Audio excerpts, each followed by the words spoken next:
A martial arts master travels to Douluo with the celestial demon Zither, flattening MountTai with a single note. Who understands this, folks? Tianchen's operation directly seals his fate as a god.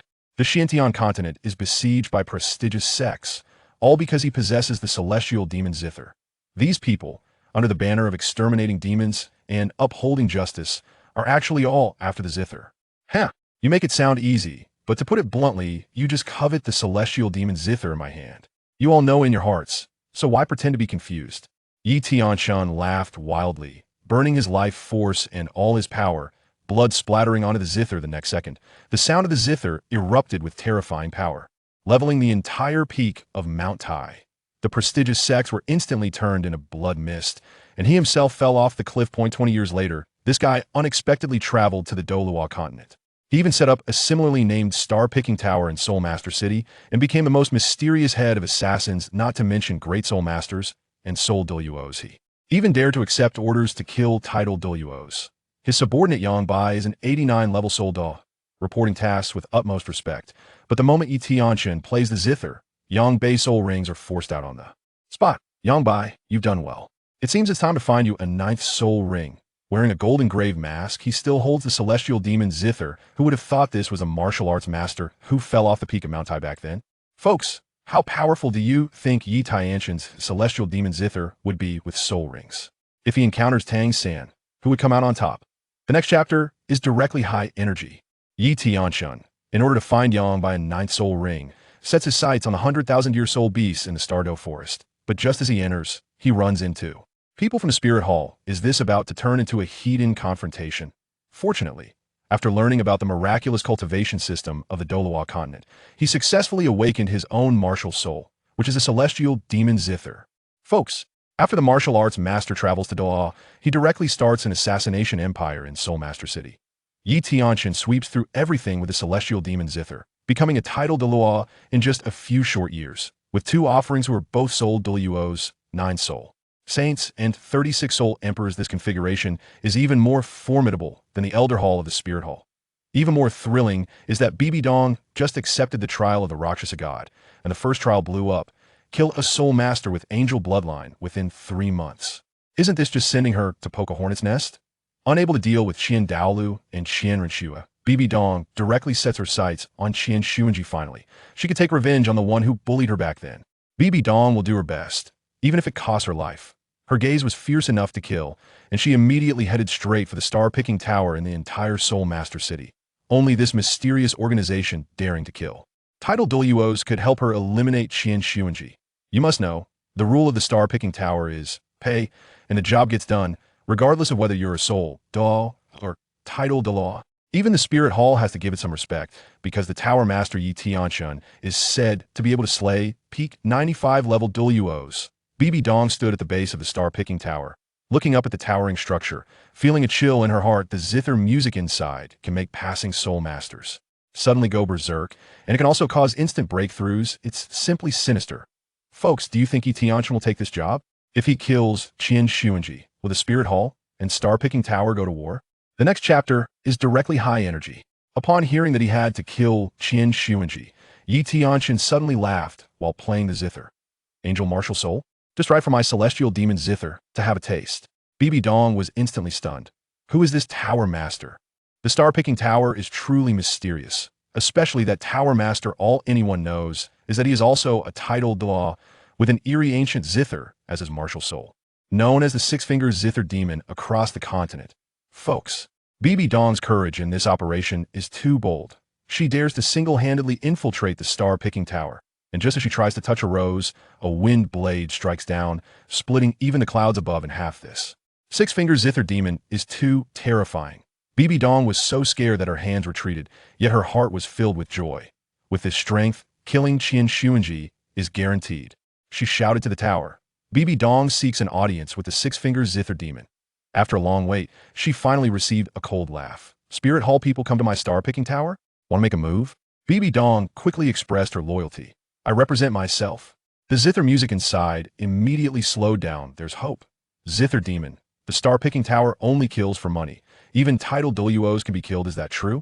Bibi Dong's words hit the nail on the head, and Tianchen casually replied from inside. That's right. I've never missed. Moonlight shone on the top of the star-picking tower, and Bibi Dong's killing intent could no longer be concealed as she cupped her hands towards the tower. I would like to ask you to kill someone. Folks, who do you think she wants to kill? Will the six-fingered ZitherLevels agree? Given the relationship between the Spirit Hall and the star-picking tower, if this job is accepted, it will surely turn the world upside down. The next chapter is directly high energy.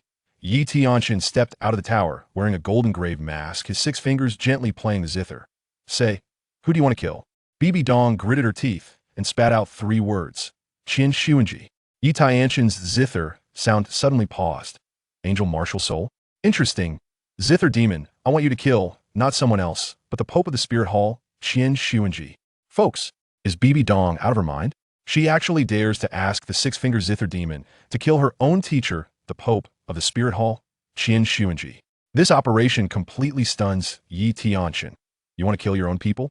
Or the Pope? Bibi Dong's gaze was as sharp as a knife. I just want to ask if you dare to take it. Tianchen laughed. Qin Shuanji, that's all? The star-picking tower can take it. Bibi Dong was overjoyed, but Tianchen doused her excitement with cold water. First, let's be clear, can you afford the price of killing the Pope? Let's see if the ZitherDemon dares to take this commission. Qin Shuanji is nothing. The star-picking tower can take it. The 2 locked eyes, the tension palpable.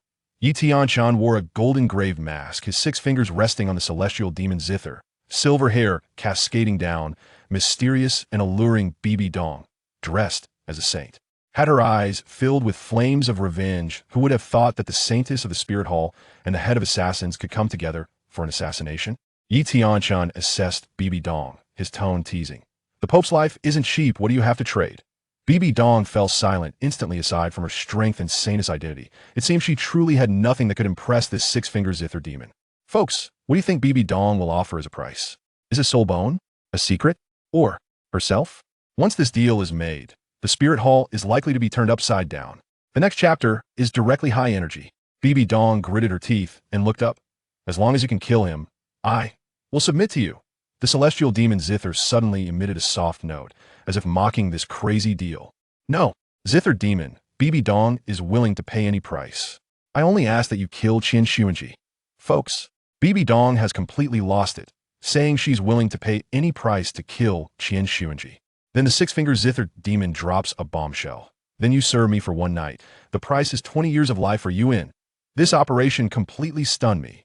The Saintess of the Spirit Hall actually agreed to be a night mistress for the leader of the assassins and had to sacrifice 20 years of her life. Bibi Dong didn't hesitate for even a moment. Immediately shedding her clothes and stepping into the pavilion, moonlight illuminated her, creating a scene that was both beautiful and tragic. Aside from this, Bibi Dong is willing to bear any other cost, serving me for 1 night. But in return, you will lose 20 years of vitality. The next dawn, Bibi Dong emerged from the building. Looking as if her soul had been lost, silver strands appeared at her temples, and although her skin remained pale, it exuded a chilling aura of death. 20 years of vitality gone, just like that. The price was too harsh. And what about Tianchen? He leisurely came out to bask in the sun, even smiling as he said, a chance encounter delivered to my door, why not take advantage of it? He turned around and called his subordinates. Inyang offering, go investigate Qin Shuanji's background. Heavenly level assassins, move all the belongings of the star-picking tower to the Tiandu Empire. Family, this is a plan to complete a job and then flee. Can Tianchen really kill Qin Shuanji? With Bibi Dong paying such a high price, will she ultimately get what she desires? The next chapter will be intense. The Inyang offering returned with news. Qin Shuanji will go to the soul-hunting forest next week. Tianchen immediately played his zither. The opportunity has come. Prepare to act. Upon hearing the news, Bibi Dong's eyes ignited with the flame of revenge. For the first time, an exciting show is about to begin to transfer the valuable items of the star-picking tower in the Spirit City. This doesn't seem simple. Family, the 6-fingered ZitherDemon is about to make a big move. Just after sleeping with the Saintess of the Spirit Hall, he immediately ordered the transfer of all the belongings of the star-picking tower. Was he planning to flee right after killing Qin Shuanji? The Inyang offering is investigating Qin Shuanji's whereabouts. The heavenly level assassins are secretly moving resources, and even the small minions have been arranged to stand by in the Tiandu Empire. This operation is practically a textbook escape plan. When Bibi Dong returned to the Spirit Hall, she bumped into Qin Shuanji as soon as she entered. This guy even had the audacity to ask, Donger, where did you go last night? Bibi Dong exploded in anger. I am Bibi Dong, not your Donger. Where I go is none of your business. Goodness, the hatred was practically spilling out of her eyes. I am a Saintess of the Spirit Hall. Where I go and what I do does not require reporting to Your Holiness the Pope. Even less does it require Your Holiness to send someone to supervise me. Back in the Saintess Palace, as Bibi Dong soaked in the 100 Flowers pool, the thought of losing 20 years of vitality to Yi Tianchen darkened her mood-dark energy instantly. Spread, causing all the flowers in the pool to wither, and the water changed color. Master of the star-picking tower, if you cannot kill Qin Demon, I will make sure the star-picking tower completely disappears. Such harsh words sent shivers down the spine. But she didn't know that Qin Demon had already received the news and was in the Pope's palace troubled. How can I make Donger accept me? Just then, the chrysanthemum Douluo and the ghost of the Mei walked in. These two are Qin Sunji's right and left arms. Family, when the chrysanthemum and ghost doll make their entrance, are they going to inform Qin Demon? Will Yi Tianchen's assassination plan be exposed? Can Bibi Dong's gamble win? The next chapter will be intense. The yin-yang offering sent back a secret report. Qin Demon will take the chrysanthemum and ghost Douluo to the soul-hunting forest in 3 days. Yi Tianchen coldly laughed while playing his zither. Just in time, let's send him on his way. Reporting to Your Holiness. Last night, after the Holy Maiden left the Spirit Hall, she headed towards the Starry Tower. Although Old Ghost and I followed her secretly. We dared not get too close due to the Holy Maiden's unique martial spirit. When the Holy Maiden reached the vicinity of the Starry Tower, Old Ghost and I intended to continue tracking her. However, it seemed that the one in the Starry Tower noticed us with just a wave of music. The atmosphere changed dramatically, and a killing intent surged, forcing Old Ghost and me to retreat. There was a decree from the offering hall that without the order of the grand offerings, we cannot recklessly provoke the Starry Tower. Therefore, Old Ghost and I lost track of the Holy Maiden. After speaking, ZitherLevels and Ghost Douluo lowered their heads, seemingly waiting for Qin Demon's punishment. However, after waiting for a long time, there was no sign of any movement from Qin Demon. This matter cannot be blamed on you. The grand offering from the Starry Tower has also mentioned to me that its strength is unfathomable and advised me to avoid provoking it unnecessarily. However, now it seems that the Saintess hates me more and more. After saying this, Qin Demon didn't know what to do, only letting out a long sigh. At this moment, ZitherLevels' eyes turned, as if he thought of something, raised his head, looked at Qin Demon, and said with surprise, Your Majesty the Pope, hasn't the Saintess already reached level 89? Why not hunt a soul ring for her? If Your Majesty the Pope can obtain a 100,000-year soul ring for the Saintess, she will definitely change her mind about you. At this moment, Ghost Douluo also reacted. He understood what Yueguan meant. Your Majesty the Pope, coincidentally, Yueguan and I just found out the whereabouts of a 100,000-year soul beast. If this succeeds, would the Saintess not forgive you? Oh, with Ghost Douluo's words, Qin Demon was instantly tempted. If this could really be done, Qin Demon felt that it was indeed possible for Bibi Dong to forgive him. After all, in the Douluo Continent, who could refuse a 100,000-year 9th soul ring? With a slight smile, Qin Demon appeared somewhat anxious.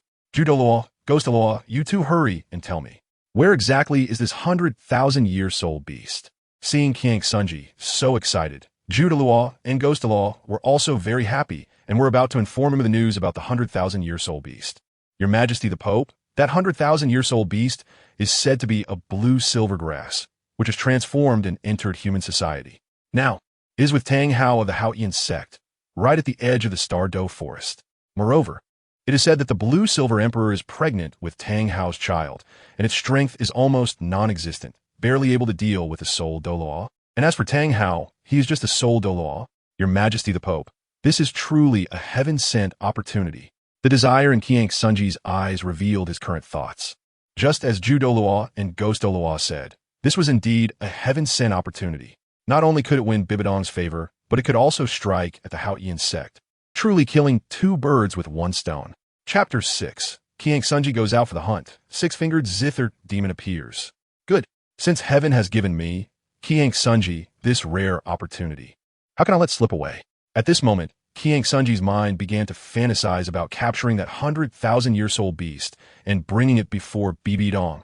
ZitherLevels and Ghost Douluo, seeing this, were also secretly delighted. Send my orders. 3 days later, I will go to the Spirit City for some matters. Douluo, Ghost Douluo, you two will accompany me this time. Remember, do not let the high-ranking offerings know. Nodding, ZitherLevels and Ghost Douluo were not foolish. It was normal for the Pope not to want the offerings to know, After all, the offerings would not allow Qiang Sunji to go to the Star Do Forest alone. As for the reason, Zhu Douluo and Ghost Douluo did not know, but it was the command of the high-ranking offerings. Who could know? Over here, Qiang Sunji and Zhu Douluo and Ghost Douluo began to prepare to go to the Star Do Forest, while the two offerings, Yin and Yang, who had been investigating the news, also learned of this news half a day later at the star-picking tower. At this moment, Yi Tianchen was boringly playing a tune of high mountains and flowing water, when suddenly a gust of clear wind blew through, and the two offerings, Yin and Yang, appeared before Yi Tianchen. Stopping his actions, Yi Tianchen raised his head, looked at Yin and Yang, and slowly asked, "How is it? Have you had any news about Qiang Sunji?" Yin and Yang half-knelt on the ground and explained to Yi Tianchen that Qiang Sunji was going to the Star Do Forest. After pondering for a moment, Yi Tianchen raised an eyebrow. What does Qiang Sunji want to do in the Star Do Forest? If I remember correctly, the Spirit Hall does not allow the Pope to go to the Star Do Forest alone. Have you found out what Qiang Sunji's purpose is for going to the Star Do Forest? Hearing the Master's question again, Yin and Yang could only shake their heads helplessly. This was all they knew. They did not know exactly what Qiang Sunji was planning by leaving the Spirit Hall for the Star Do Forest. Other than Qiang Sunji and Zhu Douluo and Ghost Douluo knowing, the spies placed in the Spirit Hall by the Star-Picking Tower were also unaware. Seeing Yin and Yang shake their heads, Yi Tianchen did not press them further. Forget it. It doesn't seem matter what Qiang Sunji goes to the Star Do Forest for. He's just a dead man. Why bother caring so much? You two have done well. This time to the Star Do Forest, you two will also go along. Once I kill that Qiang Sunji, I will also help you find the 9th soul ring. By the way, have the heavenly level assassins speed up their relocation. And other assassins should quickly finish their tasks in the Spirit City and leave as soon as possible. Understood. The two offerings, Yin and Yang, exchanged glances. They would finally achieve the rank of Title Douluo. Master, we will take our leave first. Since you're going to help us hunt the 9th soul ring, we must quickly break through to level 90. Waving his hand, Yi Tianchen let them go prepare. After the two offerings left, Yi Tianchen moved to the edge of the star-picking tower, looking at the bustling Spirit City, and shook his head slightly. After this operation, the star-picking tower might completely disappear from this Spirit City. Yi Tianchen could already imagine the expression on Qin Daolu's old face when he learned that he had killed Qiang Sunji. Qin Daolu, an old man sending a young man to his death. I wonder if you can bear it. Just don't die from anger first. Slowly uttering these words, Yi Tianchen also slowly returned to the pavilion. 3 days later, today's Pope Hall was particularly lively. In the past, it was only Qiang Sunji alone, but today, besides Zhu Douluo and Ghost Douluo, there were also 4 soul-level powerhouses standing in the Great Hall. After a while, Qian Xuanji slowly walked out from behind the screen, looking at Zhu Douluo and the 4-soul Douluo, feeling an indescribable joy in his heart. We pay our respects to Your Holiness the Pope. Zhu Douluo and Douluo were in front, and the 4-soul Douluo followed, all echoing loudly. Enough, enough! Qian Xuanji gestured for Zhu Douluo and the others to not be overly courteous. All right, everyone is here today. The offering hall should know about this matter, right?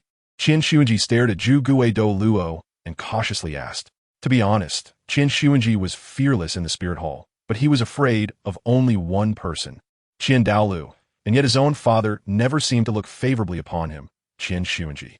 If it weren't for the twist of fate that led to Qian Xuanji having a granddaughter for Qin Daolu, he probably would have been targeted long ago. Whether he could keep the position of Pope was still uncertain. Your Holiness, the offering hall certainly doesn't know about this matter, let alone the grand offering. Zhu Douluo replied, Your Holiness, the grand offering has no time to concern himself with us now. His focus is entirely on Miss Schwer. Your Holiness need not worry. Zhu Douluo's words made Qian Xuanji feel a sense of certainty. Nodding, since the offering hall and the grand offering were unaware of this matter, they could set off. Let's go. Star Do Forest, 100,000-year-old beast. This Pope is coming.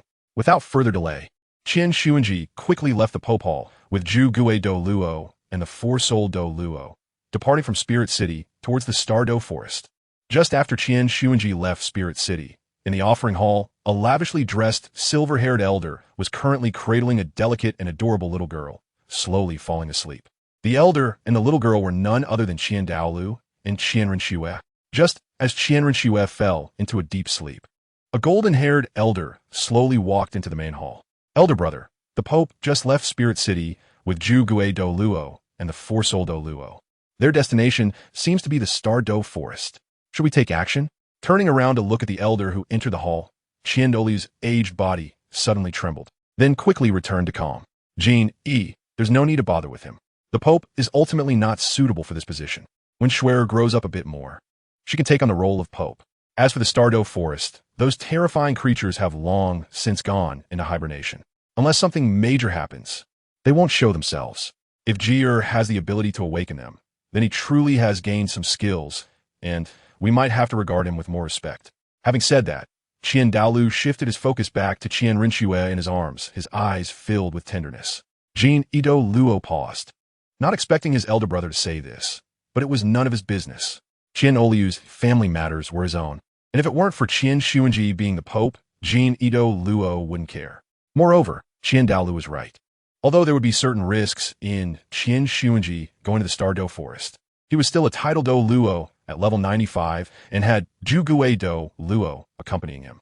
Generally speaking, 100,000-year soul beasts wouldn't pose a threat to their safety, and those ferocious beasts wouldn't awaken just because of one Qian Xuanji. With this in mind, Jean Douluo decided to take his leave. Just as he reached the entrance of the main hall, wanting to step out, Qian Douluo's voice suddenly came. Jean, the one from a star-picking tower hasn't made any moves lately, right? Jean Douluo responded, Elder brother, the one from the star-picking tower is as usual, showing no abnormalities, still playing the piano, and nurturing himself at the star-picking tower. If you're worried, why not take action and end it? It's not that I don't want to, but although the one from the star-picking tower is not my opponent, I fear that I would have to pay a considerable price to kill him. Even if I were to go all out, I wouldn't have full confidence in leaving him behind. Having said that, Qian Douluo sighed.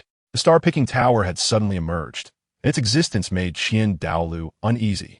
He felt that as long as he gave Tianchen some time, he would surely grow to that level, and by then, the position of the Spirit Hall would likely face significant challenges. If one day he, Qian Douluo, were to pass away, the Spirit Hall, relying solely on Qian Xuanji, would probably not even be enough to compete with the star-picking tower. Jean Douluo felt the same way.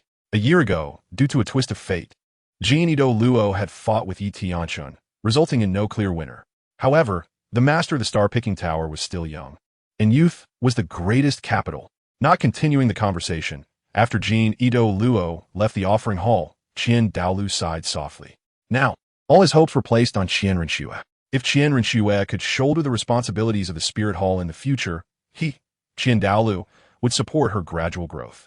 If Qian Rinxue couldn't, then Qian Douluo would have to choose to fight to the death, to perish together with Tianchen. Soon, Schwerer would be 6 years old.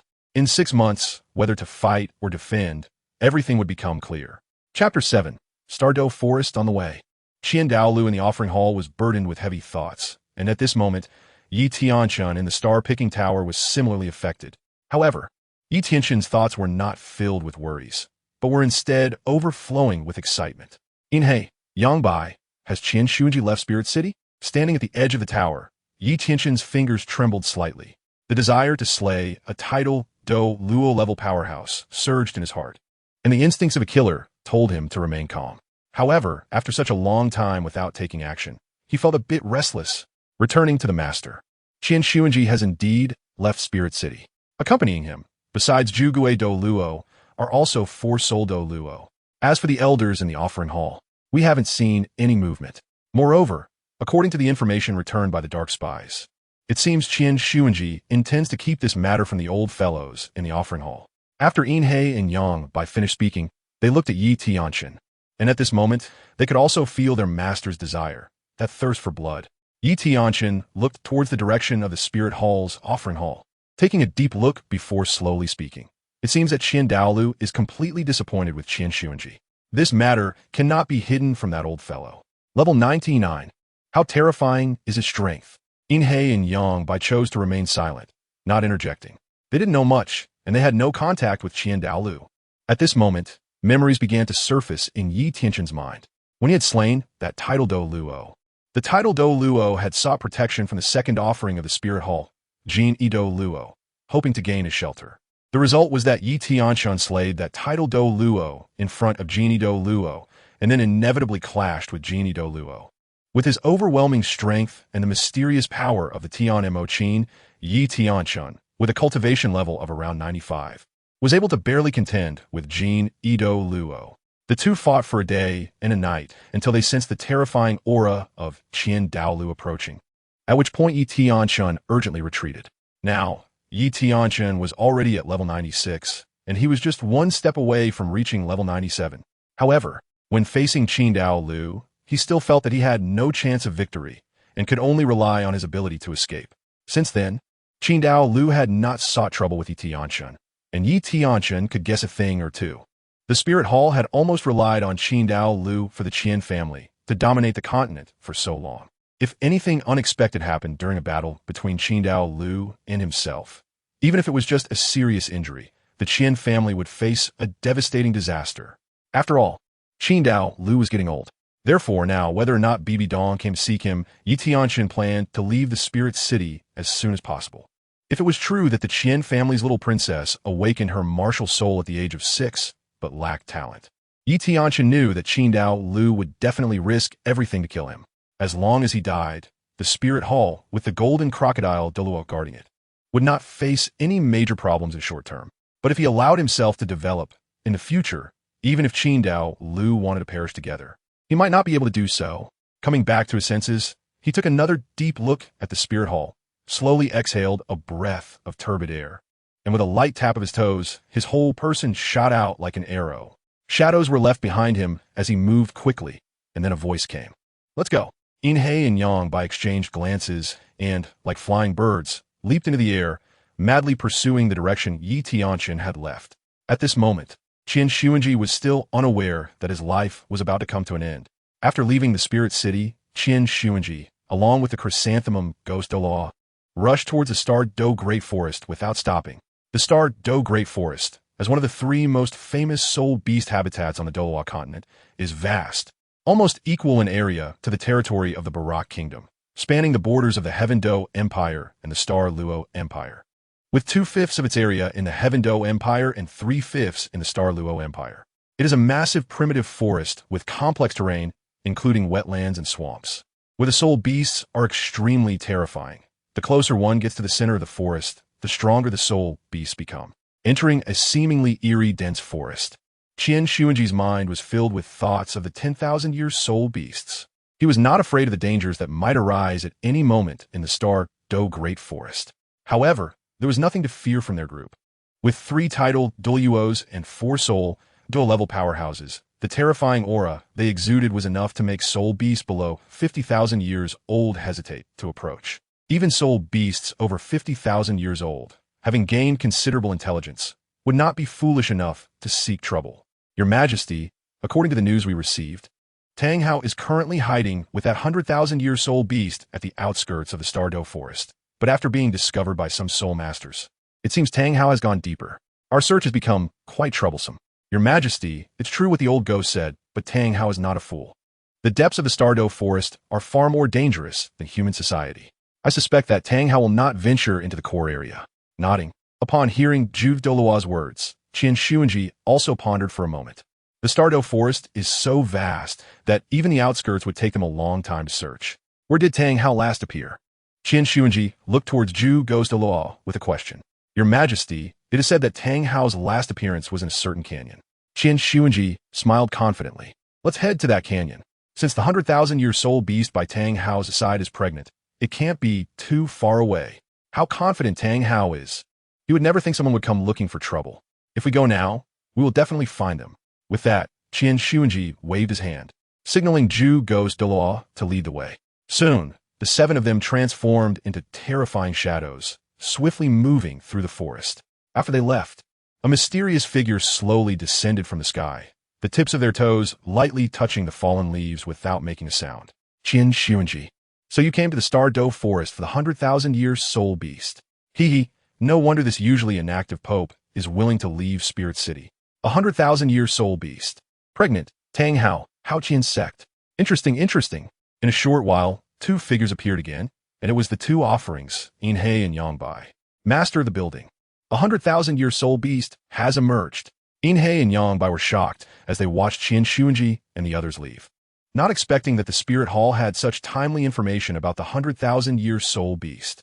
Nodding slightly, Tianchen was indifferent. He already had his 9 soul rings and was naturally not very interested in the 100,000-year soul beast. Moreover, the special aspect of his Tianchen was that it could enhance the age of soul rings. What is the Tianchen? It benefits oneself at the expense of others, capable of growing by absorbing the essence, blood, and spirit of soul beasts, or the soul power and soul rings of soul masters. Alright, don't be surprised. Just follow along and see. Your 9th soul ring might also be of a 100,000-year level, regardless of the surprised and dazed expressions on Inhei and Yongbai's faces. Tianchen transformed into a shadow and disappeared from spot. Without caring about their shock, the two of them hurriedly followed with eager smiles. If it weren't for the matter of the 100,000-year soul beast and Tang Hao, perhaps Tianchen could have kept Qin Demon here. However, the news about the 100,000-year soul beast is indeed intriguing. The combination of humans and soul beasts makes Tianchen curious just thinking about it. Moreover, with how insect involved, there might be unexpected surprises. Therefore, Tianchen was not in a hurry to take action, as the mantis stalks the cicada, unaware of the oriole behind, enjoying the fisherman's profit. Isn't that wonderful? Chapter 8, Destiny's Calamity. Ain and Tang Hao appear in the Stardo forest. It was pouring rain at this moment. Amidst a dense forest, Qin Demon and Douluo flew past the treetops in an instant. Behind them, for powerful soul Douluos at the 8-ring level exerted their martial souls, barely keeping up with the 3 Title Douluos ahead. Wherever they passed, both soul beasts and soul masters who had come to the Stardo forest to hunt for soul rings trembled in fear from the overwhelming aura. Meanwhile, Tianchen and the 2 offerings, Inhei and Yongbai, leisurely followed behind Qin Demon, unhurried.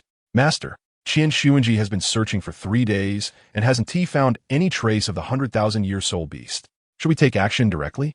Inhei said calmly behind Tianchen. Inhei, you are too impatient. How could a 100,000-year soul beast be so easily discovered by Qin Demon and the others? Besides, in these 3 days, they haven't conducted a thorough search. It seems they know the specific location of that 100,000-year soul beast. Let us wait a bit longer. Tianchen did not respond. Inhei was truly eager to kill Qin Demon quickly. It was just that he had broken through to level 90 yesterday and wanted to help him hunt for soul rings sooner. Yongbai was also interested in the 100,000-year soul beast, so the two of them had no disagreement. However, Tianchen is quite interested in this 100,000-year soul beast that is pregnant. Inhei, calm down, don't be impatient. A hot-tempered person can't eat hot tofu. As a qualified assassin, you still need to temper your temperament. With Tianchen speaking, Inhei nodded. Since the master has spoken, he can only execute it unconditionally. Just as Tianchen was discussing with Inhei and Yongbai, Qin Demon and the others finally passed through the dense forest and arrived at the canyon where Tang Hao had once appeared, standing at the top of the cliff. Qin Demon looked down at the vast canyon below and felt quite excited. Here it is. This is the place. I can even sense Tang Hao's annoying aura. Hearing Qin Demon so excited, Douluo was also very excited. If this matter is handled well, their positions in the spirit hall will greatly improve. Your Holiness. In that case, Old Ghost and I will search for Tang Hao and that 100,000-year soul beast separately. Your Holiness will search with the remaining 4 soul Douluos. As long as we find Tang Hao, no matter which side it is, we can quickly pin him down. At that time, the 100,000-year soul beast won't be able to escape. Nodding, Qin Demon had no objections. At this time, it was definitely not possible to let the 4 soul Douluos search alone to avoid alarming the snake. Both Douluo and Ghost Douluo are Title Douluo level experts. So Qin Demon felt reassured. Let us do it. Douluo, Ghost Douluo, if this succeeds when we return to the spirit hall, I will personally commend you both. Let us set off.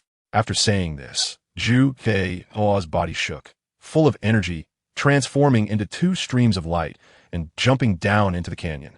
Qin Demon and the other 4 soul Douluos did not idle either. They leaped down from the cliff to begin their search. A few minutes after they left, Tianchen and the 2 offerings, Inhei and Yongbai, were also standing on the cliff. Master, it seems that the so-called 100,000-year soul beast is hiding in this canyon. Should we also search? Yongbai asked cautiously, as his master's temper is not very good, and he didn't want to be reckless like Inhei. Watching Qin Demon and the others leave, Tianchen smiled slightly. Regardless of whether Qin Shuanji can find the 100,000-year soul beast, this canyon can just serve as Qin Shuanji's burial ground. No need, you two stay here to cultivate. As for Qin Shuanji, let them search for that 100,000-year soul beast. Hopefully they can really find it. After saying this, Tianchen sat cross-legged on the cliff, the heavenly demon Zither appearing in his hands, beginning to close his eyes and nurture his spirit. As his fingers plucked the zither strings, a pleasant melody began to slowly emanate. Seeing this, Yin He and Yang Bai also followed suit, sitting cross-legged on either side of the cliff and quietly starting to cultivate. Since their master is not in a hurry, why should they be flustered? Meanwhile, Qin Shuanji, searching for Tang Hao and the 100,000-year soul beast in the dense forest, was completely unaware that his life was about to begin its countdown. Not long after entering the canyon, Qin Shuanji discovered some clues. Someone must have been here in this canyon. Looking at the extinguished campfire on the ground, which had been out for who knows how long, Qin Shuanji seemed to ponder. Just as Qin Shuanji and the others were making efforts to find Tang Hao, at this moment, several dozen miles away behind a waterfall, Tang Hao was anxiously waiting. Yin, hold on, it's almost time. Our child is about to be born.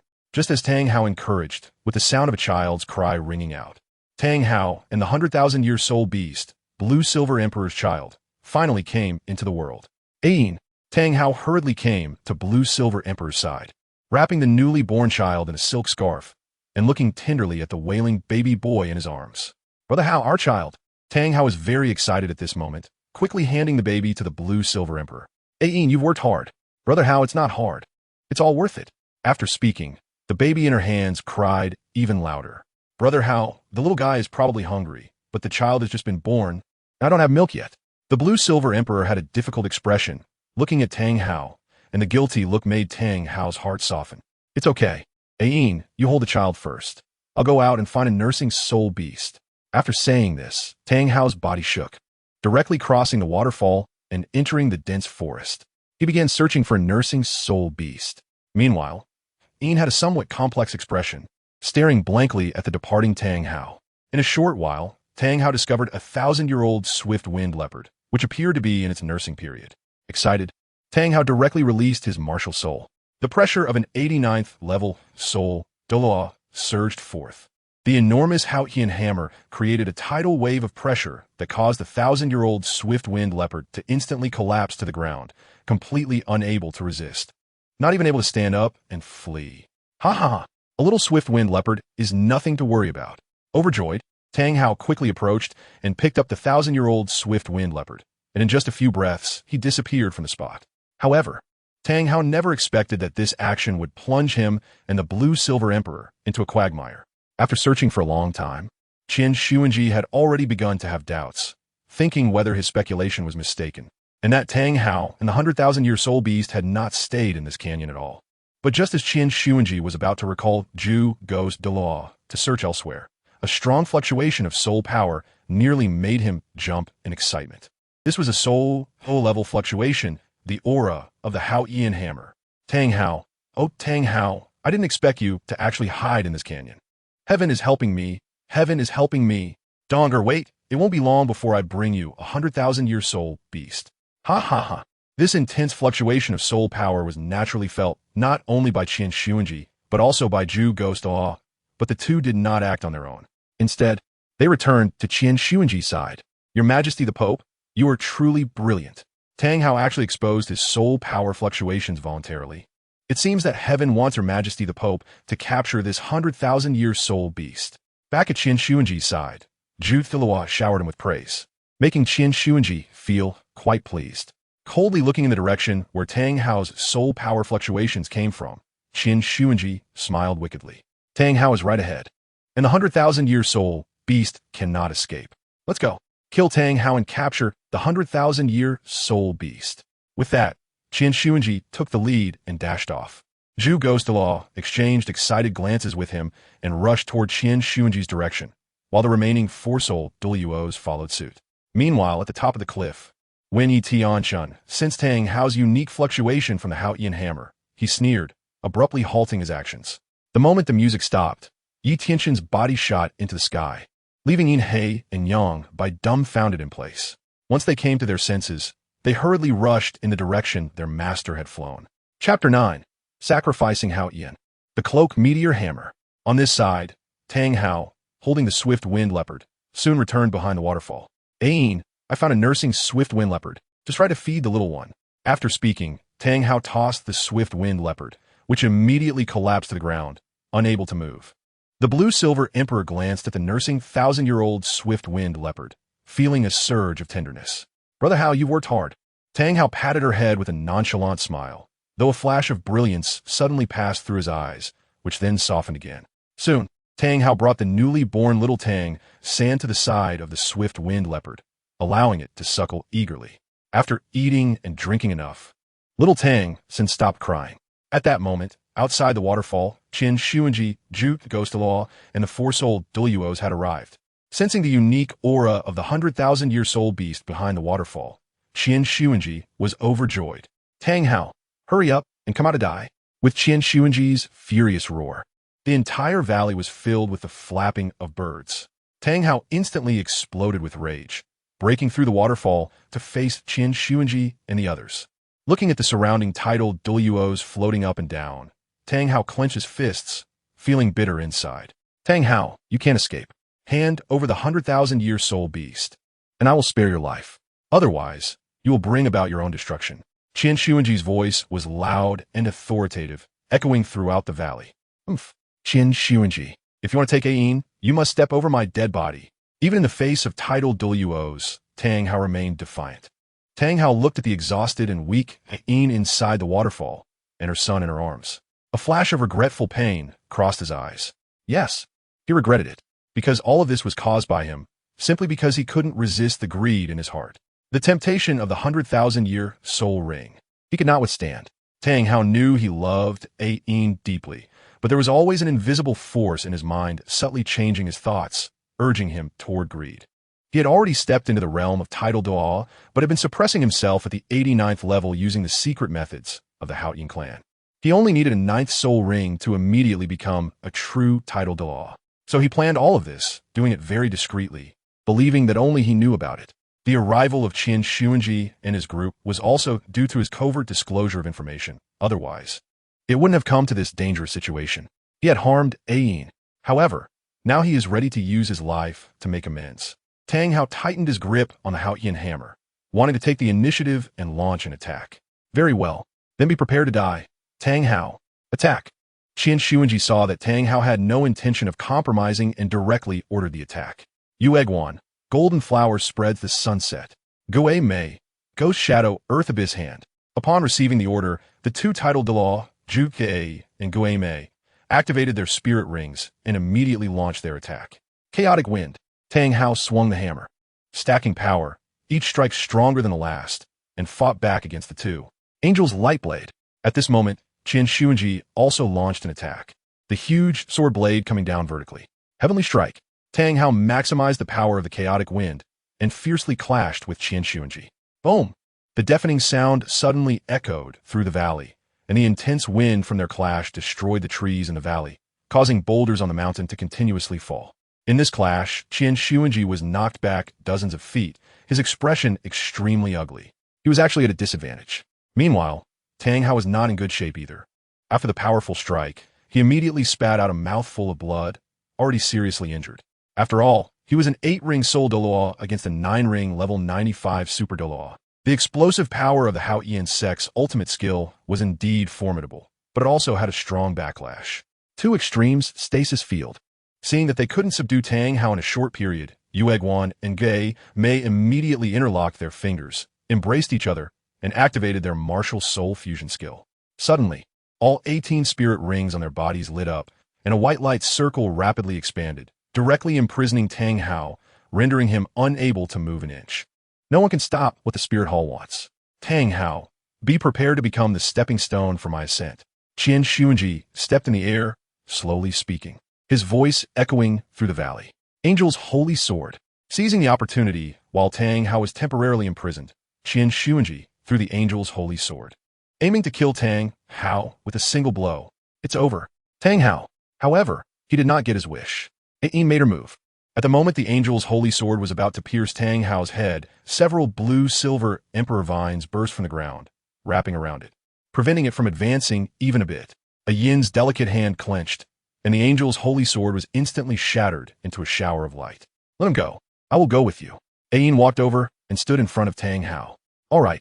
Qian Xuanji pondered for a while and agreed. As long as A yin went with them, their purpose was achieved. Killing Tang Hao wouldn't bring any benefit. After all, Tang Hao was the heir of the number one sect in the world, the Haotian sect. There was no need to have a death struggle over him. Upon hearing this, the other members of the Spirit Hall also ceased their attacks and lowered their guard. A yin, don't go with them. Hearing A yin say she would go with the Spirit Hall, Tang Hao shouted in panic. A yin said nothing. She urged the blue-silver emperor vines to bind Tang Hao to the ground, then turned and placed the child in his arms. A yin, I'm sorry. I got you into this. Tang Hao was unable to move, watching A yin's actions with regretful tears streaming down his face. A yin gently shook her head. Brother Hao, actually I knew you had thoughts about my spirit ring, right? You don't have to deny it. I noticed that a few times you looked at me in a way that was a bit off. It was a very strange gaze, bloodthirsty, greedy. I just didn't want to believe it. Because I love you, I chose to trust you. I know I am foolish. I don't blame you. Also, thank you for your company along the way. I know you were making up for me, and I've been very happy these days. But it's time to end. Brother Hao, this is the last time I'll call you that. Since you also want my spirit ring, then I will give it to you. Take good care of your child. A yin's tears streamed down her face, then resolutely activated the sacrifice. No, yin, don't. Tang Hao shouted loudly, breaking free from his restraints, wanting to stop her. Not good. She is going to sacrifice. Quickly stop her. Qian Xuanji and the two Title Douluo, Zhu Gui and Gui Mei, did not anticipate this situation. It happened suddenly, and everyone was momentarily stunned. Qian Xuanji was the first to react, sharply reminding them before making a move, the angel's holy sword immediately slashing out a powerful golden light. Soon after, the others launched a fierce attack. However, it was already too late. Once the sacrifice began, it could not be stopped. Goodbye. A yin's red lips parted, conveying her final words. No. Tang Hao's eyes widened in despair, kneeling on the ground, crying out to the heavens. In the next moment, a blue-silver light circle enveloped the entire world in an instant. Everything and everyone within the circle was instantly frozen, as if time had stopped. This effect was even more terrifying than the two extremes stasis field of Zhu Douluo and Gui Douluo. All members of the Spirit Hall, including the strongest Pope Qian Xuanji, were unable to move. All attacks were imprisoned in the void, until a yin's body transformed into a blood-red spirit ring, encircling the Haotian hammer in Tang Hao's hand. The blue-silver light circle then dissipated, and everyone regained their ability to act. A yin's figure no longer existed. Only a seed and a spirit bone, shining with blue-silver light, fell to the ground. No. Tang Hao watched helplessly as A yin sacrificed herself. He obtained a yin's spirit ring, but he felt not a trace of joy. He covered his face with one hand, his head bowed, engulfed in deep regret and guilt. Tears continuously streaming from his eyes, dripping onto the infant in his arms. The members of the Spirit Hall, seeing that it was too late to do anything, appeared somewhat dejected. Damn it! Qian Xuanji swung the angel's holy sword, cutting down several small hills in frustration. Zhu Gui and Gui Mei were not interested in the blue-silver seed left by A yin, but were fixated on the shining spirit bone, which was the right leg bone of the blue-silver emperor from 10,000 years. Greed appeared in both their eyes, but they were quickly reprimanded by Qian Xuanji's fierce glare and reluctantly withdrew their gazes. Spirit Hall, what is Spirit Hall? I will not rest until we are at odds. At this moment, the soul power golden light emitted by Qian Xuanji awakened Tang Hao. He opened his mouth and let out an angry roar, a sound as if it came from the hell of Azura. His love and guilt for A yin, along with his own regret and pain, all transformed into endless fury. Tang Hao suddenly raised his head, his eyes instantly turning blood red, his aura continuously rising, directly surpassing level 90, then level 91, finally stopping at level 92. The pressure belonging to a Title Douluo instantly swept out. His injuries healed in an instant. Chapter 10. Qian Xuanji seriously injured. Hao Yin embraces his child. Level 92 Title Douluo. The change in Tang Hao's aura finally caught the attention of Qian Xuanji and Zhu Gui Douluo from the Spirit Hall. Looking at the pulsating red spirit rings on Tang Hao, they were all filled with shock, momentarily stunned. A 10,000-year spirit ring actually had such a formidable effect.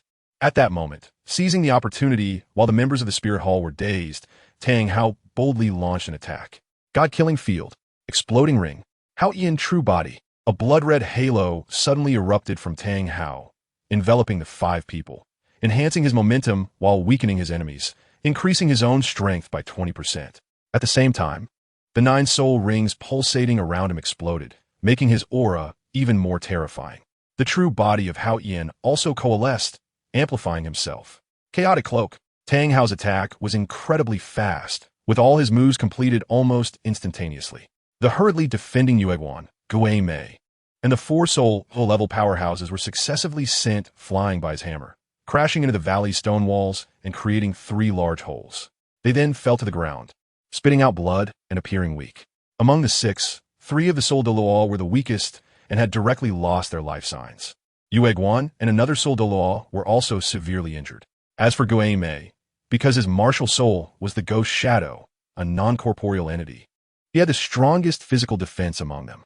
He stood in front of Qin Demon, quickly sliding back several meters under Tang Hao's hammer strike, his legs plowing deep grooves into the ground before spitting out a large mouthful of blood.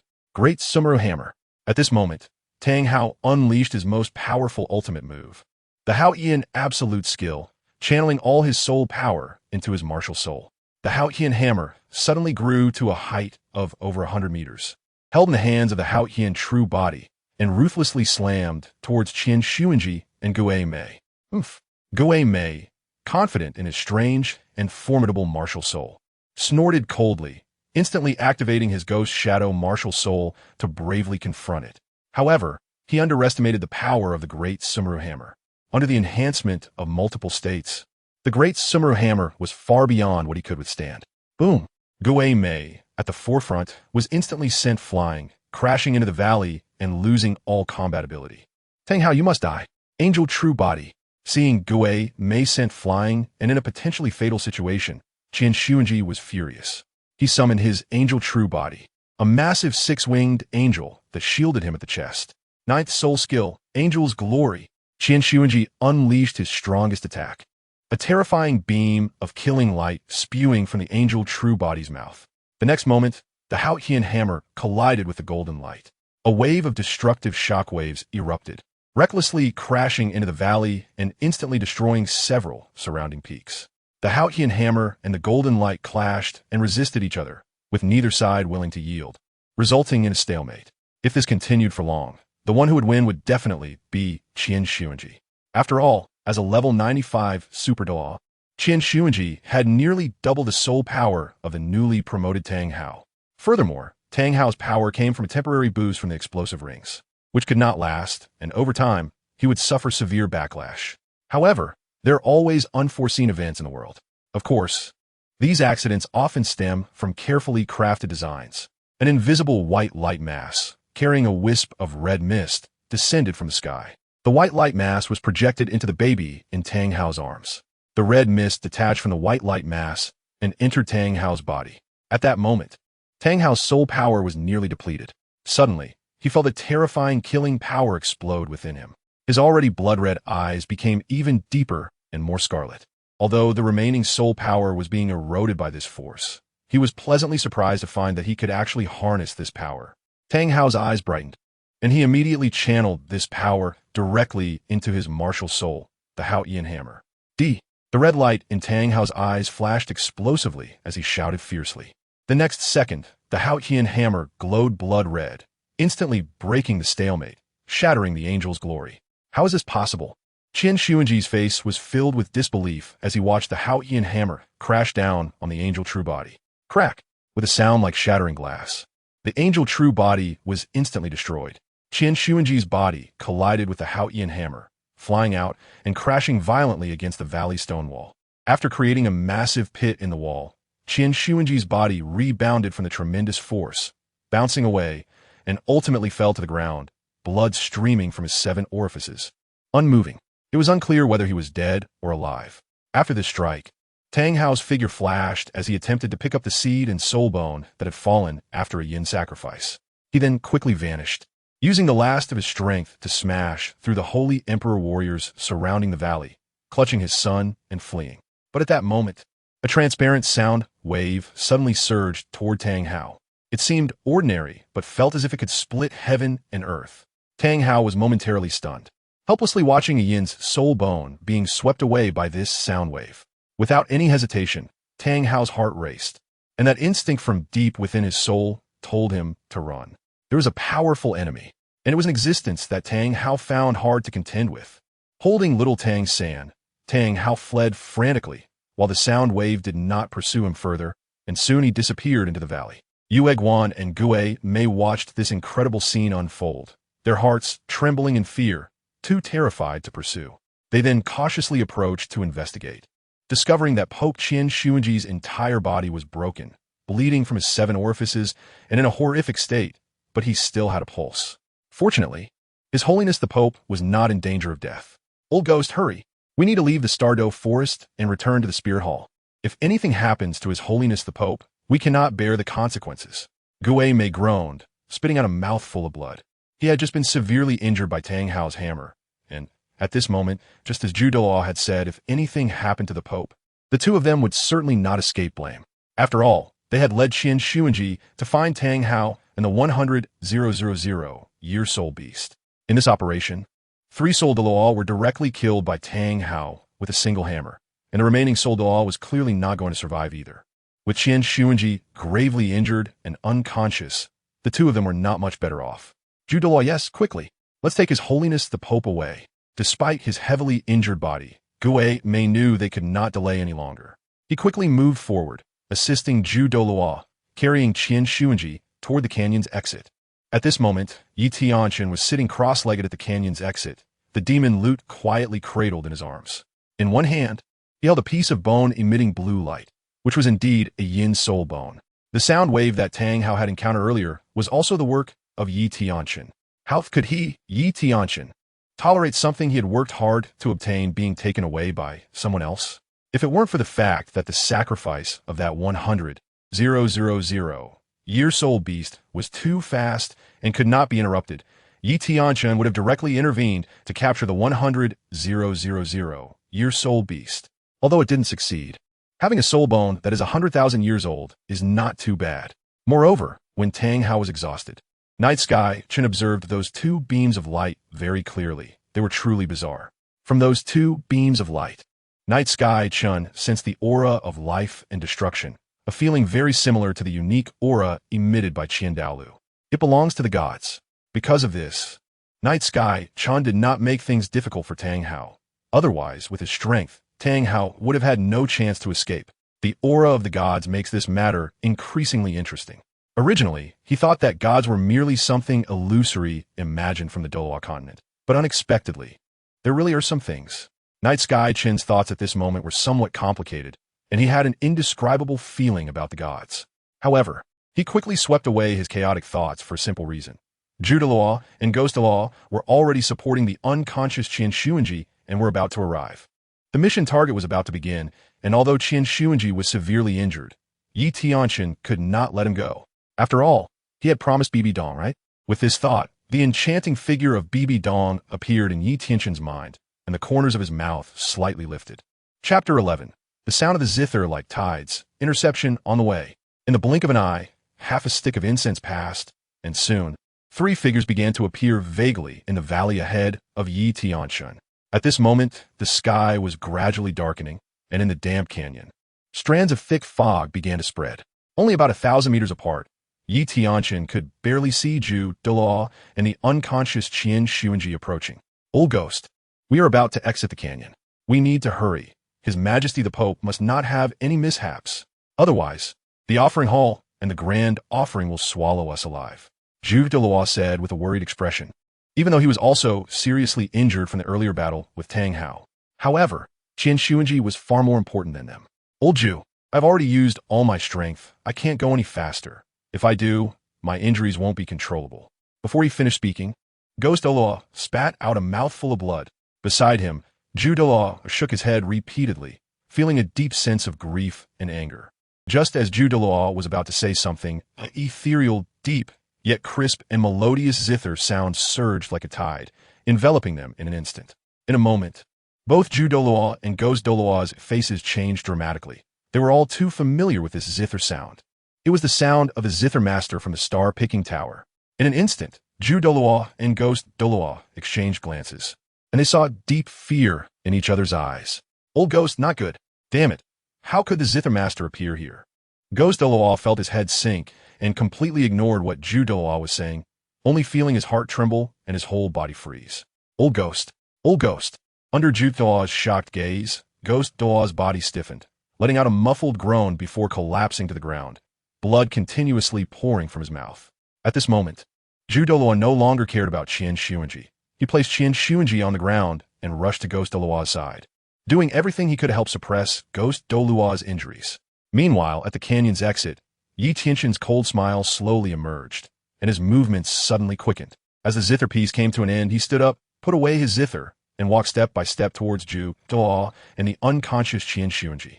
Zhu Douluo was completely unaware of Yi Tianchen's approach because at this moment, he knew that resisting was meaningless. With the thick fog enveloping them, it was better to wait in place than to search for Yi Tianchen. The atmosphere had already dropped to a low point. Soon, Zhu Douluo heard footsteps slowly approaching, followed by Yi Tianchen's ethereal voice, which sounded like the Grim Reaper calling for souls. A chrysanthemum, a little ghost, so loyal, even severely injured, still standing guard in place. Not bad, but unfortunately, your luck today is quite poor. A Tang Hao, just recently becoming a Title Douluo, has beaten you like this. For spirit, Douluo's dead. Qian Xuanji severely injured and unconscious, and the little ghost is also badly hurt. Only you, Zhu Douluo, still have the strength to resist. How pathetic. Zhu Douluo's face turned ashen. He knew that he, Ghost Douluo, and Pope Qian Xuanji had no chance of escaping in front of the Zither Master. Even during their peak, their chances would be slim. Let alone now. Your Excellency, the ZitherDemon, why disguise yourself? Since we're like this, although I do not know why you have come, there is no need to mock us like this. Your Excellency, the ZitherDemon, would you dare to show yourself?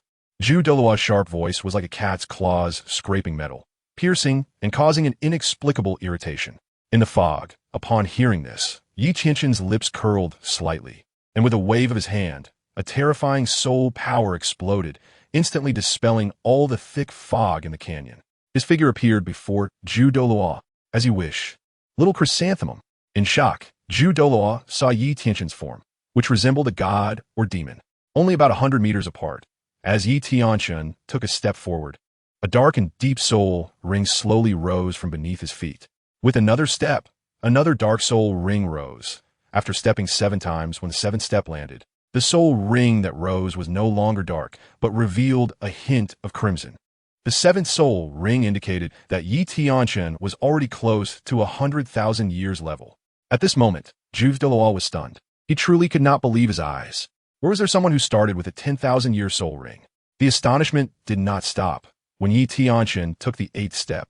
A soul ring of an extremely deep crimson caused the air to freeze. Zhu Douluo stared fixedly at that soul ring, which was filled with blood and terror. 100,000-year soul ring. It was truly 100,000-year soul ring. 100,000 years. 100,000 years. Zhu Douluo was completely dumbfounded, and even the collapsed Ghost Douluo turned his head with great effort, looking at this unforgettable scene. However, this is not the end. The moment Yi Tianchen took his 9th step, another crimson 10,000-year soul ring rose up. Whether it was the chrysanthemum doll or the ghost doll, they were already numb at this moment. The soul master theory they had learned told them that it was impossible for a soul master to start with a 10,000-year soul ring. But what were they witnessing now? No wonder the worship hall warned us not to provoke the star-picking tower lightly. So that's how it is. Chrysanthemum Douluo shouted wildly in his heart. He never expected that one day, as a level 94 Title Douluo, he would become a lamb to be slaughtered, with no power to resist. With all 9 soul rings activated, Yi Tianchen's soul power, close to level 97, radiated like a great sun. The terrifying aura he emitted made soul beasts over 50,000 years old in the Douluo forest sense this inexplicable pressure. In the core area of the Douluo forest, in the Lake of Life, as a gigantic bull's head slowly emerged from the water, a hint of fear began to spread in its eyes. This was the pressure of a nearly 98-level Title Douluo. Could it be that the Douluo forest was about to undergo a transformation? As the bull's head slowly uttered these words, its body began to sink back into the lake. No matter what the soul beasts in the starry forest think at this moment, the chrysanthemum Douluo dared not think of anything. Watching Yi Tianchen approach step by step, their faces began to show bitterness. When Yi Tianchen was about 50 meters away from the chrysanthemum Douluo, he stopped.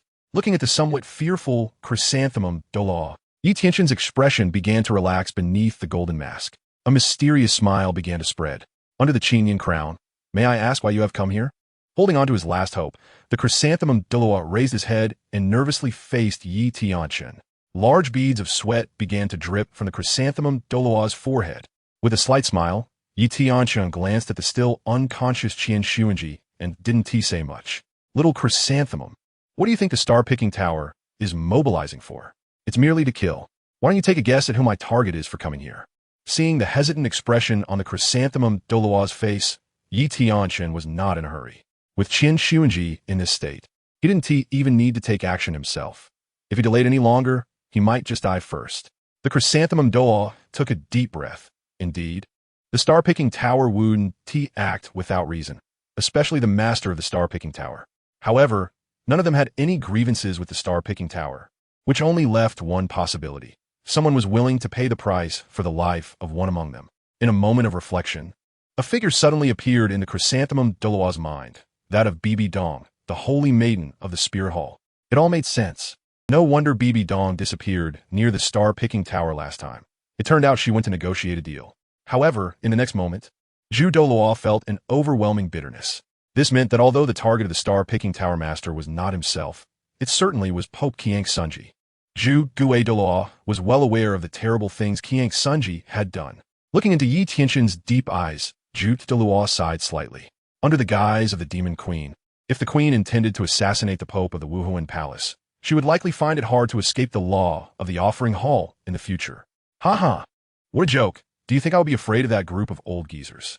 I have to say, you are very clever, but unfortunately, you are with the wrong person.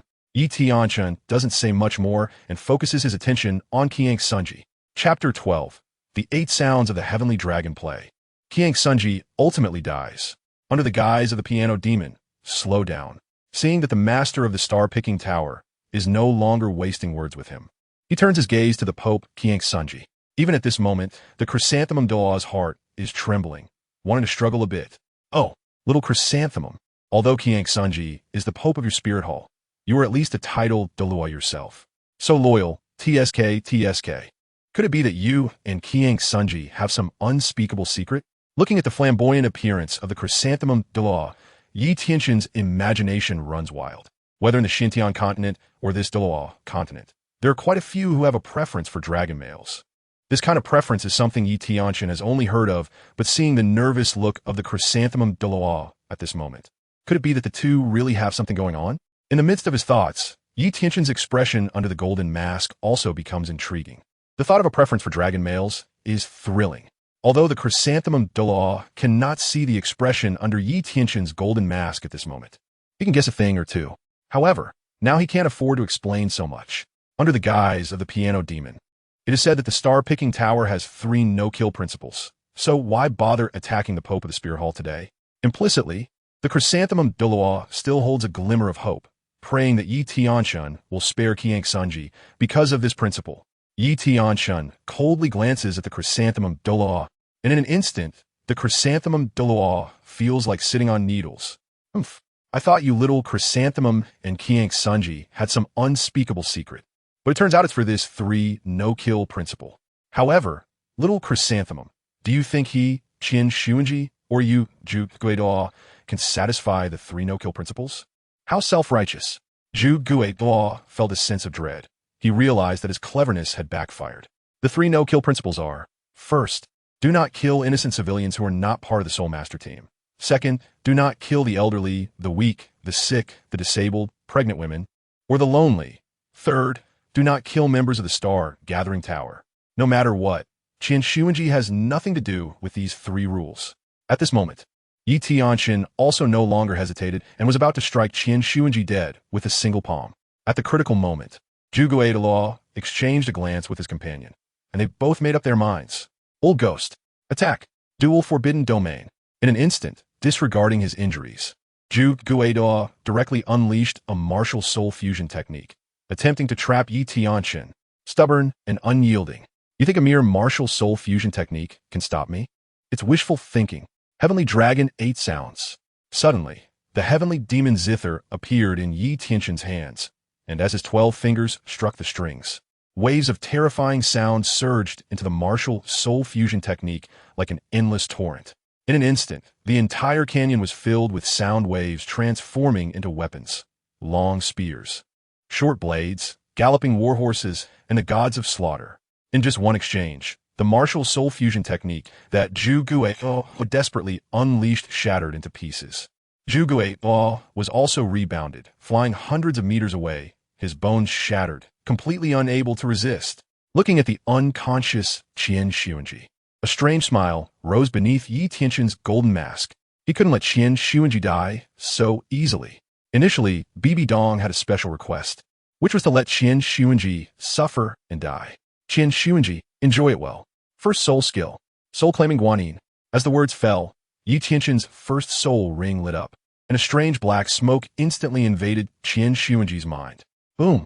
In a daze, Qin Xuanji's mental world, which was originally asleep, suddenly awakened. Before him, the peaceful and calm mental world was replaced by a hellish scene. Blood flowed endlessly, and withered bones spread along the road. The foul-smelling black water and eerie, chilling sounds slowly approached. Put down the butcher's knife, and you will become a Buddha. Put down the butcher's knife, and you will become a Buddha. In an instant, Qin Xuanji found himself surrounded by vengeful souls and evil spirits, all of them glaring at him with fierce expressions. Qin Xuanji, give me your life. In just one glance, all the vengeful souls and evil spirits pounced on him, pinning Qin Xuanji to the ground and tearing at him fiercely. The feeling of wanting to die and wishing for death overwhelmed Qin Xuanji in an instant. I am guilty. I am deeply sinful. I deserve to die. I deserve to die. Endless voices echoed, and Qin Xuanji's painful screams surged like a tide in his mental world. Meanwhile, Tianchen still wore a smile, watching Qin Xuanji's trembling body. Suddenly, Qin Xuanji stiffened, his eyes seemingly terrified, and blood slowly flowed from his eyes. I don't know if this is enough, but who let Bibi Dong work so hard that night? How could I, Tianchen, take advantage of it for nothing? Fifth soul skill, Phantom God's Feather. Suddenly, Tianchen's fifth soul ring lit up, and he placed both hands on the heavenly demon Zither. As the note sounded, a flurry of black feathers fell from the sky like a torrential rain, rapidly descending upon Qin Xuanji's body, and in Qin Xuanji's mental world. The moment those evil spirits disappeared, black arrow feathers pierced through his body like a gale, yet in his mental world, he remained an undying existence. Like a million ants gnawing at his flesh, Qin Xuanji was in so much pain that he couldn't utter a single word. In front of Tianchen, Qin Xuanji's body trembled continuously, and blood began to seep from both his nose and ears. Not only that, but even the incapacitated Zhu Guo Douluo was fortunate enough to taste the soul-stirring flavor of Tianchen's fifth soul skill. As the spiritual arrows fell, the immobile Zhu Guo Douluo instantly felt his mental world suffer a devastating blow. That heart-wrenching pain made it clear that even though they were Title Douluos, they were unable to escape death or seek life. At this moment, Zhu Guo Douluo could already imagine the fate of the Pope Qin Xuanji, who was under Tianchen's special care. In an instant, they felt a chill run down their spines. Unexpectedly, the master of the star-picking tower was not only powerful, but also had such strange and cruel methods. They wanted to plead for mercy, but their mouths wouldn't open. And seeing Qin Xuanji in this state, Tianchen seemed somewhat unsatisfied. This guy is about to die so soon? I haven't even used my real methods yet. Forget it. I haven't had such a pleasant time torturing someone in a long time. Today, let us see how Qin Xuanji fares. Heaven Dragon 8 sounds. Flames of karma burn. As the words fell, with continuous movements of Tianchen's hands, terrifying karma flames began to ignite, spreading from the initial cluster to engulf the entire canyon. In Qin Xuanji's mental world, at this moment, he no longer knew whether he was alive or dead. Only the constantly falling arrows transformed into streaks of karma flames. In an instant, his entire soul was enveloped by the karma flames. The past karmic burdens began to intertwine, and the burning sensation of the flames caused Qin Xuanji to writhe in agony on the ground, trying to extinguish the karma flames. But all of this was undoubtedly futile. How could karma flames be so easily extinguished? The endless karma flames continued to burn Qin Xuanji's soul. In his pain, his soul slowly dissipated bit by bit, and finally, seemingly unable to endure this inhuman torment any longer, Qin Xuanji gritted his teeth and burned his own soul. In an instant, Qin Xuanji's body before Yi Tianchen began to char without flames. It was unclear how long it had been, perhaps just a moment, when Qin Xuanji's mental world completely collapsed, and his soul was utterly extinguished. The once great pope of the spirit hall, Qin Xuanji, thus fell. Along with him, Douluo was also enduring the torment of the karma flames, but the two of them stubbornly bore the pain and survived. Well, Douluo, I'll spare your life. Otherwise, that old guy Qin Douluo wouldn't know that it was me who killed Qin Xuanji. Ha ha ha. Tell Qin Douluo that Qin Xuanji was just a useless waste, and Tang Hao has divine assistance. After saying that, Yi Tianchen lost interest in staying any longer, waved his hand, and the karma flames retracted, disappearing into the canyon. At the same time, at the moment Qin Xuanji fell in the spirit city within the offering hall, before Qin Douluo and the angel statue, a glass lamp extinguished in an instant, and Qin Douluo stared at everything with intensity. No. Jia. Chapter 13. Bibi Dong's complexity. Qin Douluo's fury. In an instant, the aura of Qin Douluo, a 99th level Title Douluo, erupted in Spirit City. All soul masters felt an overwhelming pressure. Some were directly crushed by this immense force, shattering their internal organs. Following that, Qin Douluo's figure suddenly flew out of Spirit City, racing towards the Douluo forest, where Qin Xuanji's corpse lay.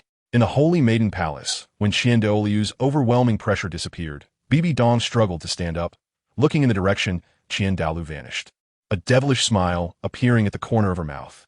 Just moments ago, at the instant Qin Xuanji fell, Bibi Dong's first test of the Rakshasa god was finally completed. Qin Xuanji, you devil, did you never expect that one day you would die at the hands of another? TSK. I must say, the master of the star-picking tower is truly frightening in strength. However, once I obtain the divine position, whether it's you, the master of the star-picking tower, or Qin Douluo, you will all have to die. After saying this, Bibi Dong began to receive the rewards for passing the first test of the Rakshasa God exam. In an instant, her aura surged from level 89 to level 90. This was still because she had not yet obtained a soul ring. Once she acquired her 9th soul ring, her strength would undoubtedly skyrocket. The powerful feeling was intoxicating.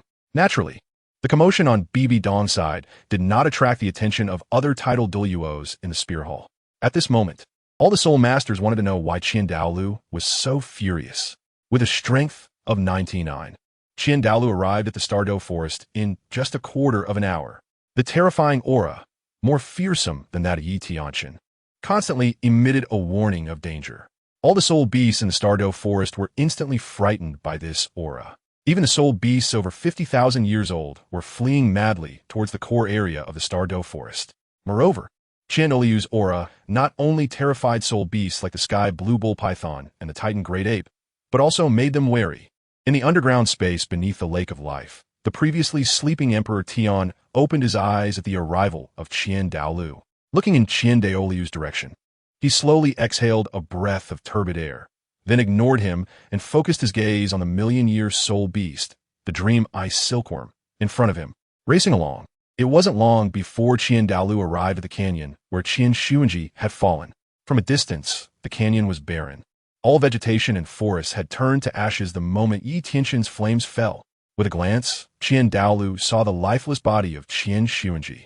With a sudden rush, Qin Douluo reached the corpse of Qin Xuanji, extending his old and trembling hands to gently lift Qin Xuanji's body into his embrace. And in an instant, tears streamed down his face.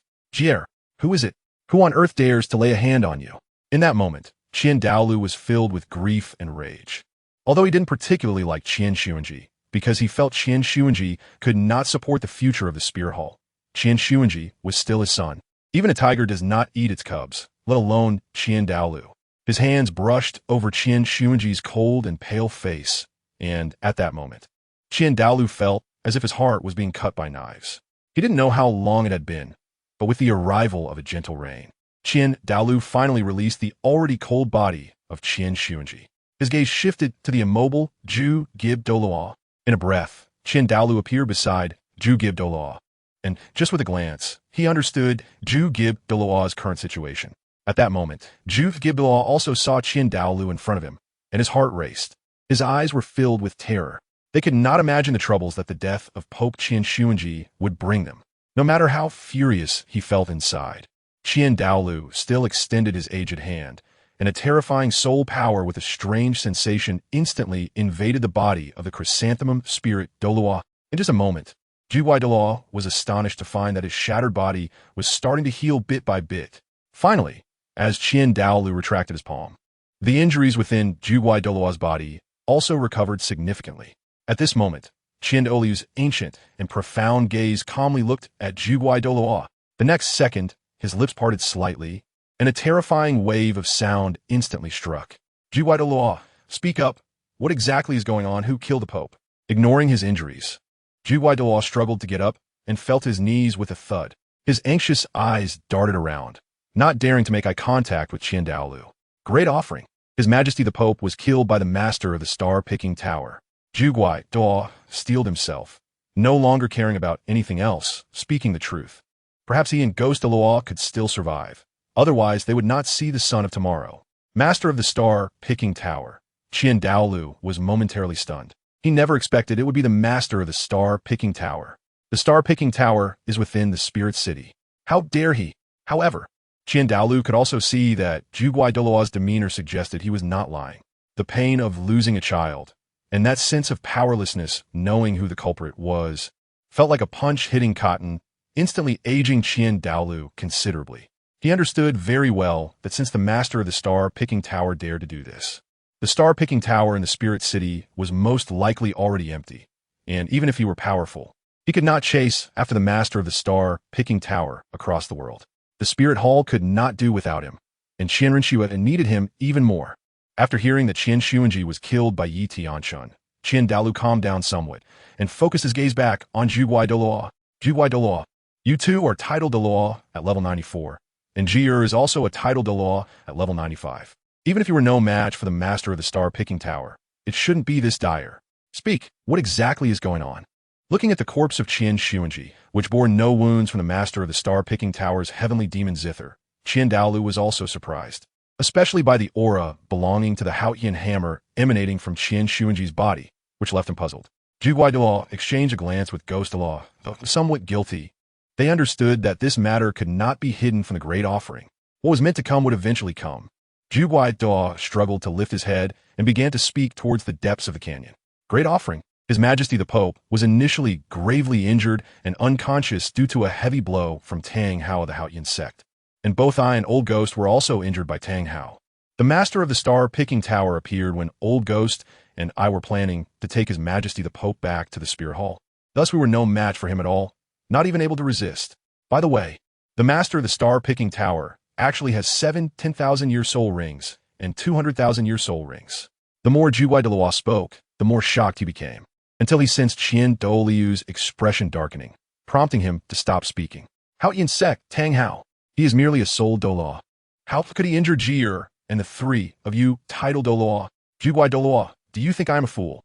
Douluo's body shook uncontrollably in an instant, and in his anxiety, he ultimately revealed everything about how they brought Qin Demon to seek a 100,000-year soul beast and the matter of the blue-silver emperor sacrificing Tang Hao.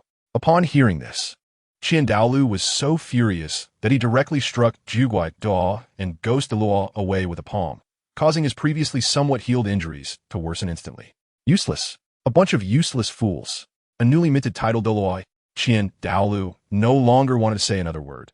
The frustration in his heart, mixed with the pain of losing a child, made him feel dizzy. Douluo, who was sent flying, coughed up blood and glanced at Qin Demon, as if recalling something. Great offering. That master of the star-picking tower asked us to convey a message to you. Douluo almost used his last bit of strength to shout this out. Upon hearing this, Qin Demon looked at Douluo, drew him close with a hand. Speak. The master of the star-picking tower asked us to tell you that Tang Hao has divine assistance. After saying this, Douluo could no longer suppress his internal injuries and fainted. At this moment, Qin Demon was somewhat dazed. Divine assistance? He did not understand what Tianchen meant by this. Was he mocking that Qin Demon had a useless son?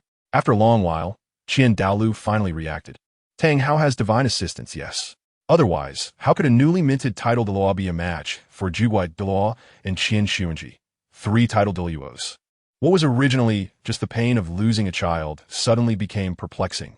Chapter 14. Tang Hao kills the Pope, dispute in the Haotian sect. 3 days later, the Spirit Hall suddenly announced a piece of news. Pope Qin Xuanji died from severe injuries, and the murderer was Tang Hao of the Haotian sect. Furthermore, the matter of Tang Hao colluding with a 100,000-year-old beast was also exposed. The great offering Qin Douluo personally called out to the Haotian sect, demanding they hand over the murderer Tang Hao, who killed Pope Qin Xuanji. In an instant, this news spread across the entire Douluo Continent like it had grown wings. Inside the offering hall, Qin Douluo, looking weary, was holding the 5.5-year-old Qian Renshua. Thinking that switching the blame from the master of the star-picking tower to Tang Hao was his idea. Just as Qin Douluo sighed, the great hall doors slowly opened, and the elderly figure of golden crocodile Douluo stepped in one step at a time. Big brother, the news has already spread. Now all the imperial families and the top 3 sects are aware of this matter. Golden Crocodile was somewhat puzzled. Since it was a master of the star-picking tower who killed the Pope, why say it was Tang Hao of the Haotian sect? As he spoke, Golden Crocodile Douluo wore a confused expression. He really did not understand why Qin Douluo would do this. Dragging his weary body, he gently placed the sleeping Qian Renshua on a soft seat, exhaling a heavy sigh, and walked over to Golden Crocodile Douluo. Qin Douluo's slightly hoarse voice began to speak. Golden Crocodile, the master of the star-picking tower, is indeed the true murderer of Jier. But now everyone in the Spirit City has long since vacated the star-picking tower. What can we in the Spirit Hall do? Should I personally search the entire continent for the master of the star-picking tower? Besides me, who in the Spirit Hall can capture the master of the star-picking tower? This, Golden Crocodile Douluo, was momentarily at a loss for words. Indeed, the star-picking tower was empty, and while the Spirit Hall had profound foundations, the master of the star-picking tower was powerful. In the entire Spirit Hall, even he as a level 98 Title Douluo could only say that he could compete without falling behind. And only Qin Douluo could have a chance of winning by personally intervening. But if his elder brother were not in the Spirit Hall, the Spirit Hall would not be stable. Moreover, the continent is vast, with the master of the star-picking tower's abilities. How could the star-picking tower allow the Spirit Hall to easily uproot it? How could the master of the star-picking tower be easily captured? Gently patting Golden Crocodile Douluo's shoulder, Qin Douluo continued. By the way, Golden Crocodile, the master of the star-picking tower, is probably already at level 96, or even level 97 now. His soul ring configuration is no longer the previous 8 black and 1 red, but rather 7 black and 2 red. Suddenly, upon hearing Qin Douluo's words, Golden Crocodile Douluo gasped in surprise. The master of the star-picking tower has progressed this quickly. It's unimaginable. Qin Douluo was silent, and the growth speed of the master of the star-picking tower indeed caught him off guard. But that was not the only reason he labeled Tang Hao as the murderer of Qin Xuanji. After a moment of silence, seeing the still shocked expression of the Golden Crocodile, Qin Douluo sighed slightly. Having such a powerful opponent as the Spirit Hall was truly unexpected. Even the former Tianchen had never been this troublesome. Big brother, the Golden Crocodile understand your meaning. Since we can't do anything about the master of the star-picking tower in the short term, it might be better to say nothing. Regarding the death of the Pope, Tang Hao of the Haotian sect must bear part of the responsibility. The Haotian sect must pay the price for this. Otherwise, how can our Spirit Hall silence the rumors? Nodding and then shaking his head, Qin Douluo's thoughts were not so simple. Golden Crocodile, you are right. This can indeed reduce some of the impact that the death of my son would bring to the Spirit Hall. However, I truly want to capture Tang Hao of the Haotian sect. I want Tang Hao dead, and it must be so. Upon hearing this, the Golden Crocodile Douluo was somewhat bewildered. As a member of the Haotian sect, Tang Hao was now a Title Douluo level powerhouse. Capturing him would require considerable effort from the Spirit Hall, and if the Haotian sect insisted on protecting Tang Hao, it might even cause significant damage to the Spirit Hall. In the view of the Golden Crocodile Douluo, they should not really take drastic action against Tang Hao and the Haotian sect. After all, the Pope Qin Xuanji was already dead, and Tang Hao was merely a scapegoat. Letting the Haotian sect pay some price would allow this matter to pass. However, since my elder brother is unwilling, he must have his own considerations, and there is not much for the Golden Crocodile Douluo to say. Seeing the Golden Crocodile Douluo's confusion, Qin Demon eyes were filled with killing intent. Golden Crocodile, do not be surprised. Do you know that the Lord of the Star-Picking Tower sent the Douluo to bring me a message? Oh, the Golden Crocodile Douluo was somewhat taken aback. The actions of the Star-Picking Tower's Lord were a bit puzzling. The person is already dead, so why send a message? Looking in the direction of the angel statue, Qin Douluo coldly said. He said, Tang Hao has divine assistance. Boom! In an instant, the Golden Crocodile Douluo felt his head spinning, and he finally understood why his elder brother was so determined to kill Tang Hao. Divine assistance means that there is a god behind Tang Hao. The Golden Crocodile Douluo did not doubt that this was the Star-Picking Tower Lord's attempt to confuse him. After all, he had fought against Tianchen, and as a top powerhouse on the continent, he wouldn't joke about a god. This elder brother, the Golden Crocodile, understood. Tomorrow I will take a few offerings and visit the Haotian sect. After saying this, the killing intent also surged in the eyes of the Golden Crocodile Douluo. Nodding, Qin Douluo did not stop him, tacitly agreeing to this matter. Compared to the Star-Picking Tower Lord, the actions of a god made Qin Douluo's nerves tense. The Star-Picking Tower Lord could at most cause an impact on the Spirit Hall after he was gone, but to put it bluntly, if there comes a day when Qin Douluo is no longer present and the Qin family has no qualified successor, whether there is a Star-Picking Tower or not, the result would not be much different. However, he had to take the layout of a god seriously. As a descendant of the angel god, he could not sit idly by. Not long after, Qin Douluo slowly walked out of the main hall, leaving Qin Douluo alone to quietly watch the sleeping Qin Renshue. At the same time, when the news of Tang Hao killing Pope Qin Sunday reached the Haotian sect, everyone in the Haotian sect was in an uproar. In the main hall of the Haotian sect, Tang Xiao exclaimed, "Look at what your brother Tang Hao has done, actually consorting with a soul beast of over 100,000 years. He even killed the Pope of the Wuhuan Hall, Qin Sunday. Not only that, I heard that the Wuhuan Hall is furious about this matter. Tang Hao is one of us in the Haotian sect. How can we escape unscathed? The Wuhuan Hall will definitely not let us off easily. In my opinion, it would be better for Tang Hao to confess and surrender to the Wuhuan Hall, to prevent the disciples and elders of the Haotian sect from being implicated." Several elders of the Haotian sect were pressuring Tang Xiao, each adding their voice to blame Tang Hao for causing trouble and offending the Wuhuan Hall. At this moment, Tang Xiao was also uncertain about how to respond. He had only just inherited the position of sect master, and his own strength was only at the 92nd level. The elders present were mostly powerful soul-fighting Douluos, with several being Title Douluos who were also pressuring him about this matter. Elders, whether this matter is truly the doing of Brother Hao is still up for discussion. Moreover, the Wuhuan Hall has ulterior motives and might be deliberately sowing discord among us. It will be better to wait until we clarify the situation before making any decisions. What is there to discuss? Tang Xiao, do not show favoritism just because Tang Hao is your own brother. Let me tell you, the death of the Pope of the Wuhuan Hall, Qin Sunday, is a fact, and he was indeed injured by the Haotian hammer. You speak nicely, but the Wuhuan Hall will not let this go easily. Do you really want the century-old foundation of our Haotian sect to be destroyed in an instant?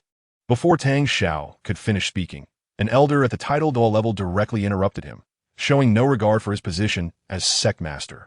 Just as the situation fell into a stalemate, the second elder, who had been silent all along, suddenly stood up. In hall, everyone immediately fell silent. As the strongest member of the Haotian sect, the second elder, with a strength of 95th level, held significant authority, far surpassing that of the newly appointed Tang Xiao. All right, let us set this matter aside for now. The death of the Pope of the Wuhuan Hall, Qin Sunday, is indeed a fact, and it is also true that he was injured by the Haotian hammer. But Tang Hao is, after all, a Title Douluo of our Haotian sect. How can we easily hand him over to the Wuhuan Hall? Let us put this matter aside for the time being and see how the Wuhuan Hall handles it. It is not easy for our Haotian sect to have a Title Douluo, especially one with a 100,000-year spirit ring. When the soldiers come, we will block them. When the water comes, we will cover it. Let us just put everything on hold for now. After speaking, no one said anything further, and the Haotian sect fell into an eerie silence for a moment. Chapter 15. Hunting for Spirit Rings, Yin He and Yang by Rejoice. Naturally, all of this happening between the Haotian sect and the Wuhuan Hall did not affect Yi Tianchen, who was deep within the Star-Do forest. At this moment, he was calmly walking deeper into the Star-Do forest. Behind him, Yin He, trembling with excitement, was eagerly anticipating the 9th spirit ring that was about to be obtained. Master, if we go any further, we will enter the core area of the Douluo forest, where there are soul beasts of 100,000 years. We should be careful. Yangbai looked towards the depths of the Douluo forest, his expression slowly changing. Unlike Inhe, Yangbai's 8th spirit ring came from the depths of the Douluo forest, specifically from a 70,000-year-old earthquake dragon. There is a rule in the star-picking tower. All assassins must obtain their spirit rings themselves, starting from the 1st spirit ring, and the 9th spirit ring can be personally obtained by the master, regardless of the spirit ring's age, even if it is a 100,000-year spirit ring. If an assassin requests it, the master will also obtain it for them. However, saying this is one thing. Whether they can successfully absorb a 100,000-year spirit ring is another matter entirely. Back then, Yangbai, confident in his strength, ventured alone into the depths of the Douluo forest to hunt for spirit rings. But unexpectedly, he nearly lost his life to a 70,000-year-old earthquake dragon.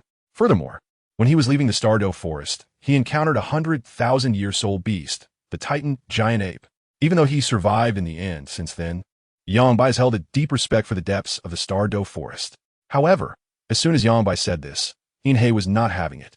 Yangbai, look at your little accomplishments. It's just that there are 10,000-year soul beasts deep in the Douluo forest, with the Lord of the Tower personally taking action. What difference does it make if 10,000-year soul beasts come attacking? They're just like dirt chickens and tile dogs, right? Don't you think so, Lord of the Tower? Yangbai glanced at Inhe, too lazy to argue with this guy. Ahead, Tianchen also heard the banter between the two treasures behind him, and beneath the golden mask, a rare smile appeared. Yangbai, there's no need to worry too much. As Inhe said, 10,000-year soul beasts are still too young in front of me. They won't cause any trouble. However, this Douluo forest is not just home to soul beasts of 100,000 years. Perhaps it also hides some fierce beasts that are several 100,000 years old. Tianchen spoke calmly and unhurriedly, but these words fell in Inhe's ears like a shot of adrenaline, greatly boosting his courage.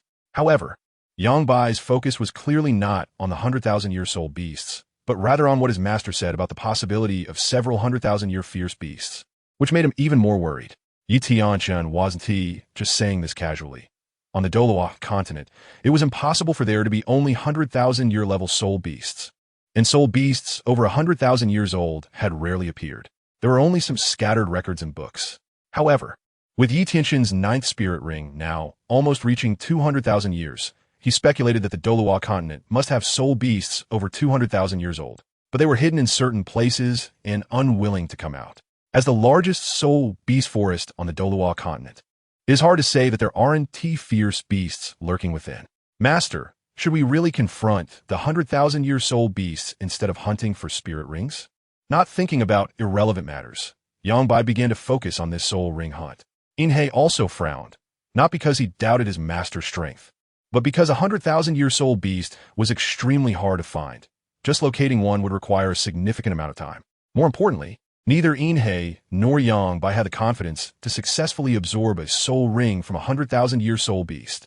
The pressure faced when absorbing a 100,000-year soul ring was entirely different from that of a 90,000-year soul ring. Thus, Yangbai asked this question. Upon hearing this, Tianchen paused his steps, and Inhe and Yangbai also stopped walking. This matter depended on their choice.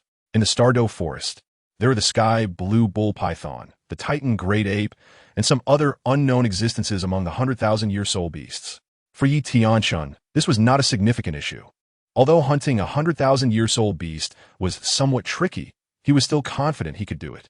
As for whether they could successfully absorb it, that was up to them to decide. Of course, there was another method that could grant them a 100,000-year soul ring. This method was not particularly dangerous, but it was somewhat different from the former. Tianchen turned around and quietly looked at Inhe and Yangbai, waiting to see how they would choose.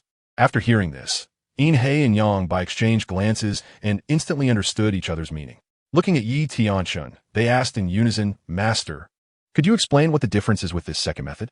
Without hesitation, Tianchen spoke directly. The second method involves finding two soul beasts around 90,000 years for you to absorb their soul rings first, and then looking for some 10,000-year soul beasts to add their soul rings to your 9th soul ring, thus allowing it to reach 100,000 years. However, this method has a drawback. Absorbing a regular 100,000-year soul beast can yield 2 soul skills, while this method only provides 1 soul skill. The specific choice is up to you too.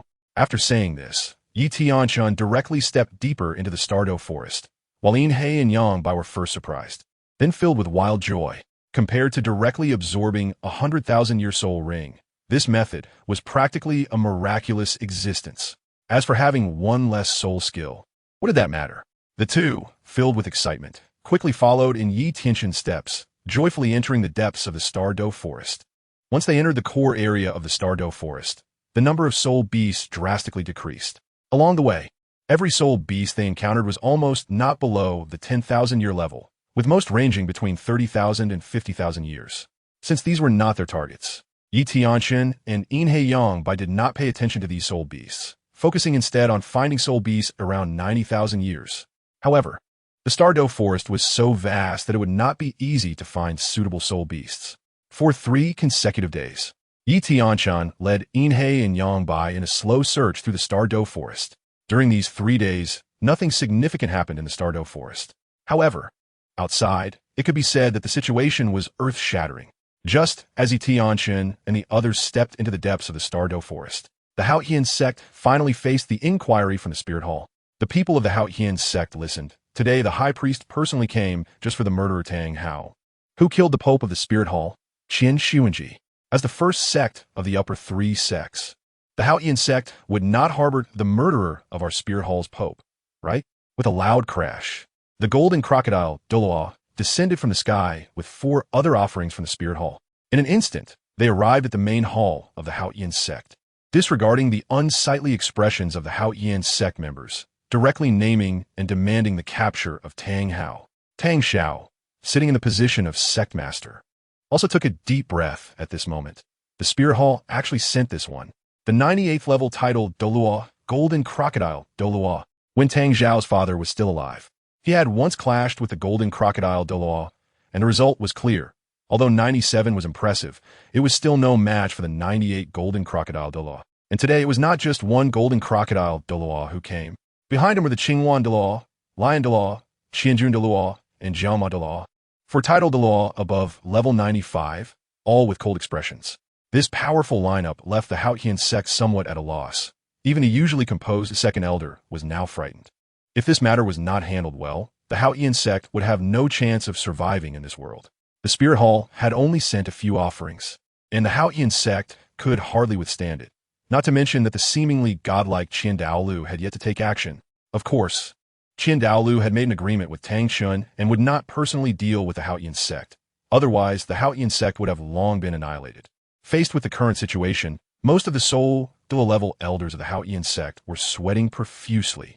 Even some titled level elders swallowed hard, not daring to say another word, fearing that they would provoke the Golden Crocodile Douluo, which could lead to the direct destruction of the Haotian sect. After all, the 98th level Golden Crocodile Douluo had that strength. Chapter 16. The Haotian sect retreats. Tang Hao is wanted.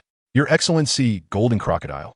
Although Tang Hao is one of our Haotian sect members, we did not anticipate that he would collude with a 100,000-year soul beast and kill the Pope of the Spirit Hall.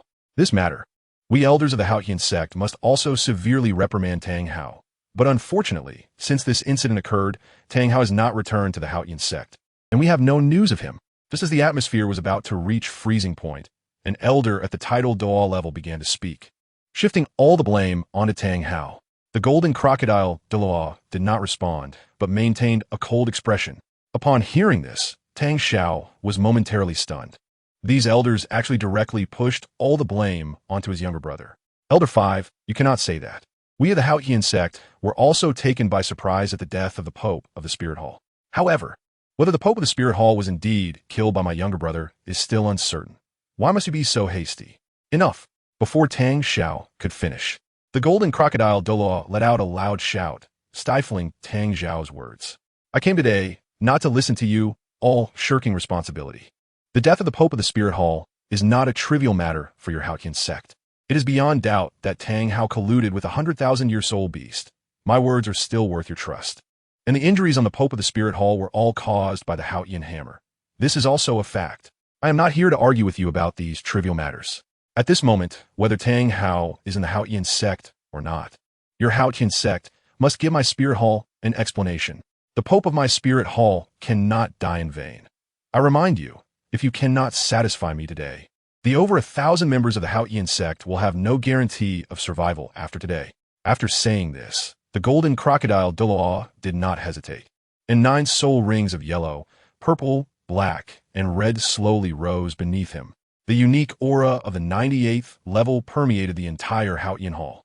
All members of the Haotian sect were fully focused, their feelings of fear gradually intensifying. Following this, the 4 offerings from the spirit hall behind the golden crocodile Douluo also unleashed their martial spirits. 5 Title Douluos above level 95 put immense pressure on the members of the Haotian sect. The second elder of the Haotian sect could no longer remain calm. He originally thought that the spirit hall was just putting on a show and wouldn't make a big fuss to pressure the Haotian sect. But it seemed that the situation was a bit off. Sect Master, since His Excellency the Golden Crocodile Douluo has said this, how do you think we should handle the matter of Tang Hao? The second elder directly threw the question to Tang Xiao. Times have changed, and he couldn't just speak carelessly. It appeared that the spirit hall was determined to have an explanation today. Tang Xiao was also caught off guard by the second elder's sudden approach. After all, just the day before, the second elder had vigorously opposed others, insisting that they would resist military force and that water would cover the earth. But now he had swiftly turned against him. Your Excellency, the Golden Crocodile, I still say that before the facts are thoroughly clarified, the Haotian sect cannot confirm whether Tang Hao truly killed His Excellency, the Pope Qin Demon. Therefore, I ask Your Excellency, the Golden Crocodile, to grant us some time to investigate this matter. Only then can it be proven whether Tang Hao is guilty. Stubborn and unyielding, the Haotian sect has no qualification to make demands. Before Tang Xiao could continue, the Golden Crocodile Douluo waved his hand, and Tang Xiao was directly knocked back over 100 meters by an overwhelming pressure. He wanted to get up, but he couldn't rise at all. The Golden Crocodile Douluo looked around and then said, I am reminding everyone present once again, we have come today for an explanation, not to hear your Haotian sect's excuses. After saying this, he stood still, waiting for the Haotian sect's response. At this moment, when Tang Xiao was sent flying by the Golden Crocodile Douluo, the people of the Haotian sect were already terrified. Several elders at the Title Douluo level rushed directly to the second elder, no longer caring about Tang Xiao's injuries. They just wanted to quickly send this group of calamity from the spirit hall away. Second elder, we cannot let everyone in the Haotian sect bear the consequences of Tang Hao's mistakes. That's right, second elder, we all agreed with what you said the other day. But today the situation is stronger than the person. The Haotian sect's 100-year foundation cannot be jeopardized. Second elder, since Tang Hao has committed such a grave error, we in the Haotian sect cannot cover for him. I hope the second elder will think it through. One by one, the elders at the Title Douluo level and a group of soul Douluos looked at the second elder eagerly. Their approval of Tang Xiao had dropped to freezing point. Asking Tang Xiao about this matter again was only for those who felt they were not afraid of death. The second elder did not expect that this matter would fall on him again, although he wanted Tang Xiao to handle it. He couldn't let him say another word in the current situation. Elders, you don't need to be anxious.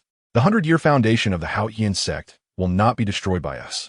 Moreover, our Haotian sect has always rewarded merit and punished guilt. Since Tang Hao has committed such a grave mistake, we cannot condone him because of his identity. So, how should we deal with Tang Hao? After the second elder finished speaking, he secretly sighed in relief, looking at the slightly relaxed expression of the Golden Crocodile Douluo, feeling a joy in his heart.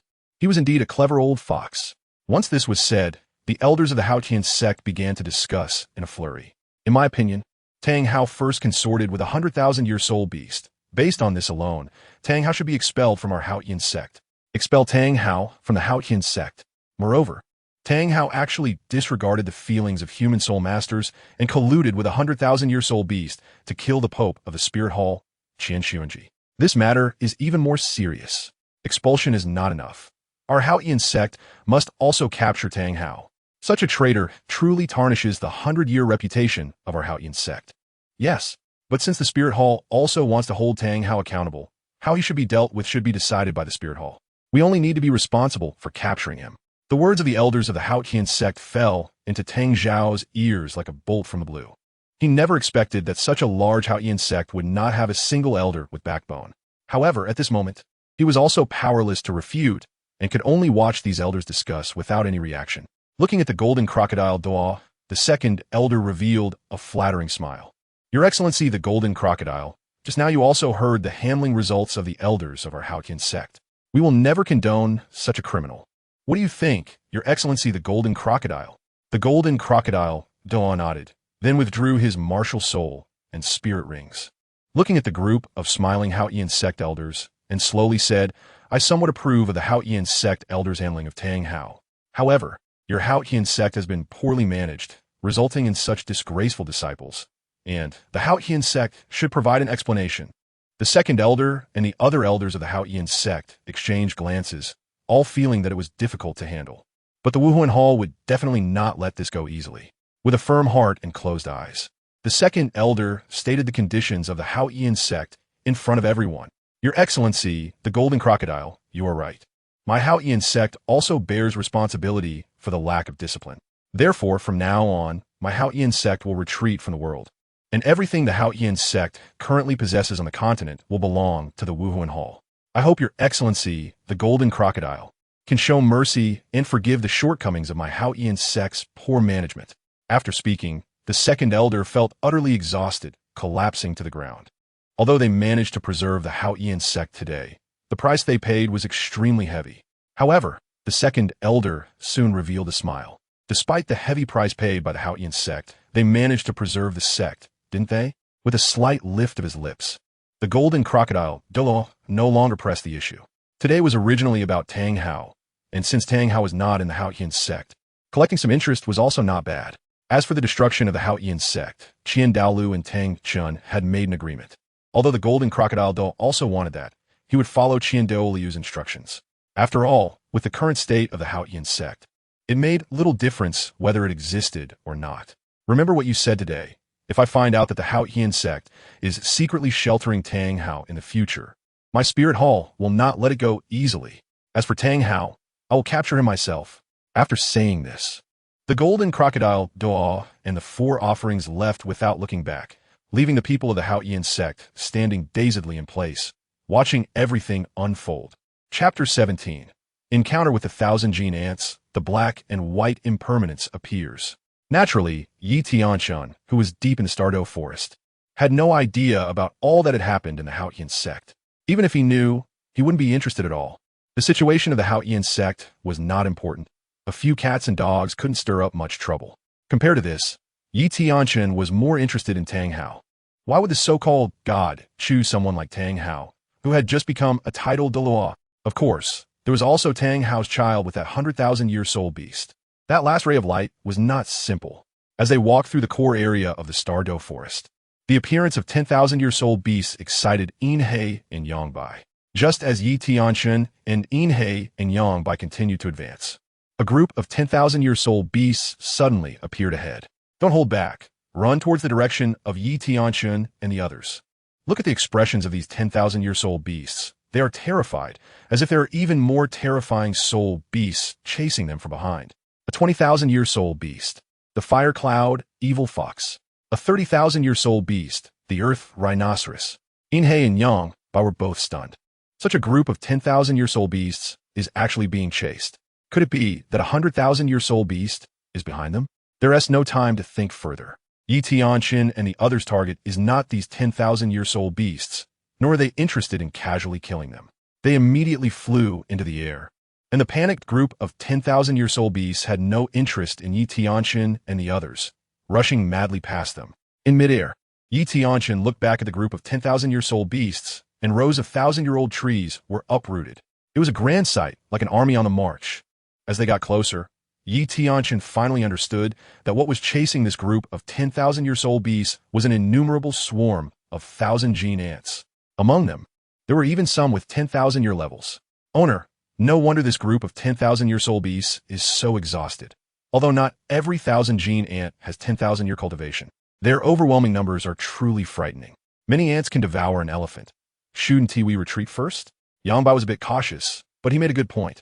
Fighting a swarm of 1,000 gene ants head-on is clearly not a good idea. Just as Tianchen was about to nod in agreement to retreat, suddenly, among the swarm of 1,000 gene ants, 3 ants, each about 3 meters long, appeared. Their bodies, covered in a layer of dark golden armor, had 6 stout legs, and 6 eyes atop their heads emitted a ghostly green glow. These were 3 9,000-year ant kings. Ha ha ha. It's like finding something after an arduous search, and it didn't take any effort at all. Inhei and Yangbai originally thought they would retreat soon, but upon hearing their master's exclamation, they couldn't help but swallow hard. A 9,000-year soul beast. Isn't this just tailored for them? Turning to Inhei and Yangbai, Yi Tianchen smiled mysteriously beneath his mask. Inhei, Yangbai, do you too want to test the strength of these 9,000-year soul beasts? You have a rare opportunity to unleash your full power. Hearing this, Inhei and Yangbai did not refuse. After all, with their master watching, there wouldn't be any danger. And it was just the right time to see what the 9,000-year soul beasts were capable of. Master, we'll go. In an instant, the two rushed past the front lines of the 1,000 gene ants, heading straight for the 3 ant kings. Fiery Sun Sword, Cold Eam Blade. As Inhei and Yangbai activated their martial souls, 2 yellow, 2 purple, and 4 black soul rings lit up beneath their feet. First soul skill, Fiery Sun Divine Light. 5th soul skill, Een Moon Slash. 2 beams of light pierced through the dim sky and smashed into the 3 ant kings. With a loud bang, the entire swarm of 1,000 gene ants began to panic, and after being smashed into the ground for several dozen meters, the 3 ant kings seemed to sense the terrifying impact, and a silver-white light illuminated their bones.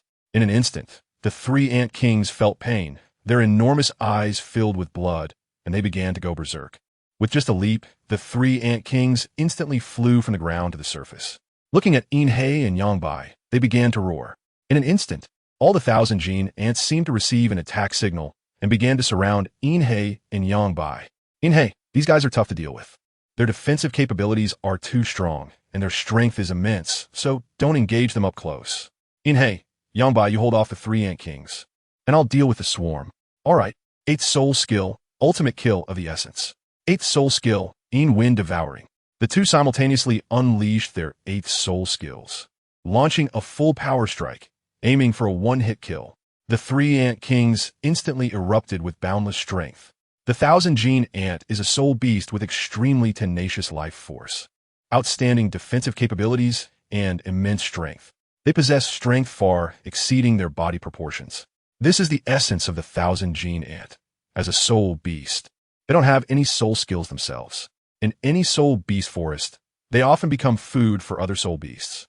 Although their defense is good, it is ultimately limited, and lacking offensive means, they find it difficult to unleash their power. However, many soul beasts disdain the 1,000 gene ants after all. Breaking through their defenses to eat them is rather tiring. It is precisely because of their tenacious life force that these soul beasts exist in large numbers within the soul beast forest. Generally speaking, a 10-year cultivation 1,000 gene ant is about 3 inches long, with a pair of sword-like teeth capable of biting through hard substances. A 100-year cultivation 1,000 gene ant will not exceed 6 inches in length. Only at 1,000 years of cultivation can they potentially grow to a foot long. This is already a very rare 1,000 gene ant, as they often lack strong life-preserving means and frequently engage in mutual slaughter within their own group. Common soul masters have entered many soul beast forests, especially visiting this star Douluo forest multiple times, where they could see many 1,000 gene ants each time. But they never caught his attention, nor had he ever seen a 1,000 gene ant longer than a foot. Facing the pressure from Inhei and Yangbai, the 3 ant kings merely shook their heads, slowly parting to the sides, forming a semi-encirclement around Yangbai, gradually applying pressure. Their dark golden color became increasingly pronounced, yet their energy remained completely contained, showing no sign of leaking out. Buzzing, the ant kings flapped their wings and slowly took to the air. The 3 brothers had lived together for many years, moving in perfect unison, as if they were a mirror image. Whether it was the speed of their wing beats or the height they rose from the ground. In an instant, the 3 ant kings charged straight at Yangbai without any hesitation. With immense power and incredible speed, Yangbai was sent flying over 100 meters with just one encounter. Inhei was also feeling the pressure. The endless swarm of ants continued to come, as if there was no end, and Inhei's soul power was quickly running low. Master, Inhei and Yangbai knew it was not the time to show off, and they called out to Yi Tianchen directly. You've done well, retreat now. After speaking, the heavenly demon Zither in Yi Tianchen's hand suddenly erupted with sound. Waves of weapons surged like a tide, instantly shredding the entire swarm of 1,000 gene ants to pieces. Frightened by such a shock, the 1,000 gene ants disregarded the ant king's orders and burrowed into the ground, fleeing madly. Heavenly Dragon 8 sounds break. In an instant, as Tianchen's soul power, nearing 97, erupted, three transparent and ancient powerful swords instantly hung in the sky, suddenly slashing towards the three ant kings. In the heavens and the earth, a loud bang was heard. When the smoke cleared, the three ant kings were already breathing heavily. Inhe Yongbai, it's time to begin. Inhe nodded, raised his right hand, and endured the weakness of exhaustion, slowly gathering his remaining soul power into his palm. Accompanied by a faint red glow, the sun blade instantly finished off 1,000 gene ant king. Come on, my ninth soul ring. You will determine whether I can become a top expert on the continent. Under the guidance of that faint red light, the soul ring of the 90,000-year-old 1,000 gene ant king slowly flew towards Inhe. Tianchen stared at the approaching soul ring and said in a deep voice, "Sit cross-legged and focus on your martial soul." Inhe followed his instructions and sat down cross-legged, concentrating on his martial soul in his right hand. At that moment, as the 90,000-year-old 1,000 gene ant king's soul ring approached, he felt an unprecedented powerful pressure, and his bones even made slight cracking sounds under this pressure. Soon, the black ring arrived above Inhe's head, without giving him any chance to react. The black ring suddenly shrank, turning into a solid black ring the size of a bracelet, directly falling onto the cold blade martial soul in his right palm. Inhe felt as if his right hand had plunged into magma. An intense hot energy surged in wildly, and a violent heat flow rushed into his body, instantly setting his insides ablaze. His body involuntarily trembled violently. No matter how the power of the soul ring impacts your body, remember to stay awake. Only then can you better utilize the power of the soul ring in the future. Tianchen continued to remind him, and soon, Inhe fell into calmness. Then it was Yongbai's turn to absorb the ninth soul ring, which went smoothly. From today onward, the two of them would be Title Douluo at level 91. Chapter 18, Mysterious Celestial Demon Zither, 100,000 Years Soul Ring. Title Douluo. Indeed, this powerful soul power is completely incomparable to the 80-something level soul Douluo. Yongbai felt the vast soul power within him, and his joy was evident. Ha ha ha, Yongbai. I never expected that one day you and I could truly become Title Douluo level experts. All of this is thanks to the Lord of the building. Otherwise, with just the two of us, we would never have been able to achieve this in our lifetime, and we could only sigh in vain. The great grace of the Lord of the building, Inhe will never forget. In his excitement, Inhe also did not forget to express his loyalty. After all, this 1,000 gene ant king was captured thanks to the efforts of their own lord. That's right, Inhe. The great grace of the Lord of the building will be remembered forever. We thank the Lord. Tianchen felt very gratified at this moment. Starting today, the star-picking tower would no longer have only him as a Title Douluo. With Inhe and Yongbai, he would have helpers for some more troublesome matters that did not necessarily require his intervention. Inhe Yongbai, rise. Your achievements today are the result of your hard work, and I have merely provided you with some training resources and guidance. However, even if today one achieves the title of Douluo, one must remember that this world is vast and full of wonders. There are always people beyond people, and heavens beyond heavens. In the future, one must still be cautious. It is important to know that even the most powerful existence can fall if one is not careful.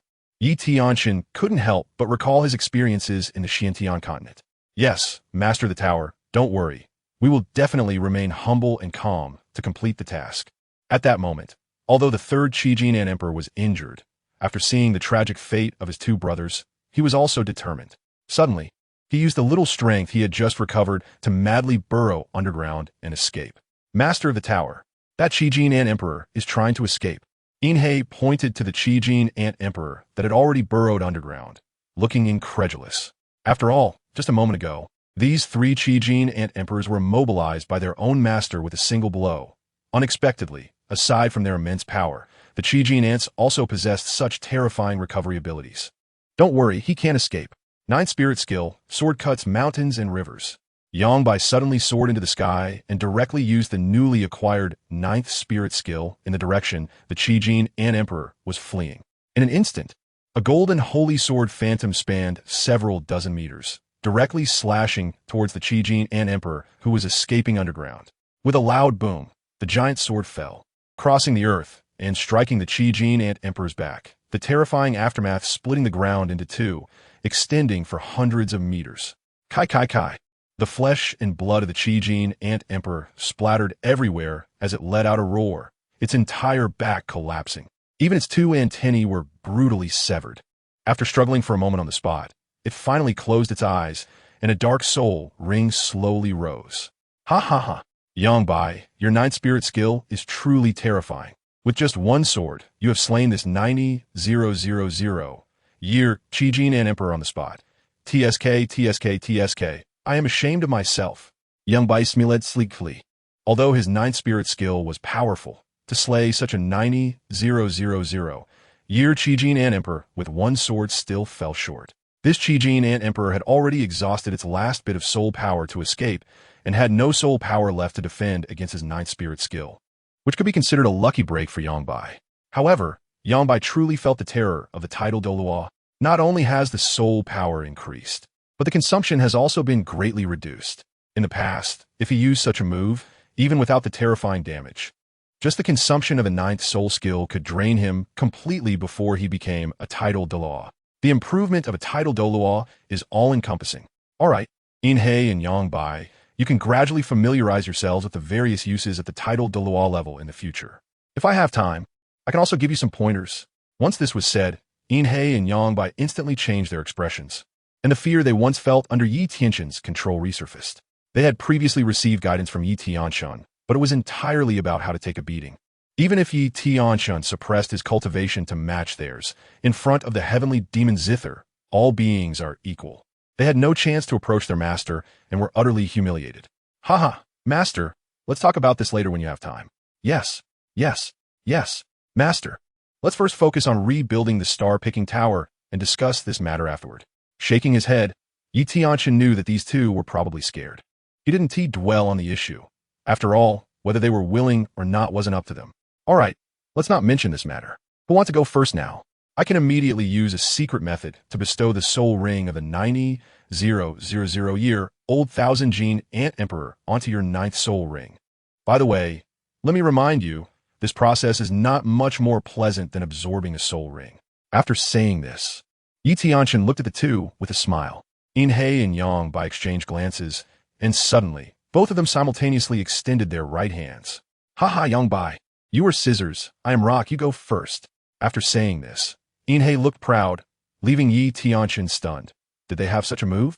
With a hint of anxiety, Yongbai followed closely behind Yi Tianchen toward the Thousand Qin Ant Emperor. Yongbai, release your martial soul. Ah, okay, master.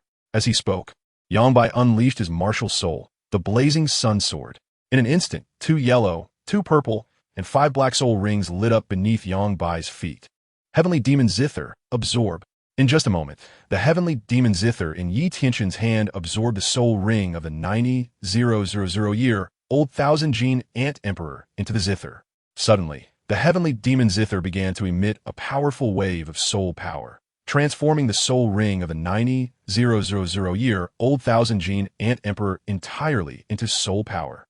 As Yi Tianchen's 6 fingers vibrated the Zither strings, pure soul power began to merge into Yongbai's ninth soul ring. When this soul power started to merge into Yongbai's ninth soul ring, Yongbai's face began to contort. That was the influence of the demonic energy attached to the Heavenly Demon Zither. Enhancing the age of soul ring is not a simple matter. Even though Yi Tianchen's Heavenly Demon Zither had such an incredible ability, he didn't dare to use it lightly. Every time he used the Zither to enhance the soul ring's age, a large amount of demonic energy would enter his body. If he were to neglect it, once the demonic energy accumulated to a certain level, he would completely become a killing machine. The only way to deal with it was to expel a little bit of demonic energy daily. So Yi Tianchen could only have 2 opportunities to enhance the soul ring's age in a year. At this moment, Yongbai's eyes turned blood red, and his aura became even more violent. But at the same time, as the soul power infused into the soul ring, his ninth soul ring began to undergo significant changes. The originally pitch-black color slowly started to gain a few hints of blood red. Finally, when Yi Tianchen's movements came to a stop, the originally dark soul ring had turned completely blood red. A 100,000-year soul ring was thus formed. Yongbai's body began to be forced to adapt to this sudden influx of powerful soul power. In an instant, his soul power directly broke through to level 92. As Yi Tianchen gradually stopped, the soul ring of the 90,000-year-old Thousand Jinan Emperor was almost exhausted, with only a little left being absorbed by Tianchen himself. His level 96 soul power began to show signs of loosening. Inhe beside him was dumbfounded. This kind of operation was unheard of. Hearing Tianchen talk about it was one thing, but witnessing the birth of a 100,000-year soul ring was another. At least at this moment, Inhe was in utter shock, but just thinking about the kind of pain Yangbai endured made me instantly relieved. There is no way to enhance one's strength without paying a price in this world. All right, Yangbai, your 9th spirit ring is already at the 100,000-year level. That trace of demonic energy within you can be expelled gradually over a long period of time. Unlike us, you can only undergo one spirit ring upgrade in this lifetime. If you try to do it again, you won't be able to suppress that demonic energy. With that said, Tianchen slowly approached Yangbai and casually patted him, directly suppressing the demonic energy within Yangbai. Yangbai instantly returned to his original state, but the beads of sweat on his forehead bore witness to everything that had just happened.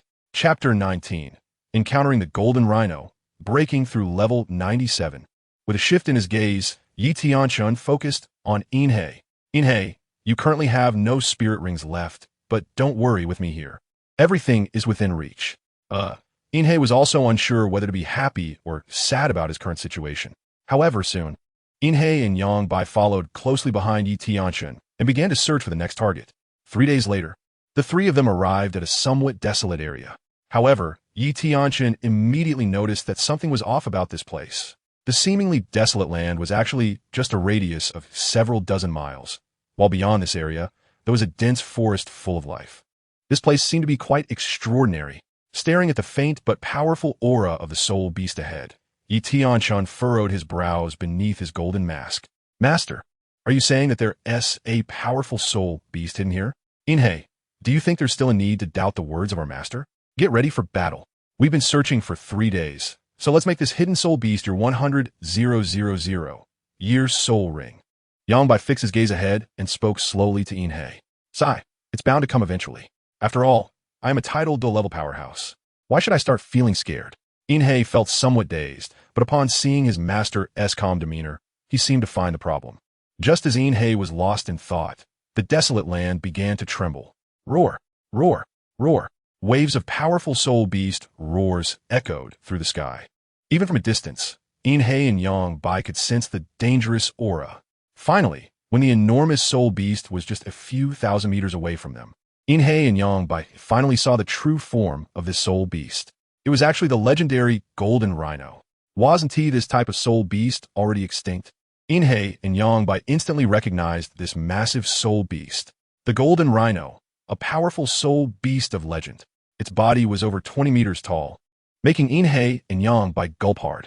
Tianchen smiled slightly, and then looked at Inhe and Yangbai. But that is not all. This Golden Rhino is also a soul beast over 100,000 years old. So, how about you two try to take it on first? It's just right for you to practice your skills. Hearing their master say this, even Yangbai, who already possessed a 100,000 soul ring, turned pale. What a joke if this Golden Rhino truly was over 100,000 years old. The two of them would just be sending themselves to their deaths if they went up against it. The power of the Golden Rhino lay in its terrifying defensive capabilities and unimaginable strength. The Ant Emperor was just an ordinary bloodline soul beast, while the Golden Rhino had a top-tier soul beast bloodline.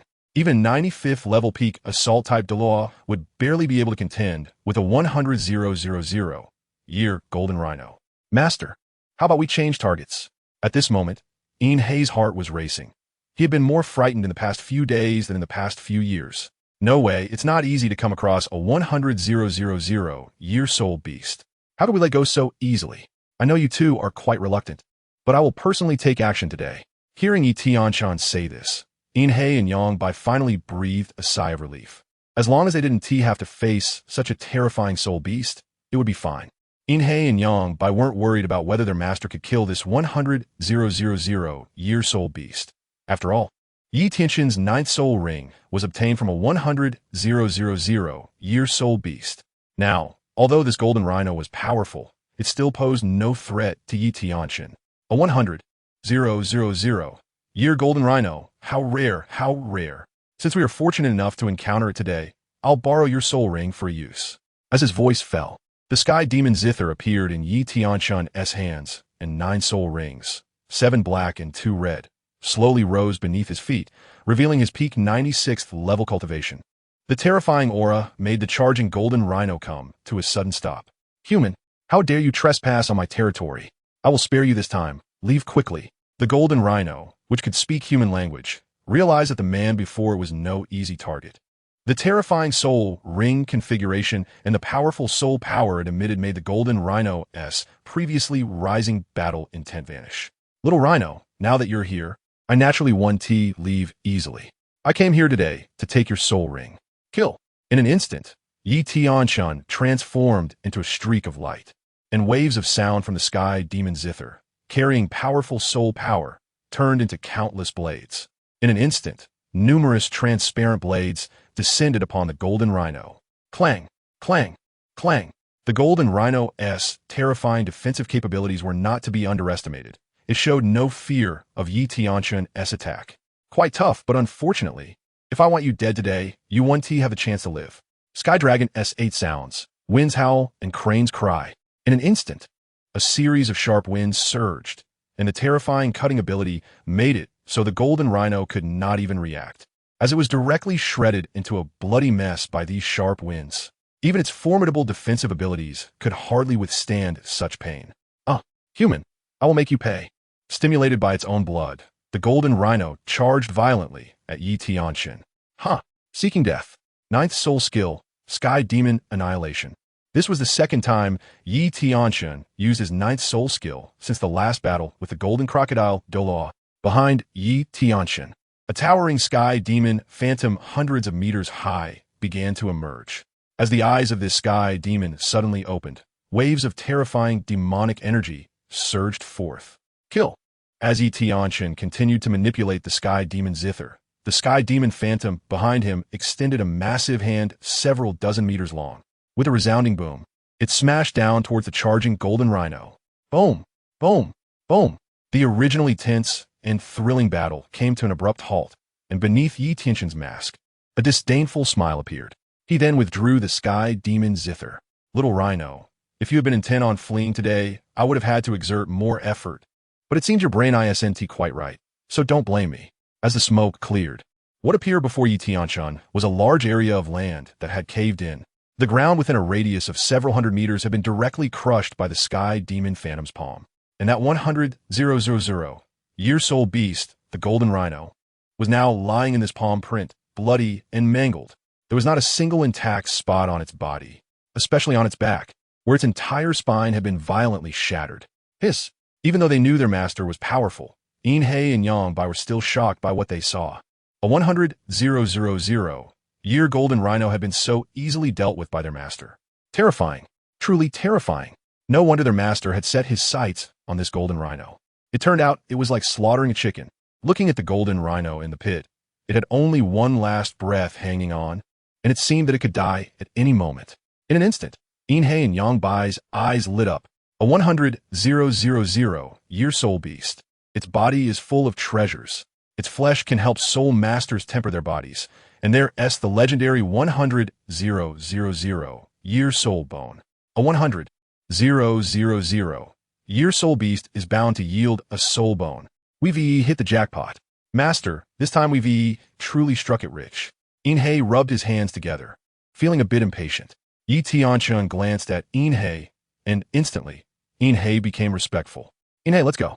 Don't worry about the soul bone for now. Focus on achieving your 100,000-year soul ring first.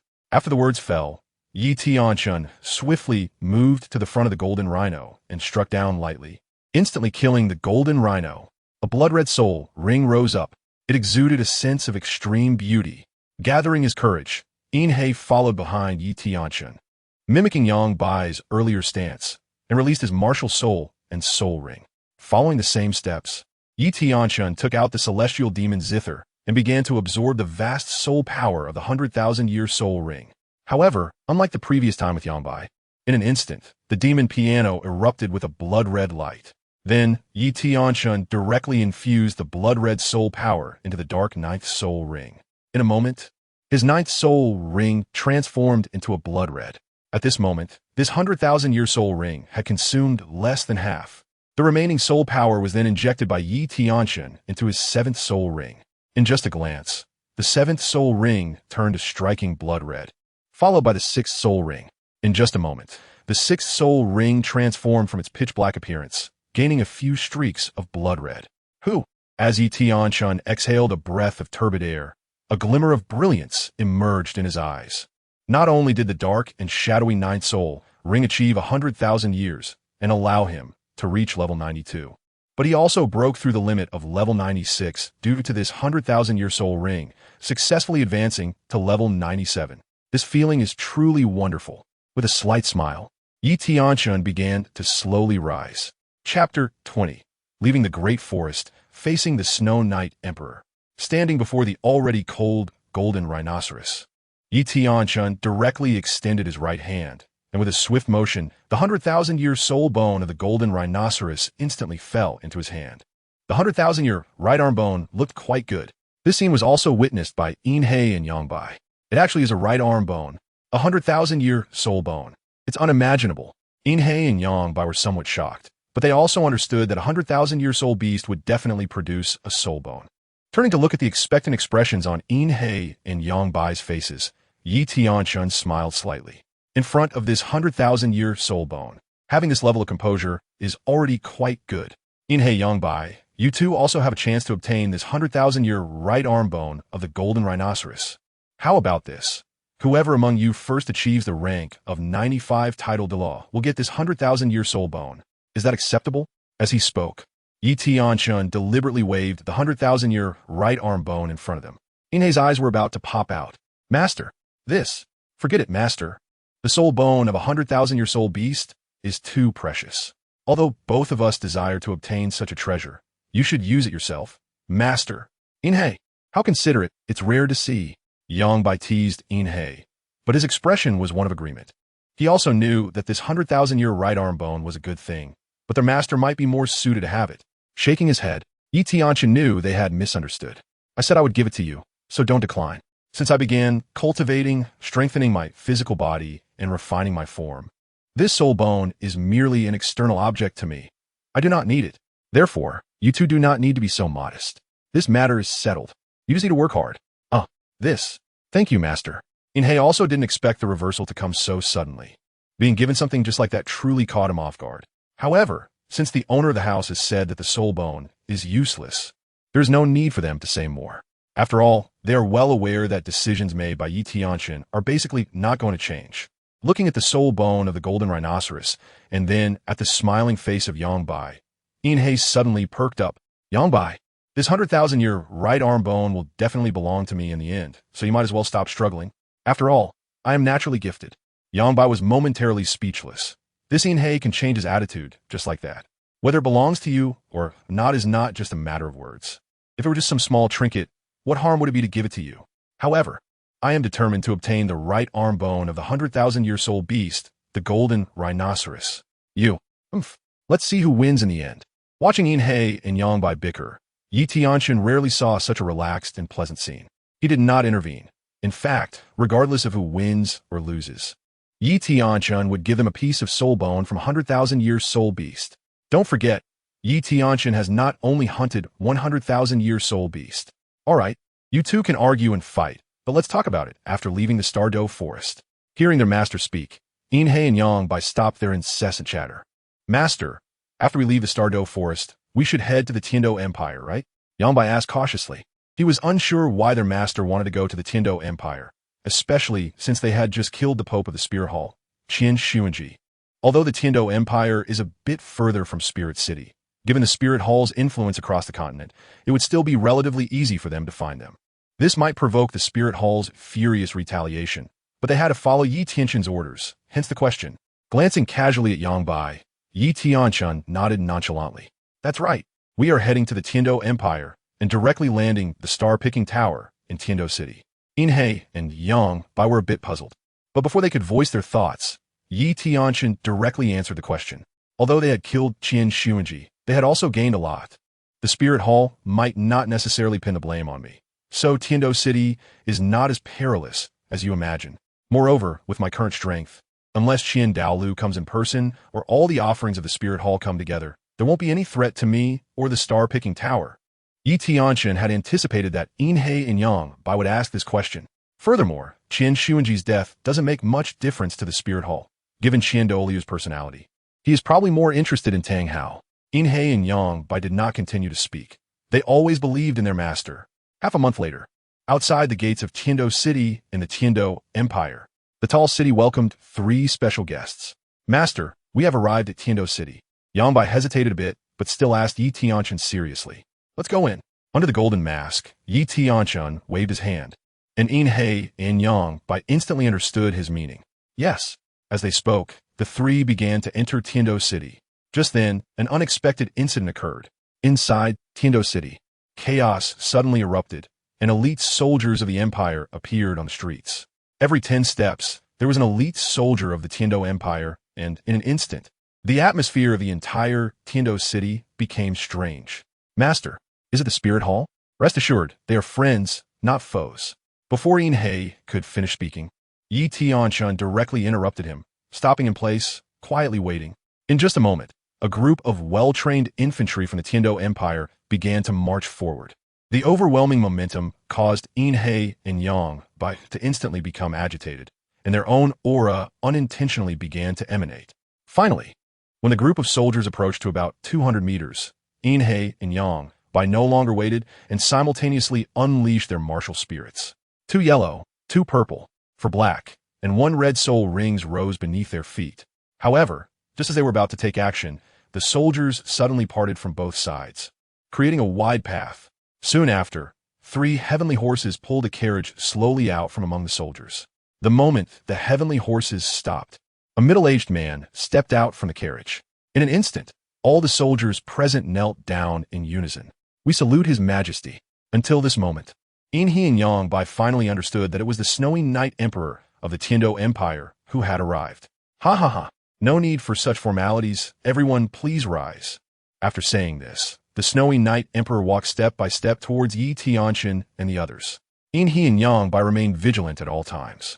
Although a Title Douluo was powerful, facing an assault from a large number of soldiers from an empire could also lead to their downfall. Therefore, they had no choice but to take it seriously. In the blink of an eye, the Snowy Night Emperor arrived in front of the 3, smiling slightly. Under the crown of the Harp Demon, it has been a long time. Inhe and Yang Bai were instantly stunned. The Snowy Night Emperor of the Tiando Empire actually knew their master? They had no idea about this matter at all. At this moment, Yi Tianchen was relatively calm, looking up at the slightly weathered appearance of the Snowy Night Emperor. His lips moved slightly. Your Majesty, it has been a long time. It must have been 10 years since we last met. In a flash of 10 years, the Snowy Night Emperor had transformed from a youthful and handsome figure into the current ruler of the Tiando Empire. The Snowy Night Emperor shook his head helplessly. Tianchen, it's just a mission of being born into a royal family. What can I do about it? As he spoke, the Snowy Night Emperor seemed to recall the time when he first met Yi Tianchen. 10 years ago, Yi Tianchen had not yet become a Title Douluo. He had only just become a soul sage, and the Snowy Night Emperor had just ascended to the throne. The 2 had met in Tiando City, and as the saying goes, one does not know someone until they fight. Yi Tianchen had given the Snowy Night Emperor quite a lesson. However, as time passed, the Snowy Night Emperor saw his former dreams reflected in the younger Yi Tianchen, to travel the world with a sword. Thus, the 2 formed a bond. During that time, Yi Tianchen wandered between the palace, where fine wine and delicacies were readily available, living in a world of luxury. Ultimately, after a year, Yi Tianchen stopped indulging and swept away the confusion that came after his rebirth in the Douluo Continent.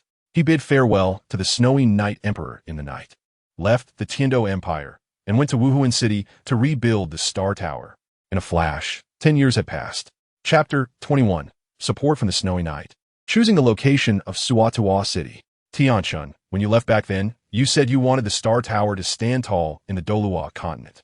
Now, it can be considered achieved. What a pity, I will never have the opportunity to travel the world with a sword in this lifetime. The Snowy Night Emperor let out a light sigh, thinking that if his talent were stronger and his cultivation higher, perhaps everything would be different. Your Majesty, life is but a fleeting moment, passing in the blink of an eye. Now that your Majesty governs the Tiando Empire, with a prosperous country and a peaceful people, isn't that also a form of achievement? Upon hearing Yi Tianchen's words, the Snowy Night Emperor smiled helplessly. Yes, everything cannot be relived. Looking at Yin He and Yang Bai, who were tightly wrapped beside Yi Tianchen, the Snowy Night Emperor also extended his hand in greeting.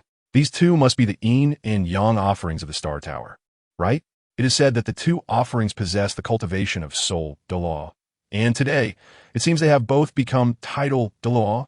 The Star Tower is indeed powerful. Yin, he has met your majesty, the Snowy Night. Yang Bai has met your majesty, the Snowy Night. Yin He and Yang Bai did not look down on the Snowy Night Emperor due to their high cultivation. After all, he was the ruler of a nation and an old acquaintance of their master, so they maintained the proper etiquette. All right, your majesty, this place is not suitable for conversation. Let us head to the usual spot. Yes, come Tianchen, Yin He Yang Bai. Let's board the carriage together. Yi Tianchen then unceremoniously stepped forward, lightly pointing and entering the carriage. Yang Bai and Yin He followed suit, entering the carriage one after another, while the Snowy Night Emperor slowly approached the exquisitely luxurious carriage. A soldier, quick and nimble, bent down to the ground, allowing the Snowy Night Emperor to step on his back and enter the carriage. Let us go. To the drunken, immortal tower. We obey your command. As the words of the Snowy Night Emperor fell, the carriage began to move towards the direction of the drunken immortal tower in Tiando City. Ahead were dozens of elite cavalry clearing the way, and behind them were hundreds of infantry providing support. It was a grand procession, speeding forward. Half an hour later, at the top floor of the drunken immortal tower in Tiando City, at an exquisitely crafted 8 immortals table, the Snowy Night Emperor and Yi Tianchen sat opposite each other. While Yin He and Yang Bai stood on either side of Yi Tianchen, the entire drunken immortal tower was surrounded by the Empire's elite, making it impenetrable. Looking at Yi Tianchen before him, the Snowy Night Emperor rarely had the opportunity to visit the drunken immortal tower. Tianchen, it has been a long time since you tasted the drunken immortal brew in this tower. Today, we should drink to our heart's content. After saying this, the Snowy Night Emperor waved his hand, and a soldier from the Empire brought over a long sealed jar. As the Snowy Night Emperor opened it, an enchanting aroma of wine immediately wafted out. Come. Tianchen, this is a 30-year-old drunken immortal brew. What a rare opportunity. Upon hearing this, Yi Tianchen felt a stir in his heart. He then slowly brought his left hand to his brow and gently tapped it. In an instant, the golden mask fell away. With a turn, Yi Tianchen placed it into the soul guide device at his waist. At this moment, his true face was unmistakably revealed. Yin He and Yang Bai both widened their eyes in shock. Although they had followed Yi Tianchen for 7 or 8 years, they had never seen the true visage of their master. The moment Yi Tianchen removed his mask, they were clearly stunned. Their first impression was that he looked young. The starry brows and sword-like eyes, along with his snow-white skin, made them realize that their master was likely not very old. But the terror of his strength made them even more in awe. Shui also took a curious glance. After all, it had been 10 years since they last met. At first glance, he seemed unchanged, still so spirited. But it was true that he appeared more mature in his demeanor. In fact, when Yi Tianchen wore the mask, it was merely a reluctant choice during his weaker days. After all, as an assassin, killing wasn't the hardest part, but protecting oneself was crucial. After achieving the title of Title Douluo, Yi Tianchen became accustomed to showing himself with a mask and didn't care much about these details anymore. Your Majesty Shui, I've been craving the drunken immortal brew in Wuhuan City, and today I can finally satisfy my craving. With that, Yi Tianchen didn't worry about any issues with the wine and directly downed a cup. The rich aroma of wine flowed out from between Yi Tianchen's lips and teeth. Yi Tianchen instantly felt invigorated. Yin He and Yang Bai looked at each other, wondering if it was really that exaggerated, but as the aroma spread, they couldn't help but swallow their saliva. The two esteemed offerings of Yin and Yang. Come sit down and drink together. Since your Majesty Shui Yi has spoken, you should sit down. Hearing their master speak, the two finally took their seats, and after downing a cup of drunken immortal brew, they couldn't help but exclaim in admiration. Tianchen, in your letter, you mentioned wanting to move the star-picking tower to the Tiando Empire. Is this true? Seeing everyone relax, Shui Yi couldn't help but ask. Calmly looking at the somewhat excited Emperor Shui Yi, Yi Tianchen nodded. That's right, the star-picking tower is no longer suitable to remain in Wuhuan City. And moving to the Tiando Empire is also a bit of my personal desire. The Tiando Empire has many sects, and the murkier the waters, the better. This matter doesn't really concern me, but Tianchen, if the star-picking tower is established in the Tiando Empire, will you be willing to serve as a guest offering for our Tiando Empire? Shui glanced at the calm Yi Tianchen and continued, in recent years, our Tiando royal family has found it increasingly difficult to control the entire empire, and those sects and academies no longer regard the empire highly. Moreover, the Spirit Hall is eyeing us covetously. If possible, I hope Tianchen can provide some assistance. Yi Tianchen had already guessed that Shui would make this request. Your Majesty Shui, it's not that Tianchen is unwilling to agree, but recently, I fear that I might bring trouble to the Tiando Empire. If I wait until my strength improves a bit more, it won't be a problem. However, Tianchen is willing to lend a hand when the Tiando royal family is in trouble. What does your Majesty think? Alas, Shui actually knew that it would end up this way, but fortunately, he promised to help the Tiando royal family in times of crisis. All right, Tianchen, just as you said before, there is no eternal dynasty. Perhaps one day in the future, the Tiando Empire will also fall apart and turn into nothingness. But with your words, Tianchen, the Tiando Empire is indeed fortunate. In fact, it is not that Yi Tianchen is unwilling to become a guest elder of the Tiando Empire. It is just that, as the master of the star-picking tower, he cannot join any forces. However, if the Tiando royal family encounters a crisis, due to his relationship with Shuya, he wouldn't mind lending a hand. Moreover, with Qin Douluo and the Spirit Hall posing a huge pressure, Yi Tianchen also does not wish to expose any weaknesses. Forget about this for now, Tianchen. Where do you want to build your star-picking tower? Sodo City. As Yi Tianchen's words fell, Emperor Shuya frowned tightly. If it were to be established within Tiando City, it would be easy to handle. As the emperor of the Tiando Empire, he could settle it in no time. However, Sodo City is not that easy to manage. As a famous soul fighting venue in the Douluo Continent, Sodo City is a mixed bag, and the Empire's orders simply do not work there. Moreover, it borders the Star Luo Empire, which adds to the complexity. However, on the snowy night, just thinking about the nature of the star-picking tower and their powerful strength made me feel much more at ease. All right, Sodo City, since you Tianchen have already made your decision, I won't ask any more questions. Tomorrow, I will order that Sodo City be sealed and sent to you, Tianchen. However, if those guys in Sodo City do not agree, then it will be up to you, Yi Tianchen, to resolve it personally. Nodding, Yi Tianchen knew that Shuya could only do so much. In fact, he didn't have to make a trip to Tiando City. He could have gone directly to Sodo City. But since he was already on the territory of the Tiando Empire, it was better to bid farewell to some individuals and matters. Just like the Emperor, Yi Tianchen estimated that they would not meet again from now on. After all, he was already at level 97, and it was just a matter of time before he reached level 99 to become a limit Douluo. He was also interested in the appearance of the gods. A great era was approaching, and whether one lives or dies depends on luck. Yi Tianchen was already prepared. Chapter 22. Half a year passes. The star-picking tower stands tall. A month later, Sodo City welcomed a group of strange soul masters. In just one night, the originally complex forces within Sodo City underwent a major cleansing. Hundreds of soul masters died on the spot. This group of arriving soul masters were the earthly and mysterious level assassins from the star-picking tower. Suddenly, everyone in Sodo City felt insecure. Some soul masters chose to flee the bloody Sodo City, while others attempted to take advantage of the chaos, continuously pouring into Sodo City. When the heavenly level assassins from the star-picking tower arrived, the entire Sodo City was further shaken, as 9 powerful beings above the Soul Sage level descended upon Sodo City, making an already grim situation even more turbulent.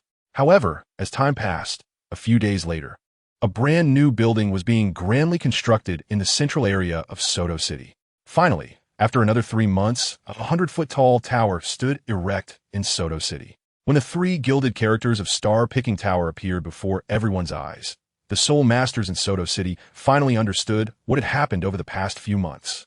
It turned out to be the Star-Picking Tower. This legendary force could rival the powerful forces of the upper 3 sects. However, the Soul Masters of Sodo City would never have thought about why the Star-Picking Tower moved from the Spirit City to their Sodo City. Of course, they could never know. Soon, the news of the star-picking tower standing in Sodo City spread throughout the entire Heaven-Do Empire and quickly reached the Star Luo Empire and Spirit City.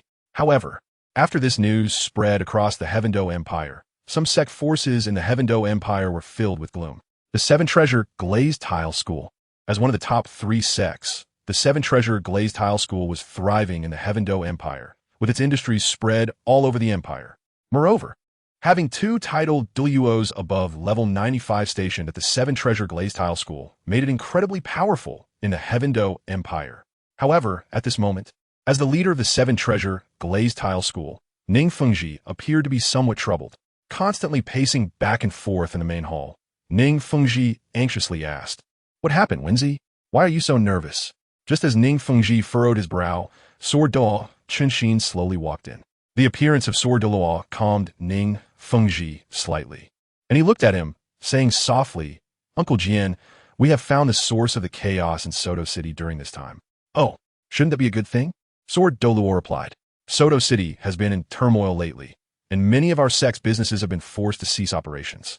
Since we have found the source of the chaos, we should send strong members of the sect to resolve it." "Why the urgency?" Douluo Qinshin was aware of some recent news regarding Soto City.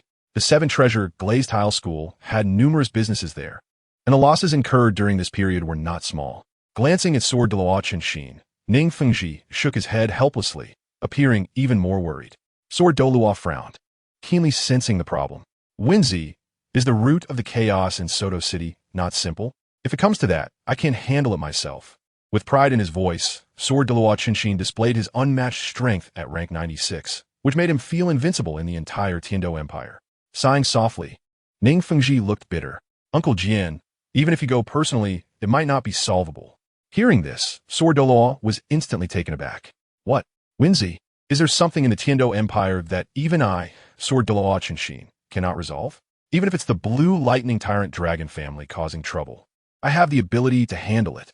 Before Douluo could continue, Ning Fengji suddenly interjected, "Uncle Jian, what if I told you that the reason for the chaos in Soto City is because of the star-picking tower?" Upon hearing this, Douluo felt as if a bucket of cold water had doused his fiery enthusiasm. "The star-picking tower? Wenzi, are you sure you're not mistaken? Is it really the star-picking tower? That's not right. Isn't the star-picking tower always located in the Spirit Hall City? Why has it suddenly moved to the Heaven-Do Empire? And even to Soto City?" Chen Xian was clearly a bit puzzled, but upon hearing the name Star-Picking Tower, he calmed down considerably.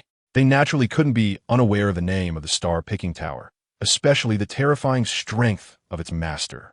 The ability to fight evenly with the golden crocodile Douluo from the Spirit Hall is something that Chen Xian could not compare to just based on that.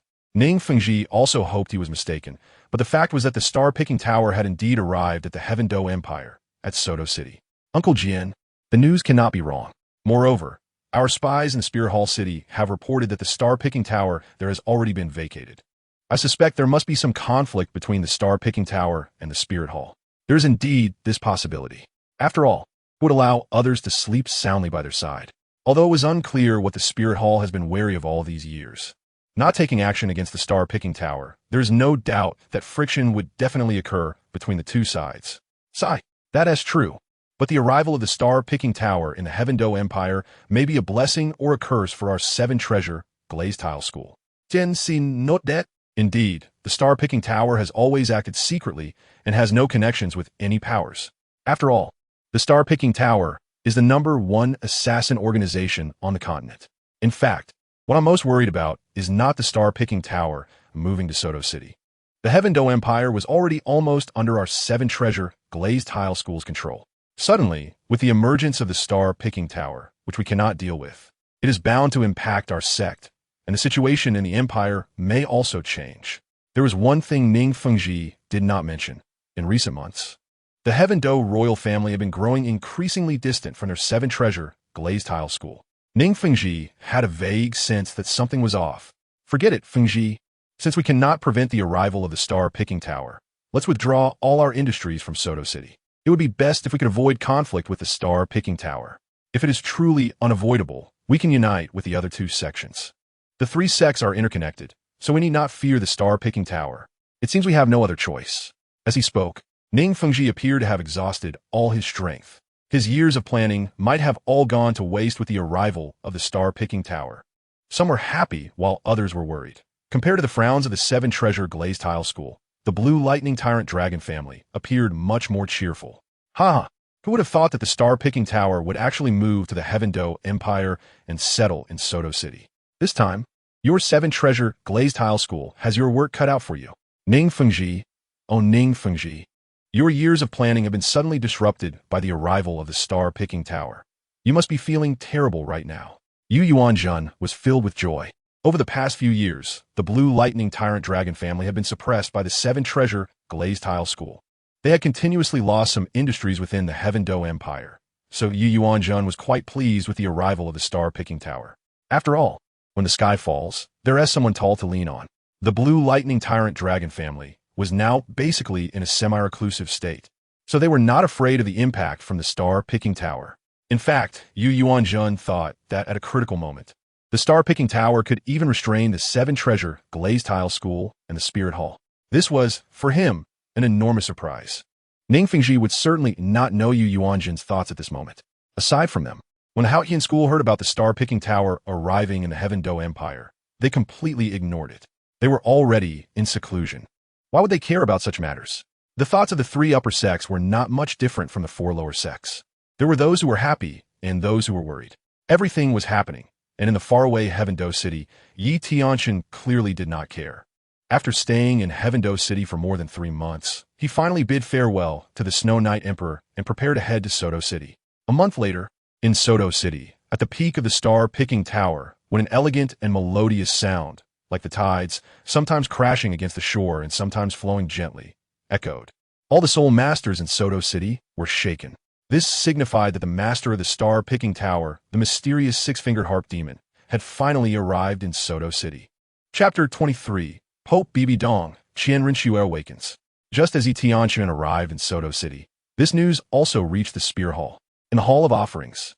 At this moment, Qin Douluo was carefully listening to the golden crocodile Douluo recount everything that had happened in Soto City. Brother, I really didn't expect that the master of the star-picking tower would go to Soto City in the Heaven Do Empire. It makes me a bit confused. Logically speaking, the star-picking tower should be keeping a low profile, yet they appeared so brazenly. Aren't they afraid of our spirit hall's retaliation? After hearing this, Qin Douluo had no reaction. It was just as expected. We publicly stated that Ji Air was killed by Tang Hao. So there hasn't been an outright confrontation between the star-picking tower and the spear hall. Moreover, do you think the master of the star-picking tower is afraid of anything? Afraid of you or afraid of me? He is not afraid at all. If I'm not mistaken, he is now at least level 96, or even 97. His martial soul is special, and his soul rings are strange. His strength has increased again. Even now, you probably wouldn't be his opponent. The golden crocodile, Douluo, fell silent. What his elder brother said was correct. The master of the star-picking tower did not need to be afraid, nor did he need to hide. Besides, I think that little fellow going to the Heaven Do Empire must also be interested in Tang Hao. I have never doubted that the master of the star-picking tower could reach this point. In fact, he is much more terrifying than I was at his age. As for the gods, he may be even more interested than I am. The golden crocodile, Douluo nodded. He could understand. The desire for level 99 is no less than his desire to break through level 99. Even if there is a 1 in 10,000 chance he, the golden crocodile, would still try it, let alone the desire for the gods. Just as Qin Douluo was about to say something else, a cold and charming voice came from outside the hall. Great offering, Bibi Dong requests an audience. Upon hearing this, the golden crocodile also ceased discussing matters related to the star-picking tower, sitting upright and watching Bibi Dong walk step by step into the hall. You're here, Bibi Dong. Qin Douluo's eyes held no emotion as he looked at Bibi Dong, also feeling her level 92 strength. The great offering summoned me. How dare I not come? Bibi Dong stared directly at Qin Douluo, her eyes filled with calm. She glanced at the golden crocodile Douluo beside Qin Douluo and smiled slightly. I didn't expect second offering to be here as well. The golden crocodile, Douluo nodded. All right, the reason I called you here, you should know what it is. As Qin Douluo spoke, Bibi Dong's gaze returned to him. Great offering, Bibi Dong understands that the Spirit Hall cannot be without a master for a day. It would be a great honor for Bibi Dong to take over the position of Pope. Calmly watching Bibi Dong finish speaking, Qin Douluo felt that Bibi Dong was not an easy character to deal with, but the current Spirit Hall could only let her serve as Pope. You are the Saintess of our Spirit Hall and naturally qualified to take on the role of Pope. Moreover, you are Schwerer's mother, which gives you the qualifications in terms of both feelings and reason. As soon as these words came out, Bibi Dong's heart tightened, and a surge of unnamed anger secretly burned within her. The meaning of Qin Douluo's words is very clear. It is not just because Bibi Dong is the holy maiden of the Spirit Hall, but more importantly, she has given birth to an heir for the Qin family. This is the fundamental reason she can take over as Pope. Even though Qin Xuanji is already dead, Bibi Dong still feels unsatisfied. And even because she did not kill him herself, her hatred has not diminished during this time. Instead, it has only grown. However, when faced with the position of Pope, Bibi Dong still endured it. The matter of succeeding to the papacy is entirely up to the great offering. After calming down, Bibi Dong replied calmly, "Since that's the case, you shall succeed to the papacy in a month." Tian Douluo's words made Bibi Dong breathe a sigh of relief, dragging her pent-up anger as she slowly left the offering hall. After Bibi Dong left, Golden Crocodile couldn't help but speak. "Brother, Bibi Dong must still be harboring resentment towards Xuanji. That overwhelming hatred, no matter how well it is concealed, is still so obvious. Is it really okay to let her take over the position of Pope of the Spirit Hall?" Tian Douluo sighed deeply. "Golden Crocodile, some things really can't be explained clearly. ZitherLevels told me some things about Xuanji and Bibi Dong. Do you think Xuanji and the Lord of the Star-Picking Tower ever had a grudge?" Golden Crocodile Douluo shook his head. "This I have not heard. Yes, Xuanji and the Lord of the Star-Picking Tower had no contradictions at all. So why did the Lord of the Star-Picking Tower want to kill him? The reason is still because of Bibi Dong. According to ZitherLevels, it was Bibi Dong who went to the Star-Picking Tower, paid a corresponding price, and had the Lord of the Star-Picking Tower kill Xuanji. This, Golden Crocodile Douluo was somewhat shocked. If that's the case, why is our big brother still so calm? He even allows Bibi Dong to take over as Pope? Are you confused? Don't forget, no matter what, Bibi Dong is Xuer's mother and one of our Qin family. Moreover, this is just a guess.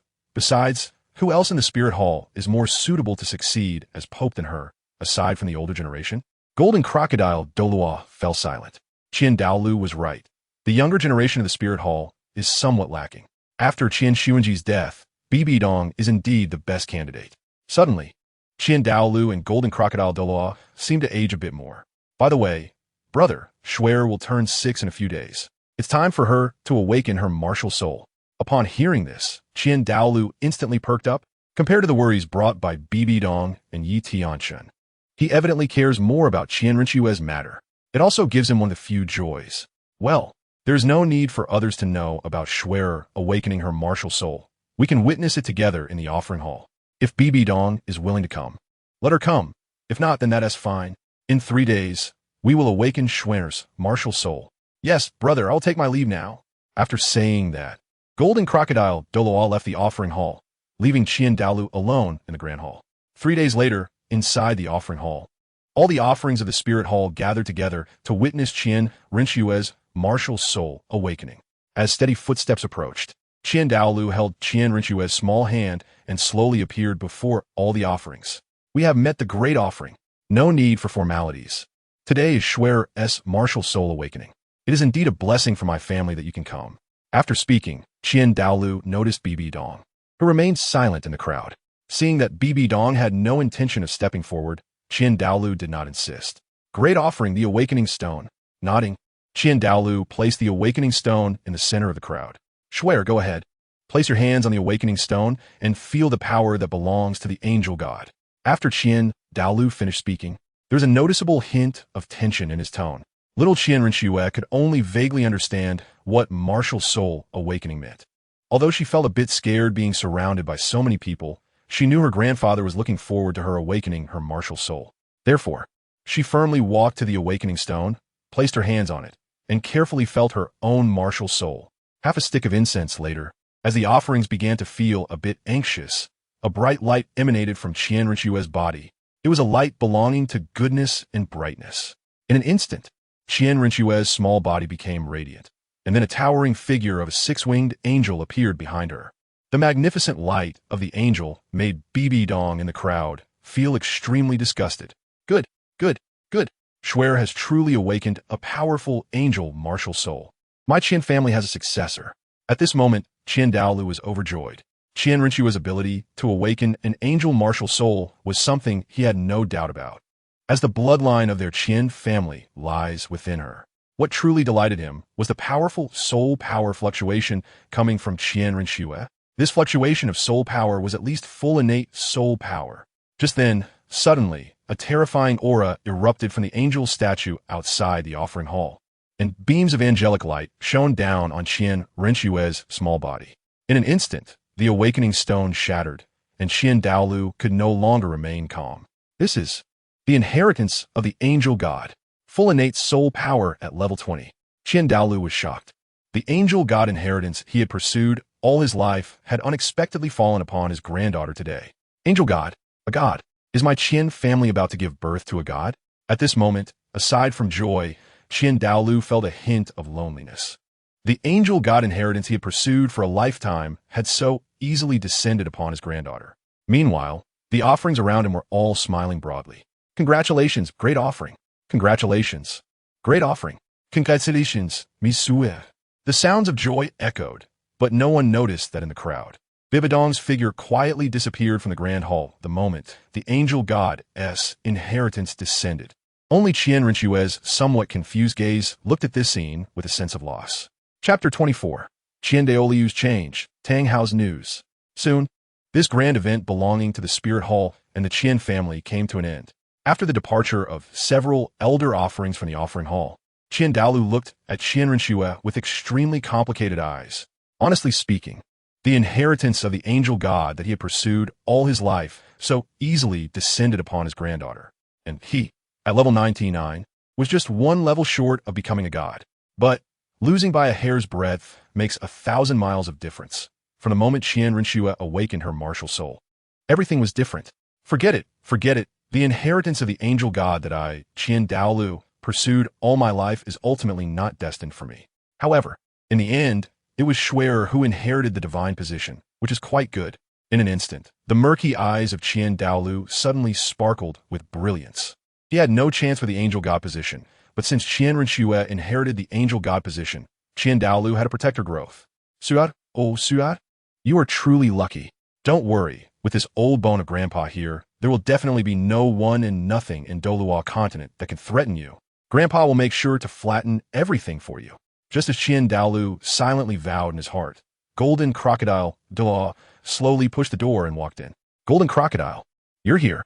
With a shaky gait, Golden Crocodile Douluo smiled as he looked at Qin Douluo. Big brother, Schwerer has truly amazed all the worshippers in the worship hall this time. Innate soul power, level 20. Plus, with the six-winged angel as her divine martial soul. Schwerer's future is immeasurable. I must congratulate you, big brother. Hearing Golden Crocodile Douluo's words, Qin Douluo felt quite proud. As the heir of the angel family, Qin Renshue's talent was indeed rare. Golden Crocodile, Schwerer has good talent, but she is still young. Before she truly grows up, we, along with the other worshippers of the worship hall, must protect her path. He thought that in the future, Schwerer would be able to take on the responsibilities of the Spirit Hall, and his Qin family would have successors. Upon hearing this, Golden Crocodile Douluo nodded. Big brother, I understand what you're saying. Don't worry, with you watching over Schwerer and me and the other old friends from the worship hall, Schwerer will not be in any danger. You're right. Qin Douluo agreed with Golden Crocodile Douluo's words. It would be a joke if they couldn't protect Qin Renshue with their presence. Then there would be no need for the Spirit Hall to exist. By the way, Golden Crocodile, do you have any news about Tang Hao from the Haoyan sect? Regarding Tang Hao, Qin Douluo was still quite concerned. After all, Yi Tianchen's words about having divine assistance deeply affected Qin Douluo, like a thorn in his side.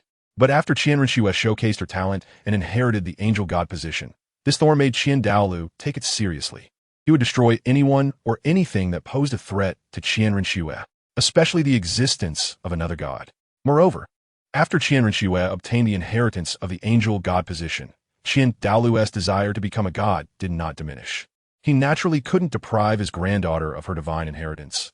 And of course, he didn't have that ability. Whoever the angel god chose would be chosen, and Qin Douluo could do nothing about it.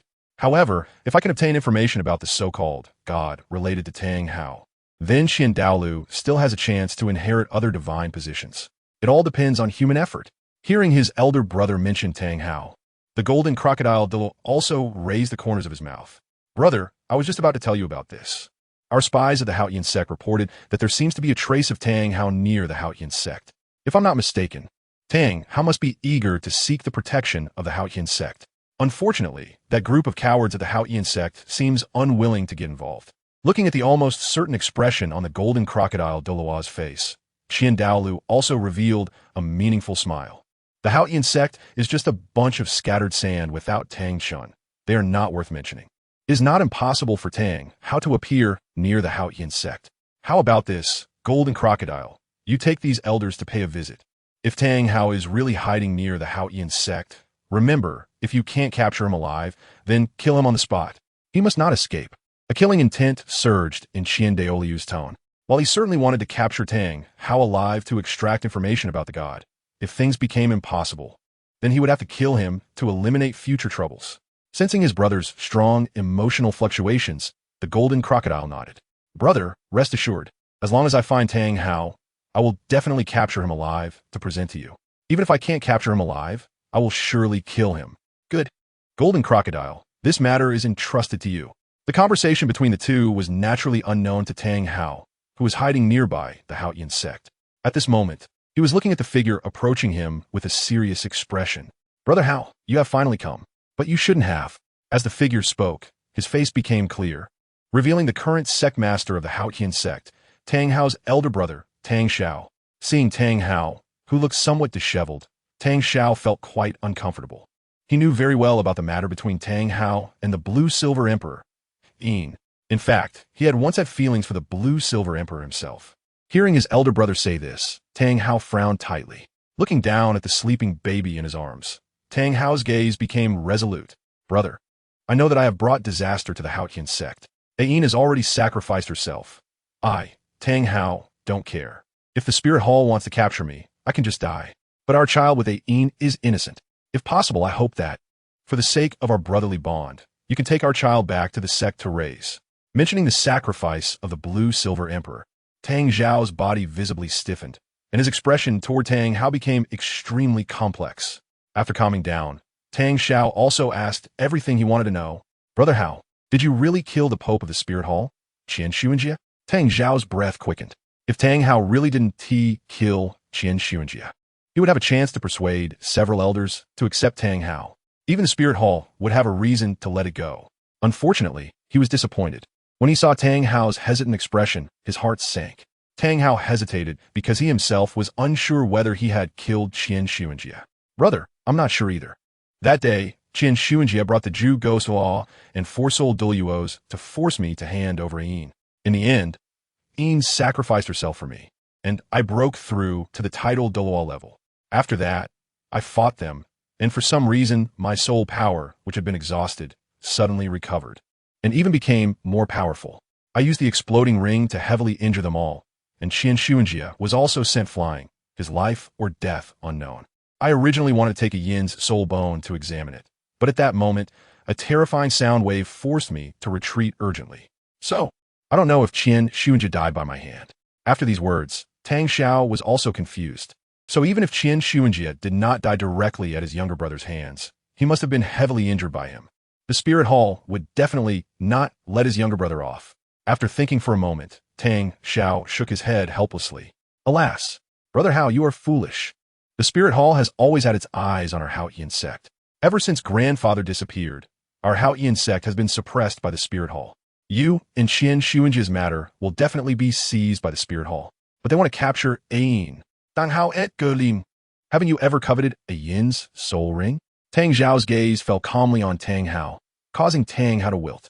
Seeing Tang Hao's expression, Tang Xiao chose not to bring up again.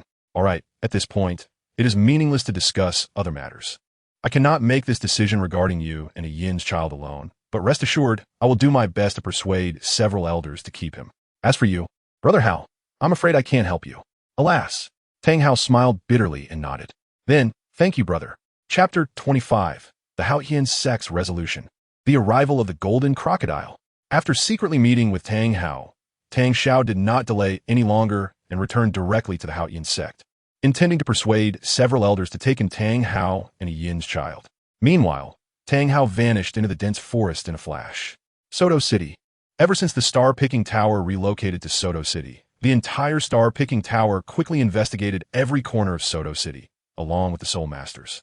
At the top of the star-picking tower, inside the building, Yi Tianchen was leisurely holding a cup of drunken immortal brew, smiling slightly, and then drank it. Just then, Inhei stepped into the building. Tower Master, Inhei requests an audience. Putting down the wine cup, Tianchen looked up and slightly moved his lips. Guoming, Creek. Tower Master, we have thoroughly investigated the situation in Soto City. Seeing Tianchen nodding for him to continue, Inhei did not hesitate any longer. Tower Master, the Soul Masters in Soto City are not very strong. Most of them are Soul Masters of the Soul Respect, Soul Sect, and Soul King levels, which are already extremely rare. Of course, there are those above Soul King, but originally there was a Soul Emperor from the Seven Treasure Glazed Tile Sect stationed in Soto City. However, ever since we, the Star Picking Tower, arrived, this Soul Emperor from the Seven Treasure Glazed Tile Sect has also left Soto City. Furthermore, the Spirit Hall has a level 3 branch here, and its master is only a Soul King of level 53. Tianchen nodded. Soto City is located at the border of the Star Luo Empire and the Heaven Do Empire. Although there are a large number of Soul Masters, most of them are low-level Soul Masters. However, this level of strength is actually quite impressive. On the entire Douluo Continent, Title Douluo level powerhouses basically belong to a few major forces and usually do not go out. Most Soul Douluo level powerhouses are diligently cultivating in hopes of becoming Title Douluo. Therefore, among the roaming Soul Masters on the continent, Soul Sage, and even Soul Emperor level Soul Masters are already considered strong. By the way, in Soto City, the Seven Treasure Glazed Tile School must have quite a few industries, right? Otherwise, they wouldn't have sent a Soul Emperor to take charge here. Tianchen rubbed his fingers and said with a slight smile, Master of the building, your guess is correct. In the entire Soto City, the industries of the Seven Treasures Glazed Tile School occupy almost more than half. It can be said that before we, the Star Picking Tower, arrived, the entire Soto City was almost controlled by the Seven Treasures Glazed Tile School. As expected, although Ning Fengji is unable to break through to the Soul Douluo level due to his martial soul, as the leader of a sect, he is quite clever. It's likely that it's not just Soto City. The Seven Treasures Glazed Tile School also controls a large number of industries within the Heaven Do Empire. To say they are as rich as a country is not an exaggeration. Upon hearing this, Inhei also deeply agreed. The strength of the Seven Treasures Glazed Tile School is not only in its formidable power, but also in its astonishing strategies. Master of the building. There's one more thing. According to reports from spies within Wuhuan City, the golden crocodile Douluo from the Wuhuan Hall left Wuhuan City 3 days ago with several offerings from the Wuhuan Hall. Their direction seems to be towards our side, or perhaps towards the Haotian sect. Upon hearing Inhei mention this news, Tianchen pondered slightly and then waved his hand. There is no need to worry. The target of the golden crocodile won't be our Star Picking Tower. As long as Qin Douluo doesn't come out, the Star Picking Tower doesn't need to be concerned. All right, you can leave now. Understood. Inhei then disappeared from the pavilion. Qin Douluo, you're still interested in Tang Hao after all. Haotian sect, Tang Hao, TSK, they're in for it. After muttering to himself for a moment, Tianchen stopped considering all these matters. If the golden crocodile could capture or kill Tang Hao this time, it would mean that the deity was only temporarily interested in Tang Hao. Tianchen wouldn't need to get involved. But if the golden crocodile himself couldn't capture Tang Hao, that would be interesting. At that time, Tianchen would definitely step in.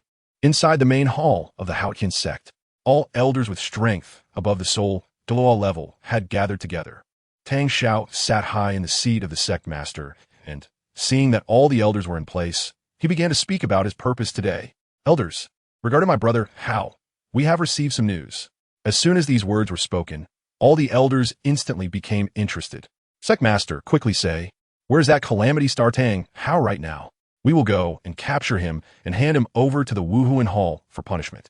Yes, Tang Hao has committed a heinous crime and actually dares to appear. Several elders spoke at once, eager to seize Tang Hao immediately. Tang Xiao's expression darkened. He hadn't even mentioned the matter of Tang Hao and Ain's child, and this group of elders was already in an uproar. How could he bring that up? Elders! Finally, Tang Xiao shouted, and the elders turned to look at him in confusion, seeing Tang Xiao's face was ashen. They stopped talking and waited for Tang Xiao to continue.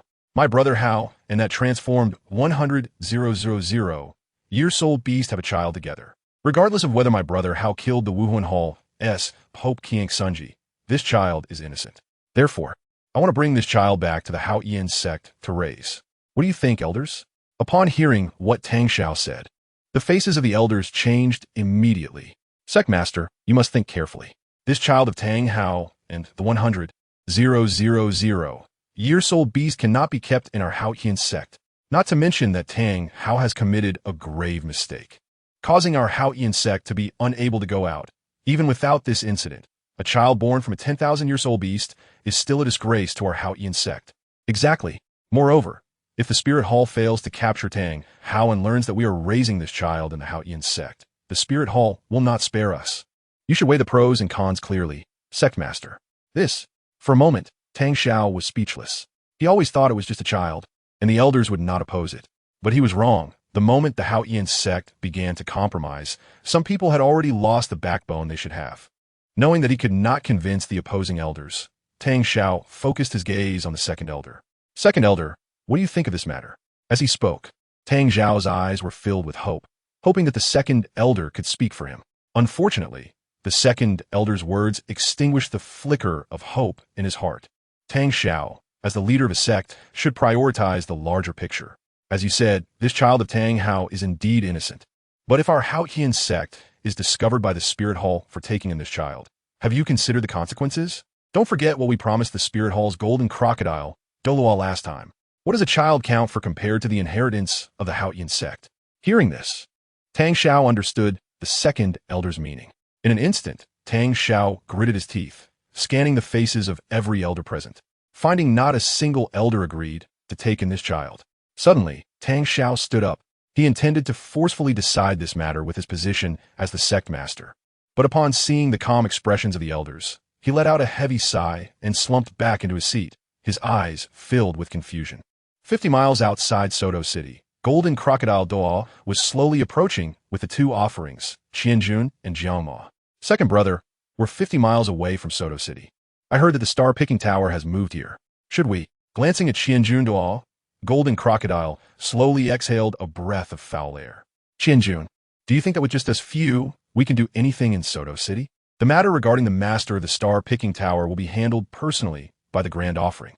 Let's go. The Haotian sect isn't far now. We'll be there in a few days. Tang Hao, we can't let him escape. All right, second brother, I'll follow your lead. Kokan sect, Tang Hao. Let us see how you escape this time. Qianjun Douluo coldly glanced in the direction of Soto City. Then followed Golden Crocodile Douluo as they continued to fly toward the Haotian sect. Meanwhile, Tang Hao, near the Haotian sect, was anxiously waiting for news from his elder brother. Tang Xiao. Just as Tang Hao was filled with anticipation, Tang Xiao approached him with a soulless expression, as if drained of spirit. Elder brother, how is it? The elders should have agreed to let me keep the child in the Haotian sect, right? Upon hearing this, Tang Xiao instantly regained his senses. But his gaze toward Tang Hao became evasive. In an instant, Tang Hao sensed something was off about his elder brother. Chapter 26. Tang Hao meets Golden Crocodile. Crushing showdown. Brother, I originally thought that letting you and a yin child enter the Haotian sect would not be opposed by the elders. But the reality is quite the opposite. Now, whenever they hear your name, even if it's just something related to you, they're extremely disgusted. They definitely won't allow you and a yin child to stay in the Haotian sect. I'm so sorry, brother. Tang Hao at this moment appeared calm. Elder brother, I don't blame you. Since the elders cannot accept me, Tang Hao, nor can they accept an innocent child, then I will just leave. I will not make things difficult for you. After saying this, Tang Hao's expression turned cold, and without any hesitation, he turned and disappeared from Tang Xiao's sight. Brother. At this moment, Tang Xiao wanted to chase after Tang Hao, but he felt utterly powerless, even as the sect master. After parting with Tang Xiao, Tang Hao planned to leave the Haotian sect's territory. He flew along, but because of the burden of the child, his speed was not particularly fast. However, just as he was about to leave the Haotian sect's range and enter an open area, an unprecedented sense of crisis suddenly exploded in Tang Hao's mind. Not good. However, when Tang Hao spoke these words, it was already too late. In front of him, in an instant, the Golden Crocodile Douluo approached Tang Hao step by step with a vigorous pace. The murky eyes of the Golden Crocodile Douluo suddenly erupted with a burst of brilliance upon seeing Tang Hao. Slightly nodding, he said, Tang Hao, I didn't expect you to really dare to return to the Haotian sect. This courage is commendable, but unfortunately, it's all just a lamb entering the tiger's den. Throwing yourself into the net, killing my Wuhuan Temple's Pope, and colluding with a 100,000-year soul beast. Every single one of these crimes means that you, Tang Hao, deserve to die. If you know what's good for you, come back to the Wuhuan temple with me immediately. Otherwise, not only will you die, but the Haotian sect will also be held accountable today. As he finished speaking, the 9 soul rings of yellow, purple, black, and red began to appear one by one under his feet. A golden, giant crocodile, dozens of meters long, was continuously roaring behind him. The pressure from his level 98 aura was like a mountain, and in an instant, Tang Hao felt immense pressure. At this moment, Tang Hao had lost the calm he had when facing his elder brother, beads of heavy sweat continuously falling from his forehead. Turning his head, Tang Hao wanted to make a run for it first, but just as he turned around, 2 more old men with deep and restrained auras appeared in front of him. Boom! As the soul rings of 2 yellow, 2 purple, and 5 black lit up on the bodies of the Tianchen Douluo and the Jiangma Da. Their level 96 cultivation made Tang Hao feel a bit frightened. At this moment, it would be a lie to say that Tang Hao was not panicking. With 3 Title Douluos above level 96 appearing in front of him, he truly did not know how he would have a chance to survive. Facing the golden crocodile Douluo again, Tang Hao forced a bitter smile. The Wuhuan temple truly values me. Tang Hao, a level 98 golden crocodile Douluo, huh? Since a battle is unavoidable today, then I, Tang Hao, will fight to the death. Saying this, he gently placed the little Tang San down on the ground. And Tang Hao also released his martial spirit. The Haotian hammer fell directly into his hands, and 2 yellow, 2 purple for black, and 1 red soul rings lit up beneath him. At this moment, his level 92 strength felt like a lonely boat in the ocean, appearing so weak. Suddenly, Tang Hao dashed towards the Tianchen Douluo and the Jiangma Da, raising the Haotian hammer high, with all his soul power converging on the hammer surface. Martial spirit true body. Great Sumeru hammer. With a loud shout, Tang Hao maximized the power of the Haotian hammer. In just an instant, Tang Hao's attack reached the Tianchen Douluo.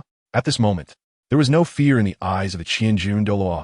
Martial spirit, true body, 8 soul skill, Tianchen 1 throw. In an instant, the movements of the Tianchen Douluo were like lightning, and the dragon pattern staff in his hand met Tang Hao's Haotian hammer with great force. Boom! Just a single exchange, and Tang Hao was instantly sent flying by a terrifying force. A mouthful of fresh blood spurted out. Indeed, there was still a huge gap between a level 92 Title Douluo and a level 96, even if what Tang Hao held was the world's #1 martial spirit. The golden crocodile Douluo just watched like this, not making a move. He wanted to see what qualifications Tang Hao had to injure the Zhu Gui Douluo back then and severely wound the Qian Sunji. But unfortunately, at this moment, the strength Tang Hao displayed had not shown any notable points to the golden crocodile Douluo. However, Tang Hao, who was knocked away, took advantage of Tianchen Douluo's strike to distance himself from little Tang San, attempting to draw the battlefield in another direction. Without any hesitation, the Tianchen brothers charged straight at Tang Hao. Under the joint effort of 2 Title Douluo at level 96, after just a few exchanges, Tang Hao was sent flying 100 meters away by Tianchen Douluo's staff. Just as Tang Hao was about to get up and continue resisting, he suddenly heard the voice of golden crocodile Douluo. Tang Hao, if you still want this little brat in my hand to continue living, it's better for you to surrender obediently. I'm old, and I can't control my strength. He said, otherwise this little brat will suffer. As soon as the words fell, Tang Hao looked sharply at golden crocodile Douluo, realizing that little Tang San was already being held in his palm. The frightened little Tang San immediately burst into tears. Golden crocodile Douluo didn't mind and quietly watched Tang Hao, wanting to see how he would choose. At this moment, Tang Hao was furious, his body trembling constantly, veins bulging. But soon he lost his temper. After all, he never expected that a Title Douluo at level 98 would actually use a child not even a year old to threaten him. However, the golden crocodile Douluo did not care at all about how others would think. Before leaving the spirit hall, he had promised his brother Qin Douluo to capture Tang Hao alive. And Tang Hao was so weak, not to mention taking action against him. Even just with Tianchen and the demon subduing brothers, Tang Hao was already on the verge of death. If he were to intervene, wouldn't Tang Hao be torn to pieces? Therefore, the golden crocodile Douluo decided to be straightforward and directly find Tang Hao's weakness, making him beg for mercy. Golden crocodile Douluo, how could you, as the second offering in Hall of Offerings and a 98th level Title Douluo, be so despicable and shameless? Using a child as a threat, the golden crocodile smiled slightly. Tang Hao, you're not wrong. I am indeed a 98th level Title Douluo in the Hall of Offerings. But this little brat doesn't seem to count as human.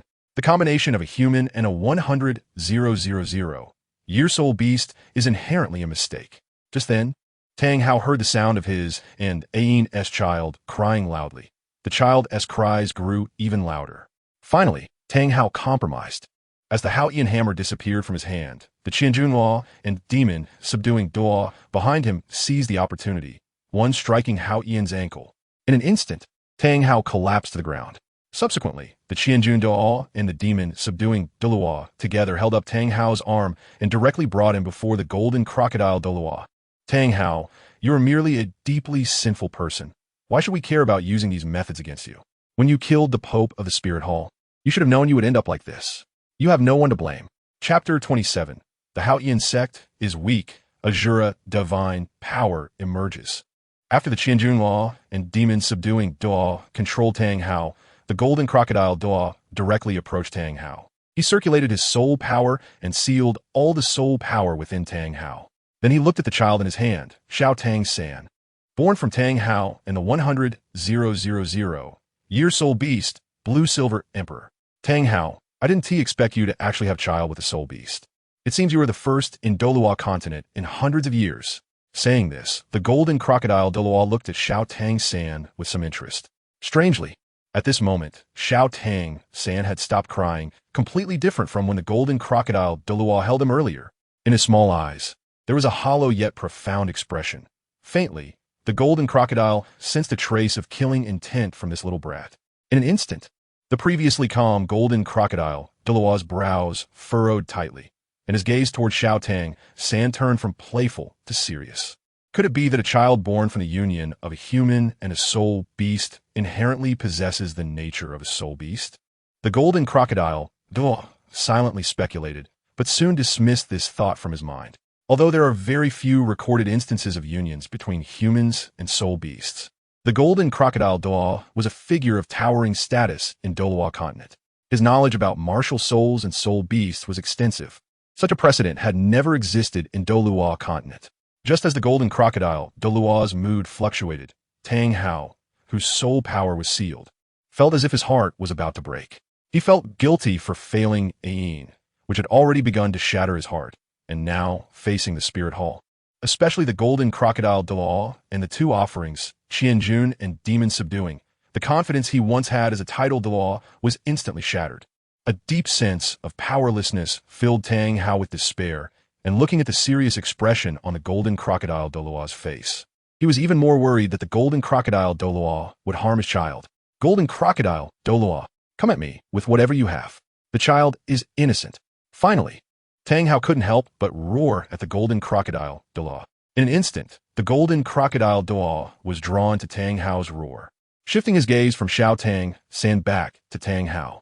Tang Hao, it's utterly ridiculous. You dare to speak of innocence to me?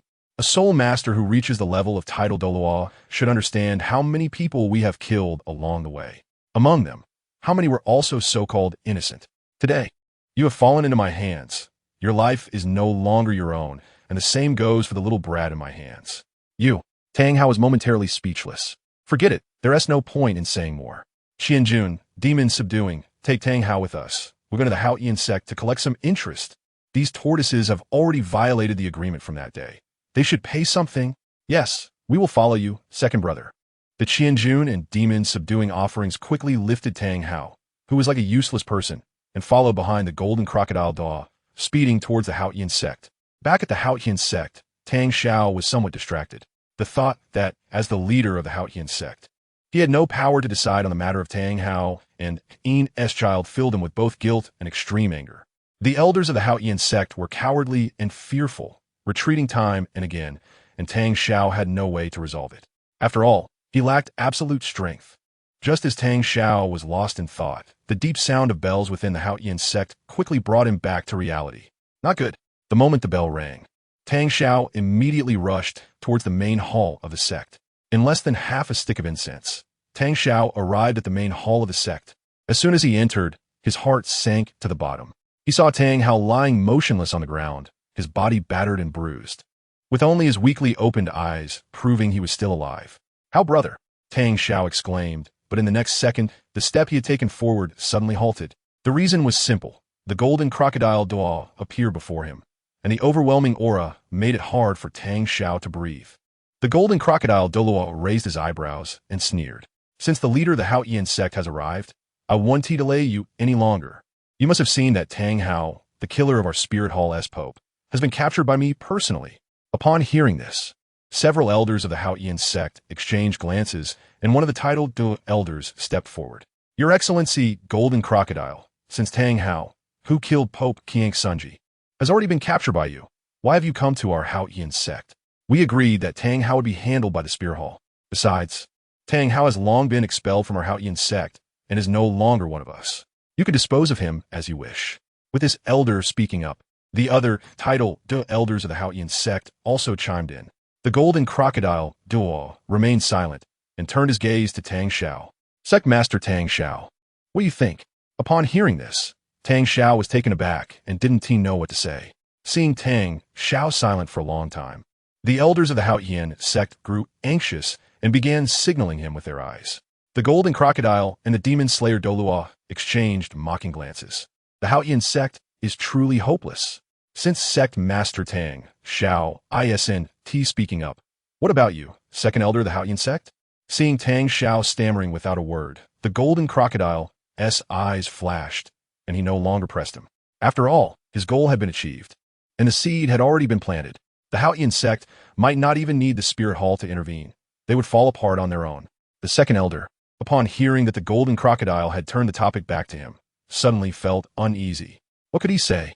In the past, when Tang Hao was not captured, it didn't matter what was said, but now, if he let the Spirit Hall dispose of Tang Hao, what would happen with Tang Xiao in the future? But the Haotian sect couldn't refuse. An idea struck the second elder, and he mimicked Tang Xiao's silence, trying to muddle through. However, how could the golden crocodile Douluo allow that? Since the second elder wasn't speaking, he must be tacitly agreeing to the agreement made that day. After all, the Haotian sect was still a sect that valued integrity. After saying this, the golden crocodile Douluo smiled and looked at Tang Xiao, speaking clearly. Well, since the second elder is silent, it seems he has accepted the agreement. Indeed, the Haotian sect is still honest. The second elder was instantly infuriated, thinking, is it really okay to do this? Tang Xiao glanced at the second elder and then scanned all the elders present. Seeing this scene, the golden crocodile Douluo felt satisfied. It was starting to have an effect.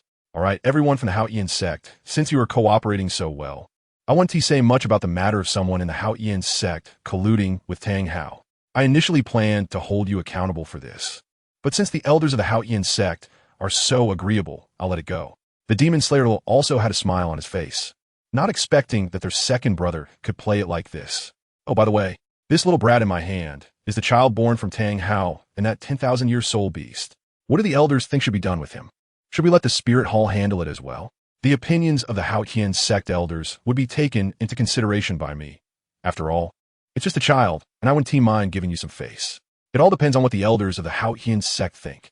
After saying this, the golden crocodile's smile grew even brighter. Tang Xiao instinctively wanted the golden crocodile Douluo to spare Tang Hao's child, but after glancing at the indifferent elders, he gritted his teeth and said, Your Excellency, Golden Crocodile, this child is ultimately innocent. If you trust me, please let the Haotian sect handle it. As soon as these words were spoken, the elders of the Haotian sect instantly changed their expressions. They didn't want to have any connection with Tang Hao at that moment. No, the child born from Tang Hao and the 10,000-year soul beast has impure blood. How could our Haotian sect let such a monster disgrace our name? It should be handed over to the Spirit Hall, to be dealt with personally by Your Excellency Golden Crocodile. The initial Title Douluo elder directly stood up to oppose, completely disregarding Tang Xiao's feelings at that moment. Exactly. The 10,000-year soul beast and humans have been enemies from ancient times, and Tang Hao disregarded morality by having a child with a 10,000-year soul beast. Why should our Haotian sect be responsible for this? Moreover, Tang Hao is no longer one of us. You. Tang Xiao was so enraged that he spat out a mouthful of blood. All right, no wonder it's the Haotian sect. I admire you. Since the Haotian sect is definitely not a place that harbors dirt, then this little brat in my hand will be dealt with by me personally. After saying this, the golden crocodile looked around, and seeing that the elders of the Haotian sect did not object, his mouth curled into a cold smile. A child born from a 10,000-year-old beast is, in essence, a half-human, half-beast. Such a child should not be allowed to live. Today, I will end this directly. With that, the golden crocodile was about to twist little Tang San's neck. No, Tang Xiao exclaimed, and Tang Hao's eyes were filled with hatred and tears. Boom!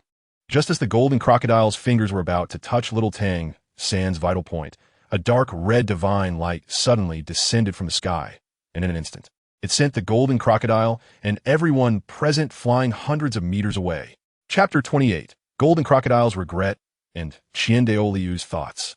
In this fleeting moment, Tang Hao, who was originally severely injured and had his soul power sealed by the golden crocodile, suddenly felt that the seal within him was instantly lifted. Even his injuries healed directly. Without any hesitation, Tang Hao rushed forward, embracing little Tang San and charging out of the Haotian sect at the fastest speed. Moments later, as the smoke cleared, the golden crocodile, Douluo, slowly got up from the ground, looking incredulously at the spot where little Tang San had just been. He then saw that Tang Hao had already disappeared, instantly becoming dumbfounded. Is this what the Lord of the Star-Picking Tower meant by divine assistance? The golden crocodile, Douluo, could hardly believe that there was someone in this world who could slip away from under his nose in such a manner.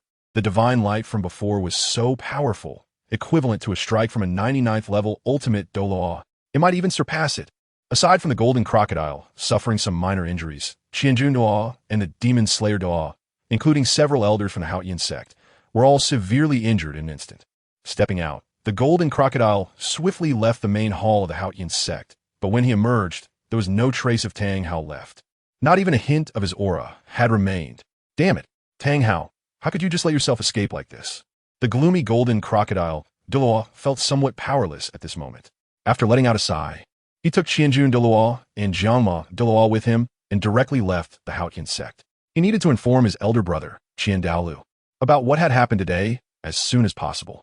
A day later in Soto City, at the top of the Star Gathering Tower, inside the pavilion, Tianchen was listening with great interest to the news brought by Yongbai. Master, there is news from the Haotian sect. Tianchen nodded. Tang Hao should be near the Haotian sect. This time, Golden Crocodile Douluo personally took action, so Tang Hao is likely to find it difficult to escape. Unless, Tianchen did not continue, signaling Yongbai to go on. You are right, Master. The Golden Crocodile offering of the Spirit Hall indeed captured Tang Hao near the Haotian sect. However, some unexpected events occurred at the Haotian sect, which ultimately led to Tang Hao miraculously escaping. Oh, so Tang Hao really managed to escape? Quickly, tell me what exactly happened at the Haotian sect. Upon hearing Yongbai confirm that Tang Hao had escaped, Tianchen's interest was instantly piqued. Yongbai was also straightforward and shared everything. According to the news received, that day, Golden Crocodile Douluo took Tang Hao to the Haotian sect to hold him accountable. But for some unknown reason, it seemed that just as Golden Crocodile Douluo was about to crush Tang Hao and the child born from the 10,000-year-old beast, a dark red beam of light fell from the sky, instantly knocking everyone present, including the Golden Crocodile Douluo of the Spirit Hall, 100 meters away. Aside from the Golden Crocodile Douluo, the others were severely injured on the spot, and even two Soul Douluo elders of the Haotian sect fell. Because of this, as Yongbai finished speaking, Tianchen's brow furrowed. It seemed that Tang Hao and the child born from the 10,000-year-old beast were not simple. Initially, Tianchen only suspected that Tang Hao had divine assistance. After all, it could also be some secret technique of the Haotian sect that he was unaware of. But now, it could basically be confirmed that Tang Hao, or the child he had with the 10,000-year-old beast, must have some connection to the divine. Tang Hao, it seems that not only Qin Douluo is interested in you, but I also need to pay attention to you. I hope you can survive. Tianchen silently thought this, then waved his hand, signaling Yongbai to leave. After a few days of traveling, Golden Crocodile Douluo walked into the Spirit City with a dark expression. In the offering hall, by the time Golden Crocodile Douluo entered with heavy steps, Qin Douluo had already been waiting for a while. Seeing Golden Crocodile enter with a gloomy face, Qin Douluo smiled slightly. Golden Crocodile, you're back. Looking at your expression, I guess you still haven't captured Tang Hao. Saying this, Qin Douluo stood up and walked over to pat Golden Crocodile on the shoulder. Now tell me, how could Tang Hao escape from your and Qianjun Jiangma's hands? Sigh. Upon hearing this, Golden Crocodile sighed directly. Elder brother, you don't know. That Tang Hao is only a rank 92. Even if he possesses the Haotian hammer and a 10,000-year soul ring, he's still nothing much. Just Qianjun and Jiangma alone could easily defeat him. Qian Douluo nodded. A rank 92 Title Douluo, even with a 10,000-year soul ring, would only be equivalent to a rank 94 Title Douluo. So he naturally couldn't be a match for Qianjun Douluo and Jiangma Douluo. To capture Tang Hao alive, I threatened him with the child born from the 10,000-year soul beast. And then Qianjun and Jiangma directly crippled Tang Hao's legs. After that, we went to the Haotian sect to seek some interest. Unexpectedly, just as I was about to crush Tang Hao and the child, an accident occurred. A dark red divine light fell from the sky, and even I was knocked 100 meters away. The rest were all seriously injured. By the time I reacted, Tang Hao and that child mysteriously disappeared without a trace. Perhaps it's really as the Star Gathering Tower Master said. Tang Hao has divine assistance. Golden Crocodile knelt on one knee, saying, "Elder brother, this time Golden Crocodile was careless. Golden Crocodile is incompetent. Please punish me." Upon hearing Golden Crocodile say this, Qin Douluo took it seriously. If he had once only targeted Tang, how due to trust in Yi Tianchen's words? Now Qin Douluo had basically confirmed that Tang Hao must have some connection to the divine. Gently helping Golden Crocodile up, Qin Douluo suddenly smiled and said, "It's nothing. Golden Crocodile, this matter is not a big deal. If there really is divine assistance, you also cannot do anything about it.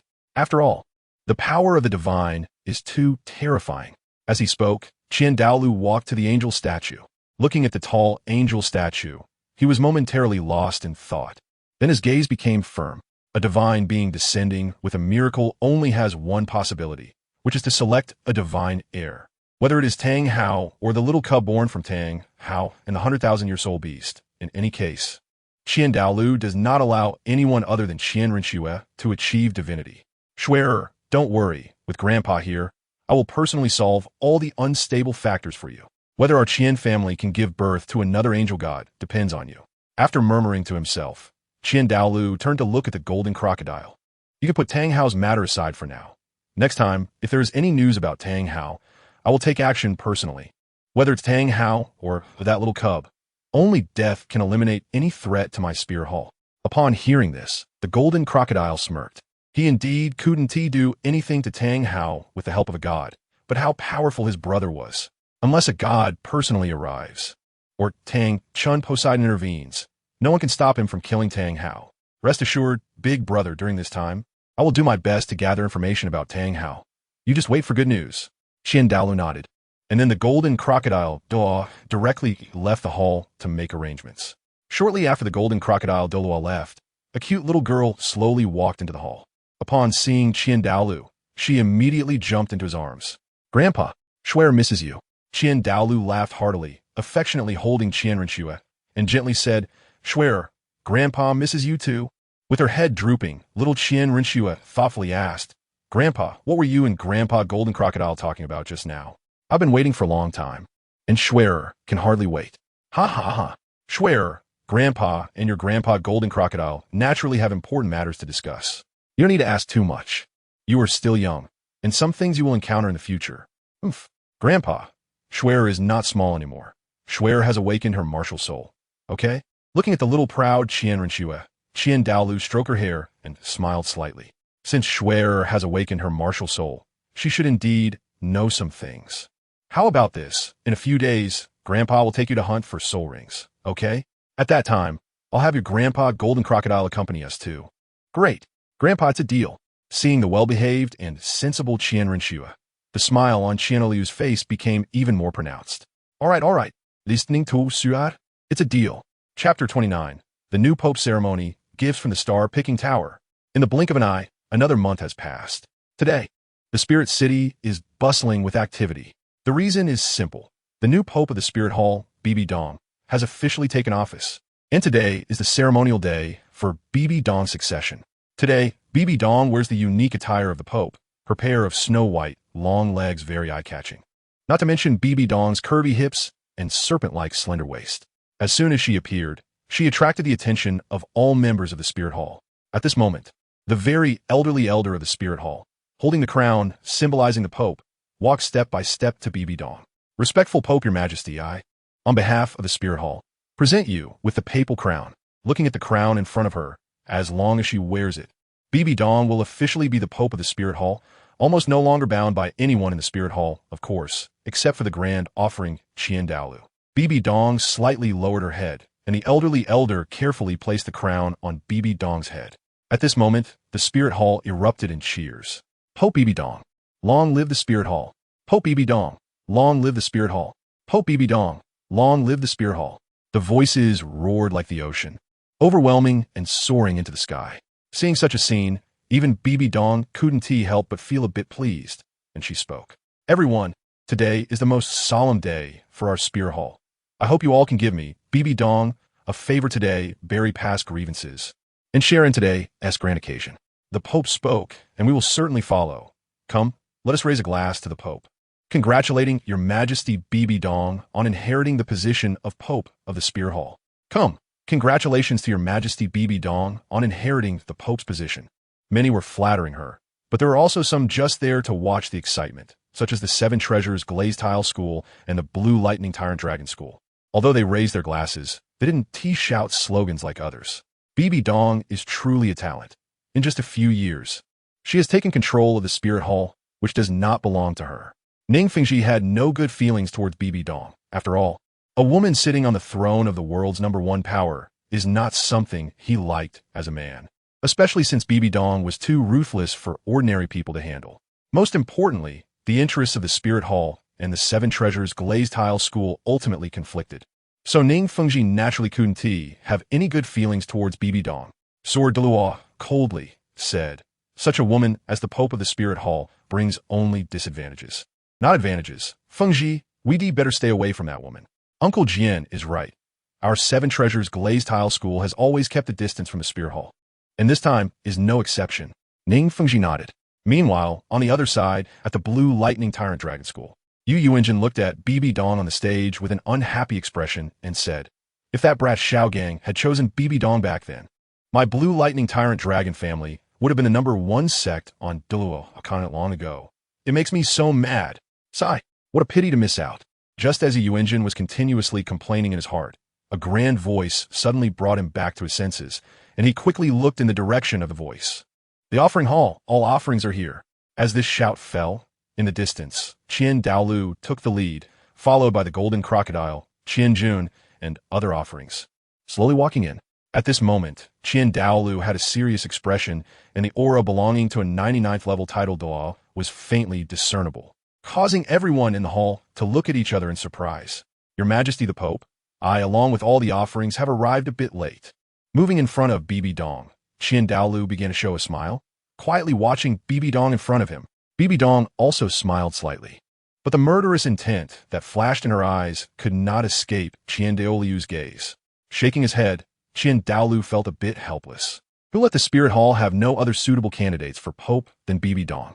The grand offering being able to take time out of his busy schedule to attend Bibi Dong's papal succession ceremony would leave Bibi Dong pleasantly surprised, let alone blame the grand offering and the other offerings for being late. Grand offering, all offerings, please take your seats. With Bibi Dong making a gesture of invitation, Qin Douluo and the Golden Crocodile, Douluo, exchanged smiles and then slowly sat down. At this moment among the crowd, when Ning Fengji and ZitherLevels saw that even the old monster Qin Douluo had come out, they were also nervous to the point of having a lump in their throats. A 99th level Title Douluo is extremely rare in this world. It can be said that if Tianchen, the heir of the Haoyan sect, is excluded, Qin Douluo is the only one on the entire continent. Although Poseidon in the ocean is also a 99th level Title Douluo as the high priest of the sea god, Poseidon would never have the chance to step onto the continent in his lifetime. At this moment, facing Qin Douluo, everyone present held their breath. Even though Qin Douluo showed no movement and emitted no aura, sometimes just hearing a name can send shivers down one's spine. Qin Douluo, he remains so formidable. I wonder if I, Chun Xian of the Sword Path, will ever have the chance to test my sword against Qin Douluo in this lifetime. Compared to Ning Fengji, who is only at level 79, the sword Douluo, Chun Xian, is currently filled with fighting spirit. This is the situation on the side of the Seven Treasure Glazed Tile School, while on the side of the Blue Lightning Tyrant Dragon Clan. When Yu Yuanjun saw Qin Douluo appear, his brows furrowed tightly. He couldn't help but murmur to himself, Qin Douluo is completely unharmed. I thought he had already passed away in the worship hall. The Spirit Hall sigh. still as terrifying as ever. Qin Douluo's purpose for coming today is clear: to tell all soul masters that he, Qin Douluo, the ultimate Douluo at level 99, the true guardian of the Spirit Hall, is still alive and well. Those ambitious individuals should not think that just because the Spirit Hall has a new pope, they can act recklessly. This can also be seen as Qin Douluo giving Bibi Dong a show of strength. Everyone is well aware of this. However, it must be said that Qin Douluo's move is extraordinarily effective. At this moment, whether it is the Seven Treasure Glazed Tile School, the Blue Lightning Tyrant Dragon family, or even the lower four sects, nearly all the soul masters present have the Spirit Hall firmly in their minds, deeply engraving the godlike majesty of Qin Douluo in their hearts. Just as everyone was astonished by the arrival of Qin Douluo and the golden crocodile, Douluo, another sudden voice echoed, "Star-picking tower, Elder Yang Bai has arrived." The moment the words fell, the atmosphere on the scene instantly dropped to freezing point. Especially at this moment, Bibi Dong's face turned pale with rage. Even Qin Douluo's brow was tightly furrowed. Subsequently, Yang Bai, draped in a white robe, walked step by step into the hall. Hearing that today is the coronation ceremony of the new Pope of the Spirit Hall, I have come specifically to congratulate the new Pope Bibi Dong on behalf of my master, the Lord of the Tower, uninvited. I hope the members of the Spirit Hall will not hold it against me. After saying this, Yang Bai raised his head and quietly waited for the Spirit Hall's response. Before coming, Tianchen had told him that there would be no danger. After all, this was the succession ceremony of the Pope of the Spirit Hall, and they could not afford to lose face by causing trouble for Yang Bai. Bibi Dong's reaction was also quite quick. In an instant, she was all smiles, sensing the unique aura of a Title Douluo from Yang Bai, which surprised her slightly. Since the Master of the Starry Sky has this intention, the Spirit Hall is grateful for the good will of the Master of the Starry Sky. Yang Bai, please take a seat. After Bibi Dong finished speaking, she glanced at Qin Douluo, who showed no reaction and did not think much of it. At this moment, Qin Douluo also had no idea what the Master of the Starry Sky intended to do. However, today is the Pope's succession ceremony, and the Master of the Star-picking Tower did not come in person, so Qin Douluo lost the desire to take action. As the saying goes, it's better to remain silent than to make a startling move. When dealing with the Master of the Star-picking Tower, Qin Douluo wouldn't be foolish enough to act against this newly titled Douluo in front of him, as that would only alert the snake. Yang Bai smirked coldly. Your Holiness, please wait. I did not come empty-handed today. My master has prepared a gift for you. Yang Bai then took out the so-called gift from the soul guide device's waist. The moment the gift was revealed, the crowd erupted in an uproar. And even Qin Douluo suddenly stood up.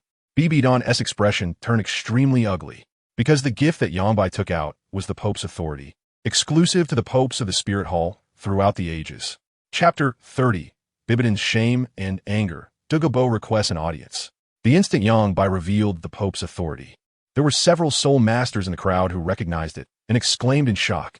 Ning Fengji from the Seven Treasure Glazed Tile School also stood up directly, staring intently at the Pope's authority in Yang Bai's hand. This is truly the Pope's authority. Ning Fengji was shocked. He then looked at Yang Bai and slowly sat down, his expression changing from surprise to a smile. Fengji, it's strange. Why does the Star-picking Tower have the Pope's authority from a Spirit Hall? Isn't this a symbol of the power of the popes throughout history? It indeed left people somewhat puzzled. Douluo was also confused. After all, the Pope's authority is usually held by the Pope, and is almost always kept close to them. How did it end up in the hands of the Star-picking Tower this time? Ning Fengji didn't know the reason, shook his head, and thought that it didn't matter what the reason was anymore. He was curious to see how the Spirit Hall would respond. Not only was the Seven Treasure Glazed Tile sect watching the show, but the Blue Lightning Tyrant Dragon Clan and Yu Yuanjin also exclaimed in surprise. The Star-picking Tower is truly powerful, able to obtain even the Pope's authority from the Spirit Hall. The Spirit Hall, TSK, the Star-picking Tower. It seems that peace will not be maintained in the future. Yu Yuanjin chuckled lightly and exchanged a glance with Ning Fengji, both of them seeing mockery in each other's expressions. Compared to the Seven Treasure Glazed Tile sect and the Blue Lightning Tyrant Dragon Clan, Bibi Dong, who was frowning on the scene, was also trembling slightly. She knew all too well that this Pope's authority must have been seized by the Master of the Star-picking Tower when he killed Qin Xuanji. However, today was her, Bibi Dong's, Pope inauguration ceremony. What was the intention behind sending her this gift? Bibi Dong was filled with rage at this moment. The unique aura of a rank 92 Title Douluo began to emanate from her. One by one, soul rings began to appear beneath her feet. The moment the ninth soul ring appeared, everyone present was shocked, because Bibi Dong's ninth soul ring was actually a 100,000-year soul ring. The Death Spider Emperor began to manifest behind her, seemingly intent on killing Yongbai. Seeing this, Yongbai scoffed, thinking, isn't she just a Title Douluo? Immediately, beneath Yongbai's feet, 2 yellow, 2 purple, 4 black, and 1 red 9 soul rings slowly emerged. The same rank 92 strength made the atmosphere suddenly tense. Meanwhile, Ning Fengji, Yu Yuanjin, and some other soul masters were left dumbfounded. On the scene, whether it was the new Pope Bibi Dong of the Spirit Hall or the offering from the Star-Picking Tower, both actually possessed 100,000-year soul rings. They were momentarily confused. Was it really that easy to obtain a 100,000-year soul ring? Yongbai looked at Bibi Dong, made no move, and calmly said, Your Holiness the Pope, what is the meaning of this? My master knows that this Pope's authority is a token of the Spirit Hall's past popes. Therefore, with good intentions, he asked me to deliver this Pope's authority to the Spirit Hall as a gift for your Holiness. If your Holiness does this, it may disappoint my master. My master also said that the relationship between your Holiness and him is quite deep, and hopes that your Holiness will not make things difficult for me. Upon hearing this, Bibi Dong was directly infuriated. Wasn't he Tianchen bringing up old grievances? Just as Bibi Dong was about to teach Yongbai a lesson, Qin Demon figure suddenly appeared before the two. The immense pressure caused Yongbai and Bibi Dong's martial spirits to be forced back into their bodies. Seeing this, Yongbai smiled and calmly took 2 steps back. All right, the Pope need not be angry. Guests are guests, and since the master of the Star-Picking Tower has this intention, and this Pope's authority is a relic of our Spirit Hall, I must thank the master of the Star-Picking Tower for returning this item. I believe this Pope's authority was accidentally lost by the previous Pope, my son Qian Shuanji, when he went to the Stardo Forest. Master of the Star-Picking Tower, you truly have good intentions. This statement, although Qian Douluo said it with a smile, sounded so harsh to Yongbai's ears. Truly, as a rank 99 limit Douluo, he was indeed terrifying. Yongbai admired inwardly, yet his surface remained unchanged. Beside him, Bibi Dong was also suppressing her anger, not understanding why the master of the Star-Picking Tower, who had clearly killed Qian Shuanji, could still remain so calm in front of Qian Douluo. However, these were not what she should be considering at the moment. Since Qian Douluo had personally intervened, Bibi Dong could only give up. The high priest mentioned that it was Bibi Dong who was rude just now, and that Lord Yongbai should not take it to heart. Shaking his head, under the white robe of Yongbai, he rolled his eyes. He wouldn't believe a word Bibi Dong said. Yongbai could understand that the Pope was eager to protect her treasures and naturally would not take offense. Your Holiness, please accept this. After speaking, Yongbai held the Pope's authority with both hands and walked in front of Bibi Dong. After glancing at Qian Douluo and noticing his expression showed no change, Bibi Dong then accepted the Pope's authority from Yongbai's hands. Below the stage, Ning Fengji and Yu Yuanjin, seeing that the Title Douluo from the Star-Picking Tower and Bibi Dong had not clashed at all, felt a bit disappointed. If it weren't for Qian Douluo's intervention, perhaps it would have been more lively at this moment. Seeing that Bibi Dong had accepted the Pope's authority from him, Yongbai no longer wished to stay in the Spirit Hall. Since the Pope had accepted the gift from his family's master, his task was completed. Everyone farewell. After speaking, Yongbai strode directly out of the main hall. Bibi Dong glanced at Qian Douluo again, and seeing he still had no reaction, she could only sigh and let Yongbai leave. This scene further left Ning Fengji and the others feeling bored. They wished Bibi Dong would directly take action against the offering from the Star-Picking Tower. However, Qian Douluo remained steady as a rock, suppressing the entire scene, and no one dared to act recklessly. The ceremony for the Pope's succession thus came to an end. The era belonging to Qian Shuanji was completely over. From today onwards on the Douluo Continent, in the Spirit Hall, Bibi Dong would officially make her appearance. The era belonging to Bibi Dong had arrived. After the ceremony, Bibi Dong walked alone into her own papal hall. Looking at the incredibly familiar scene, the once terrible memories slowly surfaced in Bibi Dong's mind. The figure of Qian Shuanji seemed to reappear before her. And even though Bibi Dong knew everything was in the past, she couldn't help but feel a bit dazed. Sitting on the throne that belonged exclusively to the Pope, feeling the power that came with the position, Bibi Dong felt somewhat intoxicated. However, her expression quickly turned cold. Today's papal succession ceremony, with Yi Tianchen's appearance, truly caught Bibi Dong off guard, filling her heart with hatred and a murderous intent towards Tianchen. Of course, she was also extremely angry at Qin Douluo for intervening. But unfortunately, her current strength was too weak to resist. 3 days later, Yangbai safely returned to Soto City. Along the way, he was worried that the Spirit Hall would send someone to ambush him, causing him to rush without stopping at all. It wasn't until he entered Soto City that he finally felt at ease. After all, even though Yangbai was already a Title Douluo, he still felt apprehensive about the Spirit Hall. There were more than 10 Title Douluo in the Spirit Hall, and wherever they were terrifying existences. At the top of the star-picking tower, when Yangbai returned to report, Tianchen was smiling as he looked at Yangbai. Not bad, not bad. I thought you wouldn't come back. Yangbai frowned and then asked with some confusion, Master, didn't you say this trip wouldn't be dangerous? Tianchen feigned surprise. Oh, did I say that? I must have just guessed. I actually couldn't be sure. After all, it seems quite normal if the Spirit Hall really kept you there. Yangbai was momentarily speechless, but when he looked up and saw Tianchen's teasing expression, he knew his master was just joking. Just as Yangbai was feeling a bit speechless, a heaven-level assassin from the star-picking tower suddenly appeared outside the pavilion. My subordinate seeks an audience with the master. Seeing this, Tianchen's smile also faded. Come in. Upon hearing Tianchen's ethereal voice, the heaven-level assassin cautiously walked into the pavilion. Noticing the serious expression on the assassin's face, Tianchen directly asked, What happened? Report to the master, outside the city. There is an 85-level soul Douluo who wants to join our star-picking tower. Oh, such a thing exists? Tianchen immediately became interested. Who is that person? Hearing his master's question, the heaven-level assassin didn't hesitate. Douluo. Chapter 31. Douluo's determination, Tianchen's test. Douluo? It's actually him. Before Tianchen could react, Yangbai exclaimed first. Tianchen had heard of this person but had no interaction with him, while it seemed that Yangbai had some connection with Douluo. Looking at Yangbai, Tianchen casually asked, Yangbai, do you know this Douluo? Upon hearing this, Yangbai nodded. Master, I indeed know Douluo. 20 years ago, I was a good friend with Douluo, and we adventured together across the continent. I never expected that today we would have the chance to meet here. Oh, in that case, it seems he is an old acquaintance of yours. However, joining our star-picking tower is not easy. How about this? Let that Douluo come in. An 85-level soul Douluo is not bad. With a wave of Tianchen's hand, the heavenly assassin directly exited the pavilion and soon brought Douluo to the front of the star-picking tower. Our tower master is already waiting for you at the top of the star-picking tower. Lord Douluo, you can go personally. After saying this, the heavenly assassin disappeared from Douluo's sight. Douluo had a tall and slender figure, looking like a javelin, with hair and beard of dark green color, and his eyes sparkled like emeralds. He gave off an ethereal feeling, almost like a phantom.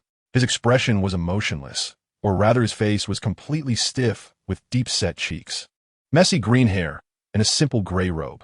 Looking at the towering star-picking tower in front of him, Douluo felt a surge of emotion. His purpose for this trip was to join the star-picking tower. He had also attended the canonization ceremony of the Pope of the Spirit Hall, Bibi Dong, and watched from below. The moment Yangbai released his martial soul, Douluo recognized him. After all, some martial souls are truly unique. Just like his own phosphorescent serpent emperor, which is unmatched in toxicity, he naturally recognized his former friend's martial soul, the blazing sun sword. But precisely because he recognized it, his heart was no longer calm. It should be known that back then, he was not much different from Yangbai, and even Douluo had a slightly stronger cultivation. However, 20 years had passed, and Yangbai, who was once similar to him, had already become a renowned Title Douluo. Moreover, he was a Title Douluo with a 100,000-year spirit ring. Douluo had to admit that he was moved, so today he came, no longer hesitating.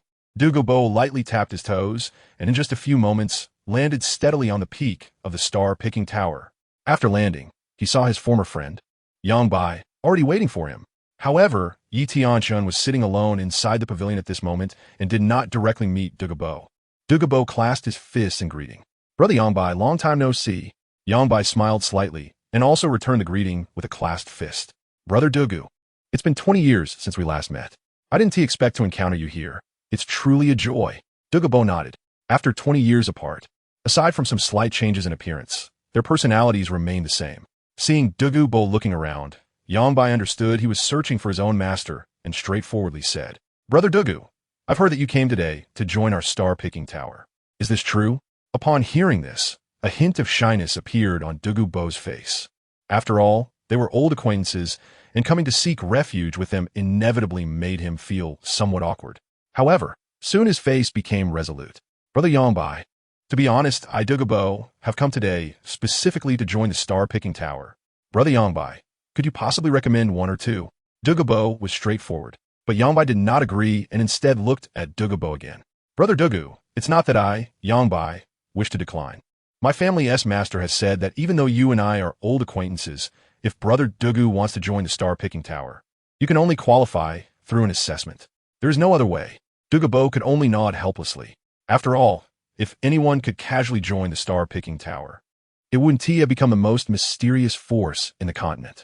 Just as Douluo nodded, a misty voice suddenly came from within the tower. Douluo, since you sincerely wish to join my star-picking tower, then you must let me see your value. Your current strength is level 85, and I want to make things difficult for you.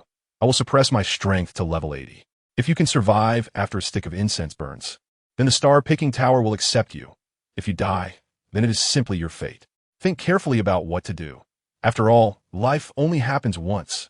Douluo looked towards Yongbai, but at this moment, Yongbai could not interfere and could only stand still, unfazed. Douluo knew that Yongbai could not intervene in this matter. Whether he could enter the star-picking tower depended entirely on himself. Under the magic of the lute, Douluo was willing to give it a try, with no regrets in death. After saying this, Douluo's expression became solemn, his resolve firm. At this moment, Douluo thought that the master of the star-picking tower was only using level 80 soul power, while he himself was level 85. In any case, the advantage was on his side. If Yongbai knew what Douluo was thinking at this moment, he would probably not be able to smile. Yongbai was all too aware of his master's terror. Level 80 was more than enough to deal with Douluo at level 85. Meanwhile, within the tower, upon hearing Douluo's confident words, Tianchen couldn't help but shake his head. In that case, Douluo, let us begin. As soon as the words fell, the Tianchen lute appeared in Tianchen's hands. After suppressing his own soul power to level 80, he began to play with all 12 fingers. Waves of sound surged across the tower, directly towards Douluo. The angles were so tricky that, in an instant, Douluo was left utterly astonished. Almost in a split second, the 8 soul rings, 2 yellow, 2 purple, and 4 black, under Douluo's feet lit up. Emerald Scale, Serpent Emperor. 7th Soul Skill. True body of the Emerald Scale, Serpent Emperor. Seeing that there was no time to dodge at this moment, Douluo could only choose to brace himself. Whoosh, whoosh, whoosh. Waves of sound, like sharp blades, arrived at his body the moment Douluo activated his martial spirit's true form. Clang, clang, clang, like metal clashing. In just a brief encounter, Douluo found his body turning extremely crimson. In some places, he was even directly cut open by the sound waves, and blood began to flow slowly. Just from this one strike, Douluo put aside his initial contempt, his expression becoming extremely grave. In the next second, he made up his mind that merely defending would likely not allow him to last for the time of a stick of incense. He had to take the initiative. 5th Soul Skill, Serpent Python Heavenly Shield. In an instant, endless green soul power mixed with terrifying serpent poison began to coalesce into 8 shields in front of Douluo. Immediately after, Douluo stepped forward, wanting to charge into the tower. Naive, within the tower, seeing Douluo wanting to close in, Tianchen no longer held back. 1st Soul Skill, Soul Claiming Mantra. Suddenly, Douluo's footsteps halted, and his eyes began to grow hazy. In his mental world, a grand soul-claiming Avalokiteshvara he had never seen before suddenly descended. As the soul-claiming curse began to break through Douluo's mental world, his expression twisted in agony. No, I can't give up. It's all fake, all fake. In just a moment, as Douluo forcefully broke through his mental world, he couldn't help but spit out a mouthful of blood. Watching the scene, Tianchen nodded. This Douluo was quite decisive, preferring to be injured rather than continue being controlled by his 1st soul skill. Not bad. 6th Soul Skill, Emerald Scale, Serpent Emperor Break. As Douluo unleashed his 6th soul skill, the Emerald Scale, Serpent Emperor behind him suddenly lunged forward. Just a trivial skill, 3rd Soul Skill, Abyss of the Demon Sea. As Tianchen's 3rd 10,000-year soul ring lit up, the ground beneath Douluo's feet suddenly began to turn illusory. In an instant, he fell directly into this illusory space. It seemed endless, with no end in sight. After doing all this, Tianchen put away his Tianchen. If Douluo could come out within the time of half a stick of incense, then what would it matter for him to join the star-picking tower? But if he couldn't come out, then it would only end in death. Chapter 32.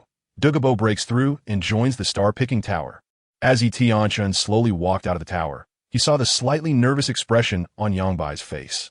At the moment Tianchen stepped out of the tower, Yangbai also reacted, his face returning to indifference. With a slight smile, Tianchen pointed at the black abyss where Douluo was trapped by his soul skill. What's wrong, Yangbai? When did your heart start to soften? Upon hearing this, Yangbai's face turned pale for an assassin. The most taboo thing was to let their heart waver. And now, facing Douluo, he had unexpectedly become somewhat indecisive. He even thought about asking Tianchen to let Douluo off the hook. As the master, Tianchen didn't wait for Yangbai to finish speaking and interrupted him. Yangbai, as an assassin, unless your strength is powerful enough, it's better not to have emotions. However, you are now a Title Douluo, already one of the top figures on this continent.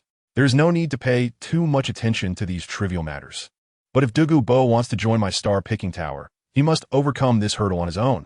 No one can help him. My star-picking tower is not some charity house. Without some ability, I won't take notice of him. However, you can rest assured that I did not use my full strength just now and still retain some power. If Douluo still cannot escape after half a stick of incense, he will only be severely injured. Considering your old acquaintance with him, I will spare his life. Upon hearing this, Yangbai was immediately overjoyed. Thank you, master. Then, with a hint of nervousness and anticipation, Yangbai fixed his gaze on the black abyss where Douluo had disappeared. Douluo, trapped in the abyss, was unaware of everything happening outside. Tianchen's third soul skill was somewhat special. In this abyss of the demon sea, it would infinitely amplify a person's greed, obsession, and fixation. If one truly fell into it and could not extricate themselves, their spiritual world would eventually collapse, leaving them with no way out. At this moment, although the world in Douluo's eyes was still dark, he could actually feel his cultivation rapidly breaking through. From rank 85 Soul Douluo, in just a short while he reached rank 90. Immediately after, a blood-red soul ring unexpectedly fell onto Douluo's body. His aura began to surge explosively. In an instant, he broke through the shackles of Title Douluo, and his soul power soared to the sky. The unique aura of a Title Douluo made Douluo feel incredibly ecstatic. Ha ha ha! Douluo, have also become a top powerhouse of this continent. Title Douluo, Douluo, have achieved it. Just as Douluo was filled with immense excitement, the originally dark world began to brighten. One by one, the soul bones of 10,000-year soul beasts appeared before Douluo's eyes. Various kinds, exuding an aura that instantly made Douluo feel breathless with excitement. They were indeed real 10,000-year soul bones. Without any hesitation, the already lost Douluo directly plunged into this sudden world of 10,000-year soul bones. Meanwhile outside, Yangbai's face looked somewhat unsightly, filled more with tension. Half a stick of incense had almost passed, but Douluo showed no signs of wanting to escape from his master's soul skill. Master, is your third soul skill really that difficult to break through? Yangbai turned his head to look at the smiling Tianchen and asked nervously. Hearing this, Tianchen shook his head. My third soul skill is actually not that powerful. It's just that Douluo has suffered a setback. Although I suppress my soul power at rank 80, my mental strength at that level is not inferior to that of an ordinary Title Douluo. This third soul skill, if one has the cultivation of a Title Douluo and significantly enhanced mental strength, cannot be suppressed for long. However, this eat only has an 80-level soul power, and this third soul skill can only last for half a stick of incense. Don't worry, Douluo won't die. Hearing the explanation from their master, Yangbai nodded in a somewhat understanding manner. To put it simply, Douluo's entire strength relies on his poison skills, not to mention his mental power. Even his physical body is not as strong as a soul Douluo of the same level. It can only be said that their master's third soul skill happens to restrain Douluo quite well. Sigh, Brother Douluo, you can't keep getting lost in this. The half stick of incense is about to end. No matter how worried Yangbai is at this moment in the world of soul bones, Douluo is selecting the soul bones that are suitable for him, one piece after another. He is unwilling to give up any piece of the 100,000-year soul bone. Mine, all mine. I, Douluo, will take away all the 100,000 years soul bones. Ha ha ha. By the way, I almost forgot. I still need to choose a set of soul bones for Yinner. Just as Douluo mentioned Yinner, he suddenly realized that something was off with himself at this moment. The small figure of Douluo Yin began to appear in his mind. In a daze, it seemed as if he could hear Douluo Yan's affectionate voice by his ear. Grandpa, why do you want to go to Soto City? Ha! Grandpa is going to become a Title Douluo to better protect Yinner in the future. Boom! In an instant, tears began to fall from Douluo's eyes. In a moment, the entire soul bone world began to twist. The 100,000-year soul bones he tightly clutched in his hands also became illusory. Fake. All fake. It turns out everything is fake. Yinner, thank you. In the final moment, when Douluo Yan's voice rang in Douluo's ears, he suddenly woke up. 8th soul skill, time freeze. As Douluo activated his 8th soul skill, the entire sea of Demon's Abyss came to a standstill, and all confusion came to an abrupt halt. Douluo began to examine this incredibly realistic, illusory space. Without any hesitation, Douluo steeled his heart and directly attempted to break this confinement. 6th soul skill, Biphosphorus Snake Emperor Break. As Douluo infused all his soul power into his 6th soul skill, it became immensely terrifying, accompanied by Douluo's 6th soul skill crashing down onto this still space. It shattered like a mirror, causing the entire space constructed by Tianchen's 3rd soul skill to collapse with a bang. At the moment when Bai was extremely anxious. Before the incense stick burned out, he finally broke free from the restraints of Tianchen's 3rd soul skill and appeared in Bai's line of sight. Ha ha ha, Douluo brother, you actually succeeded. Incredible, truly incredible. Congratulations, brother Douluo. From now on, we are on the same path. Looking at Bai's ecstatic expression, Douluo, exhausted of soul power, only felt a dizzying blur before his eyes, and in a daze, the corners of his mouth lifted into a relaxed smile. He then collapsed directly onto the ground. Seeing this, Bai hurriedly rushed to Douluo's side. Brother Douluo? Brother Douluo? Knight Tianchen felt something was off about this scene and then spoke up. Bai, Douluo is just exhausted from using his soul power. Take him down to rest. Once he recovers, bring him to see me. After saying this, Knight Tianchen waved his hand and entered the pavilion, while Bai also realized that Douluo was indeed fine and took him away from the top of the star-picking tower. In a little while, melodious and enchanting sounds of the zither began to slowly emanate from the top of the star-picking tower. Chapter 33. Issuing the 1,000-kill order, Yu Shaojiang is moved. Slightly modified, otherwise it would be a bit toxic. In just a few days, Douluo has recovered. Not only that, after the tempering of the 3rd soul skill, Abyss of the Demon's Sea, from Tianchen, Douluo's state of mind has greatly improved. The soul power that had not increased for a long time finally found a release, and within a few days, he broke through to level 86, at the top of the star-picking tower. At this moment, Bai has brought the recovered Douluo before Tianchen. Bai salutes the Tower Master. Upon seeing Tianchen, Bai's expression became serious, and although Douluo beside him seemed a bit unaccustomed, he also followed suit. With both hands cupped in a fist, he knelt on one knee. I, Douluo, pay my respects to the Tower Master. Seeing that Douluo still seemed a bit dazed, Tianchen didn't mind, knowing he would gradually get used to it. There's no need for too much formality. Douluo, since you have passed my assessment, I will naturally keep my promise and allow you to join my star-picking tower. However, at this moment, you must think carefully. It is easy to enter my star-picking tower, but if you want to leave, either you will die or I will die. Otherwise, anyone who dares to betray will be hunted down by me, no matter where they are. Do you understand? Listening to Tianchen's cold and unhurried words, Douluo's heart suddenly raced. Just those few words from Tianchen seemed to carry a kind of magic, making Douluo envision a tragic fate if he were to betray. Raising his head, Douluo looked at Tianchen with determination. Rest assured, my lord of the tower. Since I, Douluo, have entered the star-picking tower today, it will be my route from now on, living as a person of the star-picking tower, dying as a ghost of the star-picking tower. If I violate this oath, I will surely face divine retribution. Upon hearing this, Tianchen revealed a faint smile. This Douluo is quite sensible. With a wave of his hand, Tianchen teasingly said, no need for divine retribution. If you betray this oath, before heaven can punish you, I will definitely be the first to snap your neck. However, there is no need to be too nervous. The star-picking tower does not have so many constraints. If there is a task, it needs to be completed in a timely manner. The rest of the time is for you to arrange freely, whether it's for cultivation or listening to music. As long as you don't act recklessly in the name of the star-picking tower, you won't have much to worry about in your daily life. After all, you, Douluo, are an 86th level soul Douluo, not a bird in the cage of the star-picking tower. Yes, Lord Tower Master, Douluo understands. Yangbai beside him couldn't help but smile. Although their Tower Master usually has a cold demeanor, it must be said that he is extremely tolerant towards all members of the star-picking tower. There are very few tasks each year that allow a Douluo soul master to take action. In fact, most of Douluo's time still belongs to himself. At this moment, Douluo didn't know whether to laugh or feel scared. Their Tower Master seemed different from the typical aloof Title Douluo. Despite his profound strength, he appeared to be indifferent to everything. Shaking his head, Douluo stopped thinking too much. He had already joined the star-picking tower, so there was no use in overthinking. It was better to focus on doing his work and happily cultivate. Thinking of this, Douluo finally couldn't help but smile.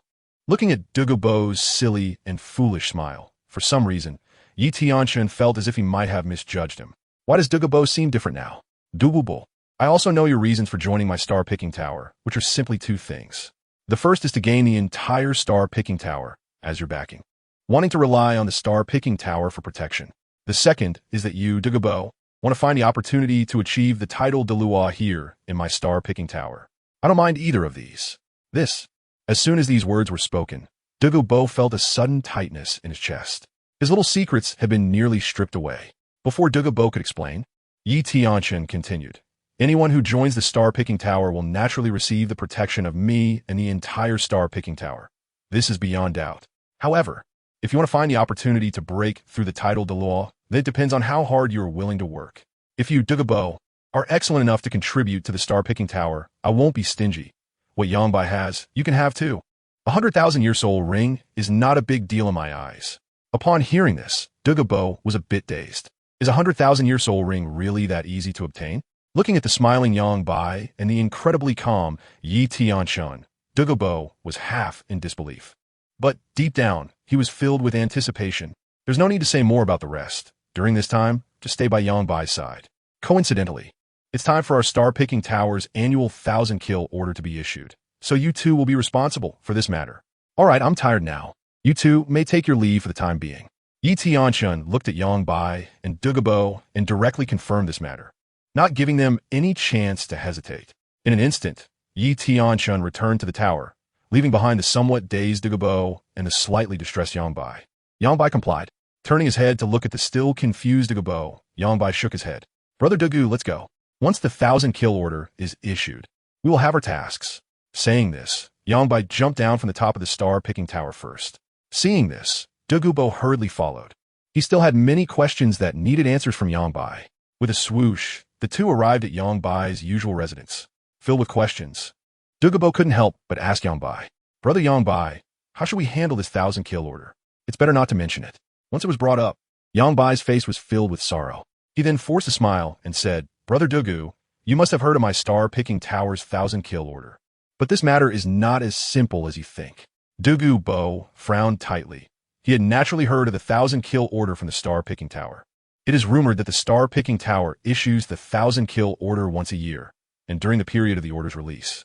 All soul masters and common people on the Douluo Continent can come to the star-picking tower to post tasks.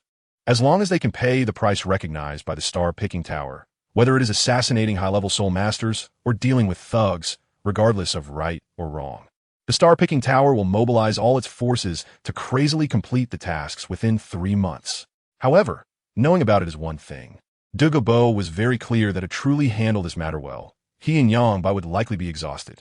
After all, once the tasks were accepted, they would need to be supervised and controlled by the two of them to ensure that each task could be completed successfully. Brother Yangbai, I have only heard of the 1,000-kill order and know that the affairs are complicated, but I don't know anything else. Sighing slightly, Douluo's expression made Yangbai's originally bitter smile change instantly as he looked at Douluo's worried appearance. Yangbai patted Douluo's shoulder and said, Brother Douluo, no need to rush. No need to rush. In previous years, it was my responsibility along with Inhei. So, with me here, this matter is not a problem. You and I should first issue the 1,000-kill order. Upon hearing this, Douluo nodded. Everyone understands the reasoning, so they would take it step by step. A few days later, as the star-picking tower issued the 1,000-kill order, it instantly sparked heated discussions throughout the entire Tiando Empire, starting from Suatua City. Not long after, it spread throughout the entire Douluo Continent. In an instant, Soto City became a whirlwind of activity, with various forces and groups arriving one after another. Meanwhile, in the southwest of the Tiando Empire, within the Nodding Soul Master Junior Academy in Nodding City, a middle-aged man with short hair was tightly gripping a piece of news about the star-picking tower, issuing a 1,000-kill order. His eyes were filled with a cold, murderous intent. Chapter 34. Fantasizing, assassinating Uluomian? Just as this middle-aged man was slightly lost in thought, a passing teacher in the Nodding Academy noticed his unusual behavior. In an instant, the passing teacher sneered at him. "Oh my, I thought who it was." Tightly holding onto the news about the 1,000-kill order issued by the star-picking tower. "Turns out it's you, Master. TSK, TSK, TSK. It shouldn't be like this. Master, you're a big shot from the Spear Hall. Is there really someone in this world who makes you dare not voice your anger? However, it seems that it is not impossible. After all, Master, your status is noble, but you're only at level 29 after all. Forget it, Master. The 1,000-kill order from the star-picking tower is a rare opportunity, and you can't delay it." Ha ha ha. After a round of sarcasm, the teacher from the Nodding Soul Master Junior Academy sneered and walked away, leaving Yu Xiaojiang alone in the wind, feeling disheveled. The other teachers from the Nodding Soul Master Junior Academy who witnessed this scene also smiled, teasingly glancing at Yu Xiaojiang before leaving directly. At this moment, Yu Xiaojiang was almost furious, his square face turning red, with a murderous intent emerging between his brows. Oof. These bastards, just a bunch of people with a narrow view. How could they know my capabilities? Although I, Yu Xiaojiang, am only at level 29, the 10 theories I have researched on martial spirits would drive even a Title Douluo to madness. Looking down on others, Yu Xiaojiang cursed angrily in his heart. But he also took note of what the teacher from the Nodding Soul Master Junior Academy had just said. The 1,000-kill order from the star-picking tower is an opportunity that is hard to come by.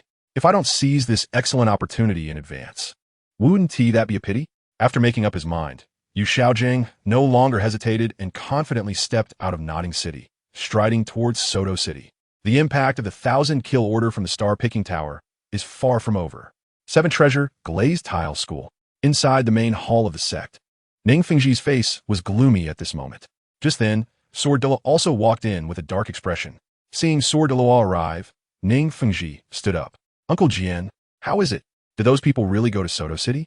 Sword Douluo was silent for a moment, then helplessly said, "Fengji, we still couldn't stop them." Several level soul masters took advantage of the chaos to enter Soto City. Hearing this, Ning Fengji furrowed his brow, let out a light sigh, and slowly sat back down. "It seems we can't stop this matter.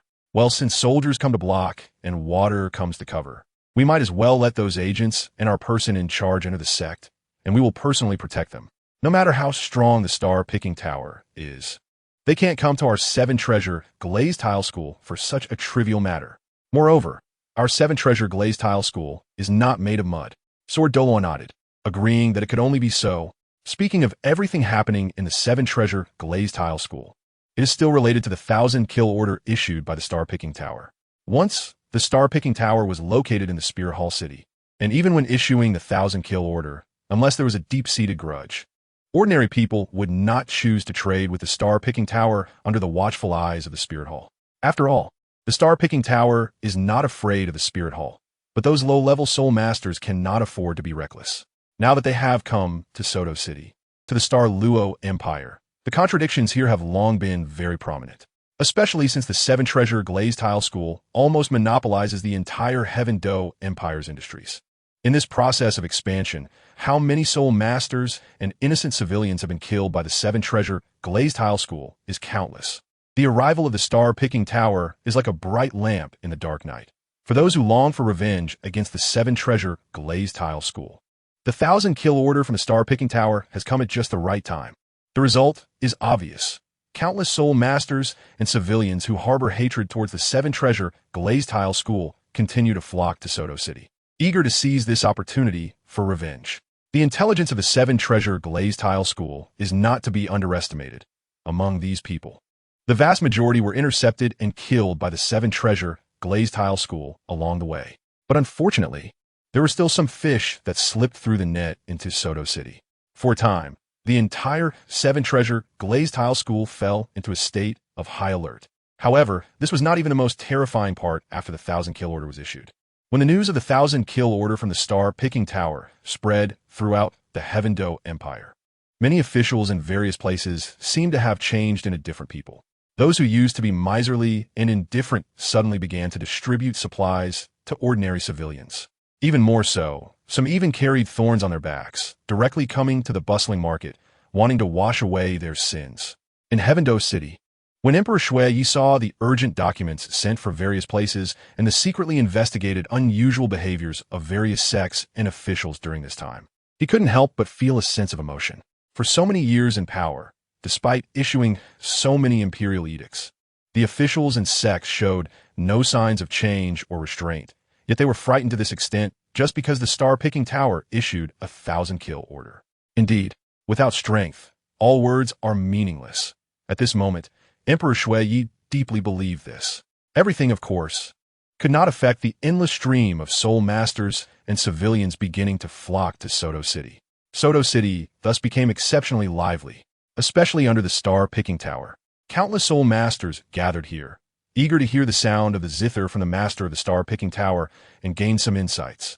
This extraordinary scene in Soto City was naturally captured by Yu Xiaojiang, who was hurrying over. On the streets of Soto City, Yu Xiaojiang's mind was filled with excitement about the revenge he was about to take.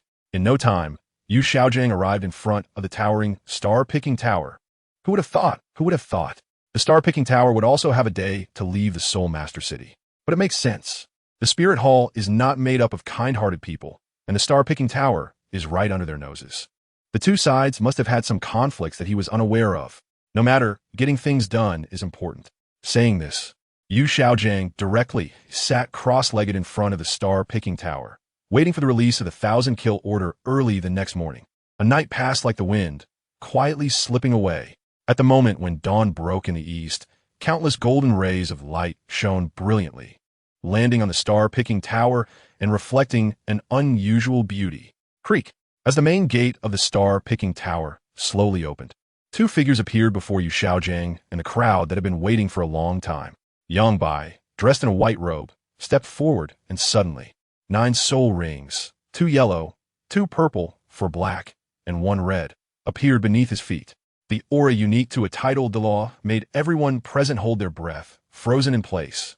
Seeing this, Douluo, dressed in a green robe, also stepped forward, and 8 soul rings, 2 yellow, 2 purple, and 4 black, rose beneath his feet as well. With the strength of a soul Douluo, no one present dared to underestimate the situation. After glancing around, Yang Bai's lips moved slightly, and a mighty voice clearly reached the ears of everyone present. The 9,000-kill order of the star-picking tower will be released starting today. It will last for 3 months, totaling 3,650 tasks. Those in need can now enter the star-picking tower in an orderly manner to receive tasks. However, let me make it clear in advance, at the star-picking tower, I only consider the price. If you want to get something for nothing, it's better to leave early. Lastly, if anyone dares to cause trouble at the star-picking tower, they will be killed without mercy.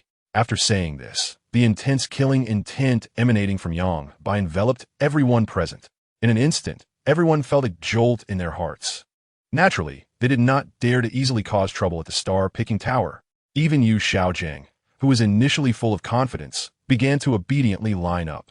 Among those who entered the star-picking tower, some came out overjoyed, looking as if they had avenged a great grievance.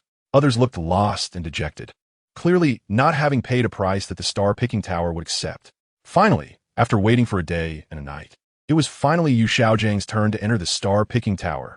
As soon as he entered, Yu Xiaojiang approached Douluo, looking extremely excited. After taking a brief glance at Yu Xiaojiang, Douluo lost interest. After all, what kind of enemies could a great soul master have? He slowly lifted a cup of tea in his hand and drank it in one go. But as soon as Yu Xiaojiang opened his mouth, Douluo nearly spat out the tea. I want to kill the blue lightning tyrant dragon family. Yu Luomian. Chapter 35. The Theory of Martial Souls. Douluo sneered. Cough. Cough. Douluo's eyes widened in disbelief, staring at the middle-aged man in front of him, feeling an inexplicable sense of familiarity. After thinking for a while, I still couldn't remember who it was. Just then, Yangbai was also drawn over by the unique assassination target, Yu Xiaojiang. As Yangbai approached Yu Xiaojiang, the latter began to feel a bit flustered. After all, he was a Title Douluo level powerhouse. The sense of pressure was still quite strong. With a slight smile, Yangbai spoke directly. The blue electric Tyrannosaurus Rex family you mentioned, Yuluomi, is a Soul Douluo above level 85. This commission can be accepted by my star-picking tower. However, Your Excellency, you are only at level 29. I truly do not know what kind of price you can offer for us at the star-picking tower to take on this commission. After all, to assassinate Yu Luomian, our star-picking tower would need to send a Title Douluo level powerhouse to accomplish it. Upon hearing this, Yu Xiaojiang was immediately overjoyed. He was worried that the star-picking tower would refuse the matter because it required a Title Douluo level powerhouse. But unexpectedly, the star-picking tower showed no fear at all. Haha, that is natural, Your Excellency.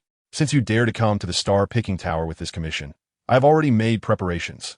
After hearing this, Yangbai frowned. The guy in front of him was just a level 29 soul master. So where did this confidence come from? Speak, what can you offer? Upon hearing this, Yu Xiaojing also stood tall. In terms of soul power, he might still feel he was lacking, but he was full of confidence regarding his research on the 10 theories of martial souls. Your Excellency, the price I can offer is neither a large amount of gold coins nor any rare treasures, but a book. It is the result of my more than a decade of research on martial souls. The 10 theories of martial souls.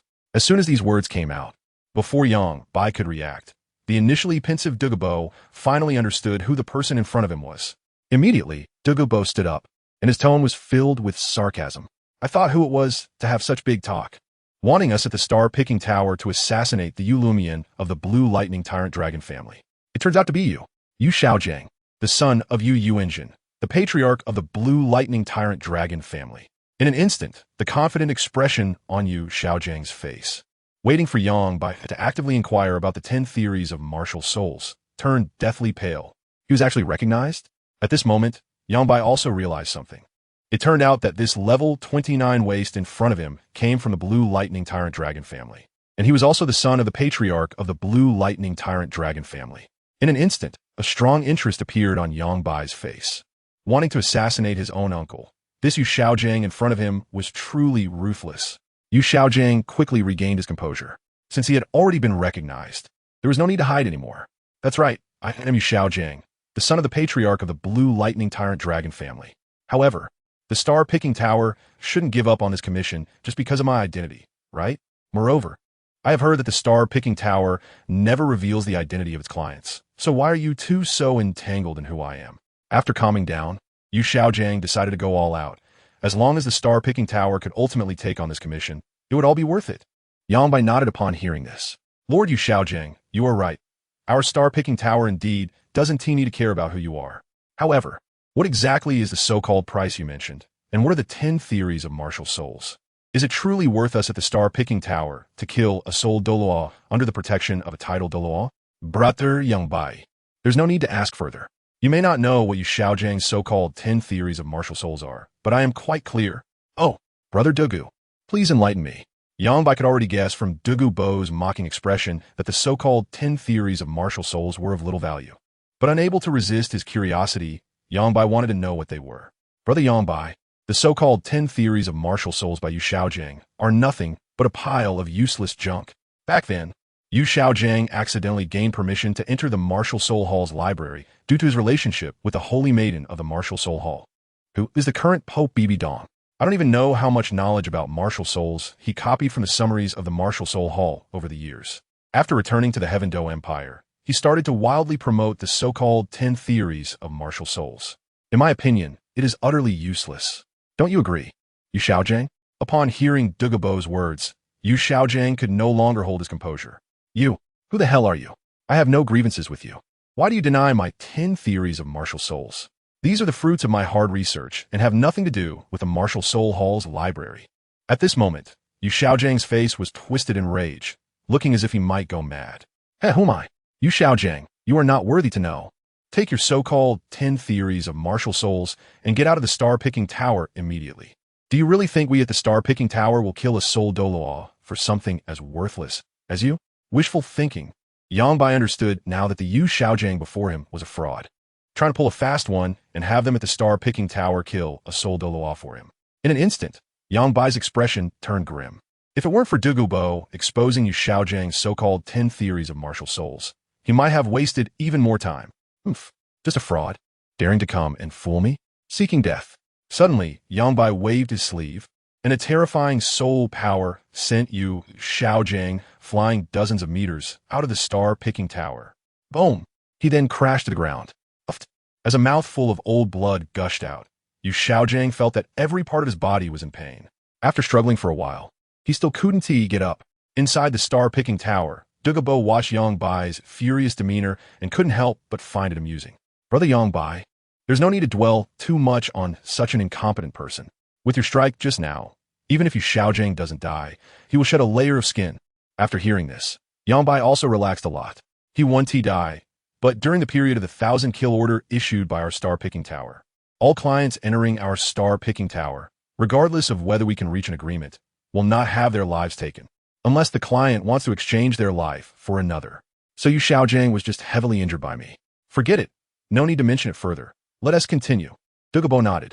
Outside the star-picking tower, there were still many people waiting to enter, and naturally, the two of them wouldn't regard a small character like Yu Xiaojiang, a level 29 individual, as significant.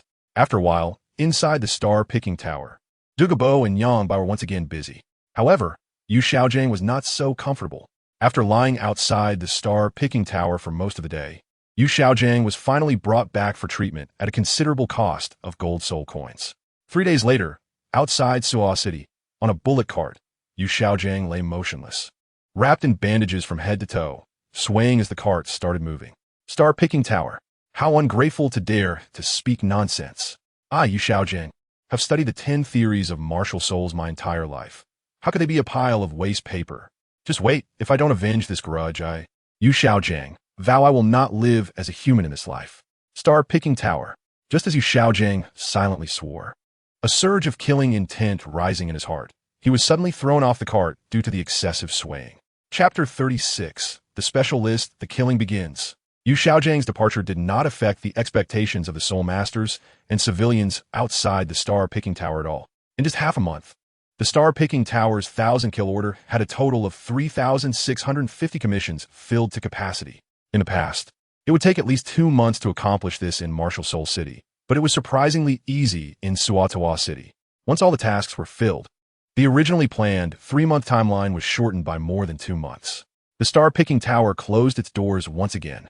Everyone knew that a feast of slaughter was about to unfold in the Heaven Do Empire. At the top of the star-picking tower, Yang Bai and Douluo were respectfully reporting the details of the 1,000-kill order to Tianchen. Tower Master, this year's 1,000-kill order has been completely filled, totaling 3,650 items. Among them, there are no Title Douluo or Soul Douluo level targets.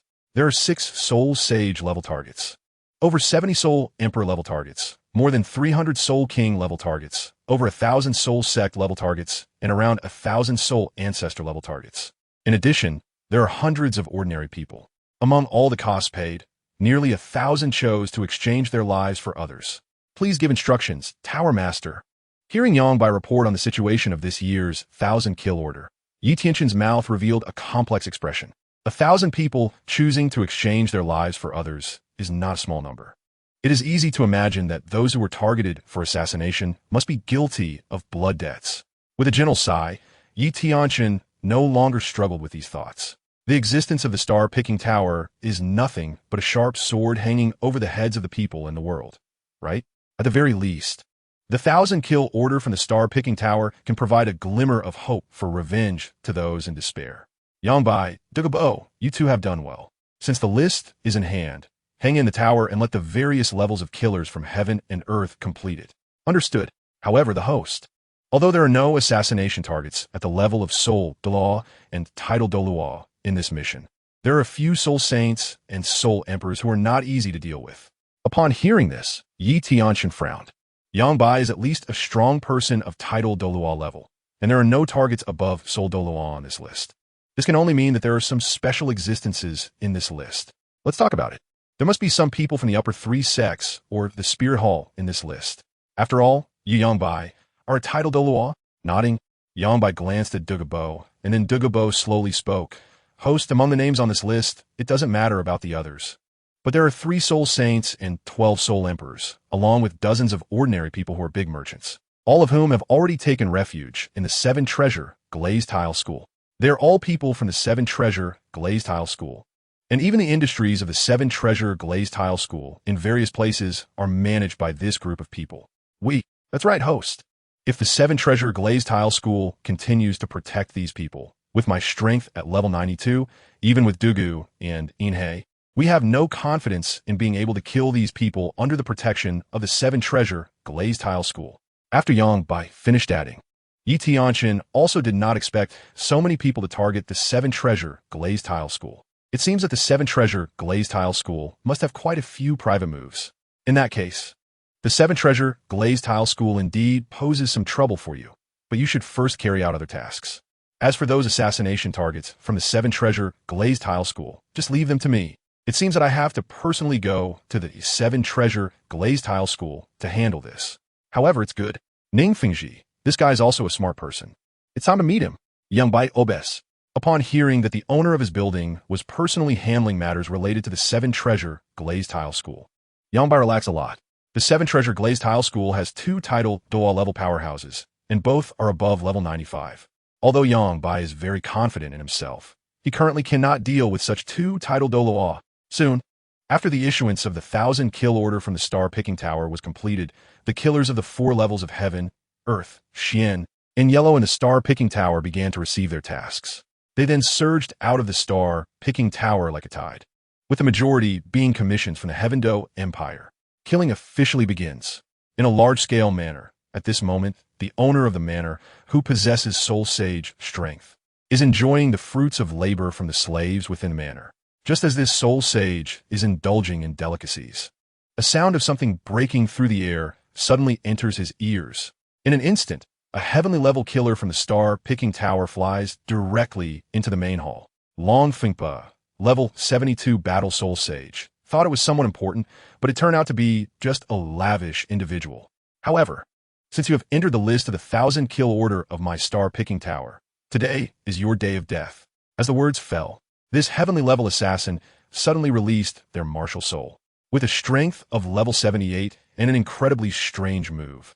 Within the time it takes for a stick of incense to burn, this heavenly level assassin from the Star Picking Tower directly left the manor. With a casual toss, a killing token unique to the Star Picking Tower was deeply embedded in the entrance. Inside the Great Hall, that Soul Saint had already been torn to pieces. Blood completely stained the entire room. Besides this, whether in the bustling market or in sparsely populated areas, wherever there was a name on the 1,000 kill order list, the assassins of the Star Picking Tower would arrive as promised, one after another, for nearly a month. Almost all of the 3,650 commissions from the Star Picking Tower were completed. What remained were just those hiding in the 7 Treasures Glazed Tile School. This month was undoubtedly extremely shocking for the entire Heaven-Do Empire.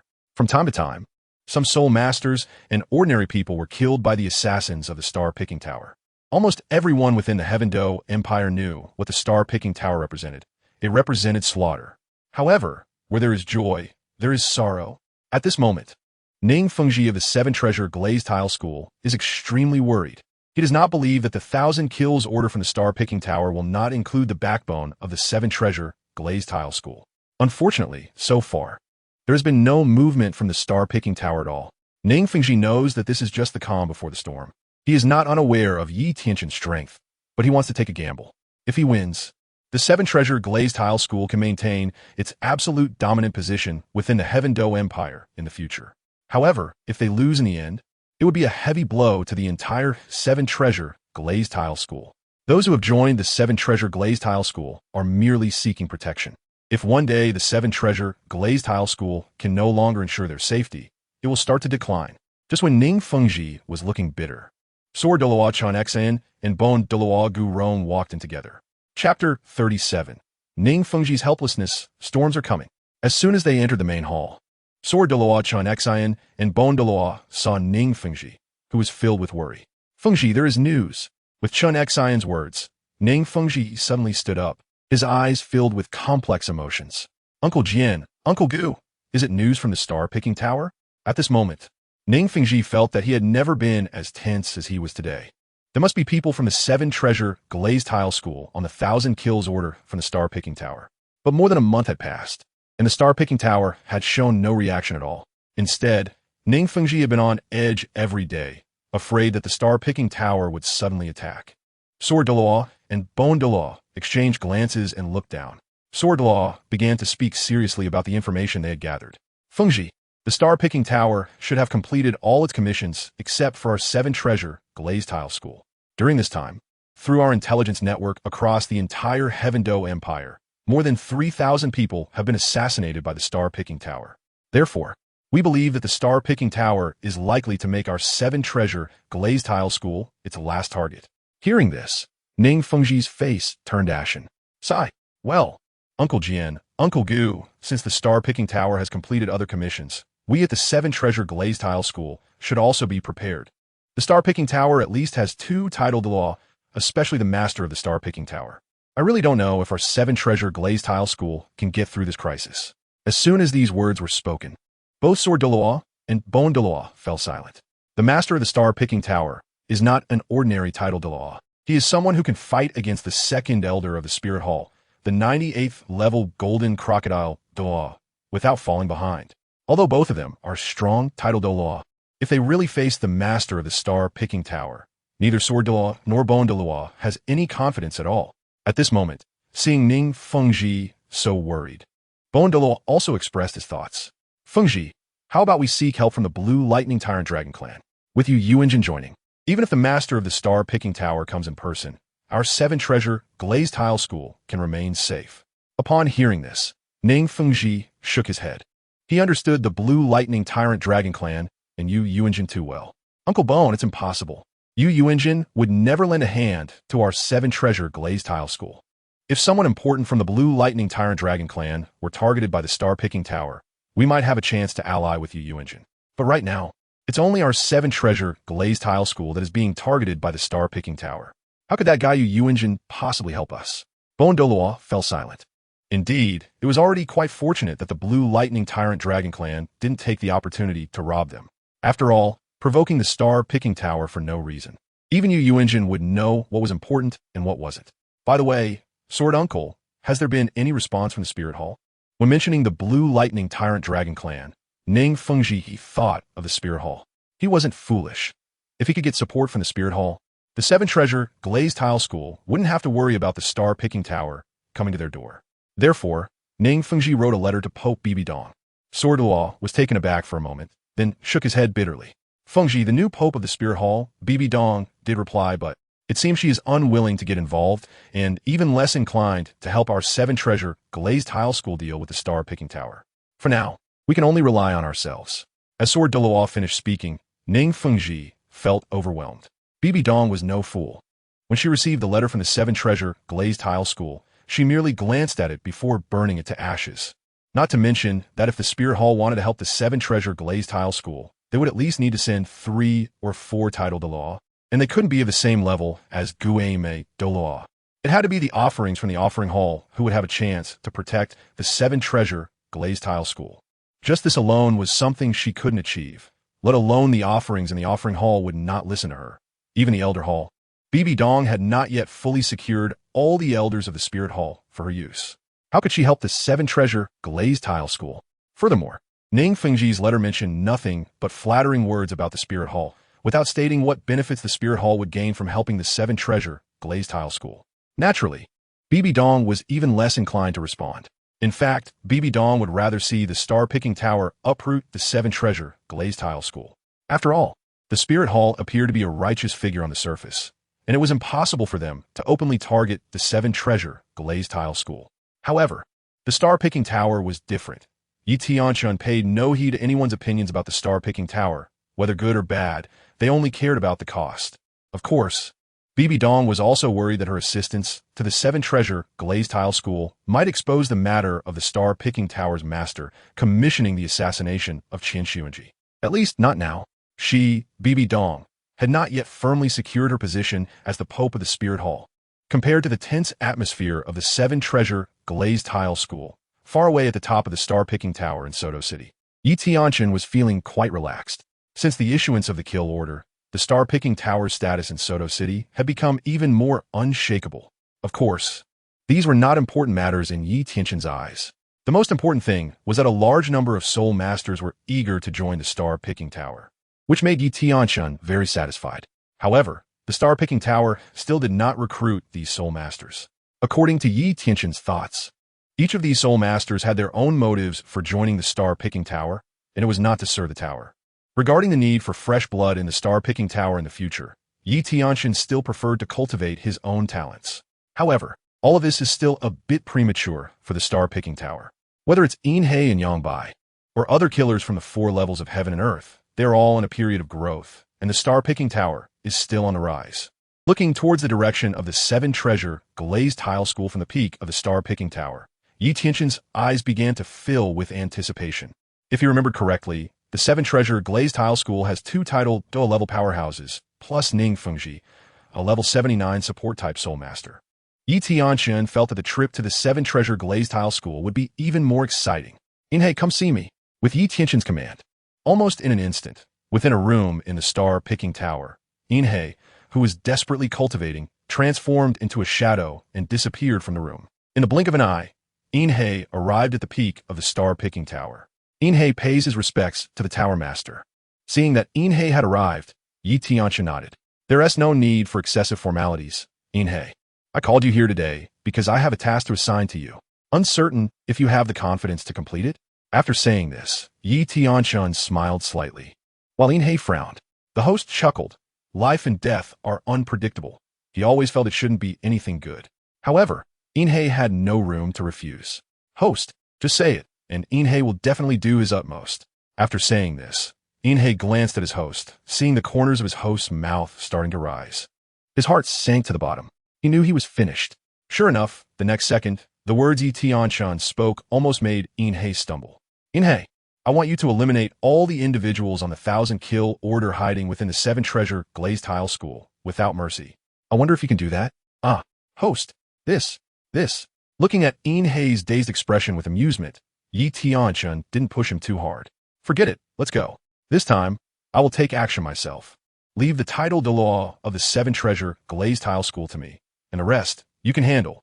Upon hearing this, Inhei was filled with joy. He knew his host wouldn't disregard his life. Ha ha ha. Host Inhei obeys. Overjoyed, Inhei followed behind Yi Tianchen, and the two of them, like a flying bird, lightly tapped their toes and soared into the sky, turning into 2 afterimages that disappeared at the top of the star-picking tower. Chapter 38. 7-treasure glazed tile school. Yi Tianchen's Dominanje. 3 days later, outside the mountain gate of the 7-treasure glazed tile school.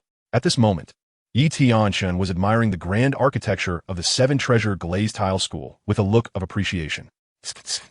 As expected of the 7-treasure glazed tile school, a sect that controls the entire industry of the Heaven Do Empire is indeed different.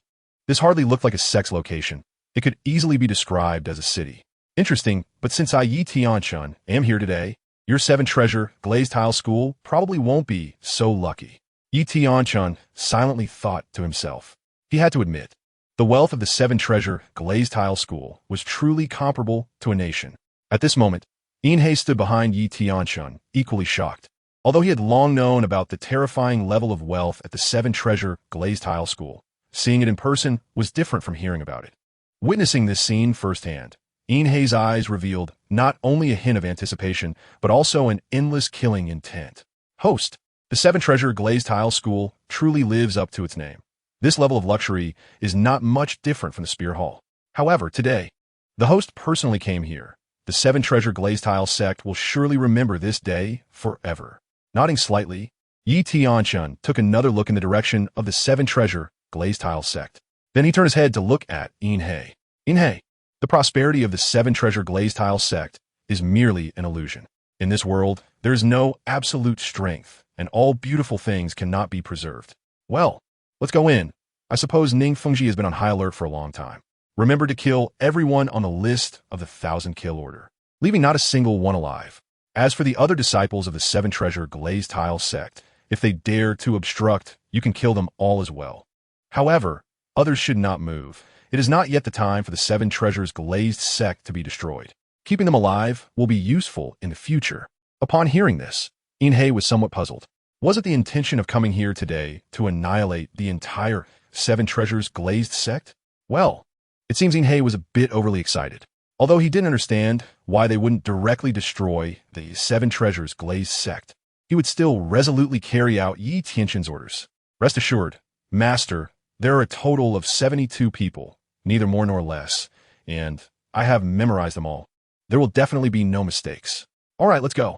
It has been nearly half a year since I last had a good workout, and I hope the Seven Treasures glazed sect won't disappoint me. Understood, Master. After saying this, Yi Tianchen led the way, step by step towards the mountain gate of the Seven Treasures glazed sect, while Inhei followed behind, his expression gradually turning cold. Slaughter was about to come. Inhei was already prepared. Before long, the two arrived outside the Seven Treasure glazed tile school. At this moment, several patrolling disciples of the Seven Treasure glazed tile school also noticed Yi Tianchen and Inhei. However, before these patrolling disciples could ask anything, with just a glance from Inhei, the pressure at the Title Douluo level instantly crushed these disciples into a bloody mist. Suddenly, Yi Tianchen and Inhei lightly leaped and entered the Seven Treasure glazed tile school. Along the way, none of the disciples of the Seven Treasure glazed tile school dared to approach them. The reason was simple. Beneath Inhei's feet, 9 soul rings had already risen, 2 yellow, 2 purple, 4 black, and 1 red. The unique aura belonging to a Title Douluo made it clear that these disciples of the Seven Treasure glazed tile school felt that even looking at them for too long might lead to an explosion. At the same time, when the aura of the Title Douluo Inhei swept across the entire Seven Treasure glazed tile school, Ning Fengji and the Sword Douluo, who had been waiting in the main hall, also sensed it immediately. Fengji, they have come. Star Picking Tower. Uncle Jin, Uncle Gu, let's go, we can't hide from this. Life and death depend on fate. Hopefully, my Seven Treasure glazed tile school can survive this calamity. Ning Fengji exhaled a cold breath. As the leader of the Seven Treasure glazed tile school, he was not afraid of death. Upon hearing this, the Sword Douluo and Bone Douluo exchanged glances filled with a glimmer of light. As veteran Title Douluos, they were not actually afraid of Yi Tianchen's arrival. Soon, just as Ning Fengji and the Sword Douluo Bone Douluo walked out of the main hall, they saw Inhei in a black robe and Yi Tianchen in plain clothes. At this moment, Ning Fengji's heart sank to the bottom. Although only 2 people had come from the Star-Picking Tower, it was obvious that the man in black was one of the offerings of the Star-Picking Tower. The blood-red soul rings constantly reminded Ning Fengji of the power of the man in black. But what made Ning Fengji feel most desperate was the smiling Yi Tianchen. From the respectful attitude of the man in black, it seemed that this man in plain clothes was the extremely mysterious master of the Star-Picking Tower. The title Qin Demon. Seeing Ning Fengji's tense and serious expression, Yi Tianchen appeared indifferent. I wonder what business the Qin Demon has in my Seven Treasure glazed tile school today. Even though he knew the purpose of the Star-Picking Tower's visit, Ning Fengji still did not want to take drastic action from the start. If possible, he hoped to avoid conflict as much as possible. After all, it was clear that there were 2 Title Douluo level powerhouses, and one was exceptionally powerful and unfathomable. Ning Fengji had no confidence at all. Hearing Ning Fengji's slightly fearful words, Yi Tianchen did not rush to take action. Ning Master, I didn't expect our first meeting to be under such circumstances. Why I have come, Ning Master, do you really need to pretend to be confused? If today, Ning Master can hand over those individuals on my Star-Picking Tower's assassination list, perhaps I could let this matter rest. Otherwise, the Seven Treasure glazed tile school may lose a lot of lives today. Upon hearing this, Ning Fengji's expression darkened, and the Sword Douluo and Bone Douluo's eyes were filled with killing intent. Are you threatening my Seven Treasure glazed tile school, Lord Qin Demon? Threatening? Ning Master, since that's the case, there's no need to say more. Inhei, you may act now. Remember, do not let a single person escape. The indifferent Yi Tianchen directly ordered Inhei to begin acting. And since the Seven Treasure glazed tile school thought they could resist, Yi Tianchen was going to teach them a lesson today. Hearing the command from their master, Inhei's face lit up beneath the black robe, and he transformed into a streak of rainbow light, directly rushing into the Seven Treasure glazed tile school to search for assassination targets. No. Ning Fengji's expression changed drastically upon seeing this. The Sword Douluo was about to fly over to stop Inhei, but just as he had this thought, Yi Tianchen instantly appeared in front of him. Sword Douluo Qinshin, you should stay back. With a loud boom, Yi Tianchen struck out with a palm, and the overwhelming soul power surged like a mountain, forcing the sword Douluo to retreat. Master of the Star-Picking Tower. You're seeking death. At this moment, Ning Fengji became anxious.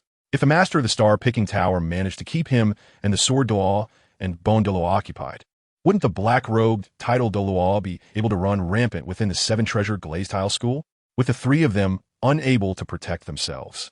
How could they think of anything else? It seems that you still don't take me seriously. After saying this, a black soul ring rose beneath Yi Tianchen's feet, and in an instant, 6 black soul rings and 3 blood-red soul rings made Ning Fengji and the sword Douluo bone Douluo gasp for breath. 6 10,000-year soul rings and 300,000-year soul rings. How is this possible? Ning Fengji was frozen in place. Chapter 39. Ning Bone Sword Joined Forces. The Might of the Heavenly Demon Qin. Immediately after, Yi Tianchen's 97th level soul power erupted. A series of terrifying waves of soul power caused the area outside the main hall of the seven-treasure glazed tile school to become a whirlwind of dust. The aura of the Title Douluo made all spirit masters at the soul sage level nearby feel the pressure like a mountain. With a loud crash, the soul sage level disciples of the seven-treasure glazed tile school fell to their knees, unable to move. He is actually a 97th level Title Douluo, 300,000-year soul rings, and 6 10,000-year soul rings. The Master of the Star-Picking Tower is so terrifying. No wonder even a 98th level golden crocodile, Douluo, of the Spirit Hall, cannot do anything about him. At this moment, witnessing Yi Tianchen's full strength, the sword Douluo Qinshin couldn't help but swallow hard. This terrifying configuration of soul rings was something he had never heard of or seen throughout the entire Douluo Continent. Ning Master, you still have time now. I'll give you one last chance to hand over all the assassination targets on my star-picking towers list. I will ensure the safety of your seven-treasure glazed tile school. Otherwise, if I truly take action, your seven-treasure glazed tile school will likely face dire consequences. Under the immense pressure, Ning Fengji furrowed his brows tightly. The 97th level strength of the Master of the Star-Picking Tower indeed exceeded his expectations, especially with that terrifying configuration of soul rings. However, he was still unwilling to give up. No matter what, they had to fight today. The reason was simple. If the seven-treasure glazed tile school directly handed over those individuals in the future, the entire Tiando Empire would likely never have any spirit masters or merchants that would trust the seven-treasure glazed tile school again. Master of the Star-Picking Tower. No more nonsense. Since you insist on forcing my seven-treasure glazed tile school to fight today, then come. Uncle Jian, Uncle Gu, kill. With Ning Fengji's furious shout, 7 soul rings instantly rose beneath his feet. As the leader of the seven-treasure glazed tile school and a 79th level support-type soul sage, Ning Fengji was not an easy opponent. If it weren't for his martial soul, the seven-treasure glazed tile tower, only allowing him to cultivate to the soul sage level, he would likely be a Title Douluo by now. First soul skill, 7-treasure Linglong Heart. As Ning Fengji's first soul ring lit up, 2 streams of light instantly flew into the bodies of the sword Douluo Qinshin and bone Douluo, and the two immediately released their martial souls without hesitation. 7th soul skill, 7 kill true body. 7th soul skill, bone dragon true body. As soon as the two arrived, they unleashed their martial soul true forms. Faced with Yi Tianchen, a Title Douluo of level 97, even they could only expend their utmost effort. In an instant, sharp sword energy surged like a tide towards Yi Tianchen. The bone Douluo, seeing this, immediately surrounded Yi Tianchen with countless bone spikes, launching a fierce attack. Quite interesting, the sword Douluo Chan Xian and the bone Douluo Gurong, one at level 96, the other at level 95, plus Ning Fengji, who is known as the continent's #1 support. Let me see what gives you 7-treasure glazed tile school the courage to dare to attack me. Heavenly Demon Zither, Heavenly Dragon 8 sounds. Break. The Heavenly Demon Zither appeared in Yi Tianchen's hand, and as he moved the strings with both hands, terrifying sound waves surged forth, instantly neutralizing all the attacks from the sword Douluo and the bone Douluo. Bang, bang, bang. Endless sound waves clashed with sword energy and bone spikes in the void, causing the surrounding buildings of the seven-treasure glazed tile school hall to collapse as if bombed, with screams and wails filling the air. 7th soul skill, 7-treasure true body. 7 treasures are famous. The first is strength, the second is speed, and the third is control. Seeing this, Ning Fengji did not hesitate for a moment. He had already used all his soul power to assist the sword Douluo and the bone Douluo to the fullest extent. Fengji, good timing. Watch my methods. 8th soul skill, 7 kills thunder strike, 1 sword breaks the sky. Kill. Haha, old swordman, I'm coming too. 8th soul skill, space gate. With Ning Fengji's support, the sword Douluo's power had now exceeded the limits of level 96, almost equivalent to that of level 97. The bone Douluo was the same. His strength instantly enhanced significantly. In just a moment, the bone Douluo used his 8th soul skill to suddenly appear about 3 meters behind Tianchen. 9th soul skill, Heavenly Bone Divine Dragon Wave. In an instant, the bone Douluo combined spatial power and soul power, aiming to inflict tremendous damage on Tianchen. Moreover, the surrounding space was sealed, making it impossible for Tianchen to move or dodge. Old swordmen quickly, under their cooperation, they completed a terrifying killing move in the blink of an eye. At this moment, even the immovable Tianchen had to admire the power of the joint effort of the sword Douluo, Qin Demon, and the bone Douluo. Together, they feared that even an ordinary level 97 soul master would not be their match. Not to mention that there was still Ning Fengji assisting the two. It seems I came here today for the right reason. I hope you can let me stretch my muscles and bones. Heavenly Demon Zither, 7th soul skill, Heavenly Demon Possession, Heavenly Demon True Body. In an instant, a phantom of the Heavenly Demon appeared behind Tianchen, with rolling demonic energy surging like a storm. At the same time, the sword Douluo's 8th soul skill and the bone Douluo's 9th soul skill also arrived in an instant. Boom! Suddenly, a powerful wave of soul energy erupted from Tianchen's Heavenly Demon True Body and the soul power shockwave created by the 3-cent even Ning Fengji. A rank 79 soul sage, flying dozens of meters away in an instant. When this strike was over, the bone Douluo quickly retreated. Just as he dodged, a black lightning shot out from Tianchen's eyes. The spot where the bone Douluo had been standing was immediately blasted into a deep pit. Old swordman, this guy's soul power is too strong. If we act separately, it will be difficult to break through his defenses. Then let us do it together. The sword Douluo did not hesitate, flying directly to the bone Douluo's side. Seeing this situation, the bone Douluo also breathed a sigh of relief. He had just continuously used his martial soul, true form, and 9th soul skill, which consumed an extremely terrifying amount of his soul power. If he attacked alone, he feared that Tianchen would seize the opportunity, and at that time, the sword Douluo would have even less chance. Fengji, it's time to give our all. The sword Douluo looked at Ning Fengji, who nodded. 7 treasure, glazed tile, heart of 7 treasures together. In an instant, Ning Fengji activated all 7 of his soul skills simultaneously.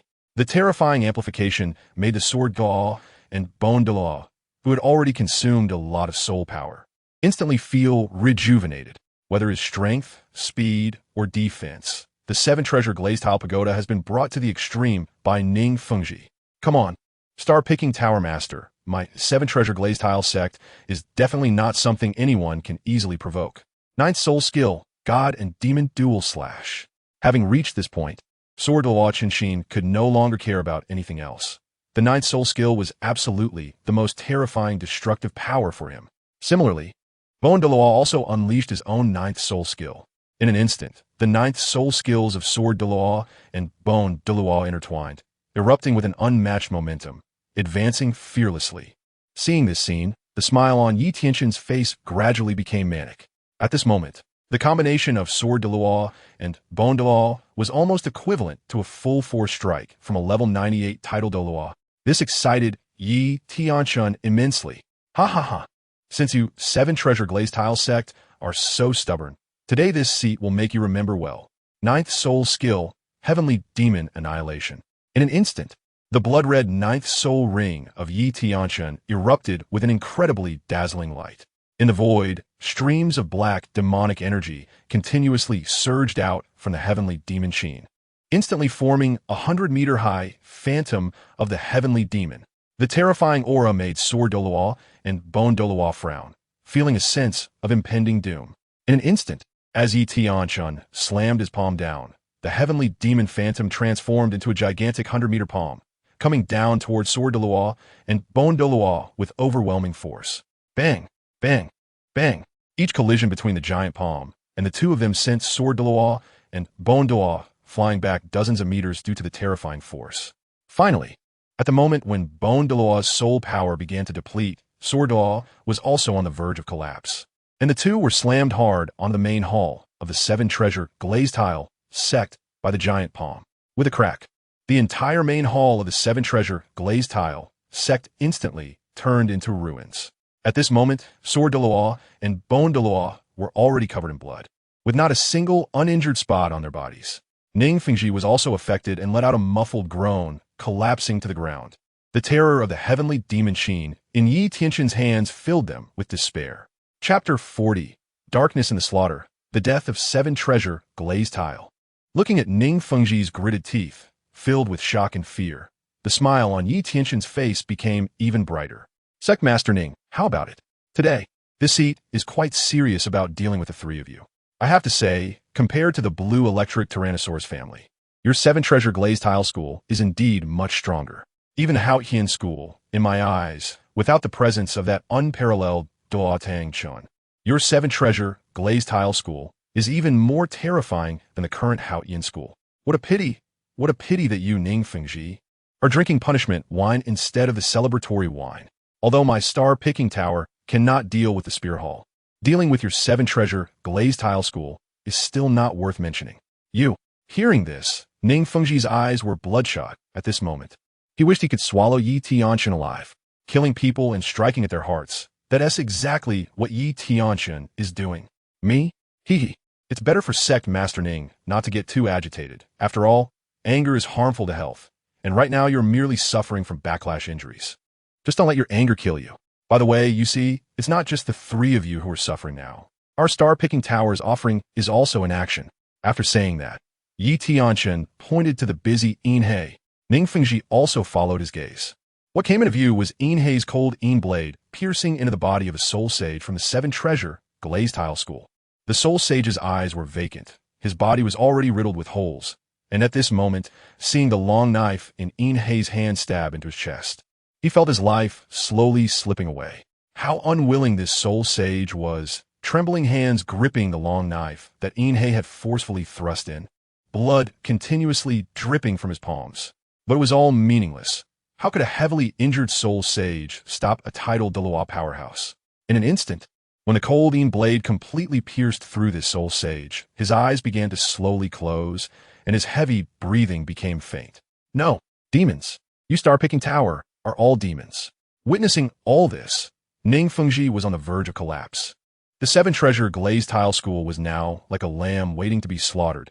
An endless stream of blood was about to be unleashed. Yi Tianchen slowly walked to Ning Fengji's side, and with a loud crash, he stepped down, causing Ning Fengji, who was trying to struggle to get up, to be forcefully smashed back to the ground.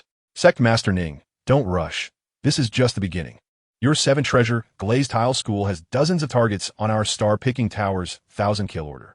Take your time, one by one. They will all have their turn. Hearing this, Ning Fengji's heart ached.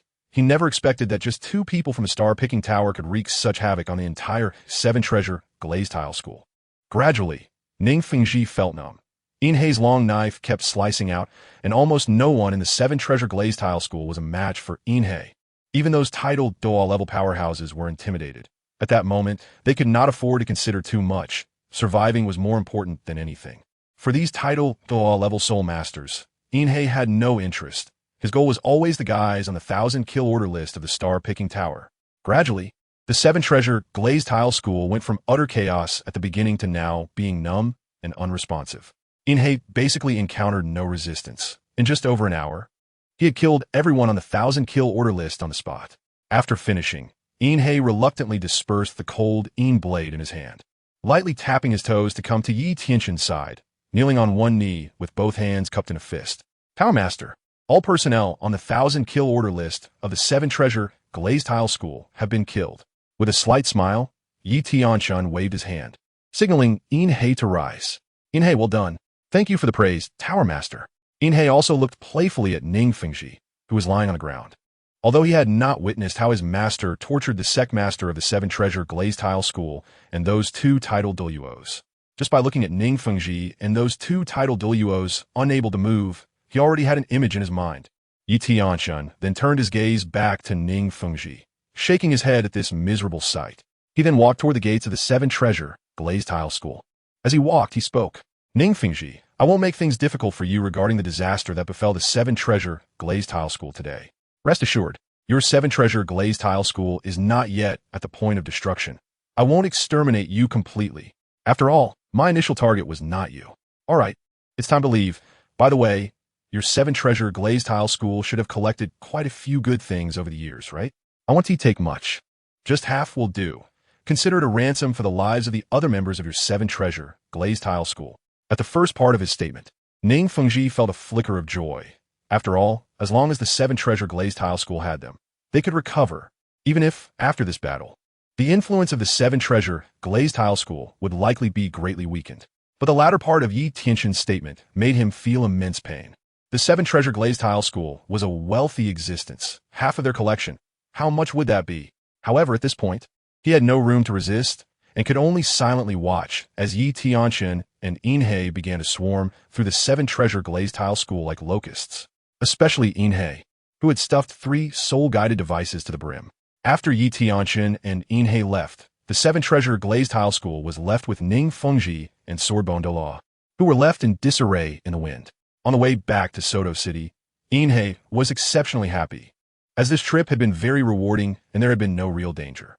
However, he was also somewhat puzzled as to why the master of his own building did not take this opportunity to directly destroy the Seven Treasure Glazed Tile School. Master, Inhe has one thing that is unclear. Why don't you directly destroy the Seven Treasure Glazed Tile School? With your strength, it shouldn't be a problem. Glancing at Inhe's puzzled expression, Tianchen stopped and looked toward the direction of Wuhuan City. Inhe, it's not yet time for the Seven Treasure Glazed Tile School to perish. They are also a thorn in the side of the Wuhuan Hall. The waters of Douluo Continent are better when they are murky. I still need time for my star-picking tower to fish in troubled waters.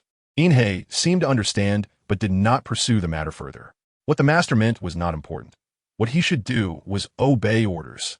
A few days later, Tianchen and Inhe returned to Soto City, and everything seemed to fall into calm. However, the entire Tiando Empire was in an uproar.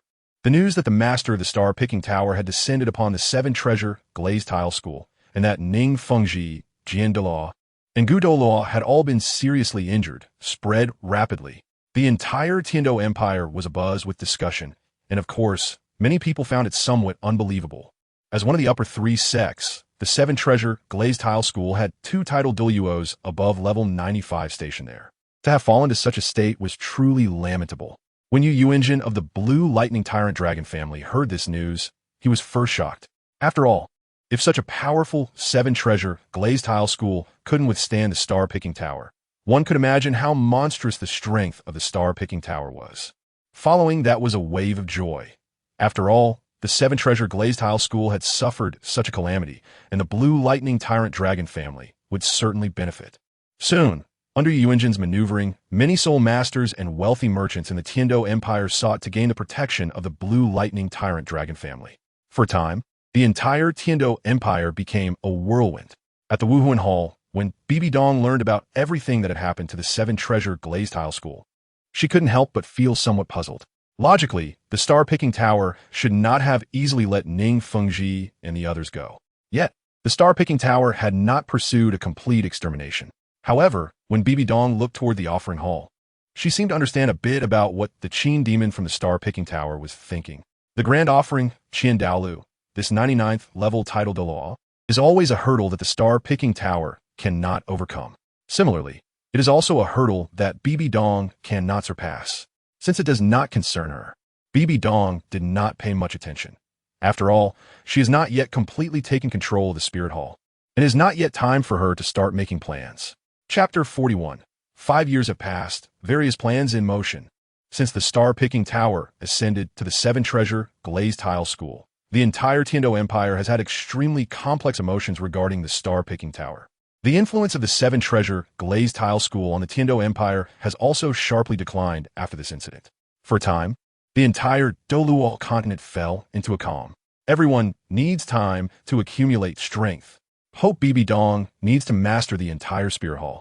Grand Offering Qin Douluo needs to devote himself to cultivating Qian Renshua. The star-picking tower needs time to grow its high-end combat power. And the 7 treasure glazed tile school also needs time to lick its wounds. As spring goes and winter comes atop the star-picking tower, Tianchen is currently extending his long 6 fingers as the snow falls gently from the sky. A crystal-clear snowflake lands in his palm, then transforms into a drop of dew, sliding from between Tianchen's thumb, gently falling to the ground from the top of the star-picking tower. 5 years have passed quickly in the blink of an eye. Tianchen retracted his arm, looking at the snow flying in the sky, and couldn't help but feel a bit emotional. Since the incident between the star-picking tower and the 7 treasure glazed tile school 5 years ago, he hasn't moved his hands again. During these 5 years, Tianchen has been collecting information related to the gods. He is already at the peak of level 97, and if necessary, he could break through to level 98 at any moment. Just as Tianchen was momentarily lost in thought, Inhe and Yangbai appeared like 2 phantoms, arriving at the top of the star-picking tower in the blink of an eye.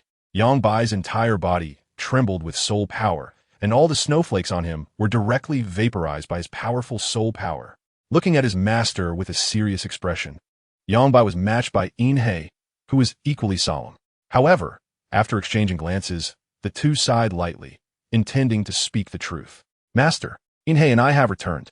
Glimpsing at the somewhat heavy expressions of Yangbai and Inhe, Tianchen's face remained extremely calm, but there was still some disappointment in his heart.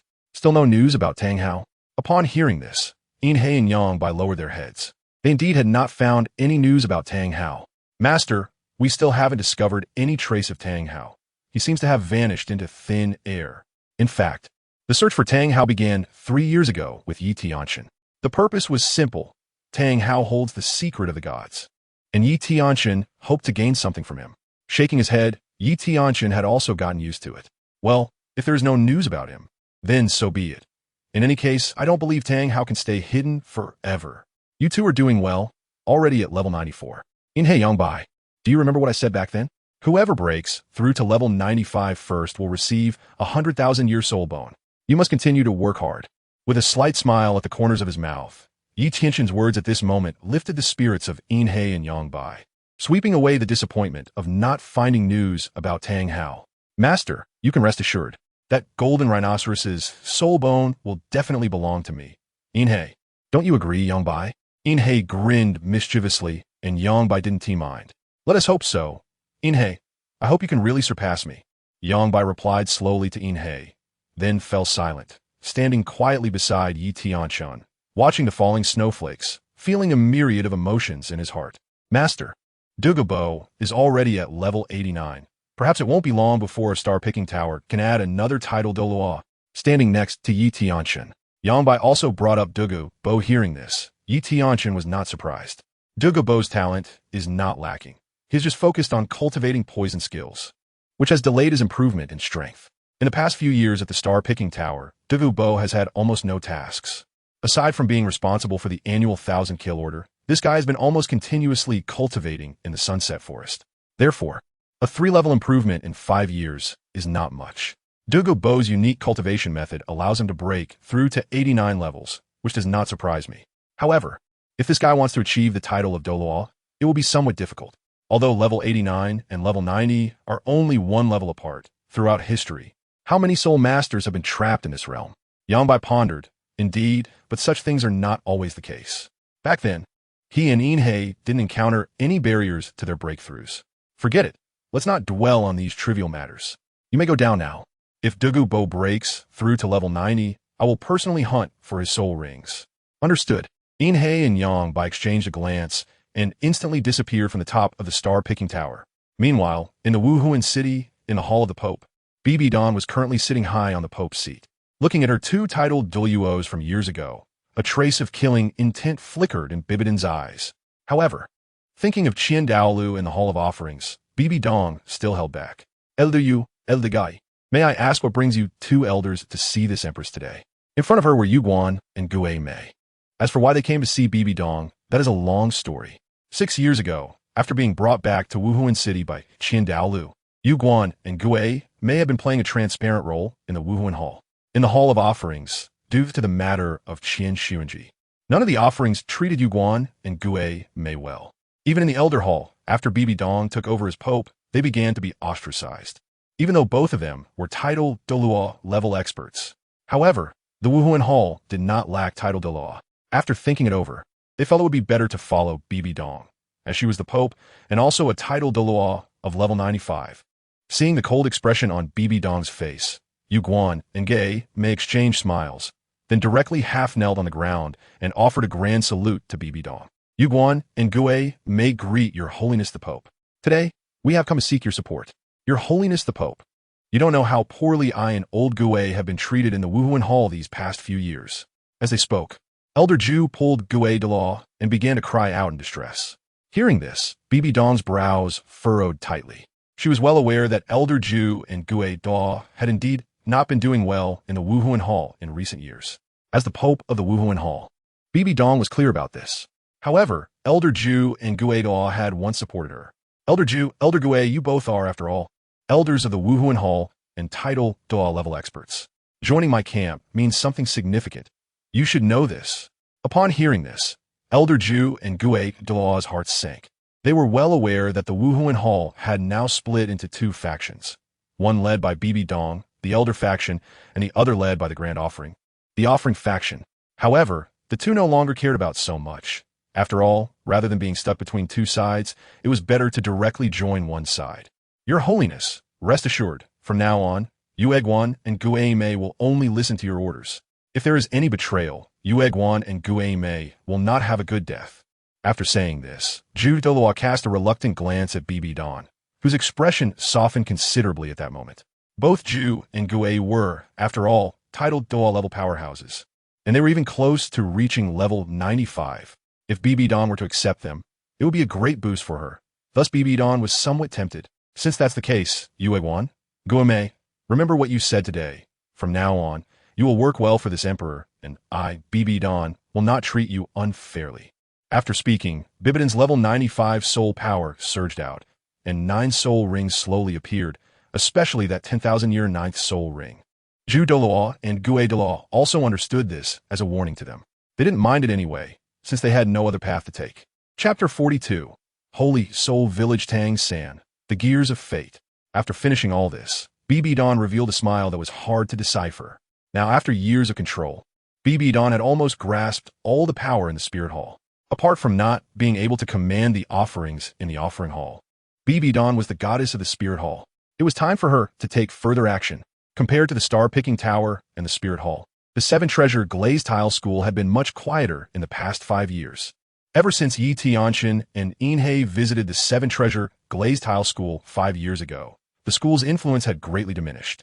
Ning Fengji had given up many unnecessary industries to stabilize the Seven Treasure Glazed Tile School. At this moment, in the main hall of the Seven Treasure Glazed Tile School, Ning Fengji was nervously watching his daughter, Ning Rongrong. Today was the day of Ning Rongrong's soul awakening, as she turned 6. Sword Douluo and Bone Douluo were also present here. However, the two of them seemed to have aged much more than 5 years ago, their heads filled with silver strands. Perhaps the battle with Yi Tianchen had completely shattered their confidence as veteran Title Douluos. Fengji, don't be too nervous. Rongrong is talented, and her martial soul awakening should be fine. Fengji, your Uncle Gu is right. This child Rongrong has grown up under our watch. Her martial soul awakening will definitely not be bad. The Sword Douluo looked at the innocent and playful Ning Rongrong, as if he had gained a bit of vitality. They were also very concerned about Ning Rongrong's martial soul awakening. When Ning Fengji heard this, he felt it made some sense. Their Seven Treasure Glazed Tile School's inherited martial soul must be the Seven Treasure Glazed Tower. It was just a matter of how much innate soul power she had. Uncle Jin, Uncle Gu, I'm not worried. It's just that Rongrong is the successor of our Seven Treasure Glazed Tile School, so I'm being a bit cautious. Ning Fengji looked at the Sword Douluo and Bone Douluo, feeling a bit shaken inside. If it weren't for his gamble 5 years ago, perhaps the Sword Douluo and Bone Douluo wouldn't have appeared as lifeless as they seem today. Sensing a hint of guilt in Ning Fengji's gaze, the Sword Douluo and Bone Douluo stepped forward slightly and patted his shoulder. They had never regretted battling Yi Tianchen, especially Sword Douluo Qinshin. It was through fighting Yi Tianchen that he truly realized what a real powerhouse was on this Douluo continent. In the past, he had overestimated himself. Fengji, let's put aside the unhappy things Today is Rongrong's martial soul awakening ceremony. Let's get started. Upon hearing this, Ning Fengji nodded. 6-year-old Ning Rongrong didn't yet understand what martial soul awakening meant, but she keenly sensed that her father and 2 grandfathers were eager to see her awaken her martial soul. Therefore, following her father's instructions, Ning Rongrong began her martial soul awakening. As her martial soul was summoned, a small 7-story tower began to emerge from the palm of her small hand. The small tower was like a flawless work of art, radiating dazzling light. It was indeed the 7-treasure glazed tower. Seeing this scene, Ning Fengji obviously let out a sigh of relief the moment the small tower appeared. He felt the faint soul power within Ning Rongrong. Although it wasn't very strong, it was above innate level 7. Ha ha ha, I told you, Rongrong's talent won't be bad, Bon Douluo said with a smile, feeling particularly happy. Fengji, let Rongrong test her innate soul power. The sword Douluo was also very excited, but still wanted to know how much innate soul power Ning Rongrong had. Nodding, Ning Fengji had the same intention. Rongrong, come, let's test your innate soul power, he said, letting Ning Rongrong place her palm on the awakening stone. As a burst of light shone, Ning Fengji and the sword Douluo finally saw how much innate soul power Ning Rongrong had. It was actually innate soul power level 9. Not bad, not bad. Rongrong's talent can be said to be among the best on the continent. The sword Douluo's words are not an exaggeration. Throughout the Douluo Continent, there are very few little ones with innate soul power at level 9. As for innate full soul power, it is basically unseen. Not to mention someone like Qian Rinxue, who has innate level 20. Therefore, innate soul power at level 9 is almost the highest talent. Looking at the dazzling 7 treasures glazed tile pagoda that Ning Rongrong possesses, Ning Fengji felt a sense of pride in his heart. It can be said that with Ning Rongrong, they have found new hope for the 7 treasures glazed tile school. In the southwest of the Tianchen Empire, in the Fasnuo province, lies a place called Holy Soul Village. If one only hears the name, it is indeed quite surprising. But in reality, it is just a small village with over 300 households located south of Nodding City in Fasnuo province. It is named Holy Soul because, according to legend, a soul sage level soul master once emerged from here 100 years ago, hence the name. This is also the eternal pride of Holy Soul Village. Outside Holy Soul Village, there are vast fields of farmland, and the grains and vegetables produced here are supplied to Nodding City. Although Nodding City is not considered a large city in Fasnuo province, it is quite close to the border with another empire, making it one of the starting points for trade between the 2 major empires. Therefore, Nodding City has flourished, and, as a result, the lives of the common people in the surrounding villages are much better than in other places. As dawn broke, a faint fish-belly white light rose in the eastern sky. On a small hill only 100 meters high adjacent to Holy Soul Village, a thin figure appeared. It was a child only 5 or 6 years old. Clearly, he often basked in the sun, and his skin showed a healthy wheat color. His short black hair looked neat, and although his clothes were simple, they were clean. For a child of his age, climbing this 100-meter-high hill was not an easy task, but strangely, when he reached the highest point, he was neither flushed nor out of breath, looking quite content. The boy sat at the top of the hill, his eyes fixed on the gradually brightening fish-belly white in the east. He inhaled slowly through his nose and then exhaled gently through his mouth, forming a wonderful cycle of breathing. At that moment, his eyes suddenly widened. In the distance, a faint purple aura flickered within the gradually brightening fish-belly white. If one did not possess extraordinary eyesight and enough concentration, it would be impossible to notice its existence. The appearance of the purple aura completely concentrated the boy's spirit, and he even stopped exhaling, merely taking slow, gentle breaths while his eyes remained fixated on the flickering purple. The purple aura did not last long. When the fish-belly white in the east was gradually covered by the rising sun, the purple aura had completely vanished. The boy then slowly closed his eyes and exhaled a long breath of turbid air from within. A white gas stream, like a ribbon, was expelled from his mouth and then slowly dissipated. After sitting quietly for a while, the boy opened his eyes again. Perhaps due to the influence of the purple aura, a faint purple glimmer flickered in his gaze. Although this purple did not last long and quickly receded, it was so clear when it existed. With a sigh of disappointment, the little boy wore an expression of helplessness that should not have appeared at his age. Shaking his head, he muttered to himself, "Still not good enough. My Xiantian skill is still unable to break through the first level's bottleneck. What should I do now?" This was Tang San. With a mix of 3 parts helplessness and 7 parts determination, 6-year-old Tianchen could only return home for now. On the west side of Holy Soul Village. At the village entrance, there were 3 mud houses that could be said to be the most rudimentary in the entire village. On the central roof of the main house, there was a wooden sign about 1 meter in diameter, painted with a simple hammer. In this world, the hammer most commonly represents a blacksmith. When Tianchen entered the house, Tang Hao, who had been idly doing nothing, suddenly looked towards him. Feeling the faint aura within Tianchen, Tang Hao was extremely excited. Like in the original story, Tang Hao had hidden in this small village to avoid the pursuit of the Spirit Hall and the Star Luo Empire, rarely using his soul power. However, unlike before, Tang Hao did not let Tianchen become an ordinary person. Instead, he made every effort to cultivate Tianchen. He wanted to provide his son with a safe environment to grow up in, because he knew that his son was definitely not ordinary. From a moment Qin sacrificed herself for him, he sensed something incredible. His soul power fully recovered, and his combat power surged. If that was just a coincidence. Then when the Haotian sect was captured by the golden crocodile, Douluo, Tang Hao completely confirmed this. Little Tianchen possessed a power that even the golden crocodile Douluo could not resist. Tang Hao believed that as long as he could protect his son as he grew up, in the future, he would be able to take revenge. Watching his son walk into the house, a slight smile appeared at the corner of Tang Hao's mouth. "Kid, you're back." Hearing his father's greeting, Tianchen nodded. He always felt that something was off about his father, but as a disciple of the Tang sect, there were some things he wouldn't actively ask about. He had always been cautious, even if the person in front of him was his father in this world. Chapter 43. Father and son face to face. Tianchen awakens. "I'm back, father." Tianchen slowly walked into the room, looking at the stove that was still crackling with fire, and frowned. He always felt that his father was extraordinary, and although he seemed ordinary on the surface, that strong, overwhelming aura gave him an extremely dangerous feeling that he couldn't quite grasp.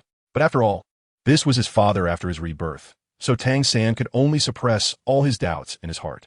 Seemingly sensing the oddity in Tianchen's eyes, Tang Hao smiled slightly, not minding. Tianchen was about to awaken his martial soul, and Tang Hao already had a decision in his heart. Just as the atmosphere grew a bit awkward, a series of urgent knocks sounded from the old door. "Is Tang Hao home? Is little San in there?"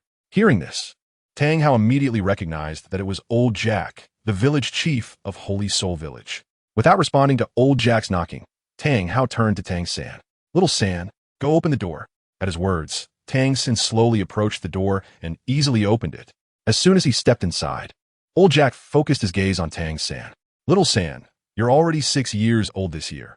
It's time for you to awaken your martial soul. Coincidentally, a big shot from the Spirit Hall has come to our village today to help the children awaken their martial souls. You must hurry. If you become a soul master, our Holy Soul Village will also gain some glory." Tianchen nodded in response, though he only partially understood. Seeing this, Old Jack did not linger and continued on to the next house. After Old Jack left, Tianchen looked at Tang Hao, a hint of determination flashing in his eyes. "Father, what exactly is a martial soul, and what is a soul master? Can you tell me?" Tianchen went straight to the point and chose to confront his father from this world. His Xiantian Gong had reached a dead end, and he could only seek other methods. Tang Hao smiled slightly and decided not to hide anything. "Little San, although you're only 6 years old, I can sense that your inner world is no longer comparable to that of a child. You are born extraordinary, so I will not hide anything from you. The so-called martial soul is the most fundamental thing in Douluo Continent. When one turns 6, they can awaken their martial soul and gain powerful combat strength." Tianchen nodded. He had heard some scattered information about martial souls from the villagers and was not surprised. "Then, father, how was a soul master classified? What kind of soul master is the strongest?" Tianchen asked succinctly. Upon hearing this, Tang Hao summoned a yellow soul ring beneath his feet. A soul master begins from awakening their martial soul at the age of 6. Those with strong innate talent can possess innate soul power above level 7, and then continuously enhance their soul power through meditation and cultivation. Upon reaching level 10, one must hunt soul beasts to obtain soul rings, just like the one beneath my feet. And every 10 levels requires a soul ring to break through. After level 10, one is a soul master. After level 20, a great soul master. After level 30, a soul venerable. After level 40, a soul sect master. After level 50, a soul king. After level 60, a soul emperor. and after level 70, a soul saint. Above level 80 are the powerful soul Douluo. As for those who reach above level 90, they're the top powerhouses of the continent, known as Title Douluo. After speaking, a second yellow soul ring appeared beneath Tang Hao's feet, followed by a third purple soul ring. Tang San was somewhat astonished. His father was indeed not an ordinary person, but a soul venerable of over level 30. But it wasn't over yet. Immediately after, a fourth purple soul ring appeared beneath Tang Hao's feet, followed by a fifth black soul ring of 10,000 years. And then the sixth, seventh, and eighth rings. Tang San was in shock. His father was a soul Douluo. Just when Tang San thought this was already shocking enough, a blood-red, terrifying soul ring slowly rose beneath Tang Hao's feet. The bloody and violent aura made Tang San feel so small. But at this moment, Tang San was also excited. His father was actually a Title Douluo, the top powerhouse of the entire continent. Seeing his son so excited, Tang Hao suddenly retracted all his soul rings.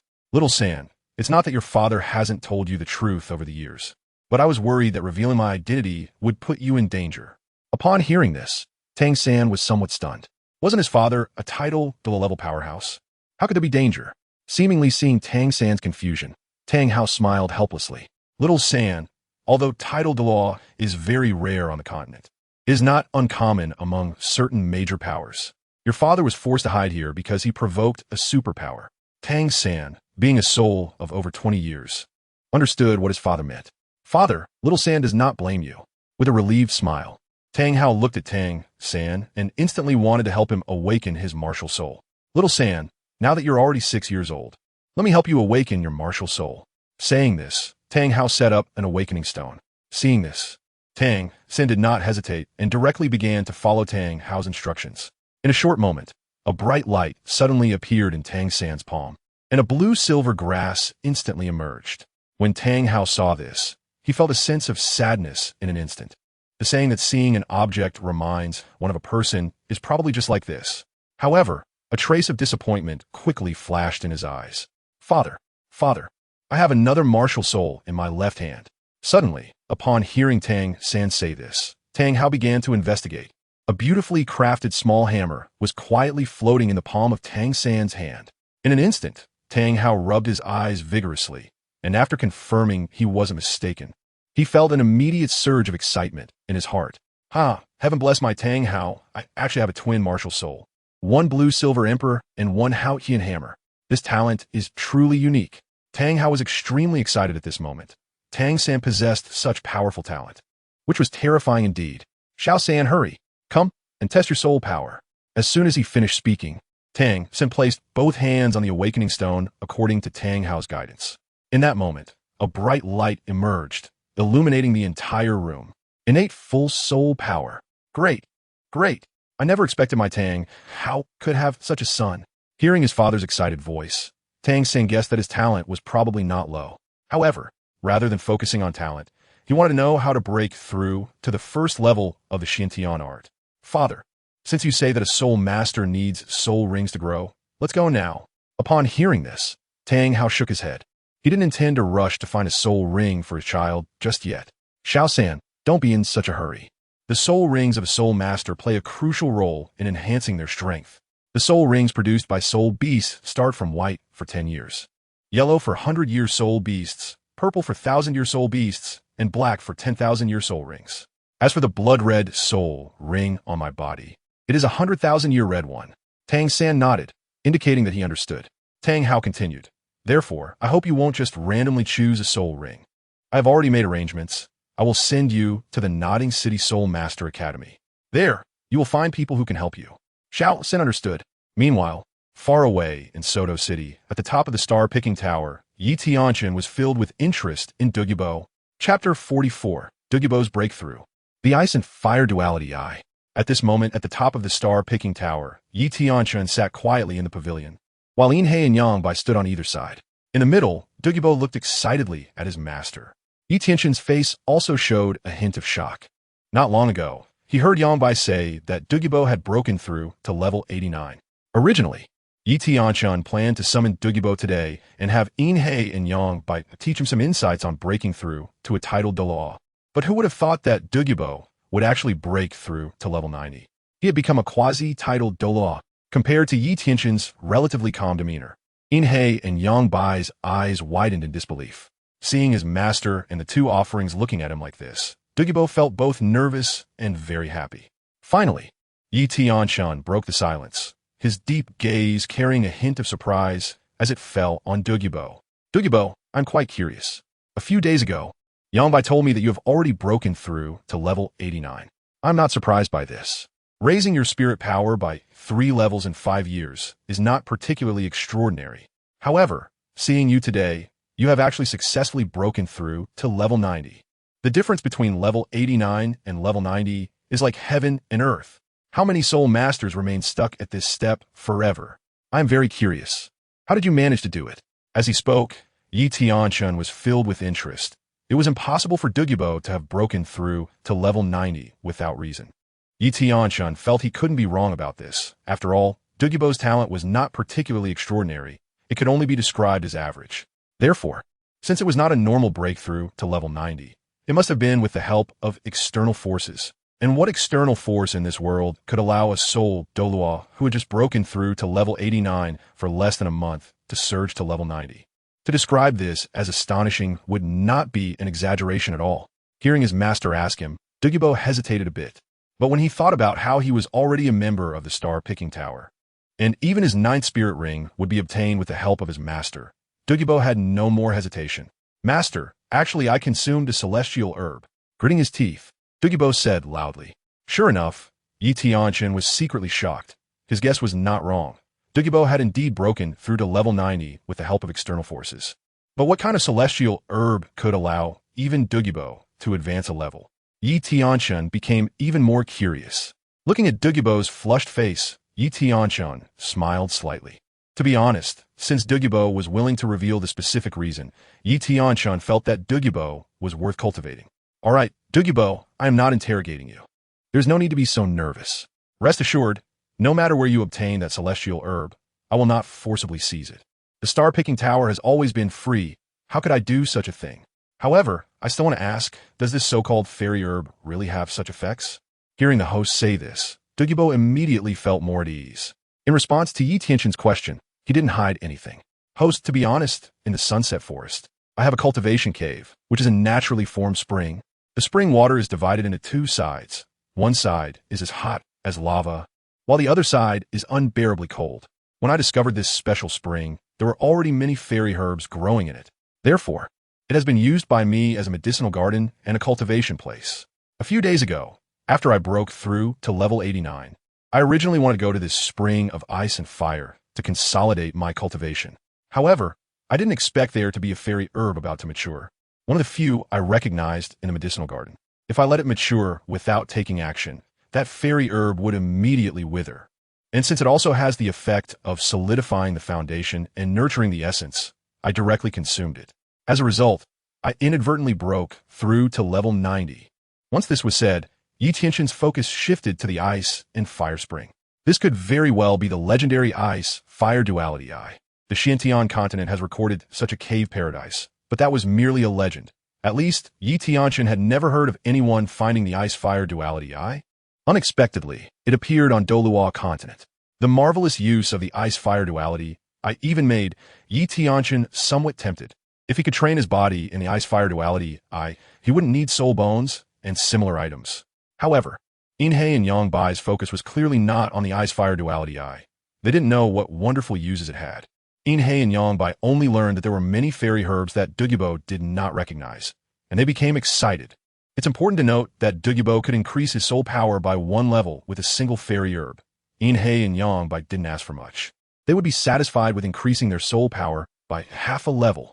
In an instant, Douluo felt In-hei and Yang Bai's eager gazes, and he suddenly shivered, his body trembling unconsciously. In-hei, Yang Bai, what's wrong with you? Upon hearing Douluo's weak voice, In-hei and Yang Bai exchanged glances and finally suppressed the fiery excitement in their hearts. Ahem, Douluo, it's nothing. We just haven't moved around for a long time and are a bit excited. This scene left Tianchen speechless. Were these two really that desperate? Although Yang Bai's explanation seemed full of holes, Douluo simply rolled his eyes. However, he quickly adjusted his mindset. The ice fire spring water was there to be kept, and he did not recognize the immortal herbs within it, nor did he dare to take them easily. Therefore, rather than guarding a treasure mountain without being able to use it, it would be better to inform his master. Perhaps his master would be pleased and arrange a 100,000-year spirit ring for him. Every time Douluo saw the 100,000-year spirit rings light up beneath Inhe and Yongbai's feet, he was extremely envious. He thought to do it, and Douluo was not an indecisive person. Master, if you do not mind, I am willing to present this ice fire spring to you. After all, I can only watch it here. If you can recognize those immortal herbs and leave one for my granddaughter, I would be very satisfied. He hoped that his master would not decline. After saying this, Douluo knelt on one knee with a look of longing on his face. At this moment, Yongbai couldn't help but give Douluo a big thumbs up. This was the action of a smart person. After all, even if his master truly did not care about this special spring, Douluo's action could be seen as a show of loyalty. In the future, his master would not treat him poorly. On the contrary, if Douluo kept it secret and did not speak up, even if his master did not need it, he would still have reservations, which would not be beneficial for Douluo in the future. Clearly, Tianchen was very interested in this special spring. The conditions for the formation of the ice-fire duality were extremely harsh. If it formed naturally, it would require a volcanic and glacial contact zone. However, as far as Tianchen knew, the Sunset Forest had none of these. This meant that the ice-fire duality in the Sunset Forest was not naturally formed.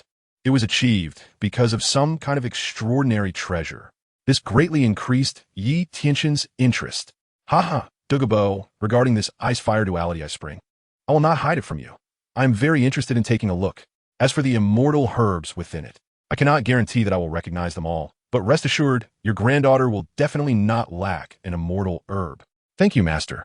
Thank you, Master. Douluo was very happy. Since his master was so pleased, his 100,000-year spirit ring should be secure, right? And also the immortal herbs for his granddaughter Douluo. Master, since that's the case, shall we go to the Sunset Forest now to bring those immortal herbs back? What do you think, Master? Douluo tried to ask. The two beside him, Inhe and Yongbai, also turned their eyes and were very excited about Douluo's suggestion. They couldn't wait to go retrieve the immortal herbs and break through their cultivation after taking them. But Tianchen was not in a hurry. That ice-fire duality, I was within the Sunset Forest and wouldn't run away. Before going, he needed to make some preparations. No worries, Douluo, for now. You continue to cultivate at the ice-fire spring. Taking the immortal herbs will indeed help you break through to level 90, but I observe that your aura is weak. These immortal herbs are ultimately still an external force for you. Not only do you need to spend time refining your skills, but you also need to condense your soul power and stabilize your foundation. You wouldn't want your cultivation to stagnate after achieving the title of Douluo, would you? Upon hearing this, Douluo immediately took it seriously. Indeed, although he had broken through to level 90, he still needed time to adapt to this power and could not be too hasty. Master, I understand. During this time, I will stay at the Ice and Fire Spring to diligently cultivate. I will await your arrival. It should be this way. You can rest assured. Once your foundation is solidified, I will personally assist you in hunting for soul rings. In the future, you will also be able to possess a 100,000-year soul ring, just like Inhe and Yongbai. Thank you, Master. Thank you, Master. Soon, Douluo left the star-picking tower, which made Inhe and Yongbai feel a bit anxious. However, without Tianchen's orders, the two did not dare to go to the so-called Ice and Fire Spring on their own. Moreover, they were not familiar with those divine herbs. Chapter 45. Tang San bows to his master. Tang Hao's trace appears. 3 days passed in the blink of an eye. Outside Nodding City, at this moment, a middle-aged man wearing a gray-brown cloak and a black robe quietly looked at Nodding City ahead of him. At this moment, beside the middle-aged man, a 6-year-old boy also flashed a glimmer of brilliance in his eyes. This was Tang Hao, who had come out of Holy Soul Village, along with his son, Tang San. Looking at the somewhat bustling Nodding City ahead, Tang San moved his lips and turned to his father. Father, is this the city where that genius of martial soul research you mentioned is located? It seems a bit small. Tang Hao was taken aback for a moment. Tang San's implication was obvious. He was not very confident in the person he had chosen. After all, if that person were truly a master-level figure in martial soul research, how could they remain in such a small city? At this moment, Tang Hao didn't know how to explain, but since they had come, it was better to let Tang San see for himself. Little San, whether it's true or not, you'll know if you see in person. Let's go. Nodding City is one of the smallest cities in the Tiando Empire, and you'll be much safer here. Once you stabilize, I still need to calculate the interest with those people. Tang Sen nodded and did not ask further. This was also true regarding the enemies mentioned by Tang Hao. He understood that it was not yet time for him to know all the truths. Gently touching his wrist, Tang Sen revealed a confident smile. On his wrist was the first piece he had created after arriving in this world, and it was a piece he had completed all by himself. It was a hidden crossbow for the Tang sect. The hidden crossbow was the most common type of mechanism-based concealed weapon, with the key to its production lying in the power of the mechanism and the intricacy of its design. The hidden crossbow made by Tang Sen even had a safety device, eliminating the possibility of accidental injury. A set of hidden crossbows generally consists of 3 arrows and a sleeve. The one Tang Sen was carrying was no exception. The material of this hidden crossbow was the wrought iron he had spent nearly 100 days hammering out. For Tang Sen at this moment, his Xiantian Gong had not yet broken through, and with his body only developing at 6 years old, if he encountered an ordinary person, it would be fine. But if he ran into a soul master, it would be almost certain death. This hidden crossbow was his weapon for survival. Tang Hao glanced at Tang Sen. His brows slightly furrowed, then relaxed. After thinking for a moment, he still did not speak, and then strode toward Nodding City. Once inside the city, it didn't take long for Tang Hao to take Tang Sen directly into the Nodding City Primary Soul Master Academy. At this moment, inside the Nodding City Primary Martial Soul Academy, Yu Xiaojiang was feeling somewhat downcast. Ever since being rejected by the star-picking tower 5 years ago and returning to the academy, all the teachers in the academy looked down on him even more. Just as Yu Xiaojiang was feeling bored, 2 figures slowly walked into his room. In an instant, Yu Xiaojiang's hair stood on end, and a strong sense of crisis suddenly awakened him. Who is it? With a swift motion, Yu Xiaojiang saw the 2 people standing in front of him, one big and one small, Tang Hao and Tang Sen.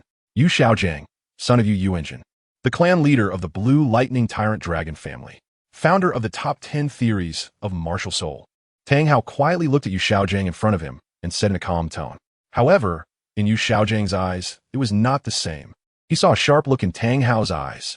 Tang Sen was also looking at him, feeling a bit disdainful towards the master of martial soul research his father had mentioned. Could this coward really be a master-level figure in martial soul research? Tang Hao's mouth slightly curled up, and then a series of soul rings began to rise beneath his feet. Suddenly, 9 soul rings appeared under Tang Hao, and that blood-red 100,000-year soul ring nearly stunned Yu Xiaojiang. The unique aura of Tang Hao, the Title Douluo, instantly spread throughout Nodding City. Although it came quickly, it also left quickly. At this moment, Yu Xiaojiang had completely understood that he was facing a Title Douluo. Looking at that iconic Haotian hammer, Yu Xiaojiang couldn't help but swallow hard. Yu Xiaojiang had seen the Haotian crown. In just an instant, Yu Xiaojiang recognized Tang Hao's true identity. Tang Hao waved his hand, signaling Yu Xiaojiang not to be overly polite. He then turned his gaze to Tang Sen. This is my son, Tang Sen. Martial Soul Blue Silvergrass. Innate full soul power. He will be under your guidance from now on. Upon hearing this, Yu Xiaojiang felt a bit dazed but still mechanically nodded. Faced with a Title Douluo, did he dare to say no? However, seeing Tang Sen's calm demeanor, Yu Xiaojiang couldn't help but look over at him. This is actually the 3rd twin martial soul in a century. Hearing the master's words, Tang Sen was taken aback, and his gaze towards the master suddenly changed. His left wrist quietly lifted, revealing a look of uncertainty in his eyes. Yu Xiaojiang suddenly looked at him with a composed expression and smiled. Aren't you curious how I know you have a twin martial soul? I once investigated 647 people with the blue-silver grass martial soul, among which only 16 had soul power, yielding a probability of less than 3. Even among these 16 individuals, none had soul power exceeding level 1, while you possess innate full soul power at level 10. According to one of the core competencies of martial souls that I have studied, the size of innate soul power is proportional to the quality of a martial soul. Clearly, Blue Silvergrass does not meet this criterion, so I can be sure that you must have another martial soul, and it must be a very powerful one. Tang Sen's gaze gradually calmed down as he rebutted.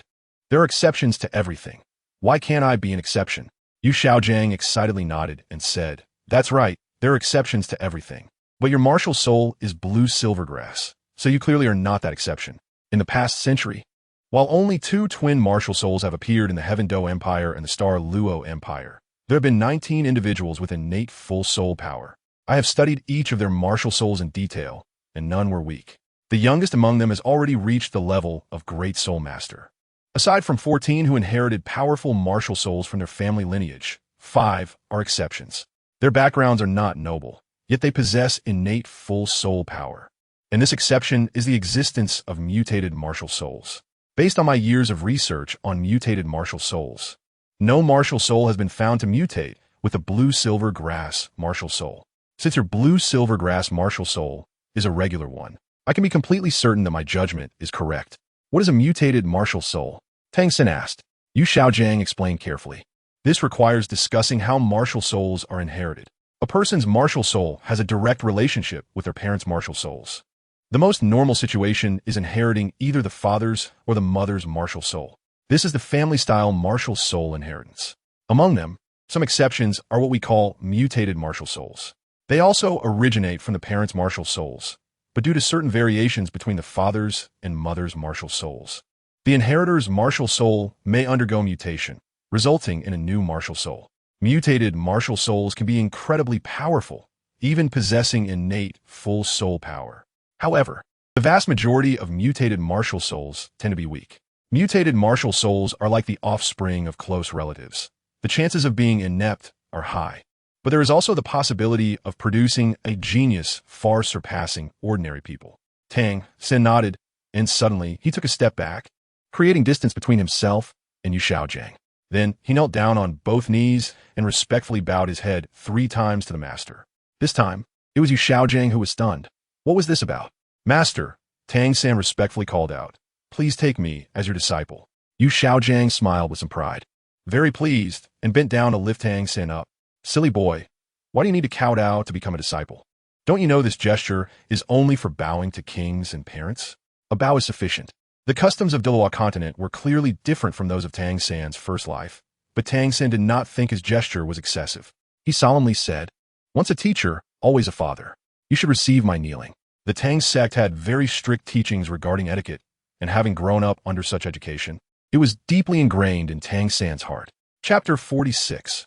Yi Tianchen's thoughts, arriving at Nodding City. Seeing this, Yu Xiaojiang felt even prouder. However, there is one thing that Yu Xiaojiang will never say in his lifetime. The affair between Tang Hao and the 10,000-year soul beast, the Silver Emperor, is almost known by everyone in the Douluo Continent. Yu Xiaojiang is not a fool, since Tang Hao has said that Tang San is his child. How could he possibly have only the blue-silver grass martial soul, and not the Haotian hammer? That is simply impossible.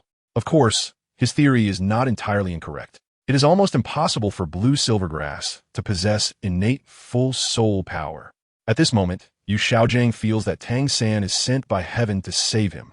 If he, Yu Xiaojiang, can cultivate Tang San and help him become a renowned Title Douluo, his theory will surely be accepted by the world.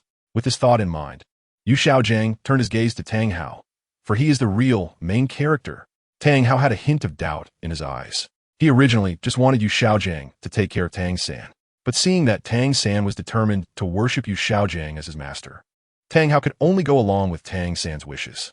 Since Xiao San insists on taking you as his master, Yu Xiaojiang, then you should teach him well from now on. Upon hearing this, Yu Xiaojiang was overjoyed. Ha ha, Your Excellency Hao Ian, please rest assured, I, Yu Xiaojiang, will do my utmost to teach Xiao San. Tang Hao nodded and did not say anything further. However, what Tang Hao could never have dreamed of was that the aura of a Title Douluo he exhibited in Nodding City had already been reported back to Soto City by a regional-level assassin from the Star-Picking Tower, who was on a mission there. At the peak of the Star-Picking Tower, Yi Tianchen, as usual, practiced and played the zither every day. Just as he was about to continue playing a piece, a dark figure appeared before him. Master, I have some news about Tang Hao. As soon as these words were spoken, Yi Tianchen instantly approached the dark figure, a smile appearing on his face. Yi Tianchen was not anxious that Tang Hao had managed to hide for years without being discovered. He did not believe that a Title Douluo powerhouse could endure loneliness. Speak, what news do you have about Tang Hao? The dark figure nodded and spoke meticulously. Master, I have received a report from a regional-level assassin that there is a Title Douluo powerhouse active in Nodding City, in the Fastner province of the Tiando Empire. Moreover, that aura is extremely similar to the Haotian hammer of the Haotian sect. However, because our Earth-level assassin has limited strength, He did not dare to investigate recklessly and hurried back to report after completing the mission.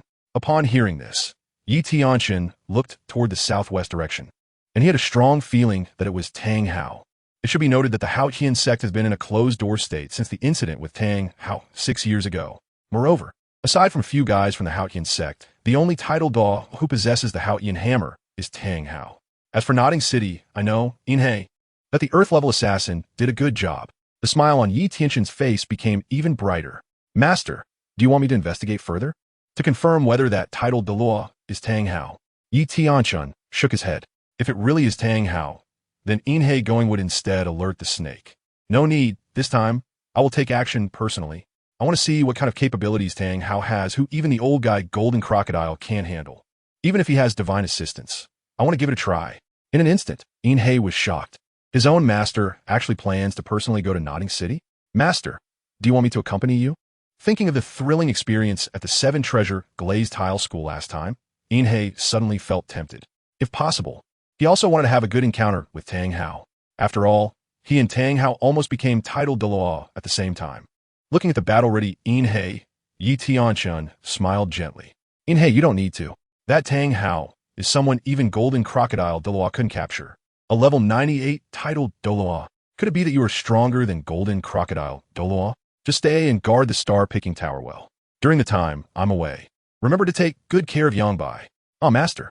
Inhe wanted to say something, but thinking about how Golden Crocodile Douluo had failed, he realized it was indeed a bit difficult for him.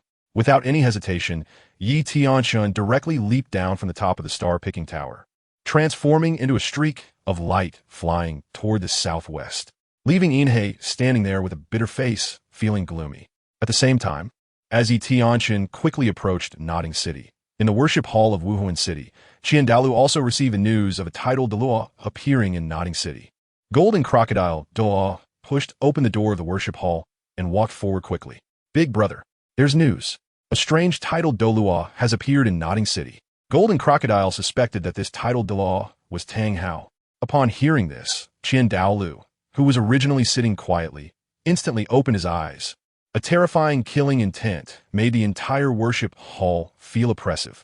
Tang Hao in Nodding City, Qin Demon murmured to himself. Then his eyes became murky again. Golden Crocodile. Is the news true?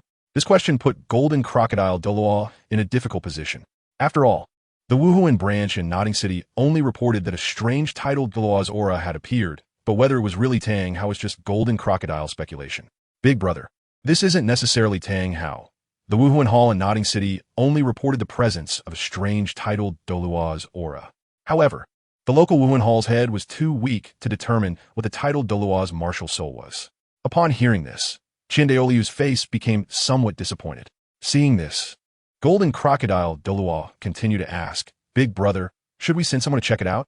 Upon hearing this, Qin Demon shook his head. The news is uncertain. Going might just be a wasted trip. Moreover, if it really is Tang Hao, it's useless for an ordinary person to go. Golden Crocodile Douluo understood this reasoning. But Tang Hao was like an obsession. He really wanted to capture him. Gritting his teeth, Golden Crocodile Douluo knew that his brother probably wouldn't heed it. After all, the Wuhuan Hall truly needed Qin Demon to guard it now, especially after Bibi Dong became the Pope. Big brother, regardless of whether the Title Douluo in Nodding City is Tang Hao, Jin wants to investigate it. I hope you will allow me, big brother. After saying this, Jin directly knelt on one knee, clasping his fists with both hands. He was determined not to get up unless Qin Demon agreed.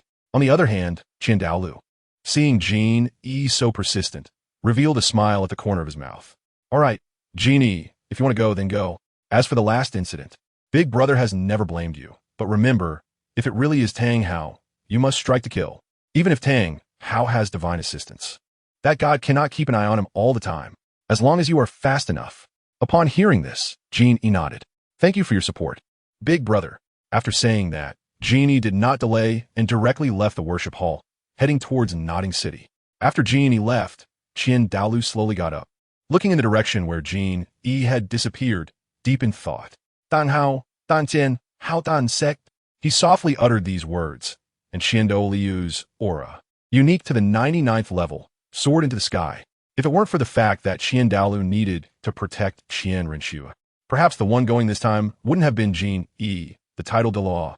Meanwhile, in the Pope's hall, Bibi Dong sensed the terrifying aura unique to Qin Douluo and instinctively frowned. The aura of the angel god made Bibi Dong feel somewhat uncomfortable.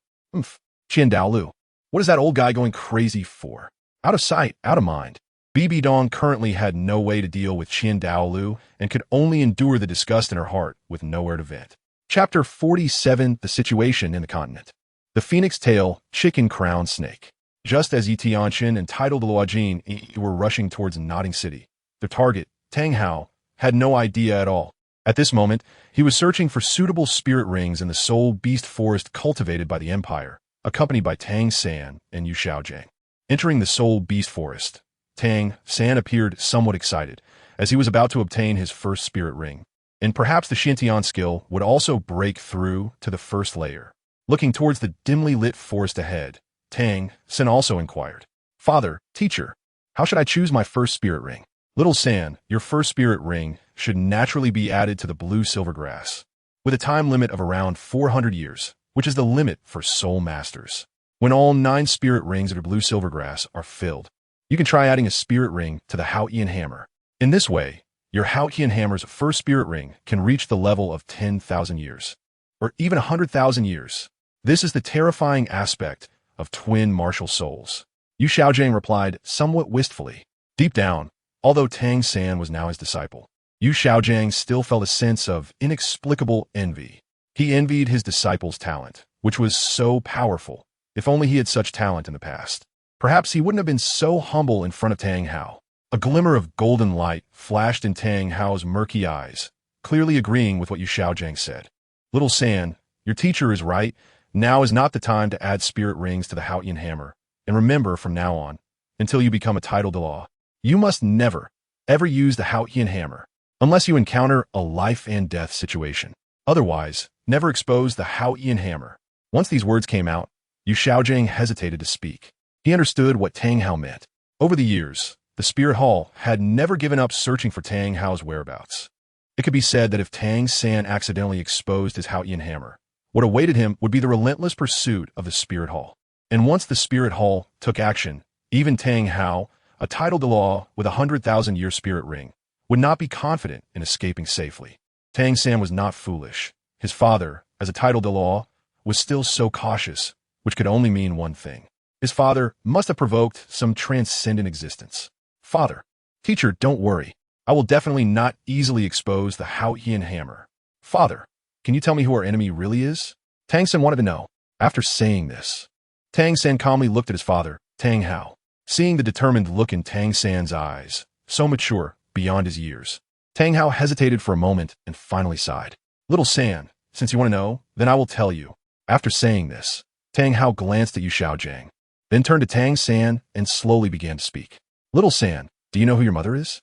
You probably wouldn't guess, but your mother is actually a 100,000-year soul beast in human form. When I first met Ayin, we got to know each other and fell in love. Everything was developing in a good direction. But who would have thought that during the time you were born, the former pope of the Spirit Hall, Qin Demon, came?" At this point, Tang Hao paused for a moment, seemingly recalling the past, tears unconsciously flowing from the corners of his eyes. Tang San also frowned tightly, listening carefully to his father's recounting of the past. Only Yu Xiaojing remained calm, as he already knew all this. "Ayin sacrificed herself to save you and me, and because of that, I broke through to the Title Douluo level and fought a fierce battle against the Pope Qin Demon of the Spirit Hall. In the end, I severely injured him. At that time, I was almost exhausted and hurriedly fled with you. Who would have thought that Qin Demon would eventually die from his injuries? Because of this, the Spirit Hall was enraged, and to this day, I am still the #1 wanted person listed by the Spirit Hall." Tang Hao selectively informed Tang San, choosing to omit some of the bad things he had done. Upon learning all this, Tang San's expression grew more serious. "Father, is the Spirit Hall really that powerful?" Tang San asked his final question. He wanted to know just how strong his enemy was. Upon hearing this, Tang Hao fell silent, and Yu Xiaojing, standing nearby, also stepped forward. "Little San, the power of the Spirit Hall exceeds your imagination.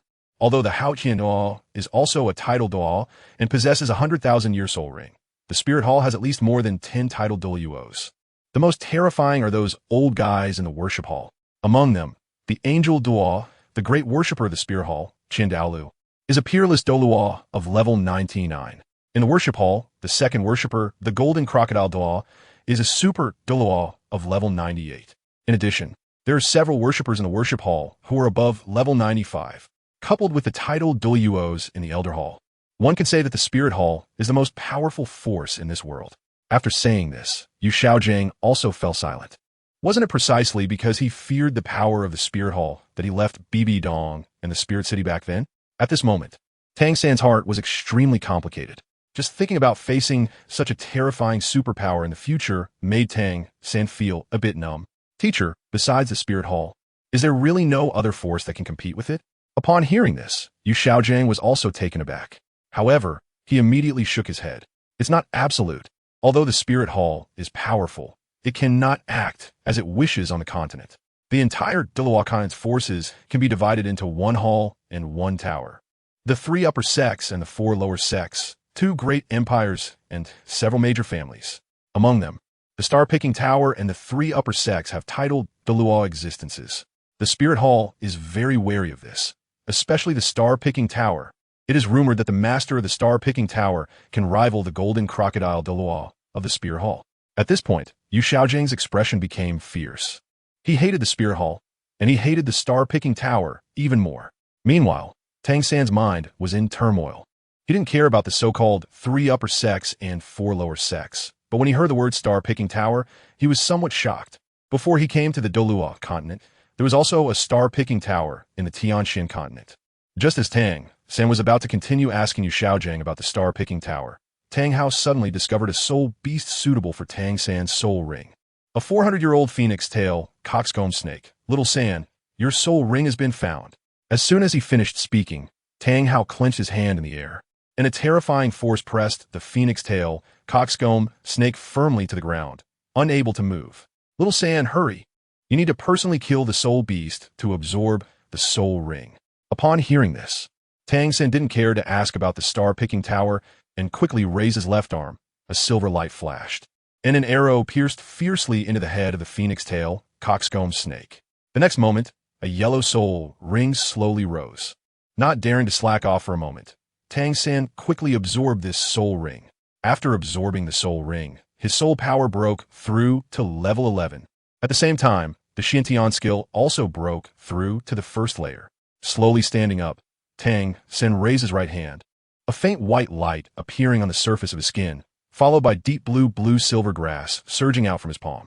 A clear yellow halo rose from beneath his feet, swirling around his body. This was indeed a significant characteristic of a one-ring soul master. The previous blue-silver grass was less than half a finger wide, but now it had grown to 3 fingers wide, and the blades were several times thicker than before. With strange patterns, dozens of blue-silver grasses quickly spread outwards, the tips of the blades raised, resembling more than a dozen phoenix-tailed coxcomb snakes searching for food. There was no fishy smell associated with the phoenix-tailed coxcomb snakes on the blue-silver grass, only a faint tea fragrance. Yet within that intoxicating aroma was a sense of danger. Yu Shaojing's eyes sparkled with extreme excitement. Suppressing his thrill, he asked, "How's the toughness?" Seeing was believing. Tang San answered the master with action. One of the blue-silver grasses that had detached from his palm suddenly flew up, wrapping around a tree with a trunk the thickness of an arm. The other end returned to Tang San's hand, and with a strong pull of his right hand, the trunk of the small tree immediately bent down, causing the blue-silver grass to stretch straight without any signs of breaking. Good, this is really great. Yu Shaojing appeared extremely excited, while Tang Hao beside him also nodded slightly, very satisfied with Tang San's performance of his first soul skill. Soon, the 3 of them set off on their journey back to Nodding City. Chapter 48. The Hao Ian Hammer emerges, the heavenly demon strings move. Upon returning to Nodding City, life seemed to fall into a calm routine. Under Yu Shaojing's arrangement, Tang San successfully entered the Nodding City Junior Soul Master Academy. Tang San also successfully became the leader of Dormitory 7. Lying on his bed, Tang San was somewhat preoccupied with thoughts. His mother turned out to be a 100,000-year soul beast, and she had an enemy like the Spirit Hall. For a moment, Tang San felt overwhelmed, and he was also filled with doubts about the star-picking tower mentioned by his teacher.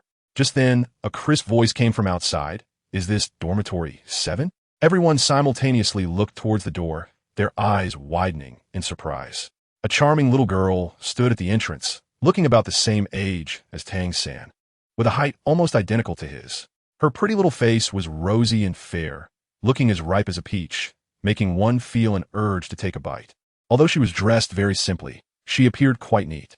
Her long black hair was styled into a scorpion braid that hung down past her waist. A pair of big, watery eyes sparkled with curiosity. She was also holding a set of brand new school uniforms. All the boys in the dormitory were stunned to see such a beautiful girl appear. Tang San couldn't help but whisper to Wang Sheng, "Can we have boys and girls living together here?" Wang Sheng nodded, also lowering his voice. Everyone is still a child. The school does not separate genders in each dormitory.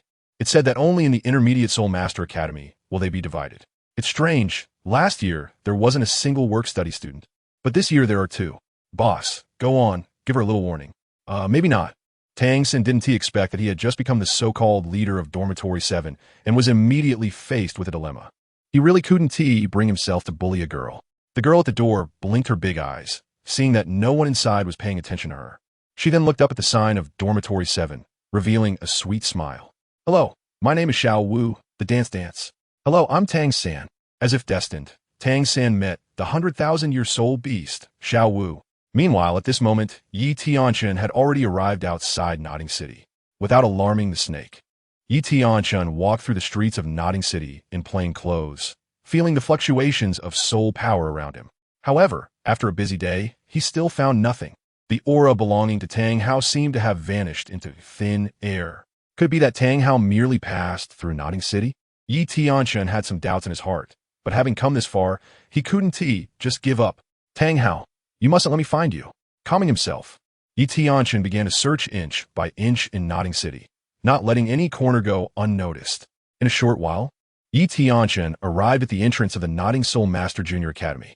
Suddenly, he sensed an incredibly peculiar aura. The aura of a 100,000-year soul beast. Interesting. This small Nodding City actually has a 100,000-year soul beast. However, just as Tianchen was about to investigate the true nature of the 100,000-year soul beast, Tang Hao in the Nodding Junior Soul Master Academy suddenly felt a surge of anxiety deep within his heart. An inexplicable sense of terror made Tang Hao's heart race. In just an instant, Tang Hao understood that he was being targeted. Looking at Tang San's position and that 100,000-year little rabbit, Tang Hao gritted his teeth, and suddenly, the unique aura of a Title Douluo spread throughout the entire Nodding City. In an instant, Tang Hao soared into the sky and fled outside Nodding City. Tianchen also stopped in his tracks at that moment. "Tang Hao, you finally appeared. However, your trick to lure the tiger away from the mountain seems a bit late." Ha. Well, since you want to play, I will play along." In just a moment, Tianchen soared into the sky, his speed so fast that he soon spotted Tang Hao's figure. At this moment, Tang Hao also sensed the terrifying aura behind him. But in order to keep his son and that 100,000-year soul beast from being discovered, Tang Hao still wanted to lead Tianchen further away. After all, that 100,000-year soul beast was the soul ring Tang Hao had reserved for Tang San. The sudden change in Nodding City shocked all the soul masters there. And in the Nodding Soul Master Junior Academy, Xiao Wu couldn't help but tremble. That was the aura of a Title Douluo. Xiao Wu was extremely fearful inside. If a human Title Douluo discovered her, she was certain she would be doomed. Meanwhile, Yu Xiaojiang quickly found Tang San, knowing that Tang Hao's enemies had come. Most likely, it was a powerful being above the Super Douluo level. Not daring to delay for even a moment, Yu Xiaojiang found Tang San and was about to leave Nodding City. Tang San didn't even have time to react before being taken away by Yu Xiaojiang. Outside Nodding City, 10 miles away, Tianchen's figure suddenly appeared in front of Tang Hao. Sitting cross-legged in the void, Tianchen smiled as he looked at Tang Hao's frantic escape. As the heavenly demon Zither appeared in his hands, he strummed the strings with 6 fingers, sending a terrifying sound wave slicing towards the rushing Tang Hao. In an instant, this sound wave flattened everything in its path. Tang Hao also noticed this terrifying scene. He quickly stopped and slammed down towards the ground. The sound wave rushed by, just missing his head. It grazed Tang Hao's face painfully. After landing, Tang Hao finally saw who was in front of him. What came into view was just a plain robe, an ancient zither, and a young man with silver hair. Tang Hao could almost be certain that this titled low-level powerhouse in front of him was definitely not from the Spirit Hall. You wonder who this man was? "We have no grievances or enmities, so why block my way?" After calming down, Tang Hao cautiously looked at Yi Tianchen and slowly asked. Seeing Tang Hao's demeanor, Yi Tianchen found nothing unusual. He appeared dazed and foolish, wondering how he could have divine assistance. Unable to figure it out, Yi Tianchen didn't want to understand. Tang Hao, disciple of the Haotian sect, level 94, Title Douluo, with a 100,000 year 9th spirit ring. It seemed that was it. This master couldn't understand how that old guy, Golden Crocodile Douluo, could have failed. Boom! When Yi Tianchen mentioned Golden Crocodile Douluo, Tang Hao instantly understood. This Title Douluo in front of him was an enemy, not a friend. Who exactly was this man? Tang Hao stepped forward, his 9 spirit rings slowly rising, and the Haotian hammer suddenly appeared in his hand. The terrifying aura from the Title Douluo instantly enveloped the area. In an instant, sand and stones flew, and the atmosphere turned deadly. Looking at Tang Hao's tense demeanor, Yi Tianchen slightly shook his head, and in an instant his eyes shot out a gleam. Looking at Tang Hao, he spoke each word clearly. I am Yi Tianchen, master of the star-picking tower. Boom! In an instant, Tang Hao felt his head buzzing. The person in front of him was actually the master of the star-picking tower? That mysterious six-fingered ZitherDemon. Chapter 49. The battle ignites, Hao Yian's arms severed. In a daze, Tang Hao suddenly remembered the scene from 6 years ago. It seemed that the strange sound wave from 6 years ago was extremely similar to today's. Thinking of this, Tang Hao had some doubts. Looking at Yi Tianchen's calm demeanor, which showed no fluctuations at all, Tang Hao couldn't help but ask, Master of the star-picking tower, 6 years ago, it was you who forced me to retreat in the Stardow Forest, wasn't it? Yi Tianchen smiled slightly, the corners of his mouth curving in an inexplicable arc. This Tang Hao is not stupid. He immediately recognized that he was the one who stole the 100,000 year blue-silver Emperor Spirit Bone 6 years ago. Without further ado, Yi Tianchen didn't explain. He just looked at Tang Hao with eyes like those of a dead man. As Yi Tianchen stepped forward, his spirit rings, each one a 10,000-year ring, rose up. And when the 7th spirit ring lit up, the intoxicating crimson hue of the 100,000 year spirit ring instantly appeared. At this moment, Tang Hao's heart sank to the bottom. But it wasn't over yet. As the 8th blood-red 100,000 year spirit ring and the 9th 100,000 year spirit ring slowly rose. The unique aura of Yi Tianchen at level 97 instantly crushed all of Tang Hao's momentum. At this moment, beads of sweat began to drip from Tang Hao's forehead. He had never seen such a terrifying spirit ring configuration in his life. Feeling the aura from Yi Tianchen that was no weaker than Golden Crocodile Douluo's. It would be a lie to say Tang Hao wasn't anxious. Suppressing the shock in his heart, Tang Hao still wanted to struggle. Master ZitherDemon, I, Tang Hao, have no grievances or enmities with you, so why must you forcefully block my path? Seeing Tang Hao's unyielding demeanor, Yi Tianchen shook his head. I have heard that you, Tang Hao, have divine assistance, and even that guy, Golden Crocodile Douluo, has failed. I want to see just how powerful this divine strength is. The moment his words fell, Yi Tianchen chose not to entangle with Tang Hao any longer. With a flick of the heavenly demon Zither, a terrifying sound wave transformed into thousands of blades, overwhelming Tang Hao. Tang Hao hadn't expected Yi Tianchen's attack to come so quickly. Since there was no way to ease the situation, Tang Hao decided to fight with all his might. Haotian Hammer, 7th Spirit Skill, Haotian True Body. Suddenly, the Haotian hammer in Tang Hao's hand erupted with a terrifying aura, with bolts of lightning swirling around it. He swung the hammer towards the direction of Yi Tianchen's myriad sword chi, countless blades. The spirit power from the Title Douluo seemed to be outputting frantically, without regard for life. The ground was shattered by Tang Hao's hammer, creating deep fissures. Boom, boom, boom. When Tang Hao's Haotian hammer met Yi Tianchen's myriad sword chi blades, the two unique spirit powers of Title Douluo collided. A shockwave instantly devastated all life within 100 meters. The powerful impact was something even Tang Hao couldn't withstand. The Haotian hammer in his hand trembled incessantly, and that earlier probing clash made Tang Hao realize it would be difficult to escape today. The Haotian hammer truly lived up to its name, with one force overcoming 10. Even with only level 94 strength, it was able to contend with a level 95 Super Douluo. Feeling the faint vibrations coming from the hammer, Yi Tianchen couldn't help but exclaim in admiration. I have to say, Tang Hao is actually quite powerful. At least in Yi Tianchen's view, In He and Yang Ba would probably not be a match for Tang Hao if they faced him alone. However, with this level of strength, I'm afraid you won't be able to escape today, Tang Hao. Without thinking too much, Yi Tianchen unleashed a flowing and smooth melody that echoed through the skies. The so-called 4 ounces deflect 1,000 pounds, using softness to overcome hardness. Since Tang Hao was exceptionally fierce, Yi Tianchen wanted to test the limits of Tang Hao. A tune that breaks the heart, where to find a confidant in this vast world. As Yi Tianchen activated the 8 sounds of the heavenly dragon, the soft techniques also conveyed a hint of inexplicable killing intent. Waves of sound like fine threads spread across the sky. That feeling of softness, yet no substance, made Tang Hao suddenly widen his eyes. Without hesitation, Tang Hao still swung his hammer down. He aimed to directly crush everything with brute force. However, when the Haoyan hammer struck those threads, Tang Hao realized he was wrong, extremely wrong. The Haoyan hammer slammed down onto the strands, but those threads naturally bent with the force. It felt like a punch hitting cotton, having no effect at all. Just as Tang Hao was surprised and confused, a wave of sound silently brushed past his cheek. In an instant, a streak of blood appeared on Tang Hao's face. A flash of blood made Tang Hao realize the seriousness of the situation. The chaotic cloak hammer. Seeing that he was about to be cut down by these countless threads, Tang Hao's heart leaped to his throat. As he unleashed the chaotic cloak hammer, massive hammers continuously smashed down onto the fine threads. With each strike's power stacking up, the might grew stronger. Finally, Tang Hao's speed began to accelerate rapidly. A whirlwind formed around him, sweeping away all the fine threads in the sky.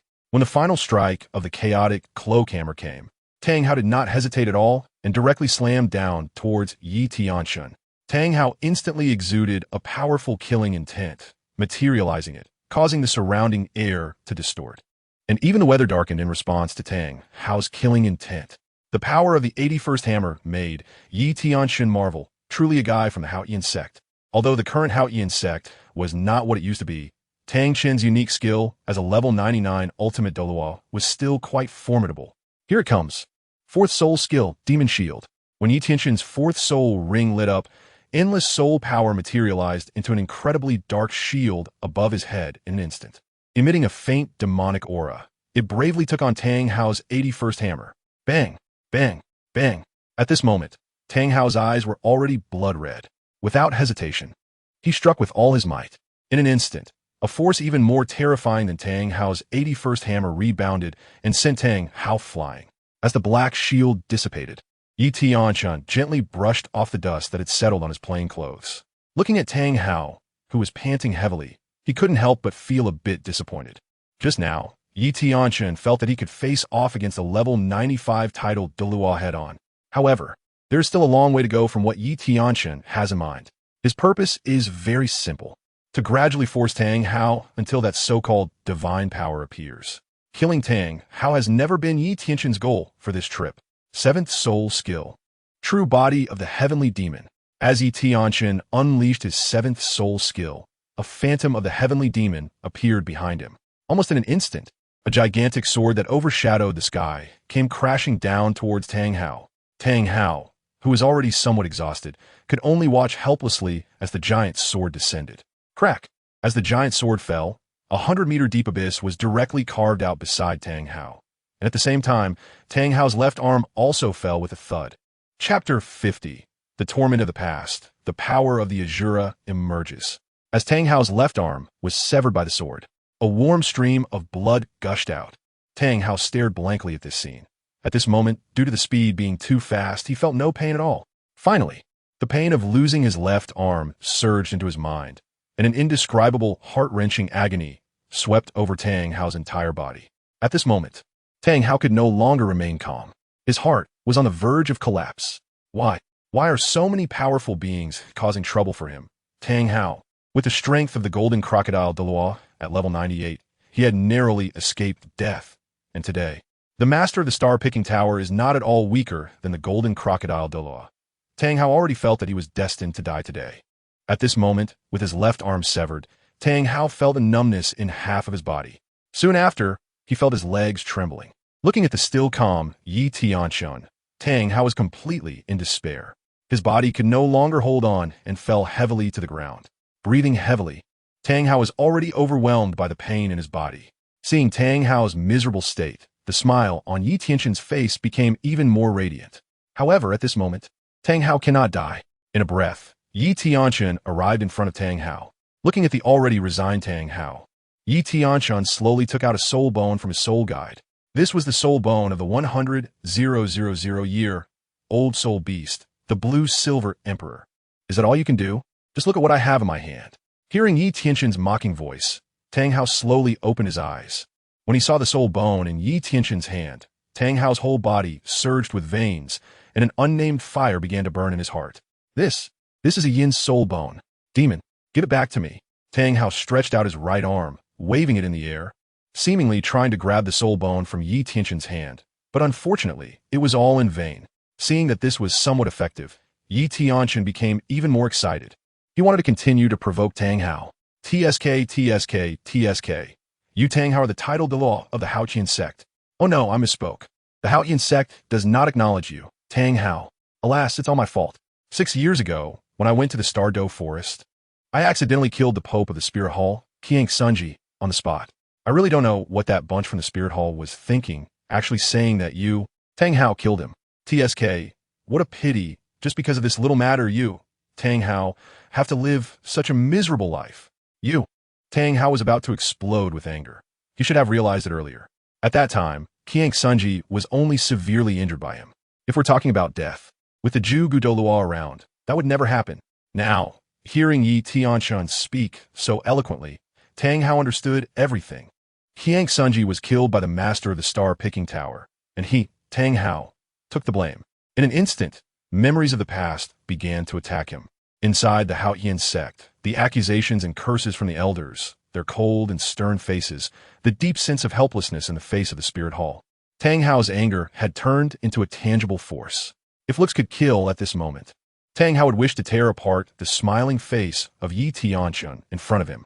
Unfortunately, he didn't have that ability and could only watch Yi Tianchen's smiling face helplessly. As if sensing the fluctuation within Tang Hao, Yi Tianchen became even more excited. Tang Hao! Oh Tang Hao! Do you think your death today can resolve everything? No. In Nodding City, I will personally capture that 10,000-year soul beast. I must thank you, Tang Hao.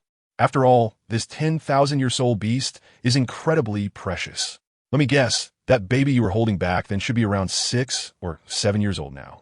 And the little hybrid born from the 10,000-year soul beast should be right here in Nodding City. This 10,000-year soul beast. Could it be that you prepared it for your 6 or 7-year-old child? Today, it will all belong to me. Stimulated by Yi Tianchen's words, Tang Hao became utterly frantic. Enduring the excruciating pain throughout his body, Tang Hao slowly got up, gripping the Haotian hammer tightly. His eyes were filled with killing intent. After a difficult struggle to crawl, Tang Hao finally stood up straight. Star-picking Tower Master, you deserve to die. Seeing this situation, Yi Tianchen remained unfazed, lightly pointed out, and Tang Hao's body was directly pierced through. He was sent flying back 100 meters. This time, Tang Hao struggled for a long time, but couldn't get up again. With a level 94 strength facing Yi Tianchen at level 97, combined with the terror of the heavenly demon Zither and the configuration of soul rings, Tang Hao was completely powerless to fight back. Is that so? Tang Hao, don't you have divine power within you? Use it. Ha ha ha. God, it seems to be nothing but a joke. Today, I want you dead, and the god behind you remains indifferent. Ridiculous, so ridiculous. Amidst his words, Yi Tianchen was full of mockery, and the soul power in his hand transformed into a long whip, striking fiercely at Tang Hao, directly attacking his soul. Tang Hao had no power to resist. He could only endure this indescribable pain. At the same time, he was questioning himself. Does he really have a god helping him? But if not, then what was that in Haotian sect? Tang Hao looked at the blood hole in his chest, and his consciousness began to blur. Just as he was about to faint, a dark red divine power slowly entered his mind.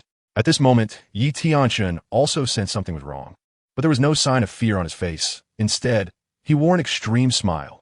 It worked. He finally attracted the attention of that god. In just an instant, Tang Hao's body stood upright, his eyes emitting a dark red light. His entire aura underwent a tremendous change.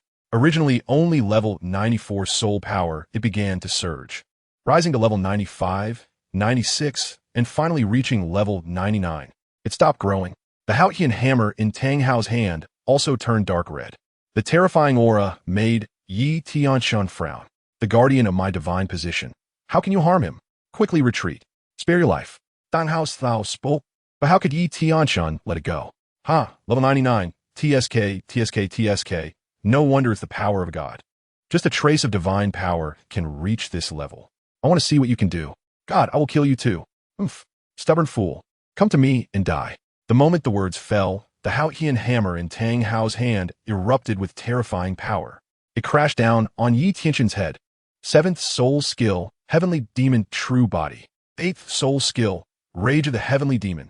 Vast soul power poured out from Yi Tianchen's body. A body of the Heavenly Demon appeared, as if it were real. It directly confronted Tang Hao's astonishing strike, like a deity descending. Just the might of a single strike could devastate all living beings within 1,000 meters. And Yi Tianchen, at this moment his plain clothes were already tattered, but the battle intent in his eyes soared. Good. This is the power a god should have. A trace of divine power, I don't believe that Tang Hao's body can withstand such an impact. New book recommendation. Recommend a new book without letting the old Taoist scroll through his phone? Then let us go down the mountain and eliminate evil. Shi Jian. Invite all demons to their deaths. This killer has improved significantly compared to the previous book, but the new book will be even better. Welcome everyone to appreciate it. Chapter 51. The shocking battle ends. Yu Xiaojiang's speculation. As the words fell, the heavenly demon phantom behind Yi Tianchen directly solidified. Heavenly Dragon 8 sounds kill. The heavenly demon true body's giant sword transformed into an ancient zither, and as the heavenly demon plucked the strings, waves of terrifying demonic energy wrapped around endless sound waves. Transforming into thousands of demonic soldiers, they swept toward Tang Hao. Mortal, how dare you? Tang Hao shouted angrily, and then the Haotian hammer in his hand suddenly enlarged. A powerful aura began to spread. Great Sumeru hammer. Boom! As Tang Hao gathered terrifying energy in the Haotian hammer, he struck fiercely at the incoming attacks from Yi Tianchen. In an instant, thousands of demonic soldiers transformed into streams of demonic energy, dissipating in the air, and the killing momentum of the Haotian hammer did not diminish. Directly blasting Yi Tianchen 100 meters away, feeling the terrifying energy in the Haotian hammer, even though Yi Tianchen's appearance had already faded. The corner of his mouth still curled up, truly the power of a god. In contrast, Tang Hao, seeing that this still did not force Yi Tianchen back, couldn't help but feel a bit anxious. A trace of divine power wouldn't last long. Plus, Tang Hao's body was also nearing its limit. He had to finish this quickly. Explode. Suddenly, the soul rings under Tang Hao's feet began to change color, from yellow to purple to black, slowly transforming. Ultimately, 8 black and 1 red soul rings appeared beneath Tang Hao. And that is not all. Immediately after, the 9 soul rings under Tang Hao's feet began to explode one by one. The terrifying soul power of the 9 soul rings was directly infused into the Haotian hammer. Great Sumeru hammer, ultimate meaning. Witnessing Tang Hao's terrifying power, as if a true god had descended, even a usually calm Yi Tianchen couldn't help but be taken aback. The power of a god was somewhat beyond his imagination. However, soon, Yi Tianchen went crazy. The 9th spirit ability, transformation into the Sky Demon. In an instant, Yi Tianchen unleashed his second 9th spirit ability, which is the terrifying aspect of the 100,000-year spirit ring. But this was far from enough. The transformed Yi Tianchen became a 100-foot Sky Demon, casting a shadow over the land, with demonic energy surging. The entire Nodding City witnessed this terrifying scene at that moment. Every spirit master was trembling with fear, afraid that one careless move from these 2 powerful fighters would bring the spirit abilities crashing down on Nodding City. Meanwhile, Tang San and Yu Xiaojiang watched this earth-shattering battle. At this moment, Yu Xiaojiang looked somewhat stunned. Was this still the Tang Hao he remembered? Tang San was also astonished, but more than that, he was worried. The 9th spirit ability, Heavenly Demon Annihilation. Suddenly, the transformed Yi Tianchen gathered all his spirit power in his palm, and in a fierce moment, unleashed an unparalleled brilliance. Bang! Bang! Bang! The shocking power erupted in the center of the battle, and in the blink of an eye, this immense energy shockwave reached the walls of Nodding City. With a loud rumble, the entire city wall of Nodding City was instantly reduced to ashes by this terrifying aftershock. At the center of the battle, Tianchen, with disheveled hair, trembled slightly, a trickle of fresh blood slowly flowing from the corner of his mouth, but his eyes were filled with fighting spirit. He knew that after this terrifying strike, even that formidable divine power was almost exhausted. Tang Hao's body could no longer hold on. Mortal, I didn't expect you to still be alive. This is somewhat unexpected for me. After saying this, Tang Hao turned to leave. This trace of divine power was about to dissipate. Watching Tang Hao's figure quietly, Tianchen shouted, God, is that all there is to it? Do you dare to tell me your name? As soon as his voice fell, Tang Hao's body suddenly paused and slowly turned his head. Looking at Tianchen's filled with fighting spirit demeanor, he chuckled softly. This deity is Azura. After saying this, he transformed into a dark red light and vanished from the spot. Watching Tang Hao disappear, Tianchen's expression did not show disappointment. Instead, he appeared even more excited. Is this the power of a god? Truly powerful. Azura, one day I, Tianchen, will definitely take your divine head. After saying this, Tianchen spat out a mouthful of fresh blood. Although he wasn't severely injured in the last clash with Tang Hao, he had nearly exhausted his spirit power. Of course, Tang Hao wasn't in a much better state. That trace of Azura's divine power was also nearly depleted. After meditating and resting for a while, Tianchen exhaled a breath of turbid air, and a third of his spirit power was restored. Slowly standing up, he shook his body, and all the dust on his plain clothes was cleared away. Looking towards Nodding City, Tianchen did not forget that there was still a 100,000-year spirit beast in Nodding City. With heavy steps, Tianchen walked towards Nodding City. Meanwhile, inside the city, as soon as Tang San and Yu Xiaojing saw the battle end, without any hesitation, Yu Xiaojing directly pulled Tang San and fled from one side of Nodding City. At this moment, Tang San knew he could not stay in Nodding City. Yu Xiaojing would never take that risk. And Tang San, even though he was very worried about his father, did not hesitate. He knew that if he did not leave Nodding City and his father's enemies found him, then the earth-shattering battle between his father and the mysterious person would be meaningless. Moreover, for the Tang sect members, the first thing to ensure was their own safety. Tang San would never joke with his own life. The two fled at great speed. Although Yu Xiaojing's strength was lacking, he was still a level 29 Great Spirit Master. Coupled with years of training, driven by his spirit power, he ran like an arrow released from a bow, faster than a rabbit. And although Tang San only had level 11 spirit power, under the full use of Ghost Shadow Mysterious Steps, his speed was not any slower than Yu Xiaojing's. In no time, the two of them left Nodding City and dashed towards a dense forest. Finally, after a stick of incense, they stopped. With Yu Xiaojing collapsing on the ground, gasping for breath, his soul power nearly exhausted. Sweat dripped from his forehead, soaking his clothes. Tang San was not much better off, looking particularly disheveled as he gently brushed away the leaves on his head. He looked at his teacher, frowned, and took a deep breath before softly saying, Teacher, we have escaped far enough, right? Yu Xiaojing took a deep breath, glanced at Tang San, and smiled slightly. Xiao San, don't worry. We have already left Nodding City for at least 20 miles. That Title Douluo level expert shouldn't be chasing us. Moreover, that Title Douluo has fought with your father. So we are safe now. Nodding, Tang San felt much more at ease. Teacher, do you know who that Title Douluo was that fought with my father? Tang San's question caught Yu Xiaojing slightly off guard, and he began to carefully recall the scene at that time. In his mind, the shadow of the heavenly demon that obscured the sky and the eerie sound of the zither. Yu Xiaojing searched through his memories and finally recalled a Title Douluo that matched the description. Just thinking of that person's title made Yu Xiaojing feel somewhat uncertain. However, looking at Tang San's eager expression, regardless of whether it was right or wrong, Yu Xiaojing had to say something today. Little San, if I'm not mistaken. The Title Douluo who just fought with your father should be the master of the Starry Sky Tower, the incredibly mysterious six-fingered piano demon. As Yu Xiaojing pronounced the name of the Starry Sky Tower master slowly, Tang San furrowed his brows tightly. When did his father provoke the Starry Sky Tower? This left Tang San somewhat silent. On the entire Douluo Continent, the most powerful spirit hall was already an enemy to both him and his father.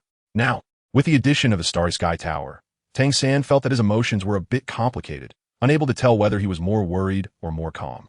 Exhaling a breath of turbid air, Tang San knew that the road ahead would probably not be easy. Chapter 52. The 100,000-Year Soul Beast, Soft-Boned Rabbit Xiao Wu.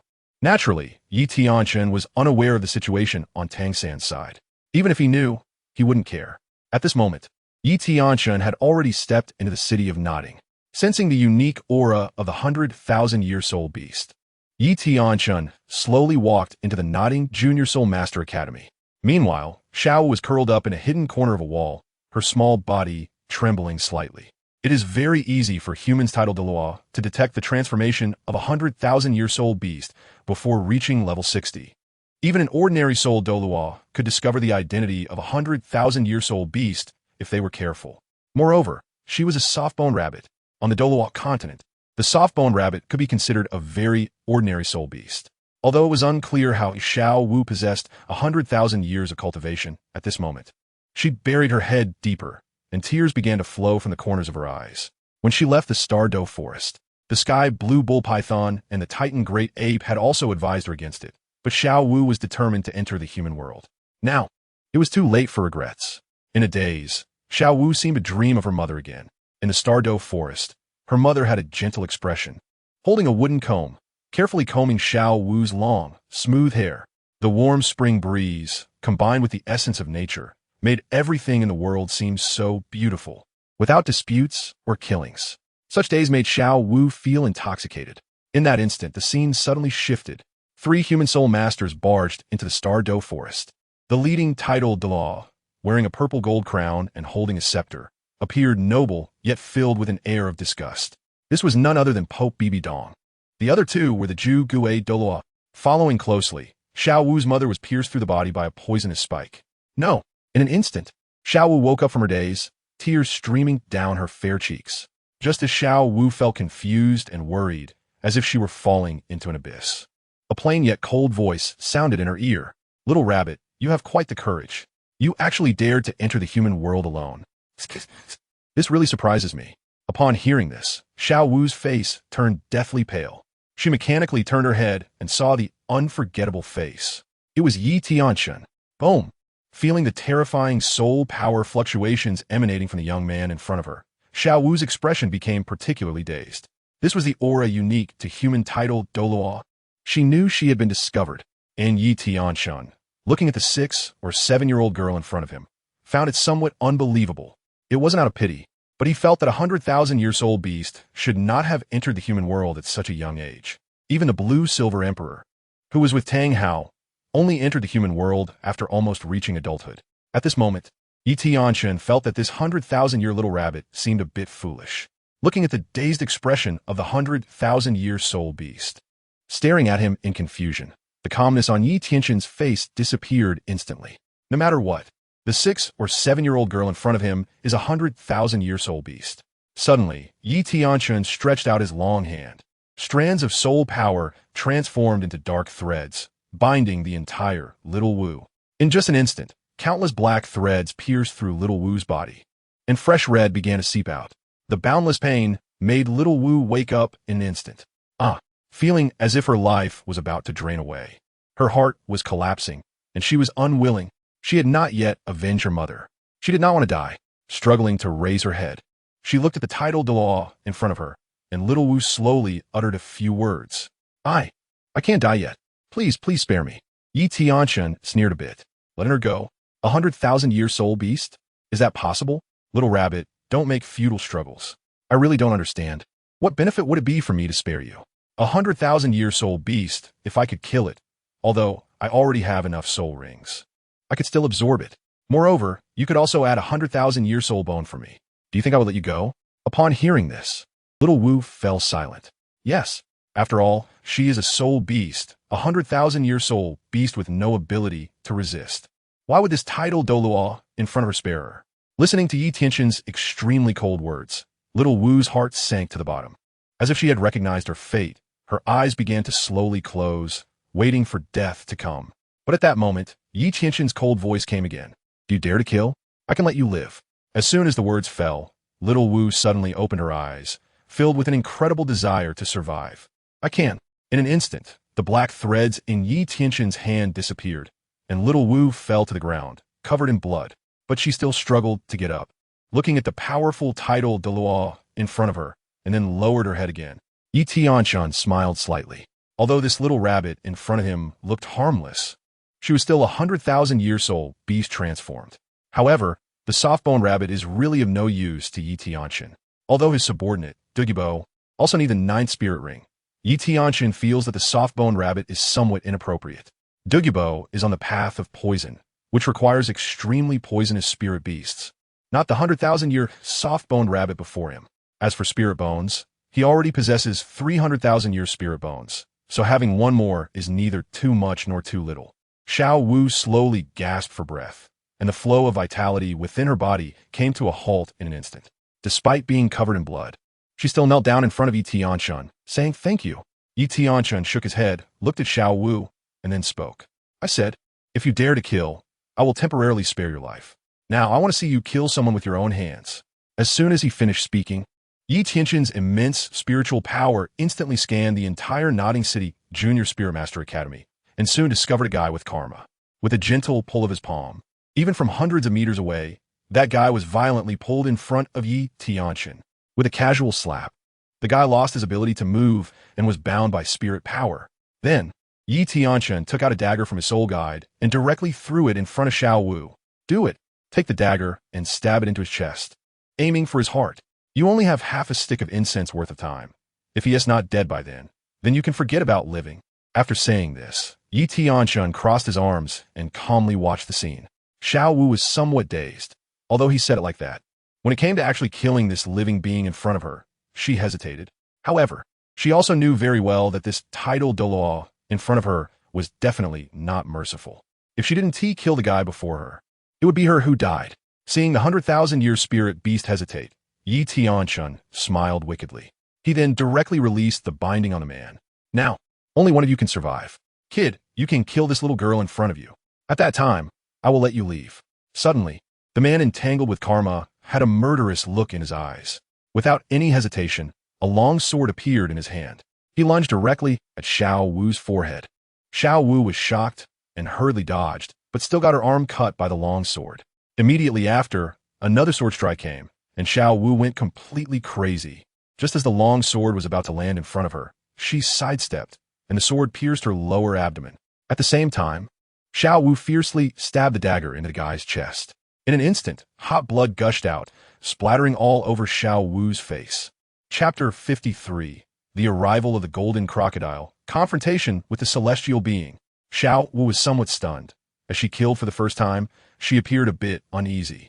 Using all her strength to push the man's body away, she trembled as she looked at Tianchen, and then stumbled and fainted. This 100,000-year spirit beast is interesting. It has never killed anyone before. However, starting today, you are a knife in my hand. Slaughter will always accompany you.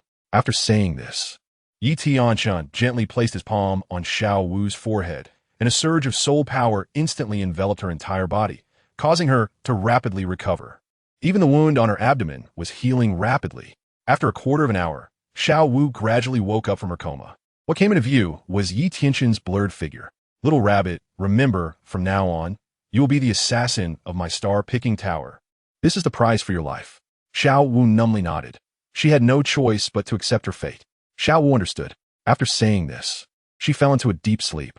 Seeing this, Tianchen smiled slightly. He reached out and gently picked up Xiao Wu's small body, preparing to leave Nodding City. Tianchen had achieved his purpose for this trip. He had successfully witnessed the power of the gods, even if it was just a trace of divine power. Just as Tianchen was about to leave Nodding City with Xiao Wu, outside the city, an old man was currently wearing a gloomy expression, sensing the lingering battle aura. His eyes were filled with shock. The master of the star-picking tower. I didn't expect you to be interested in Tang Hao as well. You've come here before me. In a breath, the man's face began to turn icy cold. It was none other than the golden crocodile Douluo, who had rushed from the spirit hall. The golden crocodile Douluo stood there, waiting at the gate of Nodding City. His entire aura had already retracted. He was waiting for Tianchen's arrival. Meanwhile, Tianchen strolled leisurely, carrying Xiao Wu, and in no time, he walked out of the city gate of Nodding City. Suddenly, Tianchen stopped his steps and casually placed Xiao Wu in a corner of the city gate. He then slowly looked at a figure over 100 meters ahead, exhaling a breath of turbid air with a smile on his lips. Then he took a step forward, and his soul power of level 97 erupted. sending the entire nodding city into a state of panic. Huh, Golden Crocodile Douluo, a long time no see. I didn't expect you to come to Nodding City today as well. Let me guess, it must be for Tang Hao, right? As he spoke, Tianchen took another step forward, and at this moment, the Golden Crocodile Douluo also refused to be weak. His aura of level 98 surged into the sky. The terrifying soul power of the two collided, making all soul masters in Nodding City feel exceptionally oppressed. They all fled towards the outside of Nodding City. At this moment, Xiaowu also gradually woke up, but she was shocked to see another Title Douluo level powerhouse appear. Xiaowu felt really unlucky. There weren't many Title Douluos in the Douluo Continent, and even less in Nodding City. Why did this happen to her? Sigh. At this moment, she could only pray that Tianchen would be safe. Otherwise, she could already imagine her fate in the hands of that old man. Although Tianchen wasn't a good person, at least she could live, right? Master of the Star-Picking Tower. I didn't expect you to arrive in Nodding City before me. Where's that guy Tang Hao? Tell me, and I will let you go today. Hearing the Golden Crocodile Douluo's fanciful words, Tianchen chuckled softly. What a joke. Did he really need to inform him? Golden Crocodile, I see you're getting old and confused. 5 years ago, you could have captured Tang Hao and his son, but TSK. The power of the gods, ISN, easy to bear, right? Upon hearing this, the Golden Crocodile's face turned ashen. This matter was a black mark on his life, and Tianchen was bringing it up again, which made him feel very angry. Master of the Star-Picking Tower, from what you said, it seems you couldn't handle Tang Hao either. I saw the aftermath of that battle from a distance. How was the power of the gods? Didn't you experience it personally? Why mock me? This was the truth, and Tianchen smiled slightly. To tell you the truth, Golden Crocodile, that Tang Hao still escaped. But that was intentional on my part. My purpose for this trip was to personally experience the power of the gods. Now, not only have I witnessed it, but I've also fought against a god. The experience is something you, Golden Crocodile, cannot understand. You should retreat quickly. Perhaps Tang Hao hasn't gone far yet, and you can still catch up. As soon as Tianchen finished speaking, although the Golden Crocodile's face was still extremely ugly, he was much less angry. Being able to fight against a god was already quite remarkable. At least he, Golden Crocodile, had not achieved that back then. However, it was impossible for Tianchen to let the Golden Crocodile leave just like that. At this moment, the Golden Crocodile also noticed Xiao Wu's trembling body from fear. With a mysterious smile at the corner of his mouth, the Golden Crocodile looked at Xiao Wu. Master of the Star-Picking Tower, I didn't expect you to have an unexpected gain on this trip. 100,000-year-soul beast, the soft-bone rabbit, transformed into a human. I truly envy you. Since I am here today, you, the Master of the Star-Picking Tower, have already experienced the power of the divine. I, the Golden Crocodile, cannot return empty-handed. How about handing over this 100,000-year soft-bone rabbit to me? In an instant, Xiao Wu's expression changed dramatically. This old man actually had his eyes on her. But then, Tianchen's words eased Xiao Wu's anxiety. Golden Crocodile Douluo, you are dreaming. This little rabbit already belongs to my Star-Picking Tower. How could I simply give it away? Moreover, I truly don't know what confidence you have to make me hand over this little rabbit. You, Tianchen, don't force me to take action. In a fit of anger, the Golden Crocodile no longer addressed him as the Master of the Star-Picking Tower, but directly called his name.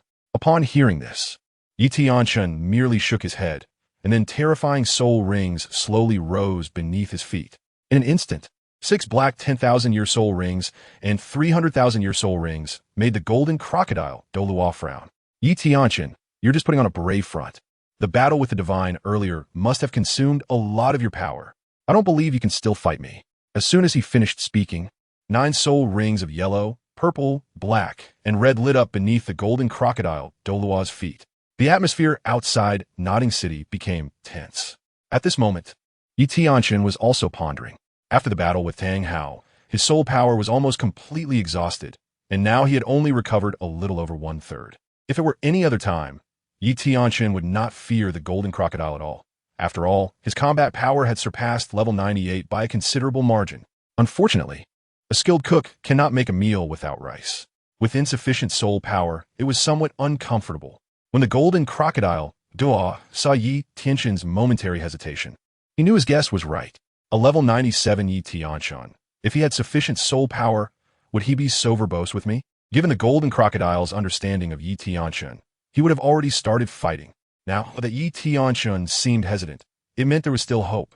It didn't matter that Tang Hao escaped. Searching for him would be futile. But this 100,000-year little rabbit was different. If he could bring it back to the spirit hall and force it to be sacrificed to Qian Renshua, the golden crocodile knew his big brother would be extremely pleased. As for failure, it would just be a retreat for the golden crocodile. Although the golden crocodile knew he might not be Yi Tianchen's opponent if he wanted to leave, Yi Tianchen couldn't stop him. Seeing that Yi Tianchen still made no move, the golden crocodile knew he could not wait any longer. Yi Tianchen, hand over the 100,000-year soul beast. Otherwise, I won't show mercy. As soon as these words came out, the previously hesitant Yi Tianchen was suddenly amused by anger. Did this old man really think he was afraid of him? Golden crocodile, since you were so persistent, today I will test just what you can do. Chapter 54. The Might of Yi Tianchen. The golden crocodile retreats unwillingly. Heavenly demon Zither, heavenly dragon, 8 sounds. Kill, kill, kill, with a thunderous sound.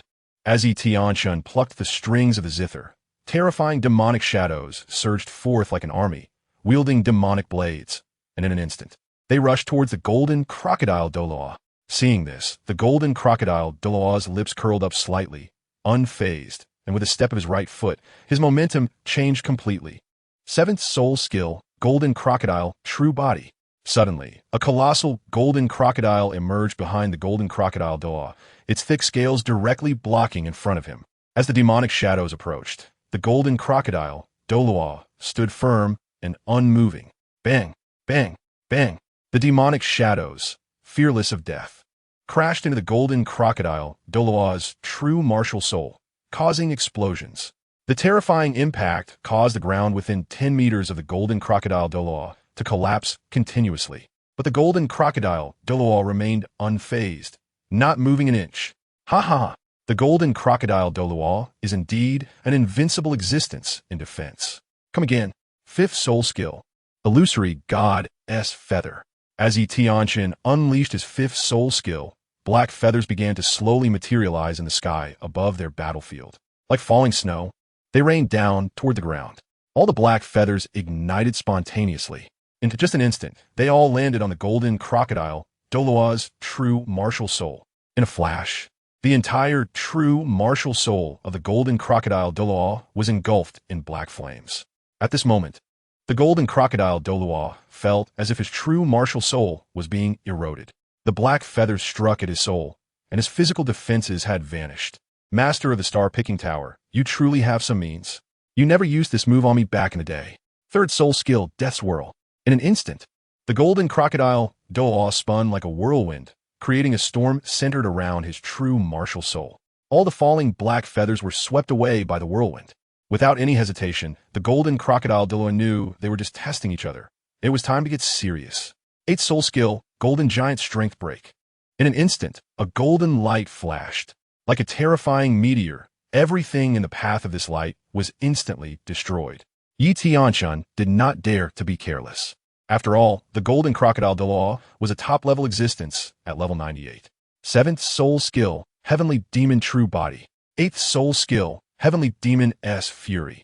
In just a moment, the heavenly demon phantom appeared behind Yi Tianchen, and all the demonic energy gathered into a massive palm that blotted out the sky, instantly colliding fiercely with the golden crocodile, Douluo's 8th soul skill.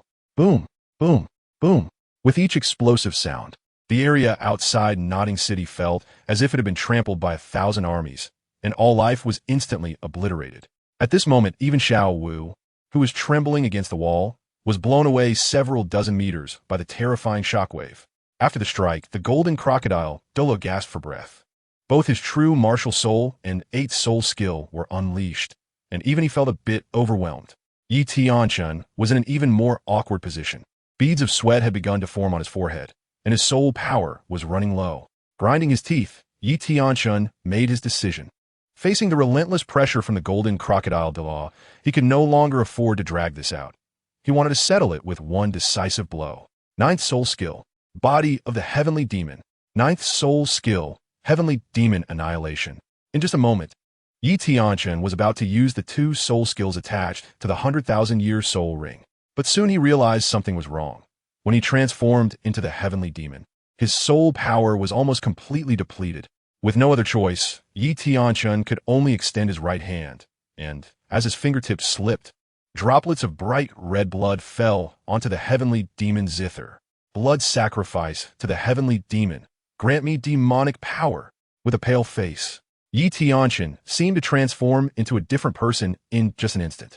In the celestial demon Qin, rolling demonic energy surged forth, instantly wrapping around Yi Tianchen's body.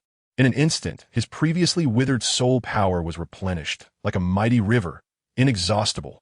The second ninth soul skill was successfully unleashed in an instant. In the blink of an eye, outside Nodding City, a towering celestial demon stood majestically against the sky. Its entire body was constantly swirling with demonic energy. Golden Crocodile Douluo was suddenly pushed back over 100 meters. This was not his first battle with Yi Tianchen. He was well aware of the power of Yi Tianchen's ninth soul skill. However, it didn't take long for him to realize that retreating was not an option. Yi Tianchen transformed into the celestial demon, stepping forward in a single stride, covering 100 meters in an instant, arriving right in front of the golden crocodile Douluo.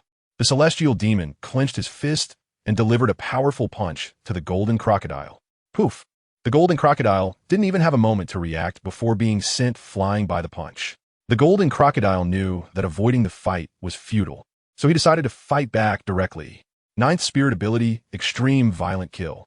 As the golden crocodile Douluo activated his spirit ring, the 10,000-year spirit ring instantly lit up, and all the spirit power in his body converged into one point. The true form of the golden giant crocodile instantly expanded to a length of 100 feet. The head of the giant crocodile was covered with a thick layer of golden light, the hardest part of its body. In an instant, the golden giant crocodile began to roll violently, its speed generating fierce winds outside Nodding City. Finally, its speed reached a critical point, and like a cannonball, the golden giant crocodile charged towards Yi Tianchen's celestial demon with a thunderous crash. Yi Tianchen was not to be outdone, gathering all his spirit power mixed with traces of demonic energy to form a giant sword. In the blink of an eye, he swung the sword down. The two once again collided fiercely. This clash was no less intense than when Yi Tianchen faced Tang, how under the influence of that trace of Shura divine power. At the moment of collision, a terrifying shockwave caused Yi Tianchen to lose his balance and be sent flying, crashing into the walls of Nodding City. With a thunderous sound, the wall collapsed instantly. Yi Tianchen slowly stood up amidst the ruins. Poof! A mouthful of blood surged up his throat, and in a daze, he realized he was seriously injured. Even more terrifying was that his internal spirit power was nearly exhausted. But compared to the golden crocodile Douluo, Yi Tianchen was still somewhat better off. At the moment of collision, the golden crocodile Douluo was also sent flying, crashing into the ground and creating a deep pit. Despite his unparalleled defensive ability, he was now covered in broken bones. He had exerted all his strength in that last attack. However, Yi Tianchen had also fought desperately. Struggling to crawl out of the pit, the golden crocodile Douluo gasped for breath, blood starting to seep from his joints. Looking towards Yi Tianchen. Although the golden crocodile Douluo knew that Yi Tianchen was likely also out of spirit power, he still did not advance. If they continued to fight, and if Tang Hao suddenly appeared, neither of them would have the strength to resist. Exhausting his strength, the golden crocodile Douluo straightened up and retreated towards the spirit hall. Yi Tianchen also dared not delay for a moment, his gaze falling on Xiao Wu, discovering that she had been knocked unconscious by the shockwave from their battle. He quickly grabbed Xiao Wu and, with a forceful push off the ground, rushed towards Sodo City, even as his internal power from the sky 8 sounds rapidly diminished. Nevertheless, he moved swiftly, speeding towards Sodo City. After a day and a night within Sodo City, in front of the star-picking tower with the last ounce of strength, Yi Tianchen crashed down. His entire body landed on the top of the star-picking tower. In an instant, Inhei and Yang Bai also appeared at the top of the tower.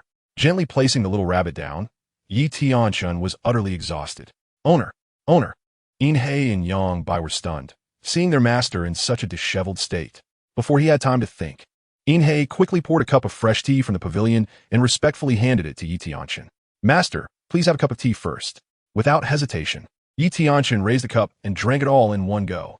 After taking a moment to rest, he felt somewhat better. Looking at Inhei and Yang Bai, Yi Tianchen couldn't help but smile wryly. He had been a bit careless this time. He didn't expect that old fellow Qin would also catch the scent and arrive in Nodding City. However, soon Tianchen returned to his usual calmness. Inhe and Yang took the little rabbit down for treatment, saying, "Bring it back to see me tomorrow." After saying that, Tianchen walked heavily into the pavilion to begin restoring his lost soul power. It was then that Inhe and Yang noticed the small figure of Xiao Wu. Inhe exclaimed, "It's actually a 100,000-year soul beast." Yang was shocked, wondering what their master was up to. How could there be such an unexpected gain? Inhe was also incredibly surprised. Wasn't their master supposed to be looking for Tang Hao? Why didn't he bring Tang Hao back, but instead got a 100,000-year softbone rabbit? Moreover, judging by its appearance, this 100,000-year softbone rabbit seemed to have just taken shape not long ago, which shouldn't appear in the human world at all. The two looked at each other, both with confused expressions. However, the owner of the building has already given instructions, and they did not dare to ask more. Yang gently picked up Xiao Wu and, together with Inhe, went to the star-picking tower for treatment by a healing soul master. The golden crocodile Douluo was much faster than Tianchen, as he had more soul power remaining in his body. A day later, he also appeared outside Wuhuan City. Chapter 55, Qin Demon's amazement and Xiao Wu's thoughts. Looking at the tall and majestic Wuhuan City, the golden crocodile Douluo felt somewhat complicated. The last time he went to capture Tang Hao, he ended up letting Tang Hao and his son escape, which was already frustrating.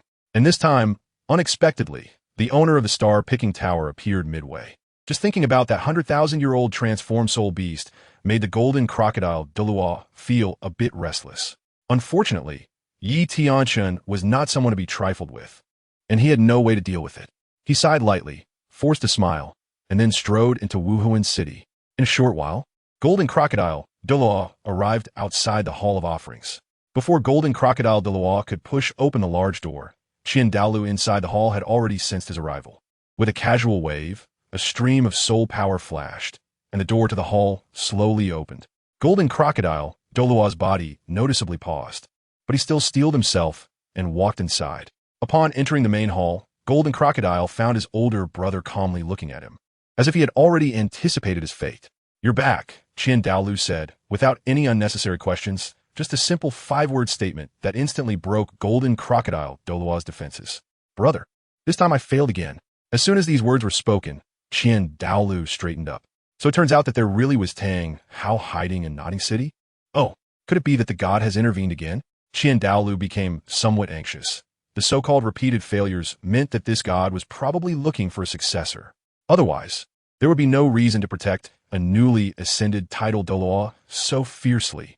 This was precisely what Qin Douluo was worried about. The relationship between their spirit hall and Hao Qian sect had always been one of open and covert conflict. If Tang Hao achieved godhood, Qin Douluo knew without thinking that he would definitely find a way to destroy the spirit hall. However, what Qin Douluo didn't know was that this time, he didn't even see Tang Hao's shadow. Hearing his elder brother's soul-searching question, he appeared somewhat awkward, as it would be too embarrassing to admit. But since the person in front of him was his elder brother, he wouldn't hide or evade. Taking a deep breath, he began to recount, "Elder brother, this time when I went to Nodding City, Tang Hao was indeed hiding there. However, the golden crocodile did not confront Tang Hao directly. After I arrived in Nodding City, the master of the star-picking tower had already engaged in a fierce battle with Tang Hao, and the two had fought it out. By the time I reached the battlefield, Tang Hao had completely disappeared without a trace." At this point, the golden crocodile's voice began to grow somber. Upon hearing this, Qin Douluo frowned slightly. He had not expected the master of the star-picking tower to appear in Nodding City. However, after a moment of thought, he felt relieved. Tianchen's journey to Nodding City was likely due to receiving news from Tang Hao. As for why Tang Hao was able to battle Tianchen and successfully escape, Qin Douluo speculated that it was still the influence of divine power at play. Looking at the slightly downcast expression of the golden crocodile before him, Qin Douluo instantly relaxed his brow. Anyway, since Tang Hao's matter has aroused Tianchen's strong interest, Qin Douluo believes that Tianchen will not allow someone under divine protection to continue existing in this world. In Qin Douluo's mind, Tianchen himself and the golden crocodile are actually the same kind of person, a type of strong individual who can go to any lengths, including killing, to eliminate all unstable factors. It's just that they belong to different factions. Well, golden crocodile, if Tang Hao has escaped this time, then let it be. It seems that Yi Tianchen will probably pursue Tang Hao relentlessly in the future, which could be considered a good thing. But why are you in such a sorry state? At this point, Qin Demon couldn't help but glance at Jin Yi, who looked dirty and disheveled. It seemed like he had just fought a fierce battle with someone. Upon hearing this, Jin felt a bit complicated and then said, "Big brother, after I arrived in Notting City, I had a fierce battle with Yi Tianchen. That's how I ended up like this." After saying that, Jin Yi casually tidied up his robe. Qin Demon was somewhat speechless. How could these two still fight each other? After all, neither could do anything to the other, and wouldn't a fierce fight waste soul power? It seemed that Jin Yi anticipated his big brother's confusion and began to explain. "Big brother, you don't know, this time Yi Tianchen was in Notting City. And not only did he fight to a standstill with Tang Hao, who had divine assistance, but he also captured a 10,000-year soul beast transformed into a little girl." Jin Yi thought that if he could bring that 10,000-year transformed soul beast back and offer it as a sacrifice for Xiao Shui, it would also be great. He couldn't help it. After all, at that time, Yi Tianchen didn't have much soul power left in his body either. At this point, Qin Demon had nothing to say. After all, Jin Yi was doing it for his granddaughter to have a 10,000-year soul ring. What could he possibly say? However, when it comes to the transformation of a 100,000-year soul beast, Qin Demon couldn't help but feel a bit tempted. As Jin Ao said, if his own Schwerer could possess a 100,000-year soul beast for sacrifice, it would definitely help her achieve the angel god position more quickly in the future. Unfortunately, seeing Jin Ao's demeanor, it seemed that in their confrontation, Jin Ao didn't come out well. Forget it, it's just a 100,000-year soul beast, since Yi Tianchen has taken it. Qin Demon can only let it go. After all, he wouldn't leave the Spear Hall a step, nor would he leave Qian Renxue a step. Jin Ao, let it be this way. I believe you can also clearly feel his growth after this encounter. Yi Tianchen sai, he has completely grown up. Even if I were to take action personally, I'm afraid I wouldn't be able to keep him. You go down and rest well. Yes, brother. Jin Ao didn't say anything more, nodded, and turned to leave. After Jin Ao left, Qin Demon felt a bit complicated. At this moment, he just hoped that his Schwerer could grow up quickly. Schwerer, Grandpa is waiting for you. When you become a soul, Douluo, Grandpa will take care of Bibi Dong. Let you become the Pope of our Spirit Hall. After coldly saying this, Qin Demon slowly approached the angel statue, then sat down like a monk in meditation, no longer making any unnecessary movements. Meanwhile, at the top of the star-picking tower in Soto City, after a night of recuperation, Yi Tianchen finally replenished all the exhausted soul power. He exhaled a heavy breath, and his eyes began to contemplate the direction of the future. He was already a level 97 Title Douluo and was about to break through to level 98. Perhaps in a few years, he would successfully reach level 99, becoming an existence like Qin Demon. However, by then, a very realistic problem would present itself. He didn't want to be trapped as a Title Douluo for a lifetime, but becoming a god. These two words sounded light, but Yi Tianchen had no idea at all. After all, becoming a god was not simple. Just looking at Tang Hao and the terrifying power he possessed under a trace of divine strength made it clear that the gap between gods and Title Douluo was as vast as heaven and earth. Sigh, I didn't expect that the Title Douluo realm I once yearned for has now become a shackle. What does becoming a god really mean? Perhaps that old fellow Qin Demon knows more. Muttering to himself for a while, Yi Tianchen shook his head and threw all those thoughts out his mind. There is no point in saying these things now. It's better to wait until he achieves level 99 before searching for the answer about gods. With this thought in mind, Yi Tianchen fell back into his usual calm. However, soon, Inhe and Yang Bai directly brought Xiao Wu with them. As Inhe and Yang Bai flew towards the top of the star-picking tower, Xiao Wu, who was being held by Yang Bai, appeared particularly calm at this moment. Xiao Wu had heard about this force, the star-picking tower, in Notting City before and knew what she might be facing. After all, the two people beside her were both Title Douluo level powerhouses, and Xiao Wu understood that in her life. She would either become a soul ring for a soul master or stay in the star-picking tower for the rest of her life. However, Xiao Wu also had reasons to be happy. Although her situation as a 100,000-year soul beast in the star-picking tower was fraught with danger, as long as that person did not speak, she knew she was safer here than anywhere else. Chapter 56. Xiao Wu's Killing Intent, the Pope's Dual Martial Souls. Before Xiao Wu could think further, Inhe and Yang Bai had already arrived at the top of the star-picking tower. After lightly landing, Yang Bai released Xiao Wu and gave a slight bow to Yi Tianchen. Inhe, Yang Bai, pay respect to the Tower Master. Yi Tianchen waved his hand, signaling them not to be overly courteous, and then shifted his gaze to Xiao Wu. After a casual glance, Tianchen knew that the injuries on this little rabbit were no longer serious. Looking at the calm-faced man in front of her, Xiao Wu couldn't help but feel nervous. After all, he was a Title Douluo powerhouse, and not just any Title Douluo. Seemingly sensing Xiao Wu's slight timidity, Tianchen smiled gently, like a warm spring breeze, leaving Yin and Yang by in a daze. However, they would not interfere with their master's affairs. Little one, tell me, where do you come from? Tianchen looked at Xiao Wu calmly and slowly spoke. Upon hearing this, Xiao Wu did not hesitate any longer and would not conceal the truth. At this moment, she understood that this man in front of her could see through both truth and lies at a glance. My name is Xiao Wu, and I come from the Star Do Great Forest. Nodding, Tianchen did not find it strange. If this little rabbit had casually mentioned a random location, Tianchen would have probably killed her on the spot. After all, those who remained in the star-picking tower could only be loyal assassins. Upon hearing that this 100,000-year transformed rabbit came from the Star Do Great Forest, Yin and Yang were also somewhat shocked. After all, there had been no news of a 100,000-year soft-bone rabbit in the Star Do Great Forest. However, just thinking about the horrors of the Star Do Forest and the terrifying beasts with over 100,000 years of cultivation that the owner of my house once mentioned, I felt relieved. It's quite normal for a 100,000-year-old soft-bone rabbit to be hidden in such a vast Star Do forest, right? I am very curious. Logically speaking, if a 100,000-year-soul beast wants to transform into a human to rebuild its martial soul, it should at least reach a cultivation level of over 60 in the forest before entering the human world. But this little rabbit looks like it's only 6 or 7 years old, and its cultivation is only at level 10, without even condensing its first soul ring. How could it think about entering the human world? As soon as these words were spoken, Yin and Yang also listened attentively, feeling extremely puzzled about this matter.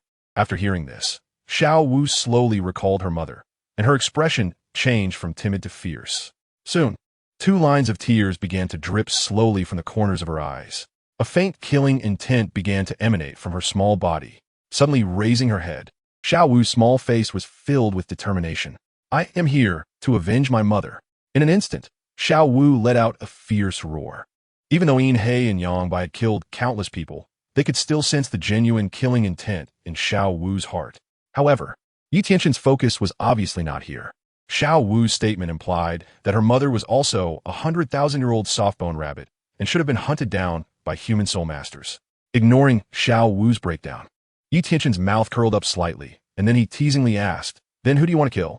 Upon hearing this, Yin and Yang became interested. After all, someone who could slay a 100,000-year-soul beast must undoubtedly be a Title Douluo. Xiao Wu's mind slowly conjured up the image of Bibi Dong, and a killing intent surged in her eyes. Spirit Hall? Hope, Bibi Dong. Damn. Upon hearing Xiao Wu say the 3 words Bibi Dong, Yin and Yang had different reactions. Yin was directly shocked, realizing that it was Bibi Dong who had killed Xiao Wu's mother. Of course, his real surprise stemmed from the fact that the previous pope of the Spirit Hall, Qin Demon, was killed by their star-picking tower. If Xiao Wu continued to stay in the star-picking tower, would the past scene replay itself? In contrast to Yin, Yang thought Xiao Wu's claim was somewhat far-fetched. Bibi Dong was close to a 95-level Title Douluo. Xiao Wu was just a 100,000-year soft-bone rabbit transformed. How could she have the ability to threaten Bibi Dong? Unless their master personally intervened, even if Yin and Yin joined forces, they would have no confidence in being able to slay Bibi Dong. But Yang knew his master well. Getting their master to personally kill Bibi Dong was almost impossible. Meanwhile, Tianchen remained calm when he heard Xiao Wu mention Bibi Dong. Who Xiao Wu wanted to kill was her own affair. No one in the star-picking tower would act on her behalf. Besides, Tianchen brought her back merely to have her serve the star-picking tower and carry out tasks for them. It wasn't that Tianchen was attracted to Xiao Wu's talent. After all, he couldn't just sit back and watch Tang Hao take advantage of her. Sighing lightly, when Xiao Wu said the 3 words Bibi Dong, her heart also calmed down significantly. This was her belief to survive, to avenge her mother. Xiao Wu, according to your words, did Bibi Dong absorb your mother's soul ring? Just then, Yang noticed something suspicious. Bibi Dong had already achieved Title Douluo 5 years ago, and all 9 soul rings were gathered. Although the 9th soul ring was also of a 100,000-year level, Yang had personally interacted with Bibi Dong, and that 9th soul ring was filled with a killing and evil aura, which could not belong to a soft-boned rabbit. Xiao Wu was a bit confused, but still nodded woodenly, believing that what Deming and Air Ming saw with their own eyes wouldn't lie to her. Then that's strange. Bibi Dong achieved Title Douluo 5 years ago. How could she absorb another soul ring again? Yangbai pondered, as not everyone could do what their master did. Moreover, even their master didn't absorb soul rings. He merely used the power of the soul rings for himself. After Yangbai spoke, Inhe also reacted. Although he didn't know Bibi Dong's specific situation, Yangbai clearly wouldn't make baseless claims. Yangbai took another serious look at Xiao Wu, confirming that she wasn't lying, and the doubts in his heart made him feel a bit overwhelmed. He could only look to his master. Yi Tianchen smiled slightly, looking at Yangbai, and slowly explained. Yangbai, there's no need to doubt. I know Bibi Dong very well. She possesses dual martial souls. 6 years ago, on the night Yi Tianchen practiced yin and yang, he had already discovered this, but he wasn't afraid of Bibi Dong's talent. Therefore, he had kept it to himself. Now that Yangbai and the others had doubts, it was better to let them know some of Bibi Dong's background to avoid being at a disadvantage in the future. Dual martial souls. Inhe and Yangbai were immediately shocked. They knew what having dual martial souls meant. One could first elevate one martial soul to Title Douluo level and then add soul rings to the other martial soul. Initially, starting from the first soul ring, it could be a 10,000-year soul ring, and Bibi Dong had directly hunted 100,000-year soul beasts. However, thinking of their own master's equally incredible soul ring configuration, Inhe Yangbai understood why their master didn't take it to heart. But they couldn't afford to. Hey, today, he and Inhe have truly opened their eyes. The world is indeed full of wonders. A 100,000-year soul beast chooses to transform and enters the human world at 6 years old. At such a young age, he boasts about assassinating Bibi Dong. The Pope of the Spirit Hall is actually a dual martial soul possessor. Inhe Yangbai found it difficult to assess. Compared to Inhe Yangbai's shock upon learning that Bibi Dong has dual martial souls, Xiao Wu appeared particularly gloomy. A nearly 95-level Title Douluo, and also a dual martial soul possessor, not to mention the Pope of the Spirit Hall. Does she really have a chance to kill Bibi Dong? Xiao Wu didn't know, but as long as there was a glimmer of hope, she was unwilling to give up. Looking at Yi Tianchen, Xiao Wu's heart stirred slightly. Perhaps this man in front of her could provide her with more opportunities. She knew that even if it meant leaving the star-picking tower, she wouldn't go. Chapter 57. Various speculations as they head to the sunset forest. Glancing silently at Xiao Wu's determined gaze, Yi Tianchen felt a slight stirring in his heart. This kind of determination was good. It reminded him a bit of the star-picking tower. Little rabbit, from now on, you shall stay in my star-picking tower for the time being. In the future, you will follow Inhe, and he will teach you to kill and train. After 6 years, you will begin to carry out missions. Remember, you only have one life. You must die within the star-picking tower, even if you die. Listening to the master of the star-picking tower say this, Xiao Wu felt no hesitation in her heart. She immediately knelt before Inhe. Inhe, I will rely on you from now on. Inhe's expression was a bit complicated. To be honest, he didn't want to get involved in this matter. But since their master had spoken, he couldn't refuse. Moreover, looking at Xiao Wu's determined gaze, Inhe knew very well that she would never be able to kill Bibi Dong with her own strength in this lifetime. Especially since she was a 100,000-year soul beast. In the human world, she was a coveted treasure. Sigh. Master, Inhe obeys.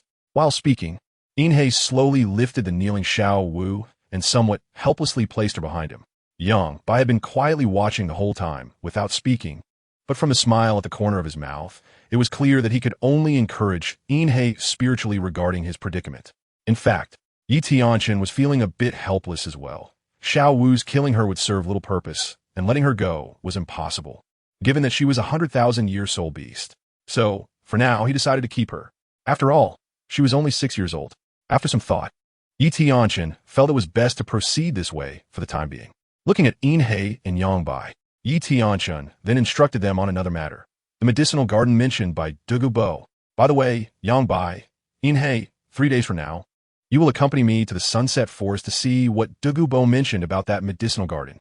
As soon as Yi Tianchen's words fell, Inhe, who had been wearing a bitter expression, instantly smiled. He had been looking forward to this day for quite some time. Yangbai also revealed a faint smile, clearly very interested. We understand. With Inhe and Yangbai exchanging glances, the two spoke in unison, and Yi Tianchen waved his hand to let them go. After Inhe and Yangbai took Xiao Wu away, Yi Tianchen let out a gentle sigh. although his soul power had fully recovered. The blood sacrifice to the heavenly demon Zither during the confrontation with the golden crocodile had still left him somewhat weakened. His essence blood still needed some time to recover.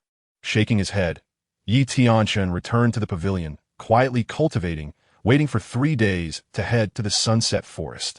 Just as the star-picking tower and the spirit hall in Soto City fell into silence, everything that happened in Notting City was spreading wildly across the Douluo Continent. First, the Qin Demon rose to prominence, managing to stand against the terrifying master of the star-picking tower without defeat. Following that, there was a fierce battle outside Notting City between the spirit hall's second offering, the golden crocodile Douluo, who hadn't moved for decades, and the master of the star-picking tower. Ultimately, both sides retreated.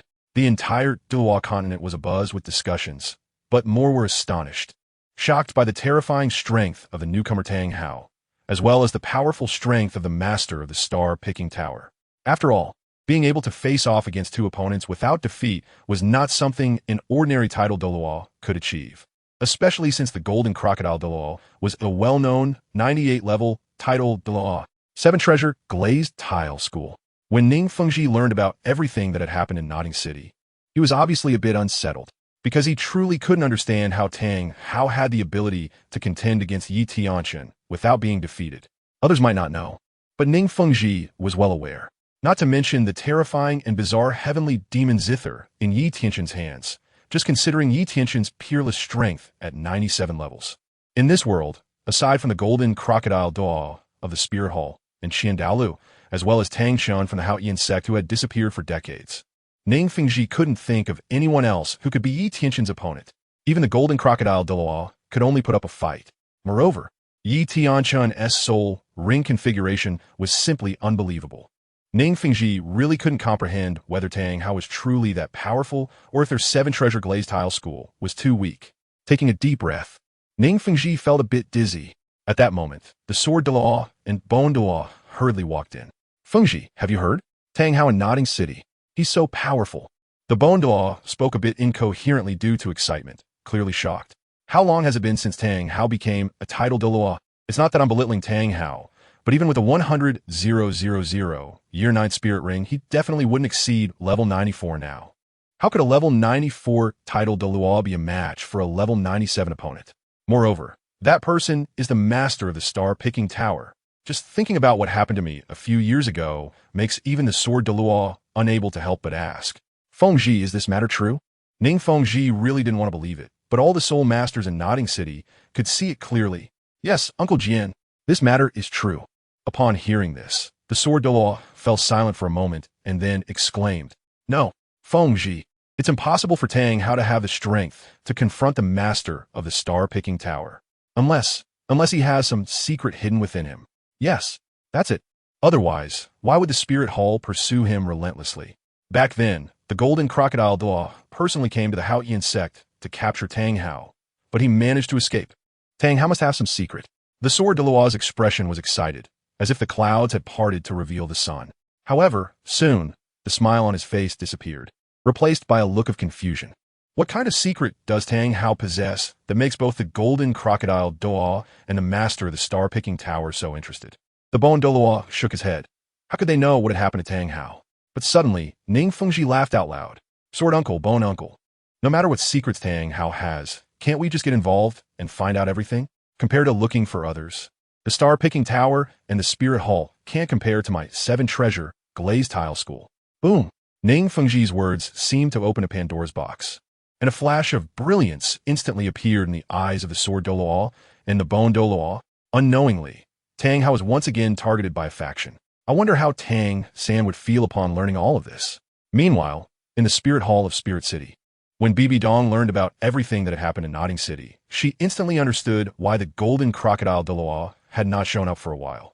So he went to look for Tang Hao. Interesting, a Tang Hao who had just become a Title Douluo for a few years could actually make this old fellow, the Golden Crocodile, take action personally multiple times. Even Tianchen couldn't keep him here? Who would believe that there are no secrets about you, Tang Hao? Bibi Dong mumbled to herself, feeling very interested in this matter. After all, her third trial of the Rakshasa god required her to personally kill a Title Douluo above level 95 and devour their soul. As for the second trial of the Rakshasa god, hunting a 100,000-year-old beast and achieving Title Douluo, she completed that several years ago. The reason for the delay in the third trial, aside from insufficient strength, was also due to the difficulty in selecting a target. There are not many Title Douluos above level 95, and Bibi Dong did not dare to act lightly. However, as for Tang Hao, if she waits until he reaches level 95, Bibi Dong could call upon the power of the Spirit Hall to complete the third trial. Why not? She could even uncover the secrets behind Tang Hao. Bibi Dong felt somewhat tempted, but all of this would have to wait a little longer. Planning before acting is always in style. 3 days later, Tianchen leaped down from the top of the star-picking tower, heading straight towards the direction of the sunset forest. Behind him, Inhei and Yang Bai closely followed, heading together to the medicinal garden of Douluo in the sunset forest. Chapter 58. Ice and Fire 2 Element I. Countless immortal herbs appear. 2 days later, the three entered the sunset forest. At this moment, Douluo was already waiting early. He had received news from Yang Bai a day earlier, explaining that the master was coming, so he did not dare to delay and had been waiting for a long time. Subordinate Douluo pays respects to the master. Upon seeing Douluo, Tianchen's expression remained unchanged. At this moment, he just wanted to see if that spring I was indeed the legendary Ice and Fire 2 Element I. All right, Douluo, no need for excessive courtesy. Quickly get up and take us to see the medicinal garden you mentioned. Slightly taken aback, Douluo did not dare to refuse. Subordinate obeys. In no time, under the terrifying speed of the four, they arrived at the medicinal garden mentioned by Douluo. It was a cave that looked like a sky pit. Tianchen did not pay attention to Douluo's proud expression at this moment, but focused on the scene inside the cave before him. To his surprise, the hot springs in front of him were not what he had imagined.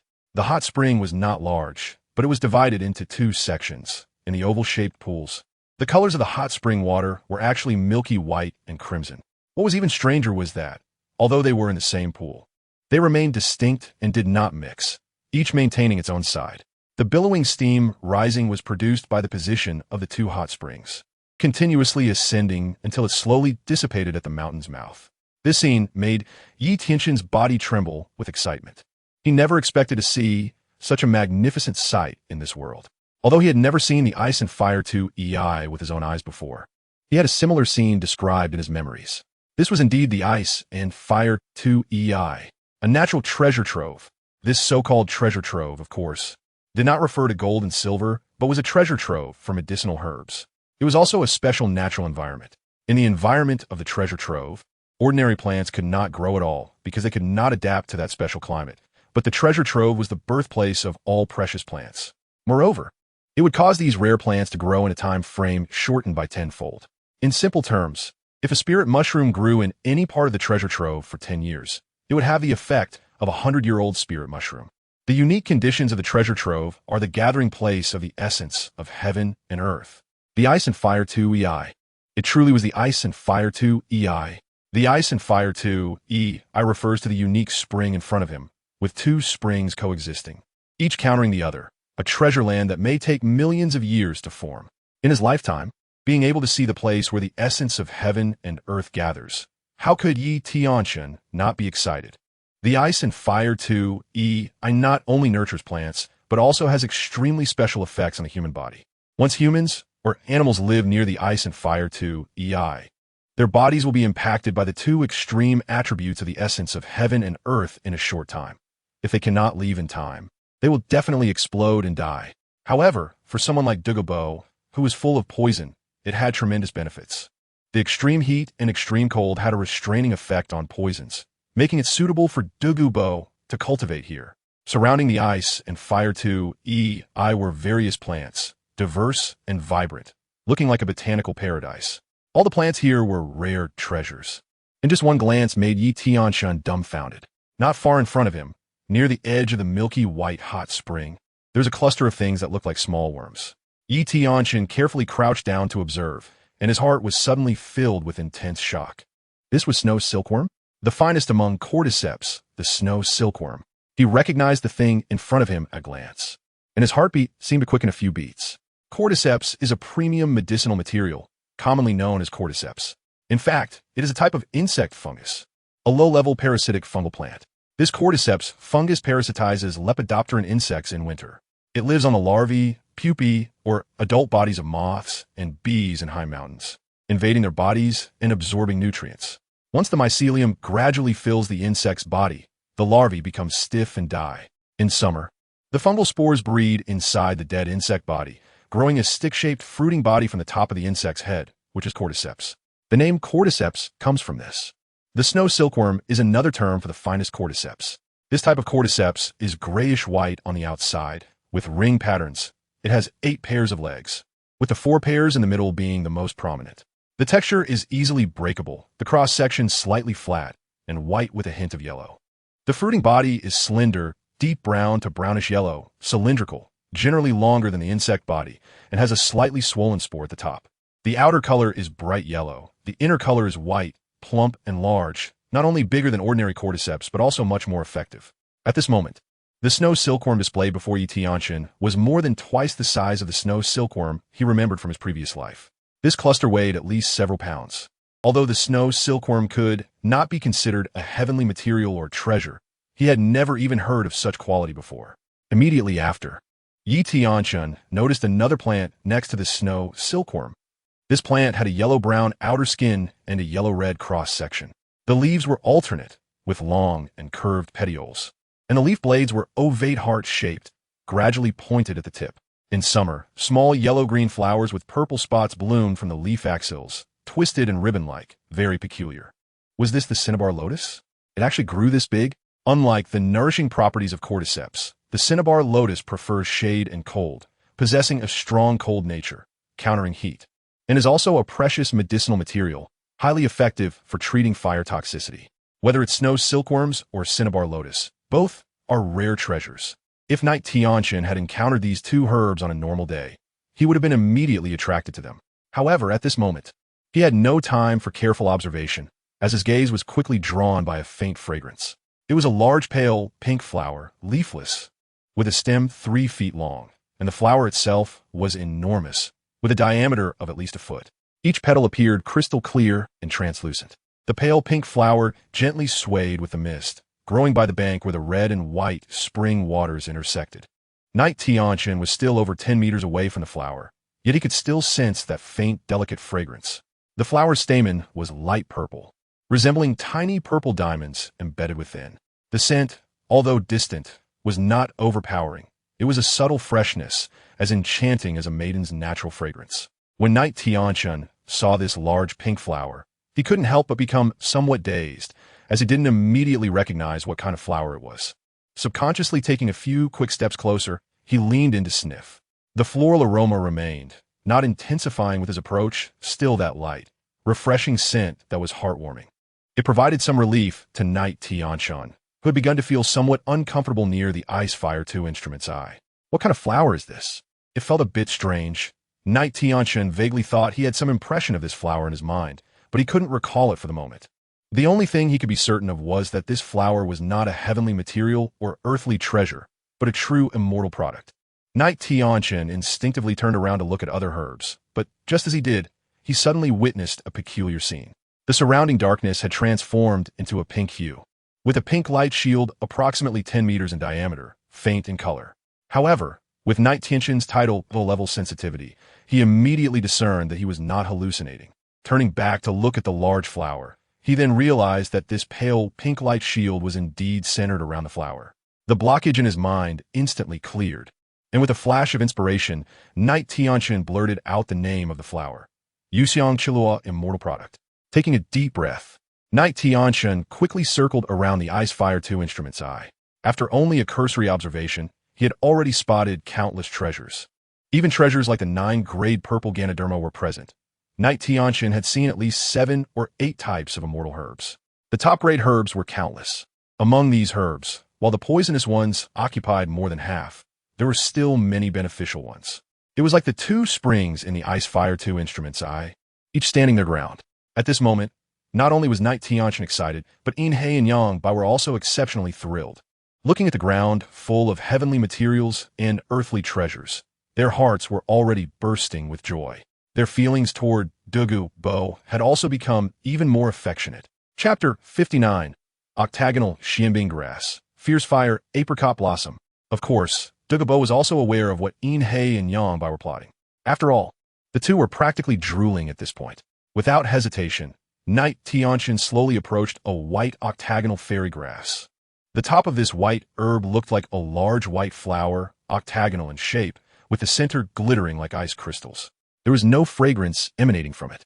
Its position was exactly at the center of the cold, extreme Yin spring. Taking a dagger from his soul guide, Knight Tianchen made a swift cut. As the dagger's cold light passed, the octagonal white flower fell to the ground among the herbs, and in an instant, a chill spread out, coating the surrounding herbs with a layer of faint white frost. This item was called octagonal xianbing grass, a bizarre cold flower type that could chill a person's heart and freeze the central nervous system. Within 10 meters of this grass, the cold air was oppressive, and if one lingered too long, the cold poison would attack the heart with no remedy, let alone consuming it. Just being near it would bring misfortune. To pick it, one must use a metal tool. After cutting the octagonal xianbing grass, Knight Tianchen did not linger there or pick it up. Instead, he quickly ran to the other side of the Ice Fire 2 instrument's eye, to the center of the hot Yang spring. This time, his target was a plant that resembled a cabbage but was entirely fire red. After hesitating for a moment, Knight Tianchen stood 10 meters away and slowly raised both hands. As he concentrated his soul power, his palms gradually turned as dark as ink. Almost in a blink, Knight Tianchen was already beside the fire-red herb, swiftly waving his hands to dig it out from the roots. In stark contrast to the extremely cold, octagonal xianbing grass, what Knight Tianchen had just harvested was a highly poisonous immortal product with top-grade fire toxicity, the fierce fire apricot blossom. This item only grew in scorching places and could even survive in lava, and all its effects were the exact opposite of the octagonal xianbing grass. Yin He Yang Bai and Douluo, upon seeing this scene, did not make any movements, although they did not know what their master was doing. They would simply guard the area, since Knight Tianchen had not called upon them. Looking at the center of the Ice Fire 2 instrument's eye spring, Knight Tianchen smiled slightly. He then extended his long palms, inhaling from both sides, and the octagonal xianbing grass and fierce fire apricot blossom fell into Knight Tianchen's hands. One was extremely Yin and cold, while the other was extremely Yang and fierce. At this moment, even though Knight Tianchen's soul power was abundant, he felt the pressure brought by the two immortal herbs.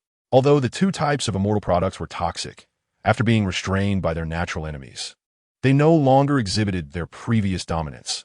They melted upon entry, turning into liquid that flowed down his throat, and Knight Tianchen felt his tongue salivate, with a fragrant aroma wafting around. The taste was truly delightful. Knight Tianchen thought to himself, hoping they wouldn't be too violent next. In almost just 3 breaths, Knight Tianchen's body violently trembled, and then a layer of ice blue rose directly from beneath his feet. In the blink of an eye, he had completely turned blue, and then another layer of red rose up, making Knight Tianchen look like a freshly boiled shrimp. The blue and red alternated, creating an extremely strange appearance. Without any hesitation, Knight Tianchen leaped directly into the Ice Fire 2 instrument's eye. Master, Yin He Yang Bai and Douluo's faces turned pale in an instant. Their master was taking an enormous risk. However, it was already too late for them to stop him at this moment. All they could do was hope that their master wouldn't encounter any accidents. With a splash, Yi Tianchen had already submerged into the spring water, instantly sinking within.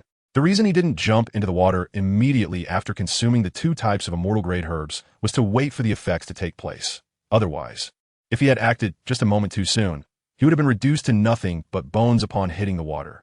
Now that the effects had kicked in before entering the water, he found that he no longer felt much. The sensations brought on by the 8-pointed xianbing grass and the fierce fire apricot blossom had caused all perception of the outside world to vanish in an instant. Yi Tianchen's decision to choose these 2 herbs was, of course, made after careful consideration.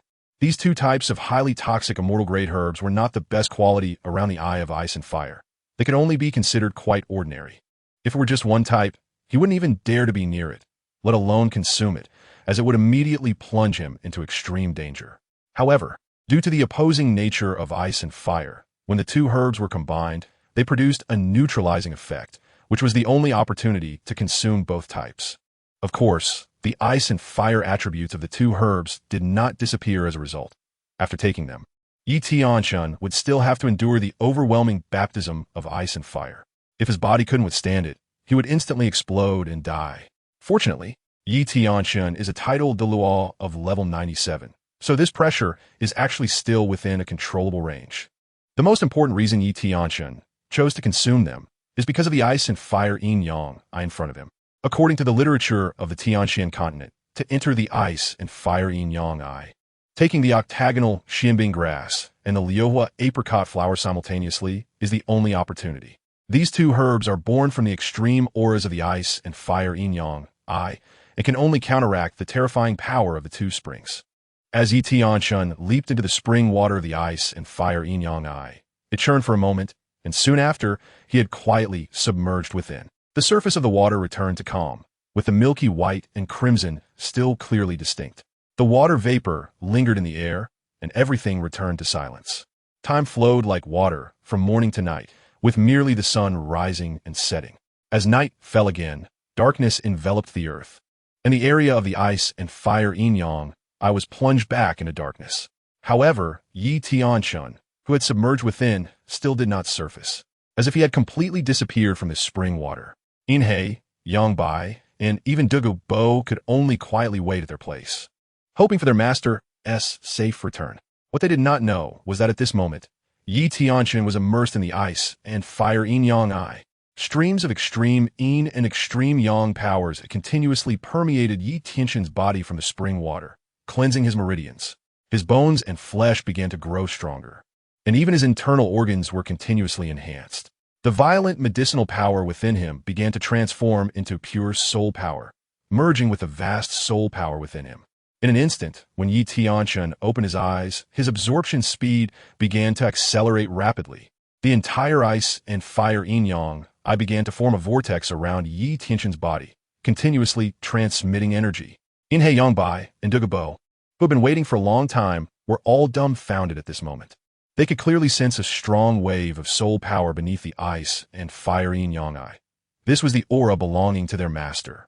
Moreover, this aura was continuously strengthening. The expressions of Inhe and Yangbai shifted from initial worry to deep envy. However, they were also very clear that in the face of this terrifying ice and fire yin-yang even though they had already reached the level of Title Douluo, they did not dare to take risks casually. Ha ha ha. It seems that the host has nothing to worry about, but rather a tremendous opportunity and fortune. It truly makes us feel admiration.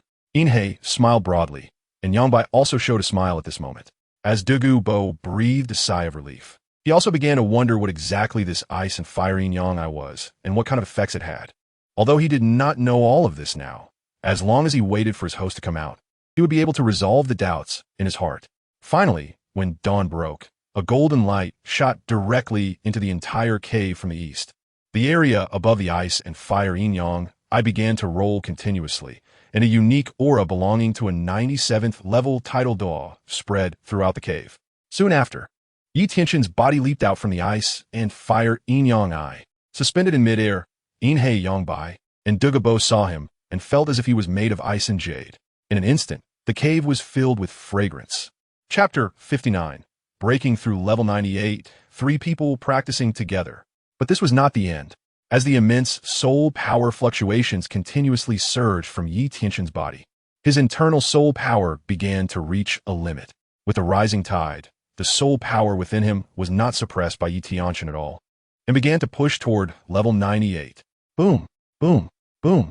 At this moment, Tianchen also understood that it was better to let it flow than to block it. He had previously chosen not to break through, worried that breaking through too quickly would cause an unstable foundation and impure soul power. But now, he could no longer hold it back. With a roar from Tianchen, the majestic soul power surged like a tidal wave, and in just an instant, his soul power broke through the level 98 barrier. At the same time, Tianchen did not remain idle. After the breakthrough in soul power, he also began to purify it. Never underestimate the changes in combat power brought by a soul master's soul power purity. The purer the soul power, the more terrifying its destructive power. Those soul masters with mixed soul power, when using their soul skills, may seem terrifying, but in reality, they're just reflections in water, with very low damage. This is the power of level 98. Exhaling a breath of turbid air, Tianchen couldn't help but sigh. The enhancement of personal strength is always the most correct path. Meanwhile, Inhei Yongbai, and Douluo, when Yi Tianchen broke through to level 98, all felt the unparalleled pressure. Fortunately, all three of them were Title Douluo level powerhouses. Inhei and Yongbai frowned tightly, while Douluo, who had not yet obtained his 9th spirit ring, gritted his teeth and his legs trembled continuously. However, the immense pressure quickly receded like a tide, coming fast and leaving just as quickly. Douluo was drenched in sweat, unable to stop gasping for breath. With a light tap of his toes in the void, Yi Tianchen appeared beside the three of them in an instant. Inhei, being the most astute, rushed to greet him. "Congratulations, Master! Congratulations, Master! Today, you've broken through to level 98. From now on, our star-picking tower will surely reach new heights." Yongbai, standing nearby, felt somewhat speechless. This guy was really something. Douluo remained relatively calm, as it didn't seem to matter much to him whether Yi Tianchen was level 98 or 97. After all, he couldn't defeat any of the people present. Yi Tianchen smiled slightly, seeing how eager Inhei was, and decided to reward him. "Inhei, over the years, you have worked diligently in the star-picking tower and have always obeyed my commands, handling all matters well. Since today, we've encountered this fortunate opportunity. I shall grant you a chance for transformation. What do you think?" As Yi Tianchen's words fell, Inhei's little heart began to race. His eyes were filled with joy. "Ha ha ha, Master! Inhei thanks you." After saying this, the conspicuous fellow didn't forget to raise an eyebrow at Yongbai, who could only feel speechless. Nodding, Yi Tianchen extended his hand, and with the operation of his soul power, the fragrant chaw celestial product was firmly grasped. "Inhei, open your mouth." "Huh?" Just as Inhei was puzzled about why his master wanted him to open his mouth, the fragrant chaw celestial product was suddenly stuffed into his mouth by Yi Tianchen. With a gentle lift of Inhei's chin, he instinctively tilted his head back, and the fragrant chaw celestial product was sent straight into his stomach. Cough, cough, cough, cough. As Yi Tianchen withdrew his arm, Inhei was left somewhat bewildered. "Master, didn't you say you were going to give Inhei a chance for transformation?" "Why?" Before Inhei could finish, he saw a familiar smile appear at the corner of Yi Tianchen's mouth, and he instantly knew that something was wrong. Sure enough, in the next second, Yi Tianchen grabbed Inhei's shoulder and suddenly tossed him into the ice and fire duality eye. "Master, you..." Before Inhei could finish speaking, his entire body had already fallen into the ice and fire duality eye. Plop, plop. As soon as Inhei fell into the ice and fire duality eye, he instantly felt the terrifying nature of the duality of ice and fire. This scene made Yongbai gulp, and Douluo furrowed his brow tightly. "Inhei, circulate your soul power and try to absorb the power within the ice and fire duality eye to refine yourself. This is a rare opportunity." Hearing his master say this, Inhei, who initially wanted to come out quickly, gritted his teeth and began to circulate his soul power. In an instant, the fragrant Chiluo celestial product in his body began to exert its medicinal effects. The fragrant Chiluo celestial product transformed into streams of pure soul power that rampaged within Inhei's body, coupled with the terrifying power of the ice and fire duality eye. Inhei was directly in so much pain that he trembled. At this moment, Yi Tianchen slowly turned his head to look at Yongbai and Douluo. The instant Yi Tianchen turned around, Yongbai felt that something was terribly wrong. "Master, what are you?" Yongbai cautiously asked Yi Tianchen, even though he already had a deep understanding of what was about to happen. "Oh, what's wrong, Yongbai? Don't you want to break through to level 95 quickly?" As soon as these words were spoken, Yongbai's expression changed drastically, from initial worry to a face full of joy. "Master, is what you said true?" In an instant, Yongbai believed Yi Tianchen's words. His master was not one to speak nonsense. At this moment, even Douluo could not refuse such a huge temptation. Despite looking at Inhei's somewhat painful appearance, if this could make them stronger, they were willing to give it a try. Seeing this situation, Yi Tianchen nodded, smiled slightly, and said, "Such opportunities are rare. The ice and fire duality eye is indeed a rare existence." Looking towards the medicinal garden, after selecting a target, Yi Tianchen reached out with his hand, and the 8-petal fairy orchid instantly floated in front of Douluo. His strength was still relatively weak compared to Yongbai, so consuming this celestial product will be more suitable for him. Immediately after, with a slight movement of Yi Tianchen's hand, a coxcomb phoenix sunflower appeared in front of Yongbai. "You too, quickly consume it, then enter the ice and fire duality eye." After saying this, Yi Tianchen chuckled lightly and began to enter the medicinal garden to continue identifying these heavenly materials and earthly treasures. Yangbai and Douluo looked at the various celestial herbs before them, feeling somewhat complicated. After glancing at Inhei, the two exchanged looks, and their eyes already had the answer. Brother Yangbai, please. Douluo waved his hand, exuding a sense of grandeur. Ha ha, Brother Douluo, let's consume it together. In an instant, the two celestial herbs were swallowed by the two of them, and without any hesitation, they leaped directly into the ice and fire duality eye. The extremely cold spring water instantly made them feel the scorching heat and freezing sensation on their skin. But at the same time, the energy contained within the ice and fire duality eye began to continuously seep into their bodies. As the medicinal powers of the celestial herbs within them began to evaporate, they also felt the same pain that Inhei had initially experienced. Despite this, neither Yangbai nor Douluo showed any sign of retreat. Along with the pain in their bodies, their soul powers began to roll over continuously. Both Inhei and Yangbai could now feel that the soul power, which had not increased for a long time, was rapidly rising. Their soul power quickly reached the peak of level 94, and, at the same time, the soul power within their bodies did not stop growing, but continued to accumulate, waiting to reach an extreme. A quantitative change will eventually lead to a qualitative change. Douluo was different. He was already at level 90, and his soul power couldn't increase much more.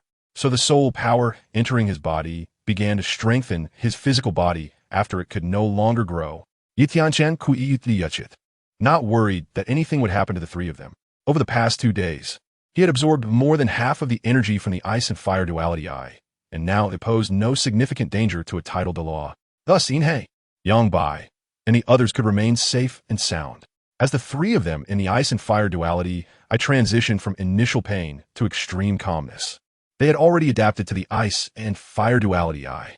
Chapter 60, Douluo's Poison, the 100,000-year soul bone. After a day and a night, Inhei, Yangbai, and Douluo had almost absorbed all the medicinal power within their bodies. Even the remaining energy in the ice and fire duality, I was now minimal. After a day and a night of absorption, although the three of them did not appear as ethereal as Tianchen, their bodies had been greatly enhanced. The increase in physical strength brought about an overall improvement in their physical qualities, whether in speed or reaction ability. More importantly, the soul power within them had also been tempered within the ice and fire duality, becoming even purer. This was something that could be encountered, but not sought. Suddenly, Tianchen's tightly closed eyes snapped open, looking at Douluo, and with a grip of his hand. Douluo's body was pulled out from the ice and fire duality by Tianchen. At this moment, Douluo was a bit bewildered. What was going on with his lord? Wasn't he cultivating well in the ice and fire yin-yang eye? It seemed that Tianchen saw the confusion in Douluo's heart and smiled slightly before explaining. Douluo, this ice and fire yin-yang eye is not something you can linger in for too long. Otherwise, if the cold poison and the red sun poison accumulate too much in your body, you won't be able to suppress your own toxic powers. The final result would only be death. Upon hearing this, Douluo was startled. He understood that his lord would not speak recklessly, and besides, Tianchen was a Title Douluo at level 98, so it was not surprising that he could see the drawbacks of his toxic powers. You are right, my lord. The toxins in my body. Douluo sighed. As his cultivation level increased, the toxins in his body also increased. However, while the toxins enhanced his combat power, they could also lead to his demise at any moment. Douluo was not unaware of this, but many times, even if he knew, he could only choose to continue cultivating. Seeing Douluo's downcast expression, Tianchen gently patted his shoulder. Don't worry, I'm here.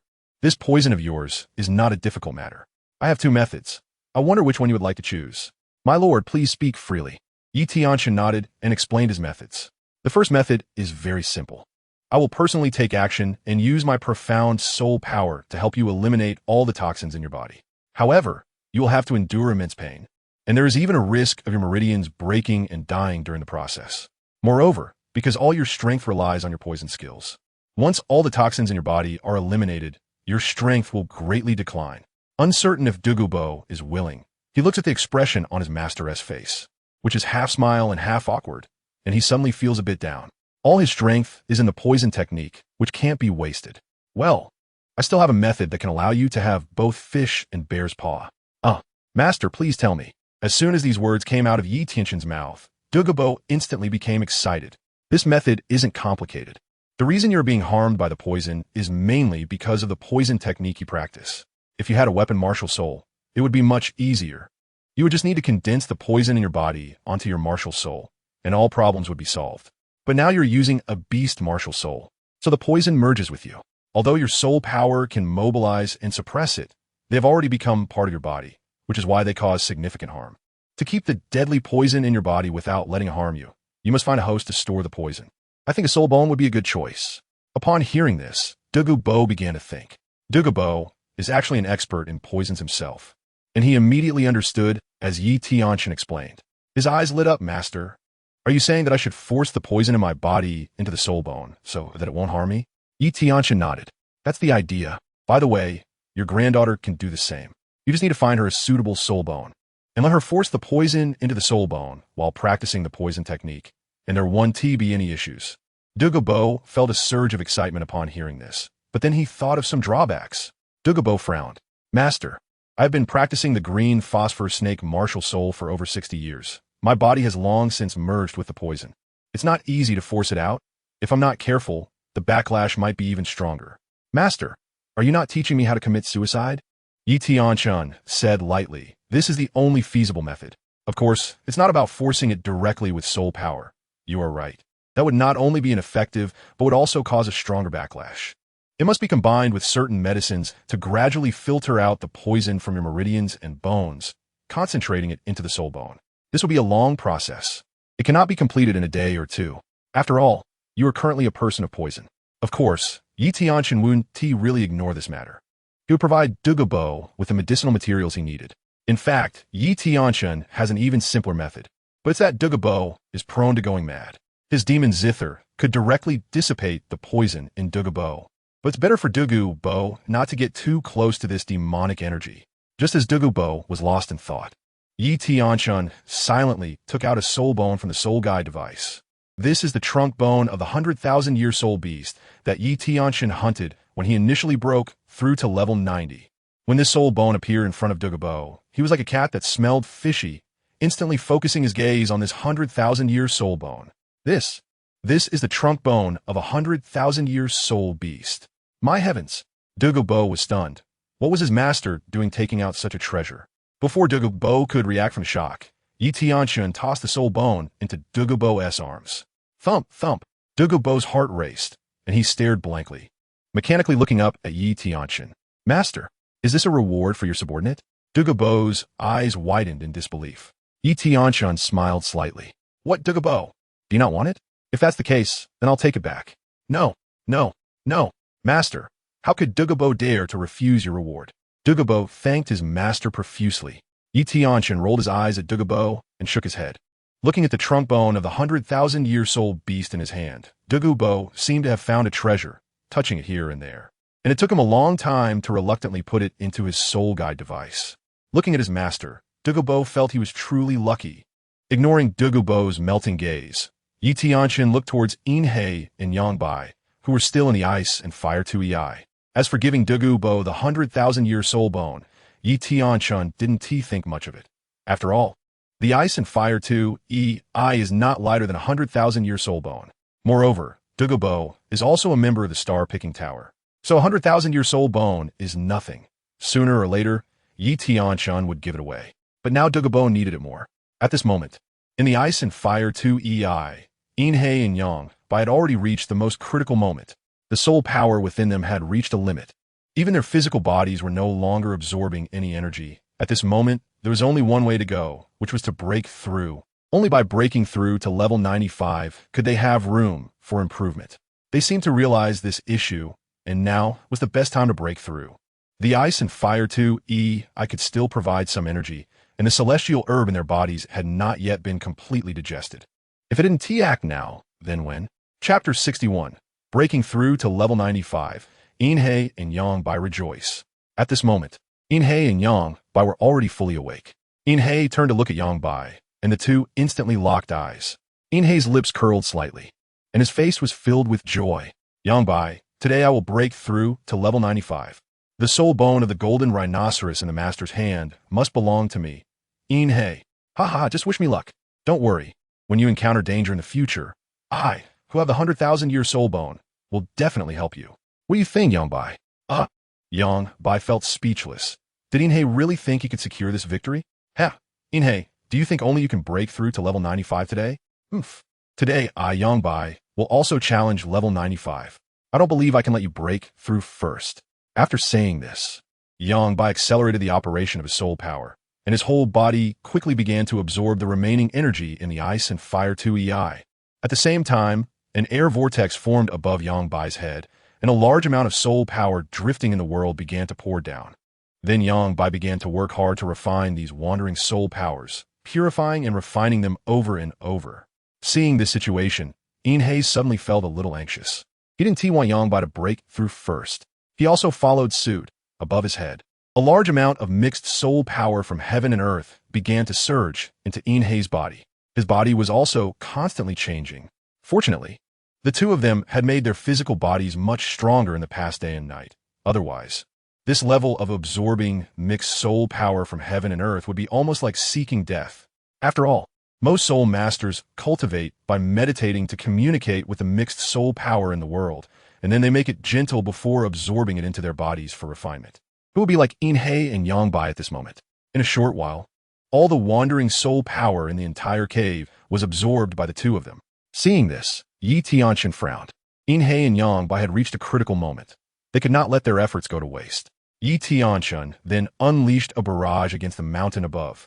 In an instant, the entire mountain shattered, and with Tianchen's powerful soul power, the debris floated in the void. With a wave of his hand, all the shattered mountain fragments were thrown hundreds of meters away. At this moment, it was midnight, and a bright moonbeam shone directly onto the Ice and Fire 2 EI. When the air was fully circulated, Inhei and Yangbai began to draw soul power from the distant heavens and earth. Suddenly, the soul power vortex above their heads expanded several times, and the immense soul power entering their bodies caused their expressions to change dramatically. A large amount of mixed soul power needed to be refined, and both of them exerted their full strength, continuously refining this soul power. In an instant, Inhei and Yangbai were drenched in sweat, even though they were still immersed in the Ice and Fire 2 EI. At this moment, when the Ice and Fire 2 EI was illuminated by the moonlight, the entire terrain here underwent a significant change. All the heavenly materials and earthly treasures, as well as the immortal roots and grasses, trembled slightly. Tianchen no longer hesitated. This Ice and Fire 2 EI had exhausted its energy and could no longer support the continued growth of these immortal grasses and heavenly materials. Seeing the immortal grasses and spiritual roots beginning to show subtle changes, Tianchen did not dare to delay. He quickly harvested all the mature immortal grasses and placed them into the soul guide device. The rest that were not yet mature, except for the highly toxic ones, were all sent back into the Ice and Fire 2 EI by Tianchen, beginning to emit pure soul power to support Inhei and Yangbai's breakthrough. After doing all this, Tianchen slowly approached Douluo, and looking at the now empty medicine garden, he still felt quite embarrassed. However, when Douluo turned his head to look at Tianchen instantly fell into calmness again. Douluo, you have reached the limit of level 90. Your 100,000-year soul ring will wait until Inhei and Yangbai finish their breakthroughs, and then we will go hunt together. Upon hearing this, Douluo instantly transformed from a moment of sadness over losing the medicinal garden into ecstasy. He had been waiting for this day for a long time. At this moment, Inhei and Yangbai within the Ice and Fire eyes also began to break through. The barrier at level 95 is different from the breakthroughs below level 95. Below level 95, it is almost just a matter of accumulating soul power, and the breakthrough is not a problem. But level 95 is an extremely important threshold. If the range from level 91 to level 95 represents the top powerhouses of the Douluo Continent, then soul masters above level 95 are the nuclear weapons of a force or an empire. The significance is entirely different. As Inhei and Yangbai began to strive to break through that barrier, their bodies also started to operate under high load. Their entire bodies began to swell, veins bulging, and their bodies turned completely red. In some areas, blood mist even began to seep out. At this moment, even Tianchen could not help the two. They could only rely on themselves. Whether they could break through to level 95 was all at stake here. Crack! Finally, with a crisp sound, Yangbai's body began to operate at high speed. His level 95 barrier had been broken. Suddenly, the soul power that had nowhere to release within him surged wildly into the seemingly newly emerged world. A look of joy appeared on Yongbai's face. He had finally managed to break through before Inhe. However, at the moment when Yongbai broke through, Inhe also shattered the barrier of level 95, and the surging soul power within him was unleashed. He couldn't help but let out a sigh of relief. Although Inhe felt a bit uncomfortable that he didn't break through to level 95 before Yongbai, he was nonetheless a super Douluo at level 95. Only at this level could they have the strength to represent the star-picking tower in the entire continent. Otherwise, even if the two joined forces before their breakthroughs, they could only look up to the seven-treasure glazed tile school in admiration. Tianchen was particularly pleased to see Inhe and Yongbai break through to level 95 so quickly. Many matters in the star-picking tower would no longer require his personal involvement. As for Douluo, he felt an indescribable mix of emotions. He had thought that once he broke through to Title Douluo, he could draw closer to Yongbai and the others, but unexpectedly, their distance was only growing. Level 95. A powerhouse of this level was something Douluo himself could hardly believe he could ever reach. After all, there were countless soul masters in Douluo Continent, but those who could reach above level 95 were no more than 20. It could be said to be extremely difficult, and that would not be an exaggeration. At this moment, Douluo's heart became increasingly resolute. As long as he executed his tasks well in the future, one day he would also have the opportunity to become a true peerless powerhouse in the Douluo Continent. Bang, bang, bang. Just as Douluo was still pondering these thoughts, Inhe and Yongbai simultaneously leaped out of the eye of ice and fire, arriving before Tianchen. Master of the tower, we have fulfilled our mission and have broken through to level 95, Yongbai said with excitement, while Inhe expressed joy mixed with a hint of regret. Looking at the two, Tianchen smiled slightly. You both did well. A level 95 Title Douluo is quite rare in this world. In the future, you will be able to take on even greater responsibilities for the star-picking tower. Not bad. Not bad. Ha ha ha. Yongbai has somewhat caught onto the implications of his own masteress words, and the joy in his heart suddenly mixed with a hint of gloom. Ignoring what Inhe and Yongbai were thinking, Tianchen also intended to fulfill his promise. With a twist of his hand, a 10,000-year soul bone suddenly appeared in his palm. It was the right arm bone of the golden rhino. Yongbai, you're the first to break through to level 95, so this soul bone is for you. After saying this, Tianchen handed the soul bone to Yongbai, who showed a smile, glanced at Inhe, and then said loudly, "Thank you, Master, for your cultivation. From now on, Yongbai will definitely work even harder." After saying this, he proudly accepted the soul bone, looking delighted. Chapter 62. The mysterious poison mud pit. The thousand-eyed poison toad emerges. At this moment, Inhe's face had completely darkened. He felt that he would probably be too embarrassed to face anyone in the future because of Yongbai. Tianchen shook his head, smiled gently. It was rare for Inhe to suffer a loss, which was good, as it would save him from being the most lively in the usual days. However, when it comes to giving, Tianchen is not stingy. He reached into the soul guide device at his waist, pulled out a soul bone that radiated the aura of a 100,000-year soul beast. Inhe was immediately stunned. This is a 100,000-year right leg bone. Seeing Inhe's incredibly excited expression, Tianchen intentionally waved the soul bone in front of him. Then he slowly spoke. How about it, Inhe? This 100,000-year blue silver emperor right leg bone in my hand is quite good. I assenti it? The host, what you said is true. A 100,000-year soul beast's soul bone can't be bad. Inhe was speaking, but his eyes were glued to the soul bone, not moving at all. Since you also think it's good, then I'll give it to you. After saying that, Tianchen gently tossed the blue silver emperor's right leg bone into Inhe's hands. This. Inhe was dumbfounded. Is this for him? He thought the host was just asking casually, but he didn't expect to receive such a soul bone. Yongbai rolled his eyes. This guy Inhe is a typical example of someone who gets a bargain and still acts coy. All right, Inhe. The host has given it to you, so just accept it. Looking at the soul bone, it seems to be from Tang Hao's 100,000-year soul beast wife 6 years ago. What? Are you afraid to accept it because of Tang Hao? After saying that, Yongbai burst into laughter. Naturally, Inhe wouldn't be hesitant because of Tang Hao. He was just a bit surprised at the moment. After all, that feeling of losing and regaining is something Yongbai couldn't comprehend. With trembling hands and an excited heart, Inhei carefully held the blue-silver emperor's right leg bone in his arms, as gently as if he were holding a baby.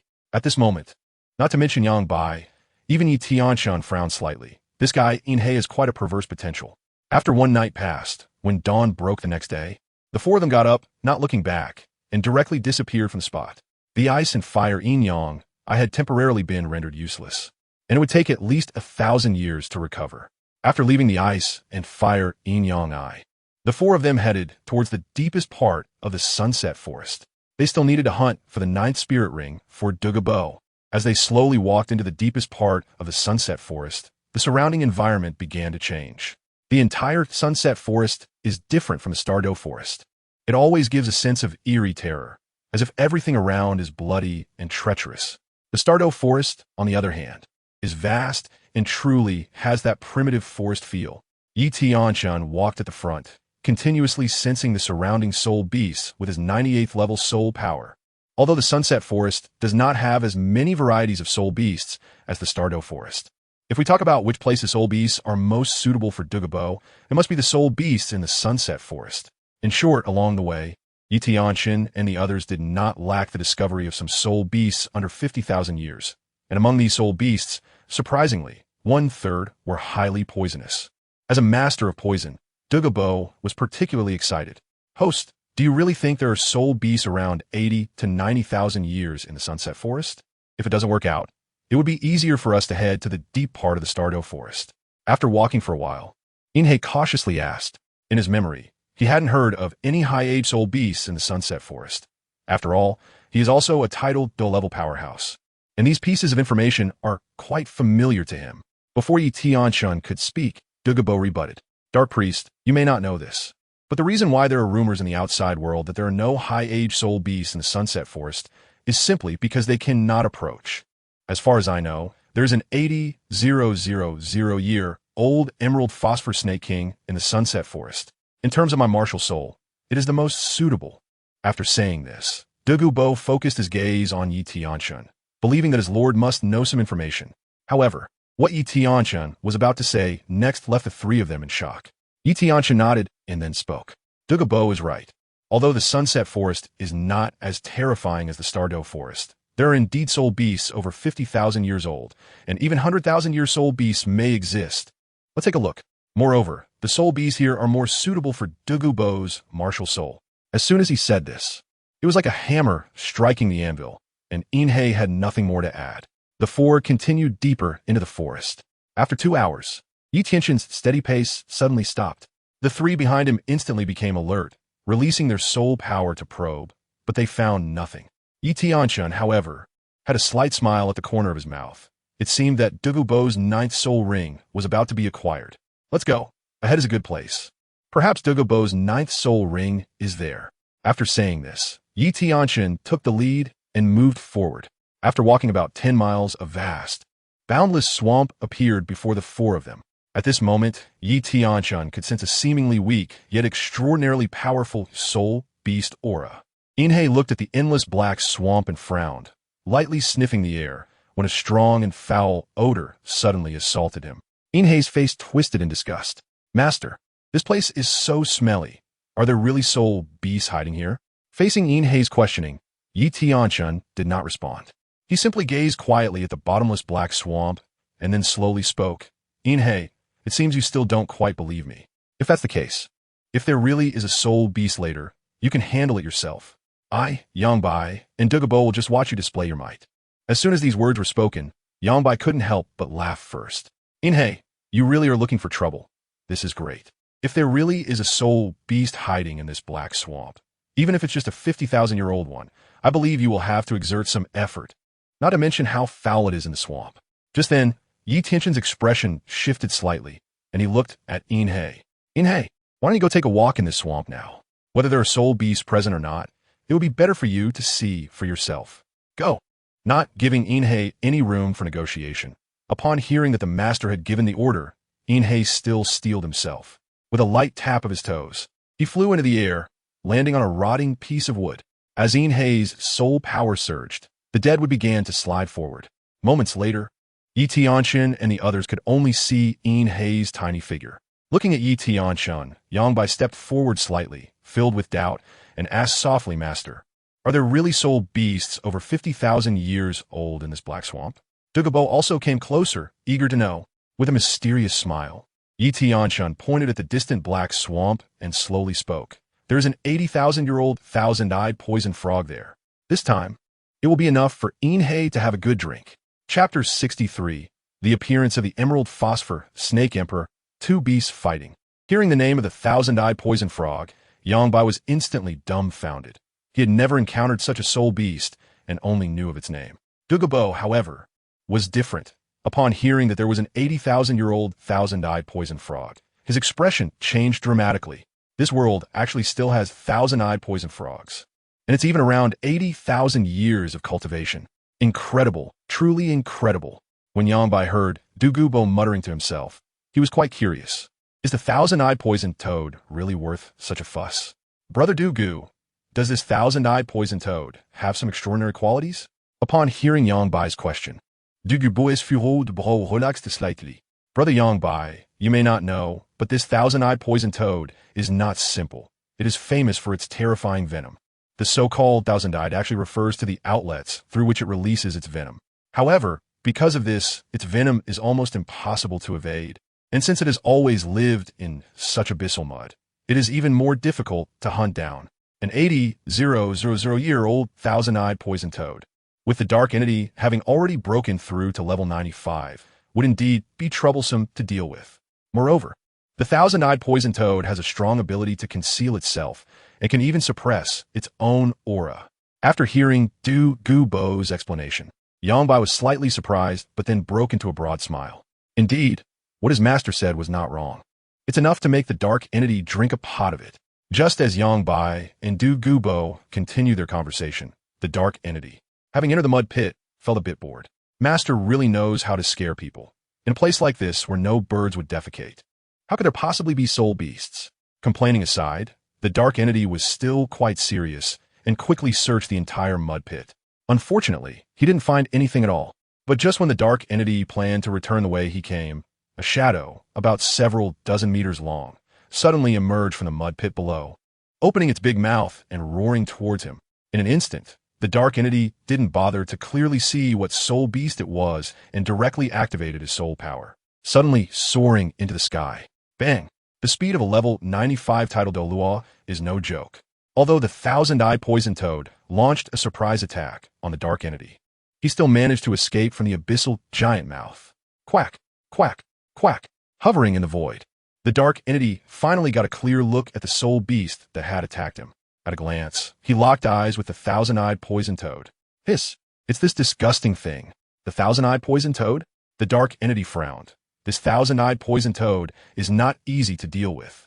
That said, beneath his feet, 9 soul rings began to slowly light up. The 9 soul rings, yellow, yellow, purple, purple, black, black, black, black, red, burst forth with an aura unique to a Title Douluo.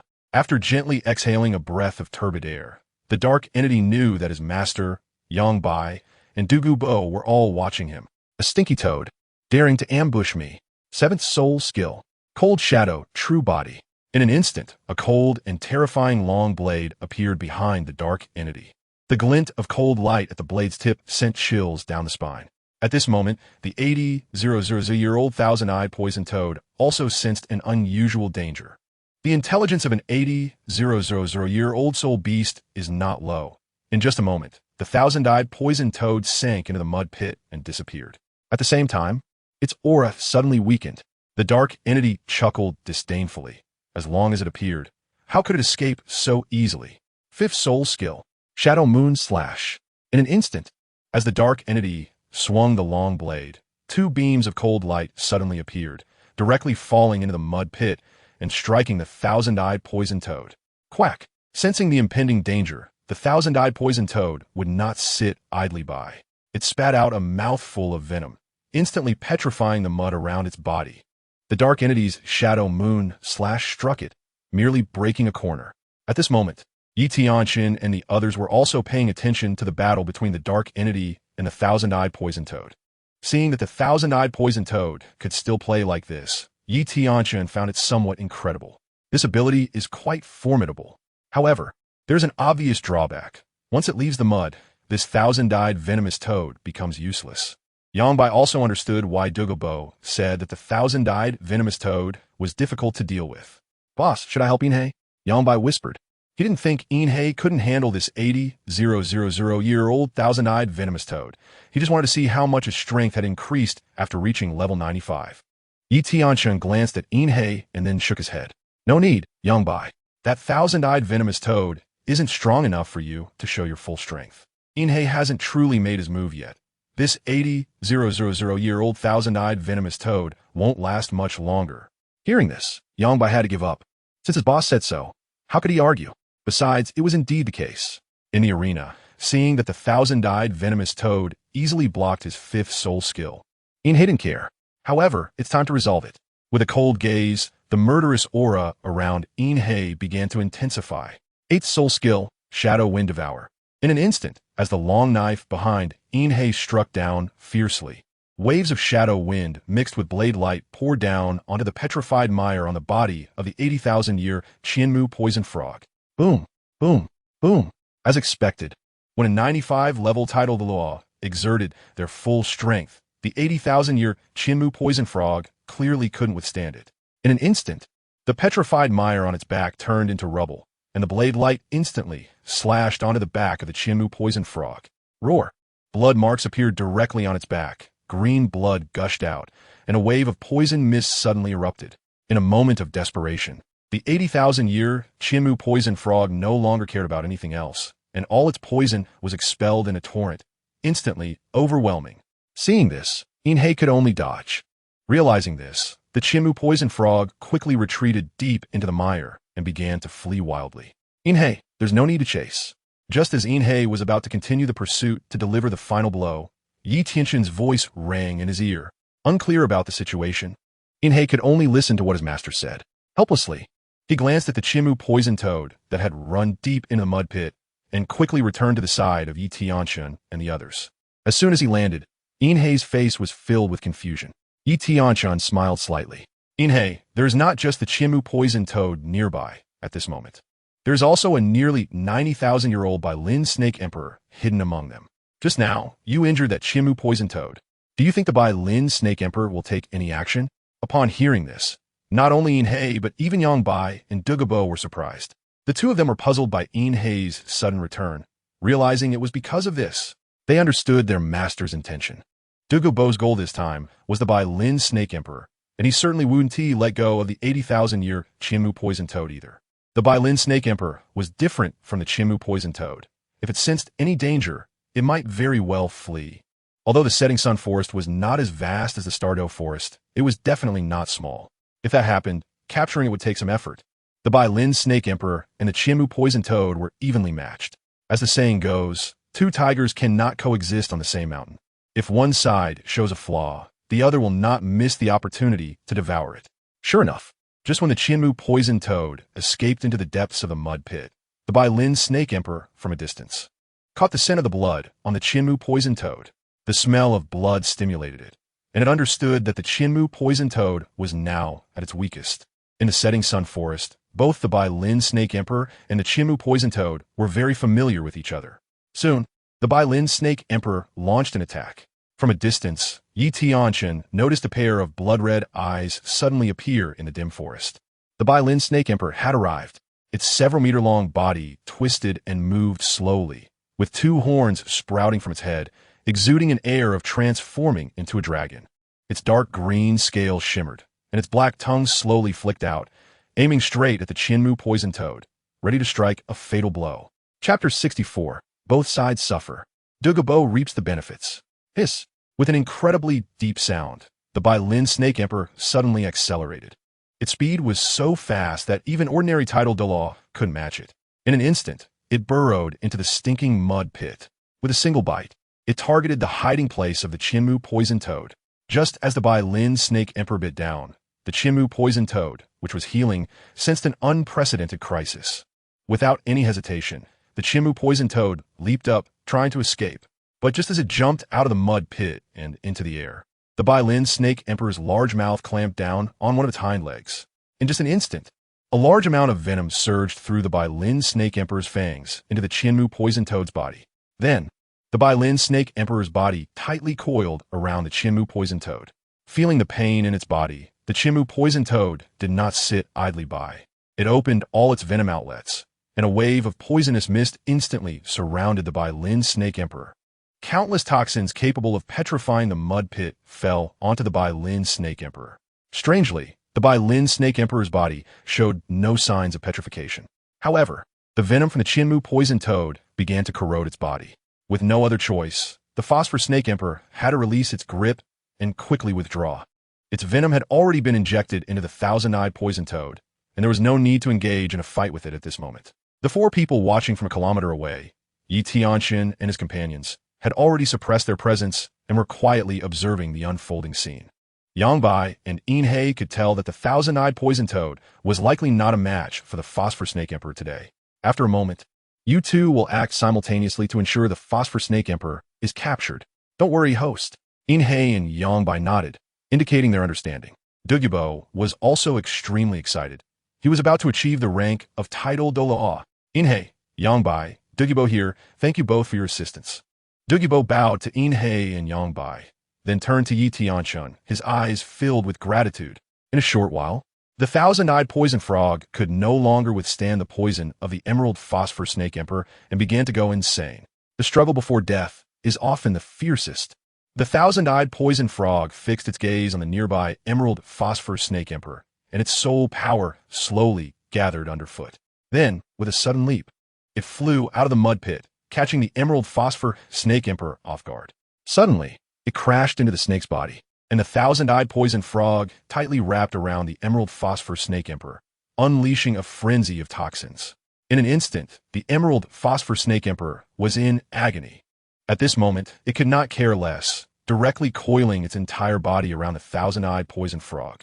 While enduring the corrosive poison of the thousand-eyed poison frog, it gradually exerted its strength. Finally, as the thousand-eyed poison frog moved violently, the poison of the Emerald Phosphor Snake Emperor flowed through its body. Coupled with the death grip of the Emerald Phosphor Snake Emperor, it was quickly on the verge of collapse. Inhei and Yangbai now. With a command from Yi Tianchen, the two of them shot out like cannonballs. Seventh Soul Skill, Cold In True Body. Seventh Soul Skill, Blazing Sun True Body. As Inhei and Yangbai charged out, two streaks of light instantly reached the Emerald Phosphor Snake Emperor. At this moment, the Emerald Phosphor Snake Emperor widened its eyes, appearing extremely terrified. However, since its body was entangled with the thousand-eyed poison frog, it was momentarily unable to escape. Moreover, after being entangled with the thousand-eyed poison frog for so long, the Emerald Phosphor Snake Emperor was also somewhat fatigued. In an instant, a massive long sword pierced the Emerald Phosphor Snake Emperor at its 5-inch position, driving it hard into the ground. Meanwhile, Inhei's cold blade stabbed into the tail of the Emerald Phosphor Snake Emperor. Hiss! The Emerald Phosphor Snake Emperor cried out in pain, and where the massive sword and long knife struck, dark green blood gushed out, and its body twisted incessantly. At this moment, the Emerald Phosphor Snake Emperor still thought of escaping. But all of this was undoubtedly in vain. In front of the two Title Douluos, Inhei and Yangbai, the only thing awaiting the Emerald Phosphor Snake Emperor was death. Douluo saw that the Emerald Phosphor Snake Emperor had been controlled by Inhei and Yangbai, and quickly flew over. After all, he needed to personally kill the Emerald Phosphor Snake Emperor to absorb its soul ring. Seeing Douluo come to his side, Yangbai smiled slightly, and with a flick of his hand, the blazing sun sword appeared.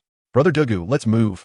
Douluo nodded, raised his right hand, took the blazing sun sword from Yangbai's hand, and slowly gathered his soul power in his palm. Accompanied by a dark green aura, the blazing sun sword instantly finished off the Emerald Phosphor Snake Emperor. Come on, my 9th soul ring. You will determine whether I can become a top master on the continent. Under the pull of the dark green light, the 90,000 year soul ring of the Emerald Phosphor Snake Emperor slowly flew towards Douluo. Yangbai's eyes were fixed on the approaching soul ring as he said solemnly, Brother Douluo, be prepared. This 90,000 year soul ring is not simple. Douluo nodded, sitting cross-legged on the ground, focusing his attention on his martial soul. At this moment, as the 90,000 Year Emerald Phosphor Snake Emperor Soul Ring approached, he felt an unprecedented powerful pressure, and even his bones made faint sounds under this pressure. Soon, the black ring reached above Douluo's head, and without giving him any chance to react, the black ring suddenly contracted, transforming into a 1-meter-sized, yet incredibly solid black ring that directly fell onto his emerald phosphor snake martial soul. Douluo felt as if he had plunged into lava, with a scorching energy wildly surging in, and intense heat instantly rushed into his body, causing his insides to burn. His body involuntarily trembled violently. An hour later, Title Douluo. Indeed, this powerful soul power is completely incomparable to that of level 90. Douluo felt the surging soul power within him, and his heart was overflowing with joy. Ha ha ha, Brother Douluo, congratulations. Just then, Tianchen approached. Looking at Douluo, he calmly said, Douluo, release your martial soul. Huh? Okay, thank you, master. As he spoke, Douluo released his martial soul, the Emerald Phosphor Snake Emperor. In an instant, 2 yellow, 2 purple, and 5 black soul rings lit up beneath Douluo's feet. Heavenly Demon Zither, absorb. In just an instant, the Heavenly Demon Zither in Tianchen's hand absorbed the soul ring of the 80,000 year thousand-eyed poison frog into it. Suddenly, the Heavenly Demon Zither began to emit powerful soul power fluctuations, converting the soul ring of the 80,000 year thousand-eyed poison frog entirely into soul power. As Tianchen's 6 fingers vibrated the zither strings, pure soul power began to merge into Douluo's 9th soul ring. When this soul power started to merge into Douluo's 9th soul ring, his face began to contort. At this moment, Douluo's eyes turned blood red, and his aura grew even more violent. But at the same time, as the soul power infused into the soul ring, his 9th soul ring also began to undergo significant changes. Starting from its incredibly dark color, it gradually gained a few strands of blood color. Finally, when Tianchen stopped his movements, the originally dark soul ring had turned completely blood red. The 100,000 year soul ring was thus formed. Douluo's body began to be forced to adapt to this sudden influx of powerful soul power, and in an instant his soul power directly broke through to level 92.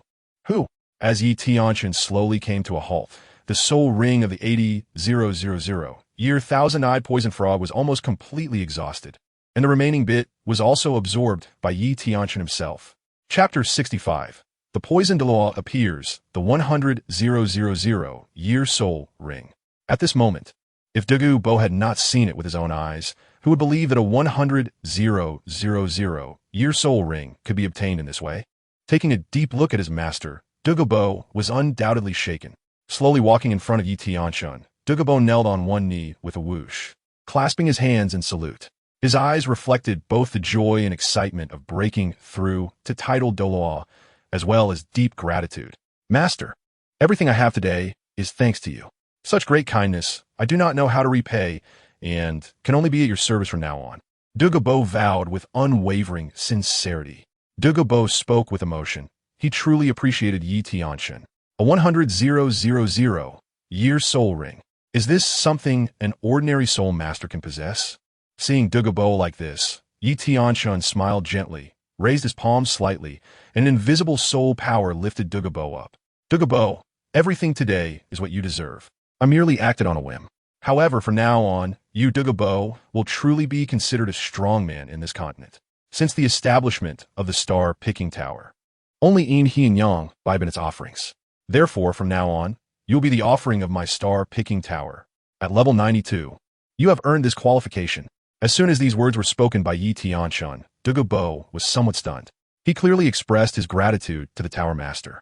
So how did he suddenly become an offering in such a confused manner? Douluo was momentarily taken aback. However, Yang Bai's words brought him back to reality. Ha ha! Brother Douluo, hurry and thank the host. From now on, you are also a venerator of the Star Picking Tower. Nodding, Douluo finally reacted. The fact that he could become a venerator of the Star Picking Tower surprised Douluo as well. When he first joined the Star Picking Tower, he was only nominally a member. In reality, he held no official position. Now, this means that the host has completely recognized Douluo. A deep sense of gratitude appeared on Douluo's face. Looking at Tianchen, who still wore a quiet smile, Douluo's eyes were filled with determination. Douluo thanked the host. Waving his hand, Tianchen did not mind this. All right, it's been quite a while since we left the star-picking tower. Let's go back. As Tianchen's words fell, his body had already disappeared from the spot. Only a series of afterimages remained. Inhei and Yangbai, seeing this, instantly felt a rush beneath their feet and soared into the sky.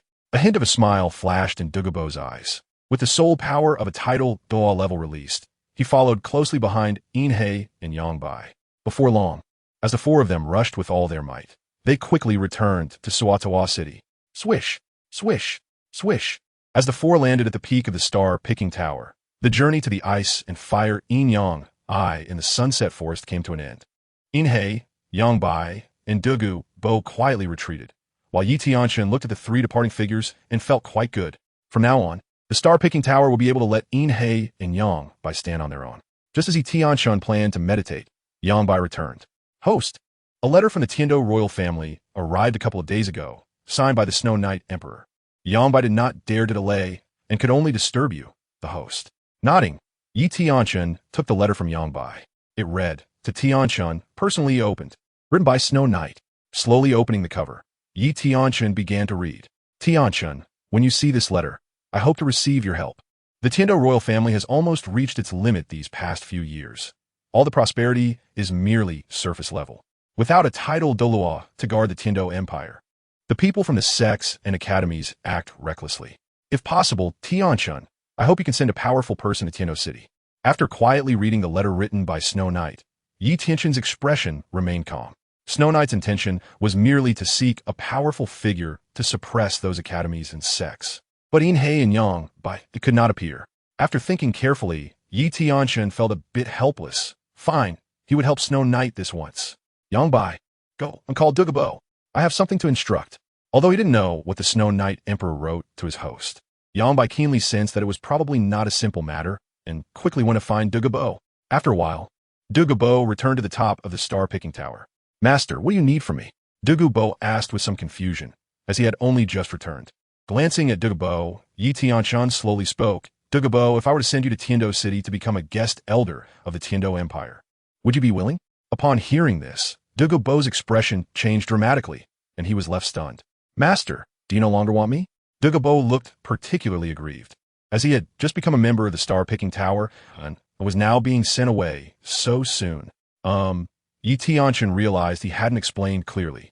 Douluo, what I mean is not for you to leave the star-picking tower, but to take on a dual role. But don't worry. The Tiandu Empire has no power to command you to do anything. Usually, if there's something, I'll just notify you. Besides, isn't your granddaughter also in Tiandu City? It's most appropriate for you to go for this matter. After finishing his words, Tianchen looked at Douluo, who seemed to understand his master's intention at that moment.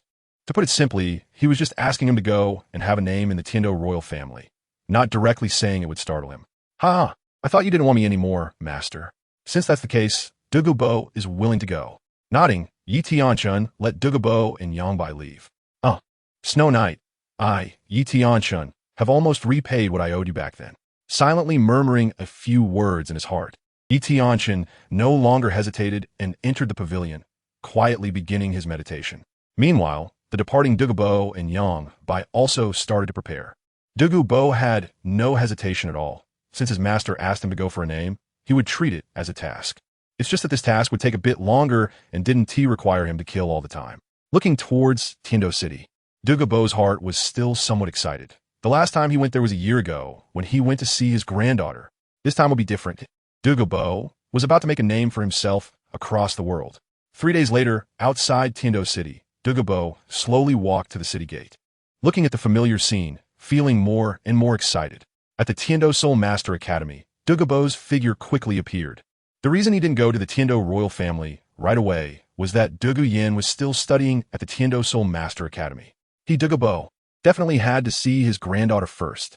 Striding forward, Douluo headed towards the academy, where there were children around 10 years old everywhere. At this moment, even though Douluo was already a 92nd ranked Title Douluo with a 100,000-year spirit ring, he still couldn't hide the excitement in his heart. In a short while, Douluo arrived at a relatively quiet little house. His granddaughter lived here. As Douluo's granddaughter, Douluo naturally did not need to share a roof with others. After all, Douluo was a genuine soul Douluo well known throughout the entire academy. It was also a form of protection, at least in these years. Although Douluo Yin rarely received her grandfather's company, she had not been bullied at all. Inside the small house, a girl around 10 years old was diligently practicing. In Douluo Yin's heart, the reason her grandfather did not have time to be with her was that she was too weak, and he feared that staying by her side would bring her danger. Therefore, Douluo Yin was particularly focused on her training. Just as she finished her practice and stood up, the door was pushed open. Chapter 66. The Snow Knight Emperor's Joy, Douluo's Offering. The moment the door opened, Douluo Yin saw her grandfather, who looked slightly aged yet full of spirit. Grandpa! Without any hesitation, Douluo Yin ran straight to Douluo and tightly hugged him. Ha ha, Yinner! Grandpa is so happy to see you. Are you happy, Yinner? The 10-year-old Douluo Yin had already started to have her own thoughts. Her little face turned red, and she immediately hugged her grandfather tightly again. I'm happy. Yinner is very happy. However, soon, a look of sorrow appeared on Douluo Yin's face. Upon seeing this, Douluo thought that his granddaughter was being bullied here. Yana, what happened to you? You were just happy. Why are you like this now? Yana, is someone bullying you in the academy? Humph. Who dares to bully my granddaughter? Quickly, Yinner, tell Grandpa, and I will take care of him for you. Upon hearing this, the sorrow on Douluo Yin's face disappeared like a sunny day after rain. As Douluo Yin couldn't help but chuckle lightly, Douluo was a bit confused, wondering what was going on with his granddaughter. Humph. Stinky Grandpa, no one is bullying me in the academy. They all know I am your Douluo's granddaughter, and usually, they avoid me. Huh? Douluo was even more puzzled, scratching his head, feeling somewhat at a loss. Seeing her grandfather's confused expression, Douluo Yin tightly hugged Douluo while expressing her feelings. Grandpa, every time you come to see Yinner, you just meet me once and then leave in a hurry. Although I've gotten used to it, I still hope you can spend more time with me. This time you came, I suppose you'll leave again soon. As soon as these words were spoken, Douluo finally understood what his granddaughter meant. Sigh. Yinner, these years I'm sorry for you, not being able to be by your side. At this moment, Douluo felt truly incompetent. Yinner's parents left early, and he had raised her all by himself since she was little. Thinking about how he had not accompanied his granddaughter properly over the years, Douluo's eyes became a bit moist. Then his gaze became resolute. Yinner, don't worry. Grandpa will definitely be by your side from now on. This time Grandpa is back, and for a while, I want to leave. As soon as these words were spoken, Douluo Yin was stunned. She knew her grandfather's personality very well, and this truly surprised her. Really? Grandpa? Nodding, Douluo smiled slightly. Yinner, really? Ha ha, that's great, that's great. Immediately, Douluo Yin excitedly jumped into Douluo's arms. At this moment, Douluo finally understood why his boss wanted him to carry out this task. Not just because his strength met the requirements, but also so he could spend time with his granddaughter. At least, in the short term, Douluo would not leave Tianchen City. Thank you, boss. Douluo silently expressed his gratitude to Yi Tianchen in his heart, while tightly holding his granddaughter. Half a day later, Douluo, holding Douluo Yin's small hand, appeared in front of the Tianchen Palace gate. Douluo Yin's little head was a bit puzzled, wondering what her grandfather was doing here. Soon, after Douluo handed a letter to the gatekeeping soldiers, the palace gates slowly opened. Walking towards them was the Snow Knight Emperor. At this moment, the Snow Knight Emperor's face was full of smiles. He had originally just tried asking for help from Yi Tianchen, not expecting that Yi Tianchen would actually send a Title Douluo level powerhouse. Of course, even though it wasn't the two worshippers he had hoped for, as long as it was a Title Douluo powerhouse, that was enough. The moment he saw Douluo, the Snow Knight Emperor felt that faint aura. It was terrifying, a fusion of killing intent and more. This person, if it weren't for the fact that Snow Knight knew him, he wouldn't dare to believe it was Douluo. The change in his aura was too great. Seeing the Snow Knight Emperor come in person, Douluo didn't put on any airs. Douluo, I have met your majesty the Snow Knight. Douluo Yin, greetings to your majesty the Snow Knight. As Douluo and Douluo Yin's crisp voices sounded, the Snow Knight Emperor's smile became even brighter. Ha ha ha, no need for formalities. The matters regarding Duke Douluo have already been explained clearly by Tianchen. However, it seems Snow Knight will trouble Duke Douluo for a while. Your Majesty Snow Knight is being too polite. Since it's entrusted by my boss, I naturally won't have any issues. The Snow Knight Emperor nodded, expressing his affirmation. Duke Douluo, Miss Douluo, please come in. At this moment, the Snow Knight Emperor didn't see any problem. A Title Douluo level powerhouse deserves to be treated with respect wherever they go. Moreover, this person in front of him was the new worshipper of the Star-Picking Tower. In the future, he would be a guest elder of the Tianchen royal family. The Snow Knight Emperor valued him even more. Before long, Douluo arrived in the royal palace with Yin. The entire palace truly lived up to its royal status. Everything appeared exceptionally luxurious, and even ordinary items would fetch astronomical prices if placed outside. However, these things naturally could not make Douluo feel any excitement. After entering the main hall, Douluo sat down at a table with Yin.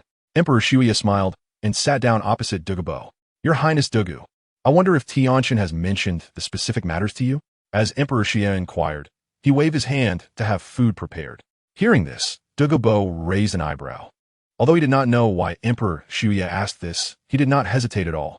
Your Majesty Shuya, my master sent me to Tiando City to become a guest elder of the Tiando royal family.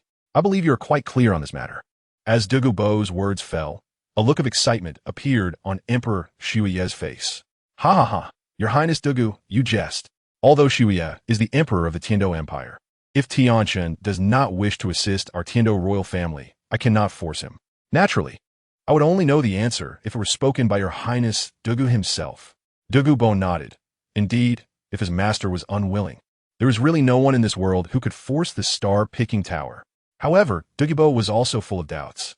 Before coming to the Tiando Empire, Yangbai told him that his master had a close relationship with the Snow Knight Emperor. Today, hearing the Snow Knight Emperor repeatedly mention Tianchen, it was not difficult to see. At this moment, the Snow Knight Emperor was also wondering when Douluo had joined the star-picking tower and even became a Title Douluo. But upon further thought, it didn't matter. Douluo was about to become a guest elder of their Tiando royal family anyway. Shifting his gaze, the Snow Knight Emperor looked at Douluo, who was Douluo's only granddaughter. If he wanted to strengthen the relationship between the Tiando Empire and Douluo, the Snow Knight Emperor felt it would be better to start with Douluo. Ha! Lord Douluo, speaking of which, your granddaughter is almost 12 years old. As soon as Douluo was mentioned, Douluo's face was filled with smiles. Your Majesty Shuya, to be honest, there are still 2 years left. The Snow Knight Emperor nodded and continued. I see that your granddaughter is exceptionally talented and must be a child of destiny. Our Tiando Royal Academy is quite good as well. If Lord Douluo is at ease, after Yenner turns 12, she can directly enter the Tiando Royal Academy to study. What does Lord Douluo think? Douluo was puzzled. Why was the Snow Knight Emperor bringing up his granddaughter for no reason? He didn't expect it was for this purpose. Douluo didn't really mind. However, if it can ensure that Yenner is better protected in the future, perhaps the Tiando Royal Academy is a good choice. Thinking this way, Douluo felt relieved. He smiled slightly at the Snow Knight Emperor and then thanked him, saying, Thank you, Your Majesty Snow Knight. Ha! It's nothing at all. This small matter is trivial, and besides, Lord Douluo, you are about to become a guest elder of my Tiando Empire, so naturally, you will enjoy these privileges. Chapter 67. Reactions at the Elder's Banquet. Ha ha ha, then I will not be polite. Douluo was not modest with the Snow Knight Emperor. As he mentioned, the benefits he brought to the Tiando Empire as a guest elder were not just minor. It can be said that once Douluo reveals himself to be a Title Douluo of level 92 with a 100,000-year soul ring, all sects and academies in the Tiando Empire will feel apprehensive towards the royal family. Even superpowers like the Seven Treasure, Glazed Tile sect, and the Blue Electric Tyrannosaurus Rex family cannot ignore Douluo's existence. As for the lower four sects and those scattered soul master academies, there is even less to say. This, Snow Knight understood, and Douluo understood as well. After discussing Yenner, the Snow Knight Emperor did not hesitate and got straight to the point. Lord Douluo, in 3 days, I will hold a banquet to congratulate you on becoming a guest elder of my Tiando Empire. Not sure if Lord Douluo thinks it's appropriate? Douluo understands the meaning of this sentence from Shuya. To put it bluntly, it's about whether a mule or a horse can be taken out for a walk. The guest elder of the Tiando Empire, this is not something that needs to be hidden. On the contrary, what Shuya needs is merely the deterrent power of Douluo's Title Douluo level. Therefore, Douluo naturally has no objections to this matter. Your Majesty Shuya, you can arrange it as you see fit. Just let me know when the time comes. Good. Lord Douluo is indeed generous. After a grand banquet, Douluo took Yin back from the Imperial Palace to the small room in the Tiando Junior Soul Master Academy where Yin stayed. The next day, as the sun rose, with a decree from the great emperor, Shu is sent to various places. The news of Douluo becoming a guest elder of the Tiando Empire began to spread rapidly. Within the Tiando Empire, quite a few people knew of Douluo's name. However, no one understood how Douluo could have cultivated to the Title Douluo level so quickly. Moreover, he had joined the Tiando royal family and become a guest elder, causing a stir and prompting various forces to take swift action. The blue electric Tyrannosaurus family. As Yu Yuanjin received the invitation from the great Emperor Shua and opened it to see the contents, his expression changed instantly. Douluo has actually become a Title Douluo. This guy is so fast. Becoming a guest elder sounds great, but does the Tiando royal family want to intimidate all forces? Forget it. I have to see what qualifications Douluo has to make such a decision. Although Yu Yuanjin was quite surprised by this matter, he felt no worry at all. Their blue electric Tyrannosaurus family had always acted low-key and had no conflicts of interest with the royal family. Of course, more importantly, Yu Yuanjin is a Title Douluo of level 95, so he naturally would not fear a mere Douluo. In contrast, when the news reached the Seven Treasure Glazed Tile School, Ning Fengji did not agree as much. The current Tiando Empire is indeed a complex web of various forces. Although the Seven Treasure Glazed Tile School is also a huge entity, after the incident at the star-picking tower 5 years ago, Ning Fengji has clearly become much more cautious. Douluo, in just 5 years, you have actually become a Title Douluo. This truly surprises me. However, since Snow Knight personally invited me, I might as well go and see for myself. I'll also check on how strong Douluo is. After making up his mind, Ning Fengji didn't delay any further and left the Seven Treasure Glazed Tile School with Sword Douluo Qinshin, heading straight for Heaven-Do City. In addition to the Seven Treasure Glazed Tile School and the Blue Electric Tyrannosaurus Rex family, the other 4 sects also sent people to Heaven-Do City. 3 days later, within Heaven-Do City, various factions gathered, making it extremely lively. The figures of high-ranking soul masters continuously appeared throughout the city, all heading towards the Heaven-Do Imperial Palace. At this moment, in the Great Hall of the Heaven-Do Imperial Palace, Emperor Snow Knight, dressed in a dragon robe, exuded an extraordinary presence. Seated with a group of ministers who were solemn and dignified, while the royal offspring stood ready. Finally, as Emperor Snow Knight spoke, the ceremony was about to begin. Convey my orders, open the palace gates, and welcome guests from all sides. As the commands were issued layer by layer, the gates of the Heaven-Do Imperial Palace slowly opened, and various forces that had been waiting for a long time entered the palace. At this moment, the Great Hall was already a sea of people. Seeing so many soul master forces arrive, Emperor Snow Knight felt extremely pleased deep down. The more people that came today, the deeper the impression Douluo would leave in their hearts, enhancing the deterrent effect. Ning Fengji, the master of the Seven Treasure Glazed Tile School, has arrived. With this announcement, everyone turned their eyes to the entrance. They saw Ning Fengji walking slowly, step by step, towards the Great Hall. Behind him, Sword Douluo Qinshin had a stoic expression, but the terrifying aura emanating from him sent chills down the spines of everyone present. So that is Ning Fengji, the master of the Seven Treasure Glazed Tile School? He indeed has some presence. Moreover, that person behind him is Sword Douluo Qinshin, a 96th level Title Douluo. He is truly the foundation of the Seven Treasure Glazed Tile School. In an instant, the Great Hall was filled with murmurs as everyone whispered among themselves. Emperor Snow Knight did not put on airs and went directly to the entrance of the Great Hall to personally welcome them. Haha, Master Ning actually came in person, which indeed surprises our Heaven-Do royal family. Ning Fengji smiled slightly. Your Majesty Snow Knight, you flatter me. Douluo achieving the Title Douluo rank is a significant matter. Not to mention he has also become a guest elder of the Heaven-Do Empire. How can I not come? Nodding, Snow Knight didn't dwell on this. Ning Fengji was not an ordinary character, and Snow Knight also didn't think about how much Douluo could deter the Seven Treasure Glazed Tile School. Lord Yu Yuanjin, the patriarch of the Blue Electric Tyrannosaurus Rex family, has arrived. Soon after, Yu Yuanjin also entered the Great Hall. After all the personnel arrived, Snow Knight began to set the stage. Ha ha ha, today is indeed a great honor for Snow Knight. Everyone present is a strong figure of our Heaven-Do Empire, and it is not easy for us to gather here today. I believe you all know that Lord Douluo has achieved the Title Douluo rank. From now on, Douluo will be a guest elder of our Heaven-Do royal family. After saying this, Snow Knight gave a glance, and a soldier instantly understood. Not long after, outside the Grand Hall, Douluo walked step by step towards the hall. Everyone turned to look at Douluo, eager to catch a glimpse of the Title Douluo's demeanor. As Douluo approached slowly, a faint smile began to appear at the corners of his mouth. At that moment within the hall, Sword Douluo, Chan Xian, and Yu Yuanjin exchanged glances, and the pressure from 2 Title Douluos surged towards Douluo. With a whoosh, Douluo's footsteps came to an abrupt halt. Feeling the pressure from the Title Douluo level, Douluo first frowned, then smiled broadly. He knew that this was definitely the seven-treasure glazed tile school and the blue lightning tyrant dragon clan trying to intimidate him. Unfortunately, Douluo was not alone. He had the star-picking tower behind him and would not suffer in silence. As Douluo took a step forward, boom, the entire stone slab instantly turned to ashes, and immediately, soul rings began to rise beneath Douluo's feet.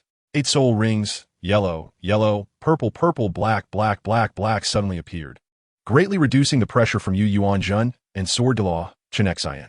And it didn't stop there, as Douluo's smile slightly rose. The 9th soul ring of 100,000 years suddenly appeared before everyone. That extremely crimson soul ring made everyone present wish they could get even closer to take a look. This, 100,000 year soul ring. How was that possible? How could Douluo possibly possess a 100,000 year soul ring? At this moment, Ning Fengji was shouting in his heart. Although he felt puzzled about Douluo achieving the title of Douluo, he just thought Douluo was lucky. But how could this 100,000 year soul ring be explained?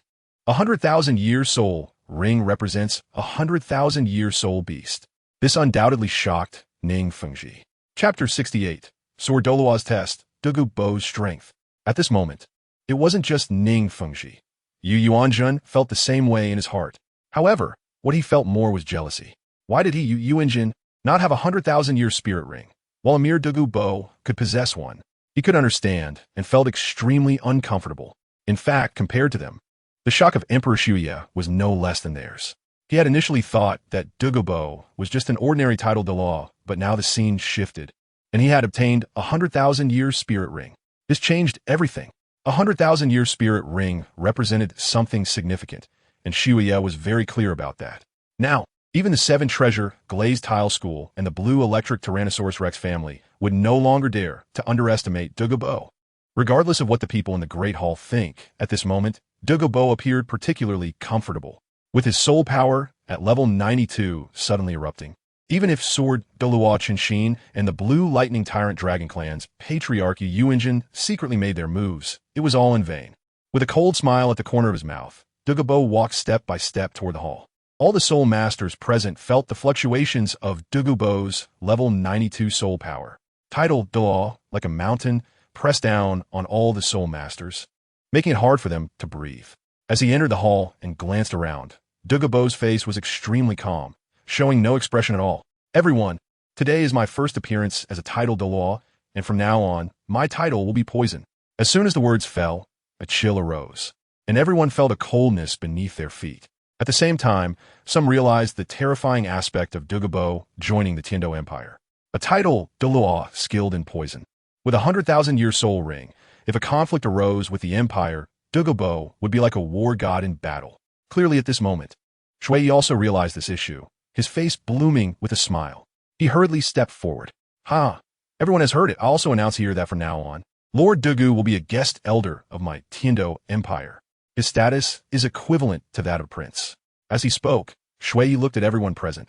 The joy in his eyes could not be hidden. Congratulations to your majesty, Shui.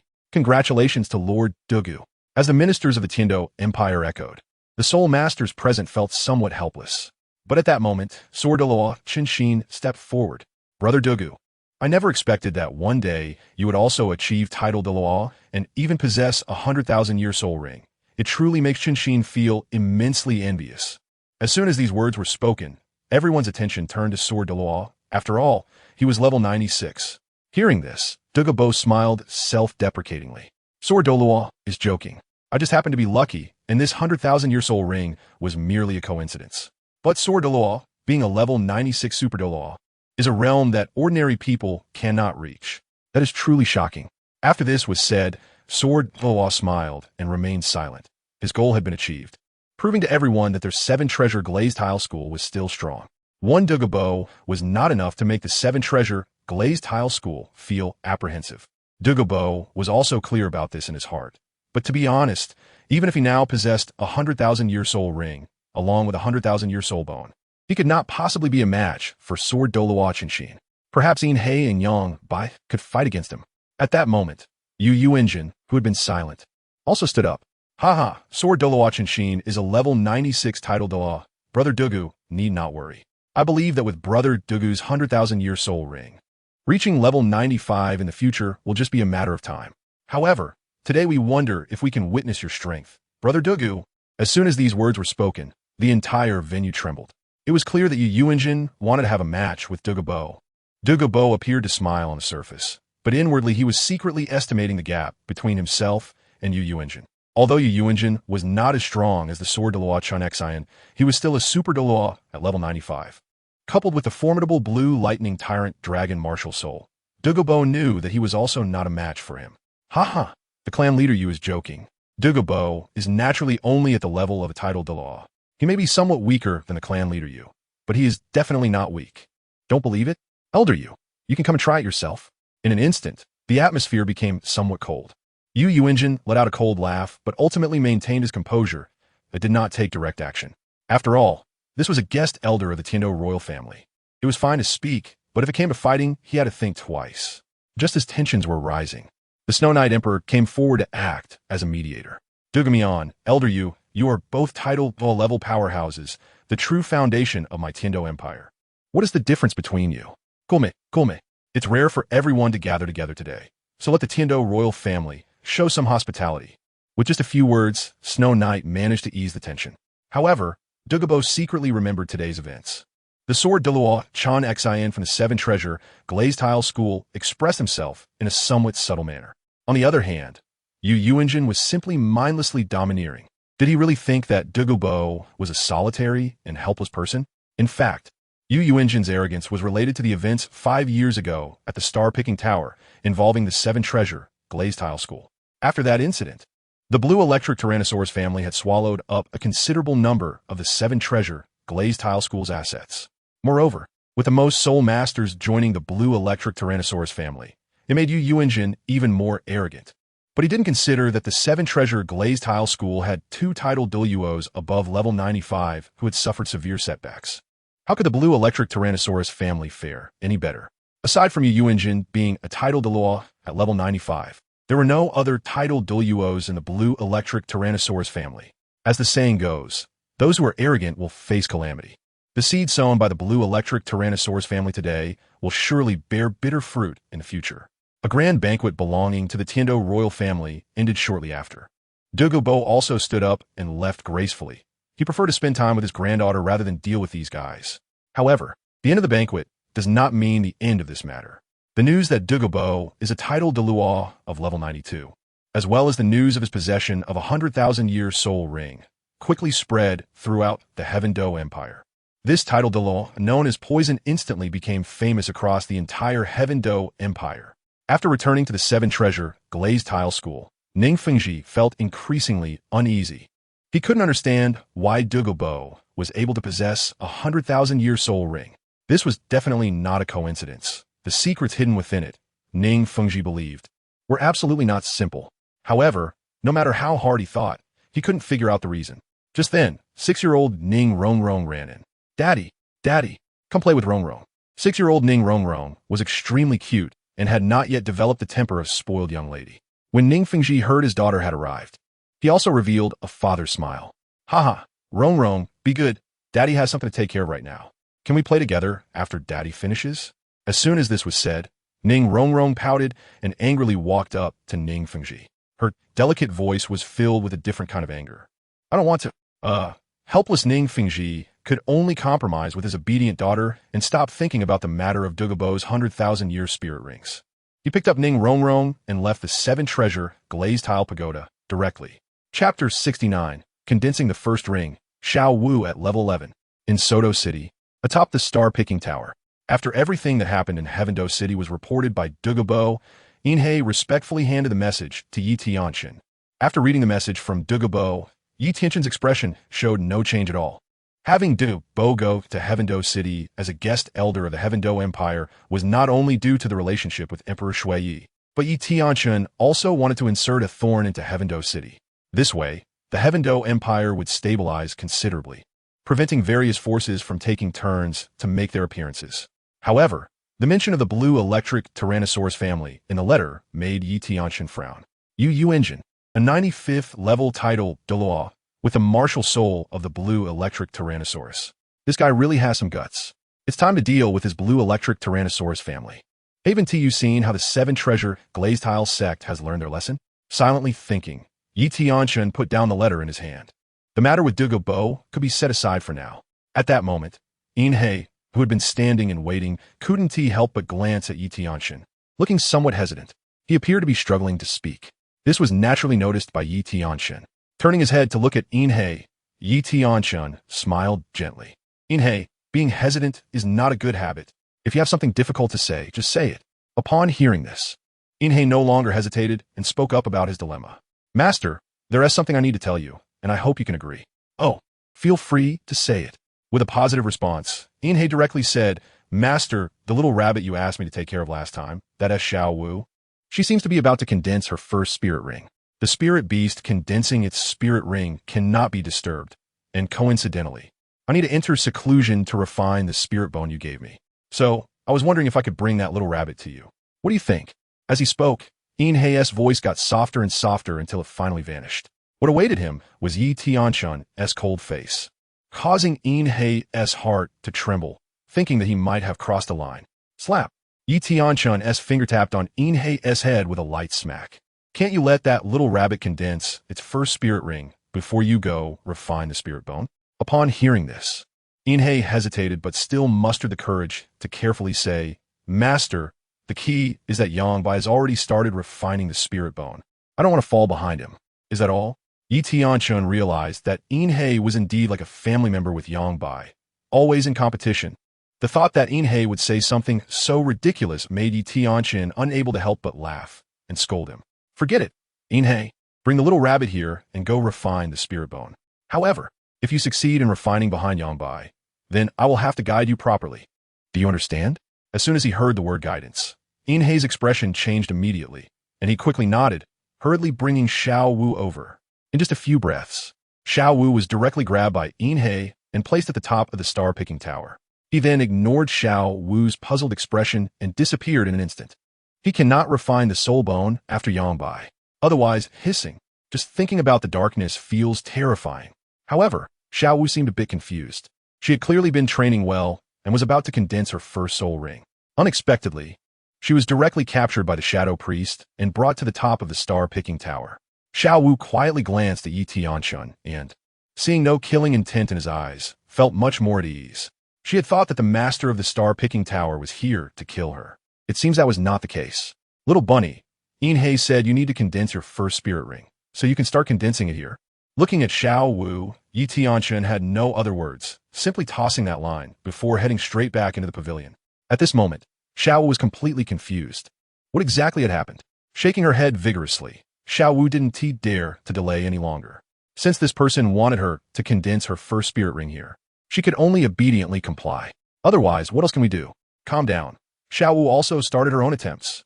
Unlike real humans, after transforming into a spirit beast, they do not need to absorb spirit rings. They can generate spirit rings on their own. However, the generated soul rings still depend on individual capacity, which is somewhat similar to the divine soul rings. However, the soul rings produced by soul beasts cannot exceed the years of their transformation. Soon, Xiao Wu sat cross-legged outside the pavilion, began to calm her mind, and concentrated on forming her first soul ring.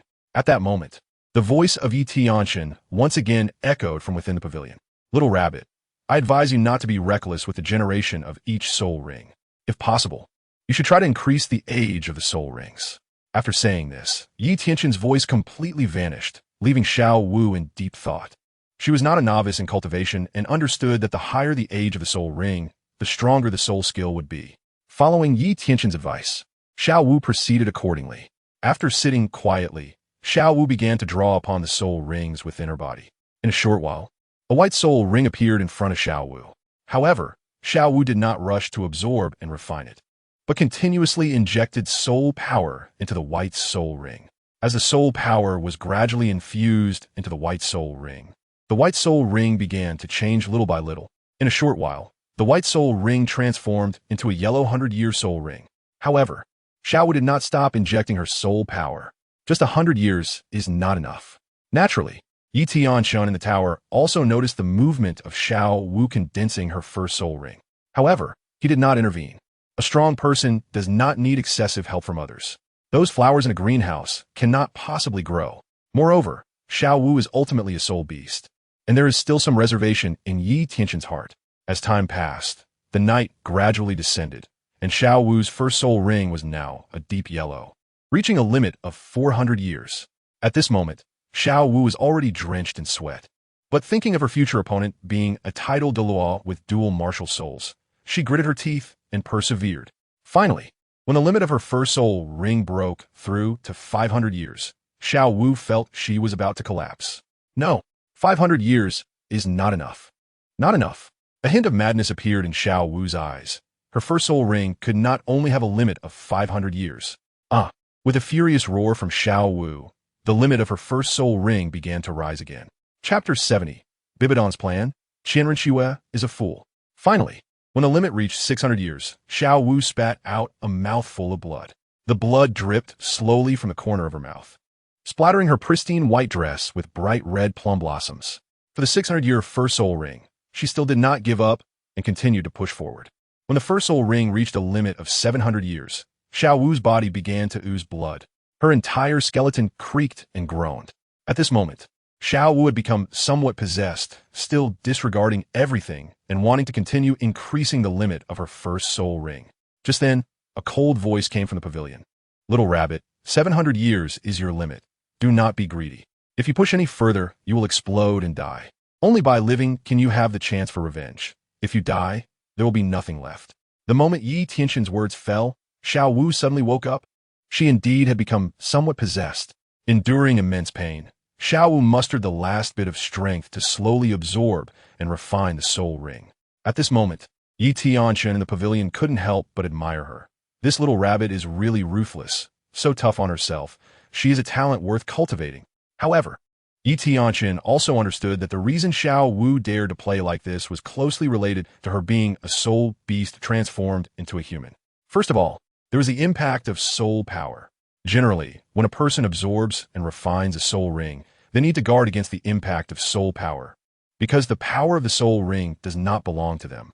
Once it enters the human body, it can be extremely violent, affecting the absorption of the soul ring. Xiao Wu, on the other hand, was different. Her first soul ring was the energy stored in her body before her transformation. Refining it herself, the soul power was exceptionally gentle, and there were no such concerns at all.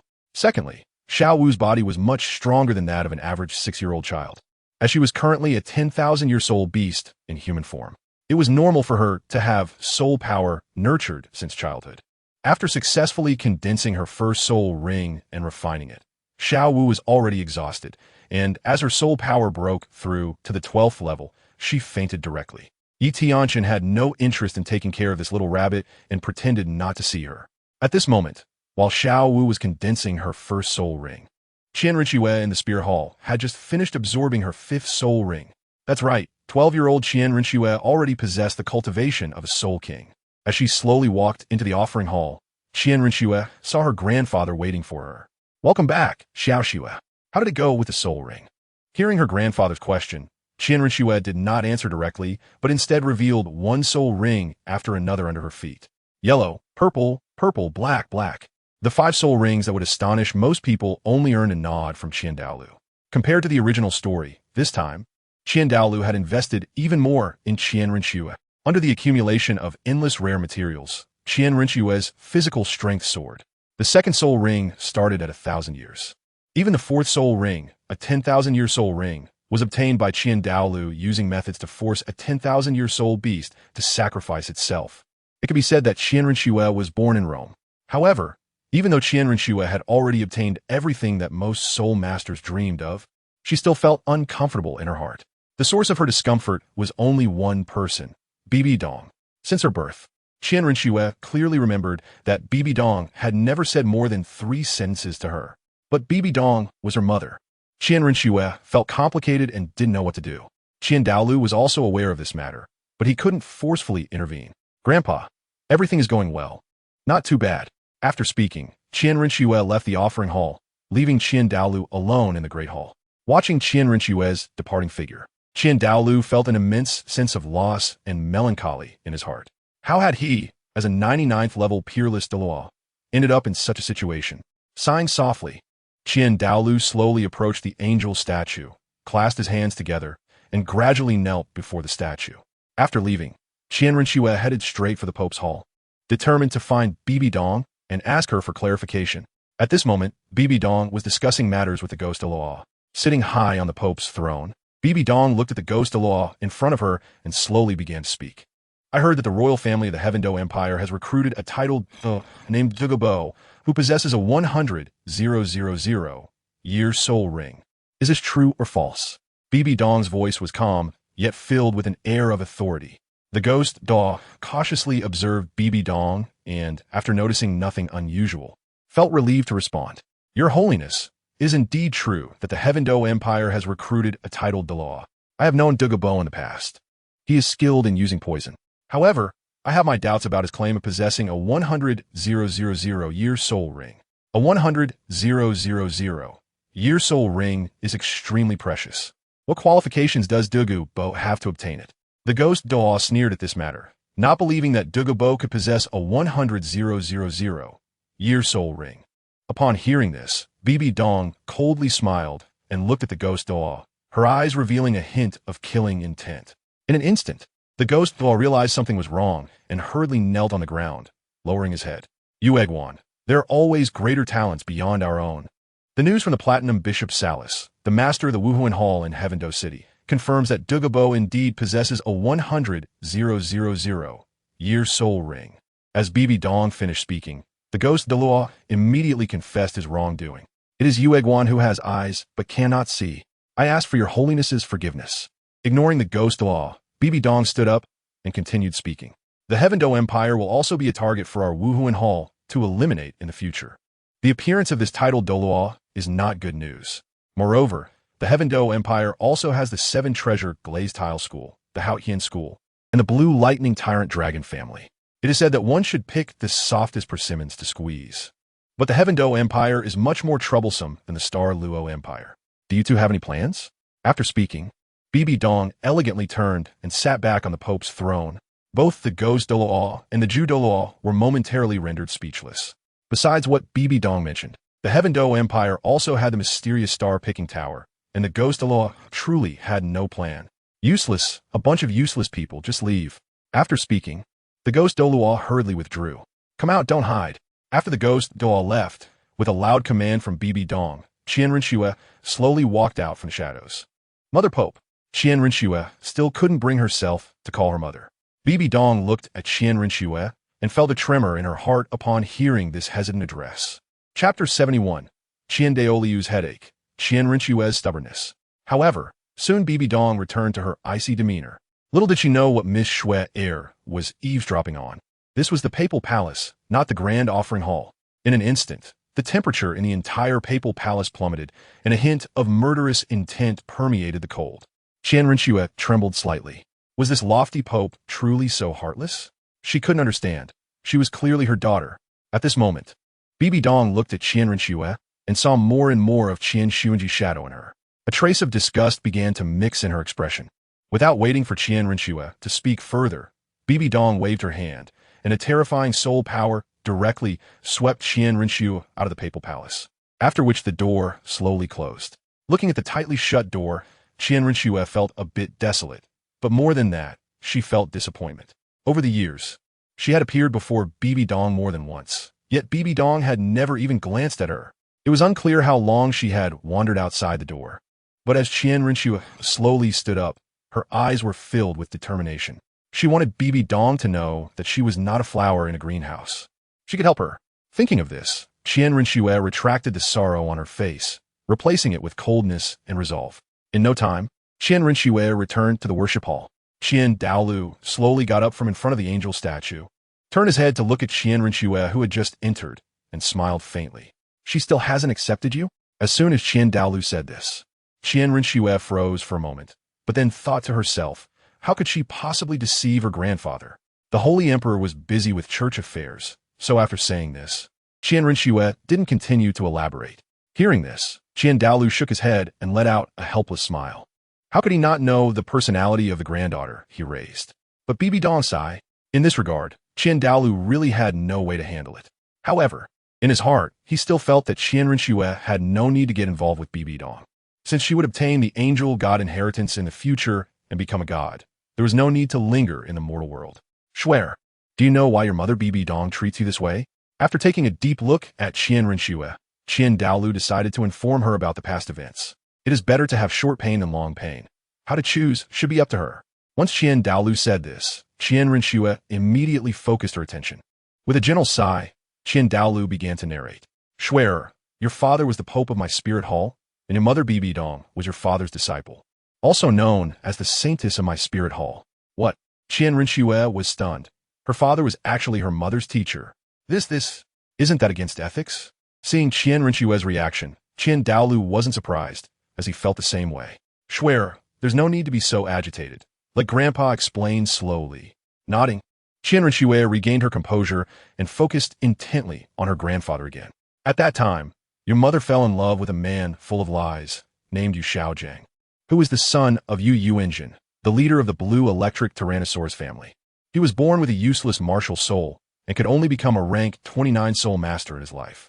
After your father discovered this, he was extremely furious because he also loved your mother.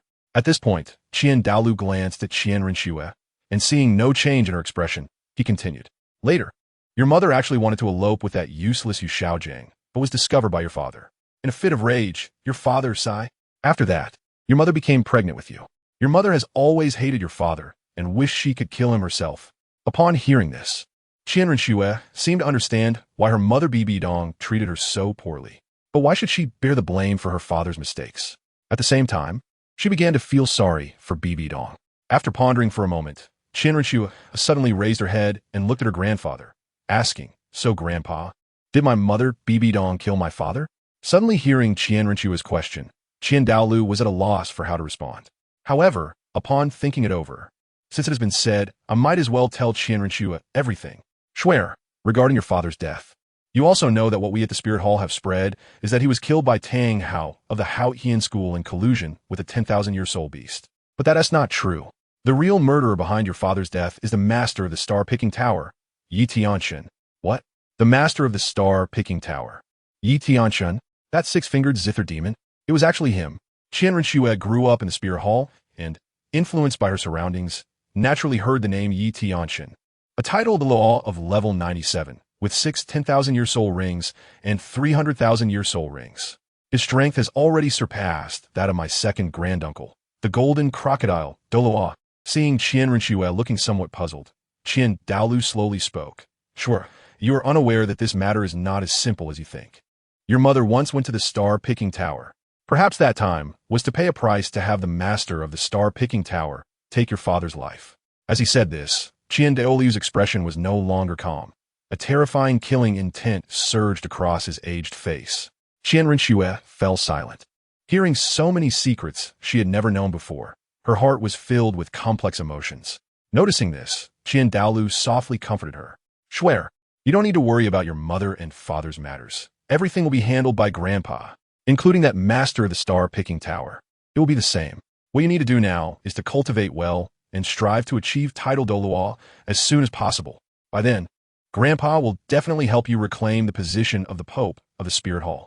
After hearing this, Qian Rinxue hesitated, not wanting the position of Pope. However, facing her grandfather, who had taken care of her growing up, she couldn't bear to refuse. Grandpa, don't worry. Swear will work hard to cultivate and break through to Title Douluo as soon as possible. When she said this, Qian Rinxue herself didn't believe she could truly ignore it. Clearly, Qin Douluo also shook his head slightly. He understood his granddaughter too well. Although she had always shown herself to be well-behaved, sensible, and hard-working, only Qin Douluo understood how similar Qian Rinxue was to Bibi Dong at her core. Both were equally stubborn, or perhaps obsessive would be a more accurate description. Hopefully, that will be the case. Swear, you can leave now. Grandpa is tired and wants to rest for a while. Qin Douluo spoke gently, and Qian Rinxue slowly left the worship hall after hearing his words. Just after Qian Rinxue left, in the depths of the worship hall, the golden crocodile, Douluo, slowly walked out. Big brother Swear. Actually, big brother, you shouldn't have told her all this. With Schwenner's personality, she probably won't be able to cultivate in peace now. Qin Douluo nodded. He understood this as well. Golden crocodile. It's better to have a short pain than a long one. One day, Schwer will know all of this. Rather than waiting until then, when everything is settled, and it would be futile for Schwer to strive, it's better to let her decide her own path now. While we still have each other in the worship hall, Schwer at least can receive some support. Not to be alone in the future, Jean sighed lightly after hearing this. Yes, in that case, big brother. We must also be prepared. Schwerer's personality will never pretend that nothing happened. I'm afraid Schwerer will go directly to seek revenge on Yi Tianchen. You also know that Yi Tianchen's current strength is probably no longer at the 97th level. Nodding, Qin Douluo was not too worried. His own Schwerer was just stubborn, not foolish. Yi Tianchen's strength is so formidable that unless he personally takes action, no one can do anything to him. Don't worry, Genie. When soldiers come, we will block them. When water comes, we will cover it with earth. There is nothing to fear. After saying this, the two did not continue the conversation. Chapter 72. The Dark Sheep Practice. Egg meets stone. In Soto City, at the top of the star-picking tower. Ever since Xiao Wu was sent by Inhe 3 days ago, she has been recovering from her injuries caused by desperately increasing the years of her spirit rings. After 3 days, she has basically returned to her original state.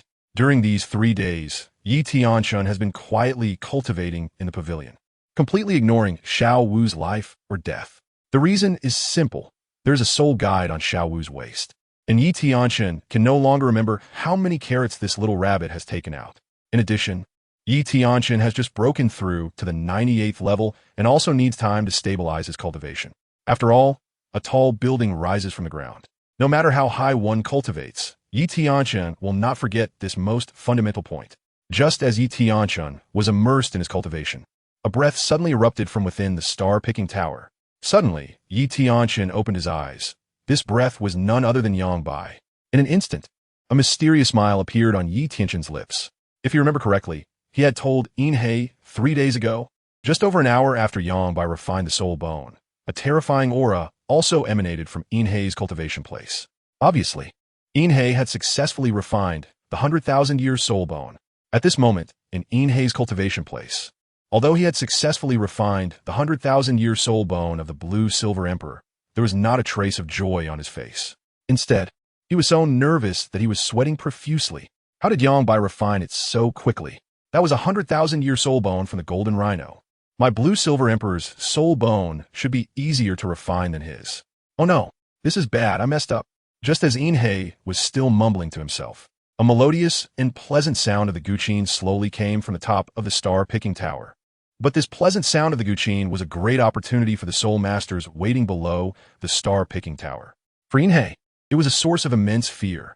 Sure enough, the next second, Yi Tianchen's voice appeared in Inhe's ear. Inhe, congratulations on refining the soul bone. Come see me quickly. With a whoosh, Inhe directly leaped up and instantly arrived at the top of the star-picking tower.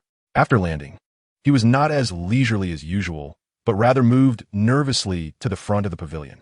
He then bowed, saying, "Subordinate Inhe, pays respect to the master." Suddenly, the door of the pavilion opened, and Yi Tianchen appeared in front of Inhe. He smiled gently.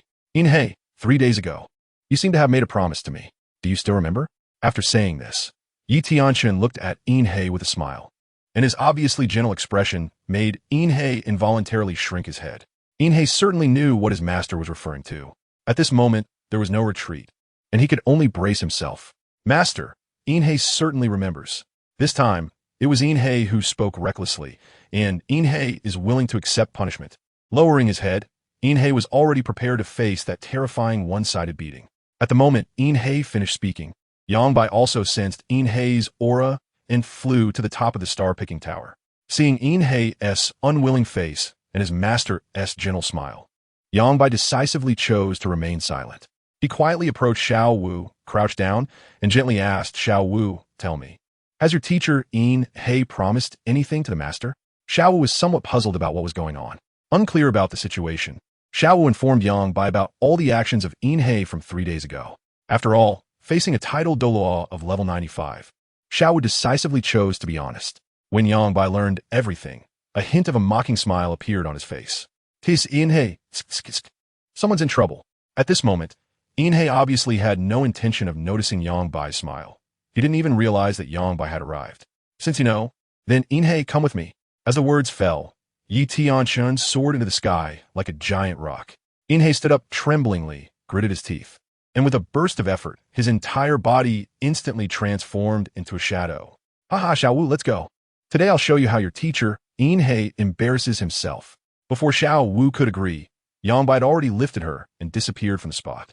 30 miles outside Soto City, in a desolate forest, swish, swish, swish, with the sound of breaking wind rising and falling, Yi Tianchen and Inhei arrived here. Soon after, Yangbai also appeared on a towering tree, 100 meters away from Inhei, with Xiao Wu. Hee, there's a good show to watch. Yangbai smiled, while Xiao Wu looked curious. In the arena, Yi Tianchen stood still, looking at the somewhat nervous Inhei, and then spoke. Inhei, come on. Let me see how much strength you have at level 95. Inhei nodded. Since it had come to this, there was nothing to fear. He then changed his expression to a serious one and lightly exhaled a breath of turbid air. In an instant, soul rings slowly rose beneath Inhei's feet. 9 soul rings of yellow, purple, black, red emitted a terrifying aura. The soul power of level 95 erupted violently, and a powerful wave of soul power instantly spread out. Xiao Wu, sitting on the tree, was almost swept to the ground by this momentum, but fortunately, Yangbai was quick and pulled her back. Master, I want to hold back. After saying that, Inhei's 7th soul ring suddenly lit up. 7th soul skill. True body of cold shadow. As soon as he made a move, Inhei directly used his martial soul's true form. No joke when fighting with his own master. Inhei wouldn't foolishly worry about consuming soul power. Such matters are still better to be resolved quickly than to prolong the suffering. 5th soul skill, Shadow Moon Slash. As the saying goes, the best defense is offense. Inhei wasn't leaving himself any retreat at all. In an instant, 2 beams of cold light rushed forward and arrived in front of Yi Tianchen in just a moment. With a light smile, Yi Tianchen didn't even use the heavenly demon Zither. He merely shook his entire body's soul power. A wave of soul power instantly met Inhei's 5th soul skill. Boom! In an instant, Inhei's 5th soul skill was forcibly shattered by Yi Tianchen. Seeing this, Inhei was not discouraged. This was to be expected. 8th soul skill, Shadow Wind Shock. Immediately, Inhei did not hesitate and directly launched his 8th soul skill. A sudden gust of wind swept in, filled with terrifying blade light. Emitting a bloodthirsty, killing intent, it completely enveloped Yi Tianchen. Seeing this, Yi Tianchen still did not take a step back. He gathered soul power in his palm and struck out forcefully, directly meeting the storm of blade light. Rumble, rumble, rumble. Yi Tianchen's palm, condensed with soul power, was like metal, and with each collision with the blade light, it emitted a piercing sound of friction. Not bad. Inhei, your 8th soul skill is quite interesting. However, next, I will take action. After saying that, Yi Tianchen stepped forward, and his soul power suddenly burst forth, causing the dark 8th soul skill to dissipate completely. As Yi Tianchen took a step, dark soul rings slowly rose beneath his feet. In an instant, 3 blood-red soul rings appeared. Inhei felt his scalp tingle at this moment, and he was drenched in sweat. Meanwhile, over 100 meters away on a tree, Yangbai's expression was in stark contrast to Inhei's. There was not a trace of panic on his face. Instead, he looked excited. Xiao Wu, standing beside him, found it hard to comment. Of course, Xiao was also extremely surprised. As a 100,000-year-old beast, she was not unaware of the power of a Title Douluo. But this scene was one she had never seen before, the last time in Notting City. She had been knocked out by the aftermath of the battle between Yi Tianchen and the Golden Crocodile before she could see clearly. Now, seeing the 2 terrifying figures in the arena, with those blood-red soul rings, for some reason, Xiao Wu felt no sense of rejection in her heart, but rather a sense of envy. Perhaps at this moment, she understood that this was the true mark of a powerful human. Compared to her pitiful kind, what Xiao Wu wanted to do now was to become stronger as soon as possible and then take revenge. Chapter 73. Yangbai gets caught in the crossfire. Teaming up to fight the Qin Demon. In the arena, when all 9 of Yi Tianchen's soul rings appeared, Inhei became highly tense. If nothing unexpected happens, Inhei is about to face an accident soon. As for whether he will die from the trial, Inhei knows that it won't happen, but he estimates that he won't be able to get out of bed for at least 10 days to half a month. Yi Tianchen similit brilliantly, and the heavenly demon Zither suddenly appeared in his hand. Streams of demonic energy flowed slowly on the heavenly demon Zither. Although there wasn't a hint of killing intent, The terrifying aura still made people feel suffocated. Hey, come and give it a try. Heavenly Dragonate sounds. Break. As Tianchen's 6 fingers vibrated the zither strings. Waves of sound, accompanied by endless knife and sword shadows, fell towards He like a torrential downpour. At this moment, He's pupils dilated infinitely, and in just a moment, the sound waves arrived. Without time to think, He directly urged his martial soul's true form, unleashing all the soul power within him, and began to defend himself with all his might. Boom! Boom! Boom! Every wave of knife light and sword shadow that landed on He's martial soul true form made him feel as if he had been struck heavily by a hammer. That feeling was particularly unpleasant. His body was constantly being pushed back. With every wave of sound that struck, he would be forced back several meters. And the ground beneath him was pockmarked, with not a single intact spot. At this moment, Tianchen's 6 fingers moved faster and faster. The sound waves multiplied, and their power grew stronger, showing no signs of stopping. Seeing this, He felt a sense of impending doom. He knew he absolutely could not retreat any further. All his soul power directly condensed on his martial soul true form, and with a mighty slash, he cut through all the sound waves in front of him. Seizing this opportunity, He flew up into the sky. 9th soul skill, blade breaks heaven and earth. With a rumble, as He's 9th soul ring lit up, a blood-red giant blade, 100 meters long, condensed in the sky. The scarlet blade body clearly indicated its extraordinary power. In an instant, as He gathered enough strength, he unleashed his 9th soul skill for the first time. Slash! As He's voice fell, the 100-meter blood blade descended from the sky with such speed that even Tianchen couldn't help but marvel. 4th soul skill, Heavenly Demon Shield. As Tianchen activated his 4th soul skill, a shield formed instantly in front of him, composed of soul power mixed with demonic energy. Without a hint of worry, although He's attack was indeed formidable, it was still far from being able to break through Tianchen's 4th soul skill. Bang! Bang! Bang! As the blood blade fell and struck Tianchen's heavenly demon shield, a blood-red light shot up into the sky, and a powerful wave of soul power surged from the two as the center, violently spilling outwards. Over 100 meters away, Yangbai instantly pulled Xiao Wu into the air, and in just a moment, the towering tree beneath them was turned to fragments by the spreading blade light. As the smoke cleared, He was now drenched in sweat, his face pale and weak. His entire arm trembled constantly, and as he slightly lifted his head to look at his master, who remained completely still, He almost couldn't recover. Master, your might is unparalleled. I really can't hold on any longer. After saying this, He noticed Yangbai and Xiao Wu in the distant sky. Immediately, a glimmer of light flashed in his eyes, and an idea formed in his mind. However, Master, this time I truly can't withstand your few moves alone. But if Yangbai can join me, I believe you will definitely regard us with new eyes. Once this was said, He quickly got up and pointed towards Yangbai in the sky. Look, Master, Yangbai has come too. It seems he also wants you to personally test him. Tianchen looked in the direction He was pointing. He naturally knew why Yangbai wanted to come along, but He was right. Since it had come to this, why not try with 2 people together? With this thought, Tianchen's voice echoed in Yangbai's ear. Yangbai, don't just stand there. Come and give it a try too. Boom. As soon as this was said, Yangbai was immediately taken aback. What's going on? Did I just get caught up in this too? But no matter how resentful Yangbai felt at that moment, he still had to listen to his master's words. Casually placing Xiao Wu 1,000 meters away, Yangbai also entered the battlefield. As soon as he landed, He mischievously blinked at Yangbai.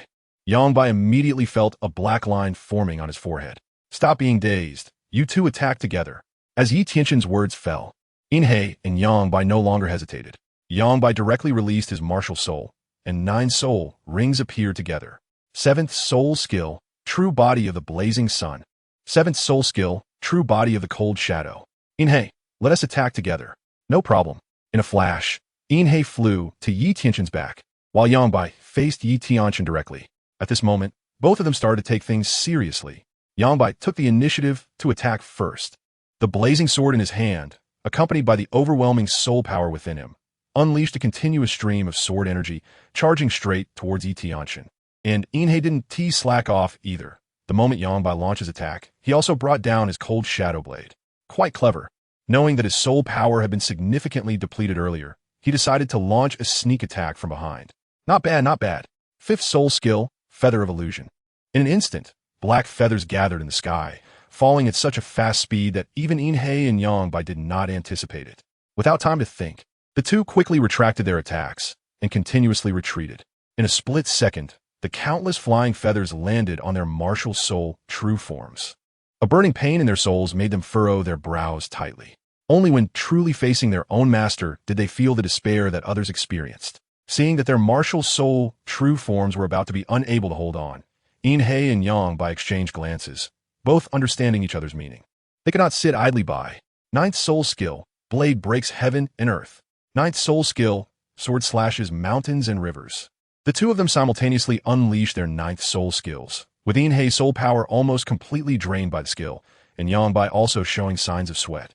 The blood knife and giant sword suddenly fell together, and a satisfied expression appeared in Tianchen's eyes. Their attacks were almost enough to battle against the sword Douluo of the Seven Treasure, Glazed Tile School. Without any defense, Tianchen unleashed all his soul power.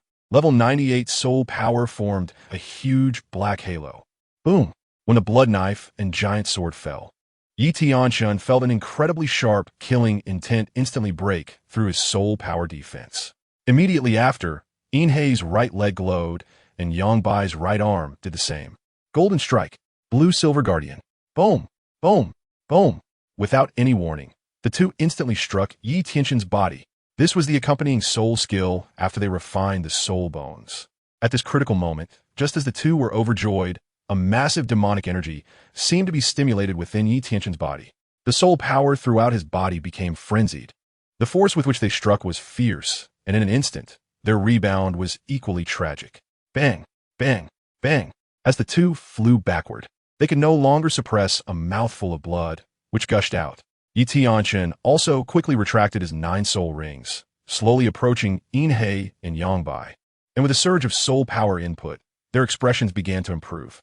Looking at Inhei and Yangbai, Tianchen smiled and said, "Your strength is quite good, especially that last strike."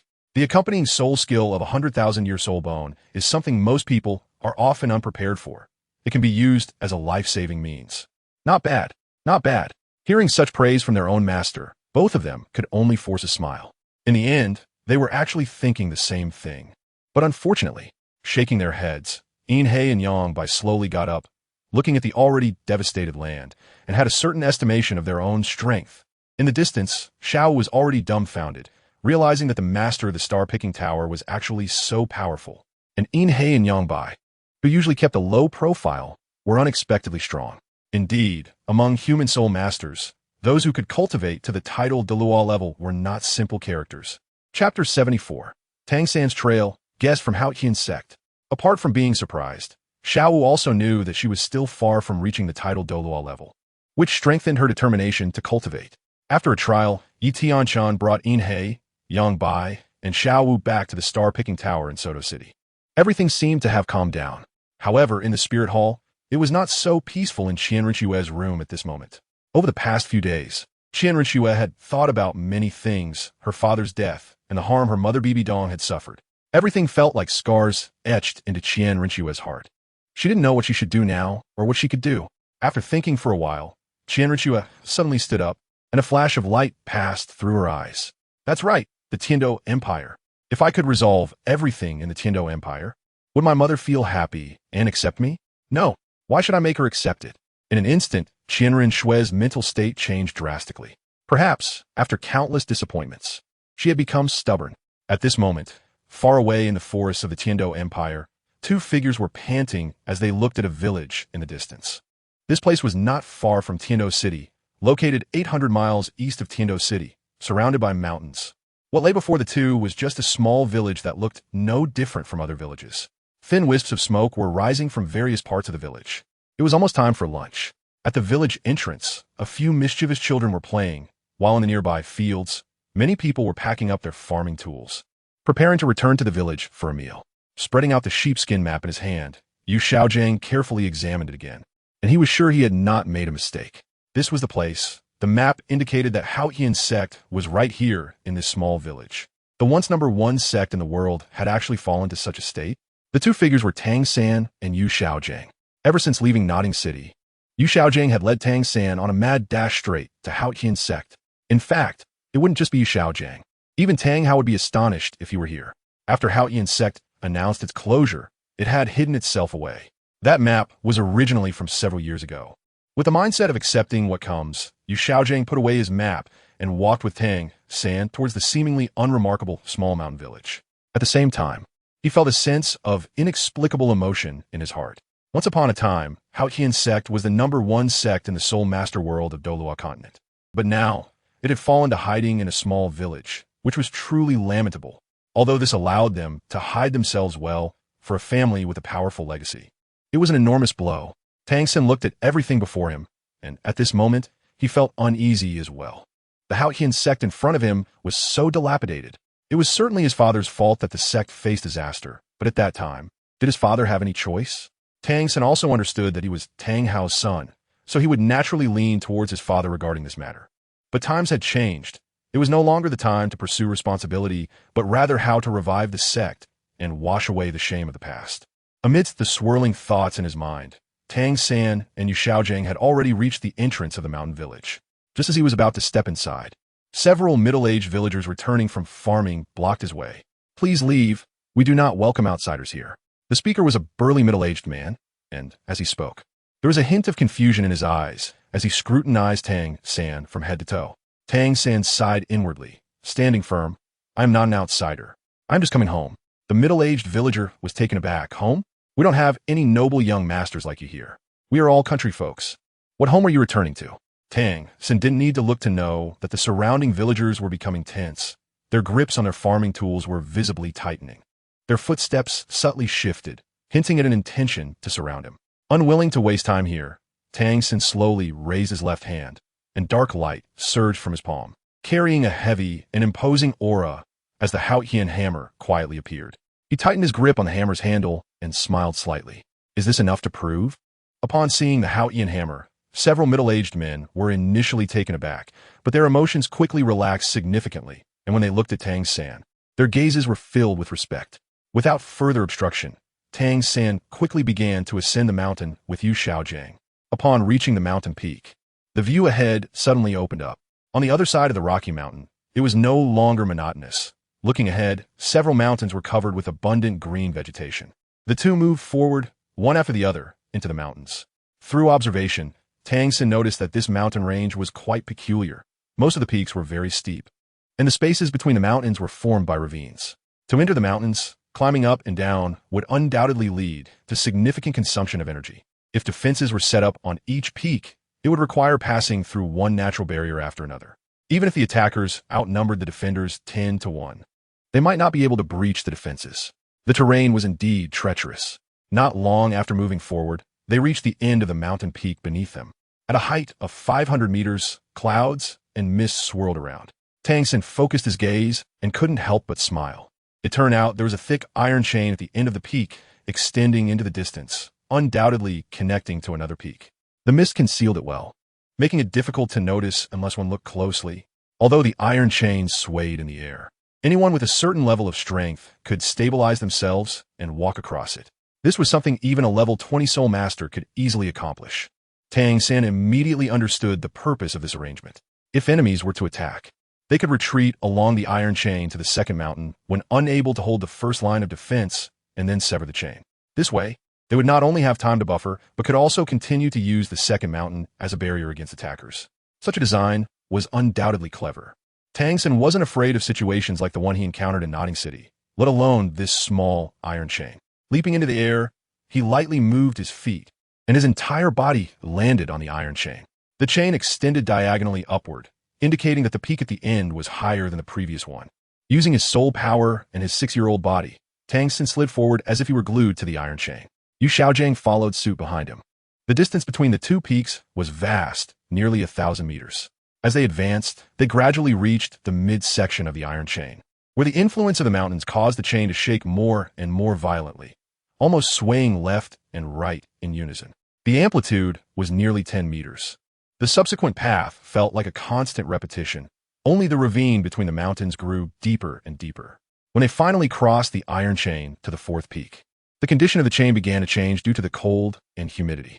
A layer of ice had formed on the chain connecting the fourth and fifth peaks, making it extremely slippery. This significantly increased the difficulty of proceeding. Chapter 75. Tang Zhao's Anger, the Hatred of the Elder Council.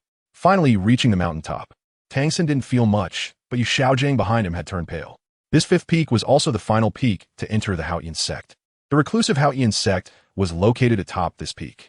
Although there were no pavilions or towers, the view revealed a building resembling a castle, entirely gray, looking as if it were part of the mountain, almost occupying the entire mountaintop. Walking toward the sect, the massive stone structure resembled a fortress. The main entrance stood 5 meters high. Although it couldn't compare to the Pope's palace, this solid stone construction appeared particularly robust. Above the main entrance, 3 large characters were carved in a vigorous manner, exuding a grandeur that could stand against the surrounding mountains. Haotian sect. In front of the main entrance, 2 young men dressed in gray quickly bowed to the two as they approached, but one of them blocked Tang San's path, asking him to present the sect's token. A token? Tang San was momentarily taken aback. He certainly didn't know what this so-called token was and looked at his teacher, Yu Xiaojing, with some confusion. Yu Xiaojing smiled and said, "It's the Haotian hammer. Is there anything that can prove your identity as a direct descendant of our sect better than the Haotian hammer? They ask you to show it because they don't recognize you. It's a rule. Just show it to them. Only the direct descendants of our sect can enter here. The affiliated and outer disciples are all in that village outside." Upon hearing this, Tang San flipped his left hand, and dark light surged as the 1-foot-long Haotian hammer appeared in his grasp. After seeing the Haotian hammer, Tang San and Yu Xiaojing faced no further obstruction. After the 2 Haotian sect disciples entered the sect and reported, they brought Tang San and Yu Xiaojing into the Haotian sect. The architecture of the Haotian sect did not have a hint of luxury, but couldn't be described as simple either. Its overall characteristic was the word heavy. Entering the main building of the sect, which resembled a castle, they passed through a wide hall and climbed the internal staircase to the 2nd floor. Along the way, they saw many disciples of the Haotian sect, all dressed in gray clothing. The 2 led Tang San and Yu Xiaojing to stop in front of an archway at the innermost part of the 2nd floor.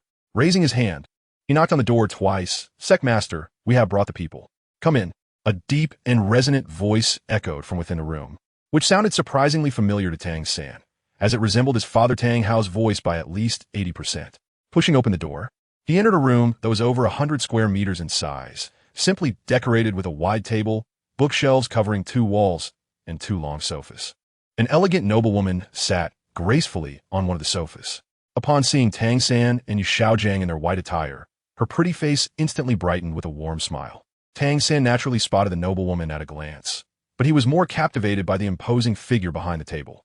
The man stood over 2 meters tall, with a sturdy build and a face chiseled like a knife. His short hair was grizzled, and he wore plain gray clothing, yet he stood there like the very core of the castle. While 2 meters might not seem exceptionally tall, if Tang San had to use a single word to describe the man before him, he could only think of the word towering. Tang San's father's eyes were murky due to an old injury, but the man before him, who bore a striking resemblance to his father, appeared to be even younger. His sharp eyes glowed with intensity as they fixed on Tang San. An overwhelming, unrestrained aura surged forward, instantly enveloping Tang San in immense pressure. Remarkably, this pressure bypassed Yu Xiaojing entirely, having no effect on him. When Yu Xiaojing looked at Tang San, he couldn't help but show a hint of anxiety in his gaze. To Yu Xiaojing's surprise, as Tang San stepped into the room and faced the oncoming pressure, his expression showed no change at all. His feet subtly formed a T-stance. His back straightened. The elegance on his face vanished, replaced by a look of deep respect. He bent his knees and knelt down with a thud, bowing to the man behind the table who exuded a grand presence. "I pay my respects to the sect master," Tang San said, each of the 6 words clear and coherent as they left his mouth. The man's gaze softened, and all the pressure vanished in an instant. Tang San felt as if the strength had been drained from his entire body, yet he managed to steady himself, swaying slightly but maintaining his kneeling position. "Get up." The deep voice of the man resonated. Indeed, this man was Tang San's uncle, Tang Xiao, the current sect master of the Haotian sect and the other Douluo of the sect. His title was Xiao Tian. Tang San did not rise immediately. Instead, he bowed his head 3 times forcefully, his forehead touching the ground with 3 loud thuds. Tang Yuehua frowned and hurriedly stepped forward to pull Tang San up. "What are you doing? You shouldn't bear the burden of your father's matters alone." Whether it was her or Tang Xiao, they both understood that Tang San's 3 loud knocks were in homage to Tang Hao. Standing up straight, Tang San declared, "A son's duty is to repay his father's debts. It's only right." Tang Zhao's expression had been fluctuating since Tang Sen entered, and hearing this, he slammed his palm onto the stone table in front of him, shouting angrily, "You're just a child. How can you say such things? Can you bear the responsibility?" With a soft sound, the table in front of Tang Xiao silently collapsed, turning into dust without affecting the surroundings. Unconsciously, he showcased his profound and terrifying cultivation. Yu Xiaojiang, standing aside, couldn't help but gasp. That was a table made from 2 tons of the hardest granite.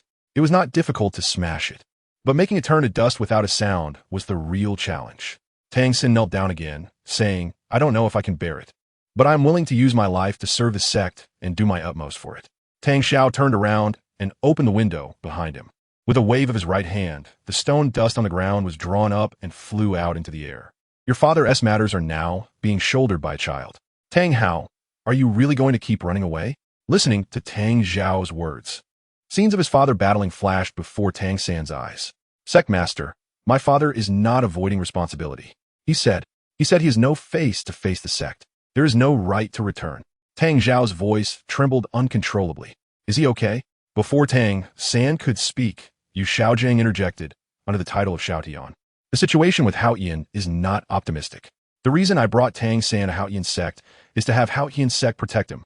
You may not know, but a few days ago, in Nodding City, for reasons unknown, Haotian and the 6-fingered piano demon master from the star-picking tower had a battle. As a result, Haotian has gone missing." Boom! As soon as these words were spoken, Tang Zhao's expression instantly darkened. When did Tang Hao provoke the master of the star-picking tower again?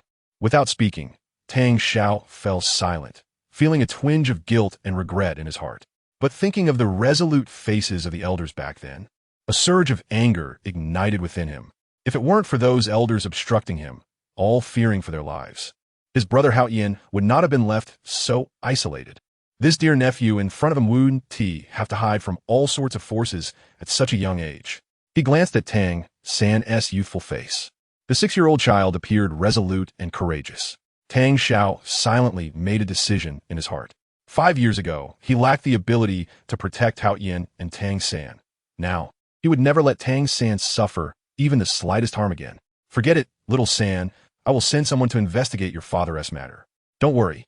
Your father is after all a Title Douluo with a 100,000-year spirit ring. He will be fine. And you, stay in Haotian sect for the time being. In a few days, I will hold a sect meeting and make you a true disciple of Haotian sect." Upon hearing this, a faint smile appeared on Tang San's lips. If this could really happen, he would be more than happy. His father had offended so many forces, including the Spirit Hall and the Star-Picking Tower. Was he really not afraid at all? The answer was no. He just had no way to change being in a family without protective forces. "Thank you, uncle." At this moment, Tang San addressed him as uncle instead of sect master. This made Tang Xiao feel a sense of closeness. Tang Yuehua, witnessing this scene, felt a warmth in her heart. At this moment, the 3 members of the Tang family were closely bonded, completely oblivious to the faint shadow on Yu Xiaojiang's face. Yu Xiaojiang never expected that things would begin to slip out of his control. His purpose in bringing Tang San to Haotian sect was merely to seek protection for him and Tang San. After all, he had seen the power of the star-picking tower firsthand. It was not an exaggeration to say it was unfathomable. If the star-picking tower really got involved in the matter of Tang Hao's disappearance, Yu Xiaojiang feared that he might not survive. And Tang San was the reason he took the risk. He wanted to make Tang San, who possessed dual spirits, a Title Douluo, so that he, as his teacher, would naturally become famous and redeem himself. Now, Tang Xiao unexpectedly wanted Tang San to join Haotian sect. Wasn't that a complete failure? But even if Yu Xiaojiang was unwilling, he could only suppress it. As a level 29 soul master, how could he have any say in front of Tang Xiao? Concealing his concerns, Yu Xiaojiang outwardly maintained a cheerful demeanor, but his heart was shrouded in gloom. Tang Xiao felt extremely gratified upon hearing that Tang San was also willing to join Haotian sect. Perhaps what he owed Haotian back then could be compensated through Tang San. Soon, Tang Xiao's gaze fell on Yu Xiaojiang, who was smiling beside him. He couldn't help but frown slightly. "The third party, may I ask who this is?" Looking at the middle-aged man in front of him, Tang Xiao felt a bit confused, mixed with a hint of disdain. He could clearly sense the soul power fluctuation within Yu Xiaojiang, which was only at the 29th level. Such strength was extremely rare even within the Haotian sect, except for children in their teens. When Tang San heard his uncle's words, he turned to look at his teacher, Yu Xiaojiang, and then introduced him. Uncle, this is my teacher, Yu Xiaojiang. My teacher is the son of the blue lightning tyrant dragon family head, Yu Yuanzhong. I was able to come to the Haotian sect thanks to my teacher's help. Clearly, upon hearing the name Yu Xiaojiang, Tang Zhao's frown deepened. Who did he think he was? It turned out to be that Yu Xiaojiang, who used to be known for flattering and stealing the research results of the Spear Hall. Looking at Yu Xiaojiang's smiling face, Tang Zhao's expression gradually lost its smile, replaced by a cold demeanor. He couldn't understand how a 29th level Great Soul Master, his own Howdy, could let him become Tang San's teacher. Taking a deep breath, Tang Xiao didn't explode right away. After all, Tang San had said that the journey here was all thanks to Yu Xiaojiang's merit. He couldn't just burn the bridge after crossing it. I've long heard of you. It turns out to be the son of the blue lightning tyrant dragon family head, Yu Yuanzhong. It's been many years since we last met, and you haven't lost your youthful appearance. We hardly recognize each other now. Back in the day, you were famous throughout the Spirit City. The top 10 theories of martial souls made you famous overnight. For some reason, when Yu Xiaojiang heard this, he immediately felt that Tang Xiao was mocking him, but unfortunately, he had no evidence. Suppressing the anger in his heart, Yu Xiaojiang still greeted him with a smile. Ha ha, Lord Xiaodian, you are joking. I had no choice but to study the 10 theories of martial souls due to the defects in my martial soul. Unfortunately, even to this day, I still haven't been able to solve my own problem and remain stuck at level 29. Unlike the Haotian crown, in just over a decade, he has become one of the top-ranked Title Douluo in the world. I have heard that under your leadership, Lord Xiaodian, the Haotian sect must have been thriving all these years. As Yu Xiaojiang's words fell, his eyes swept across the entire room, finally resting on Tang Xiao. At this moment, Tang Zhao's feelings towards Yu Xiaojiang were no longer the initial dislike. A trace of killing intent flashed in his eyes, without a trace. Wasn't Yu Xiaojiang's remark a jab at him? The Haotian sect had been suppressed by the Spirit Hall in recent years, and had no choice but to close its doors. The first round of conversation between the two was already sharp and confrontational, while Tang San also sensed something unusual, but he didn't know what was hidden beneath it all. He just had a vague feeling that his uncle and his teacher seemed to be at odds. Thinking this, Tang San quickly took action. Uncle, don't worry. My teacher treats me very well, and I've learned a lot in these days. Moreover, my teacher was personally sought out by my father for me. Tang San's words were clearly meant to tell Tang Xiao not to bring up his teacher anymore. Feeling guilty towards Tang San, Tang Xiao respected his opinion at this moment and no longer paid attention to Yu Xiaojiang. Anyway, as long as Tang San could become a true disciple of the Haotian sect, Yu Xiaojiang's presence or absence would have no impact. All right, since you said so, Xiao San, you and your teacher should rest early. Leave the matter of you joining the Haotian sect to your uncle. After saying this, Tang Xiao glanced at Tang Yuehua, and the two slowly left the room. After Tang Xiao and Tang Yuehua left, Tang San did not inquire about the conflict between his teacher and his uncle, as there were some matters he could not interfere with. Besides, Tang San really wanted to take a good rest.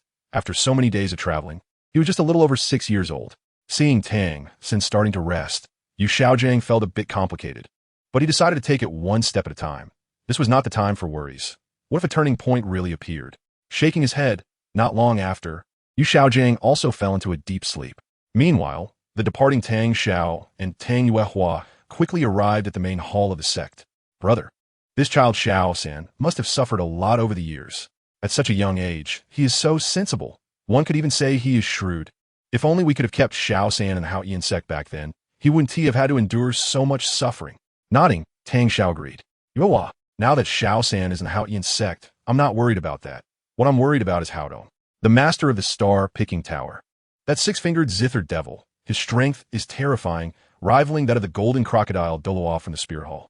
If Haodong is targeted by the star-picking tower, it will be extremely dangerous. Unfortunately, as his older brother, I lack the ability to help him. Sigh.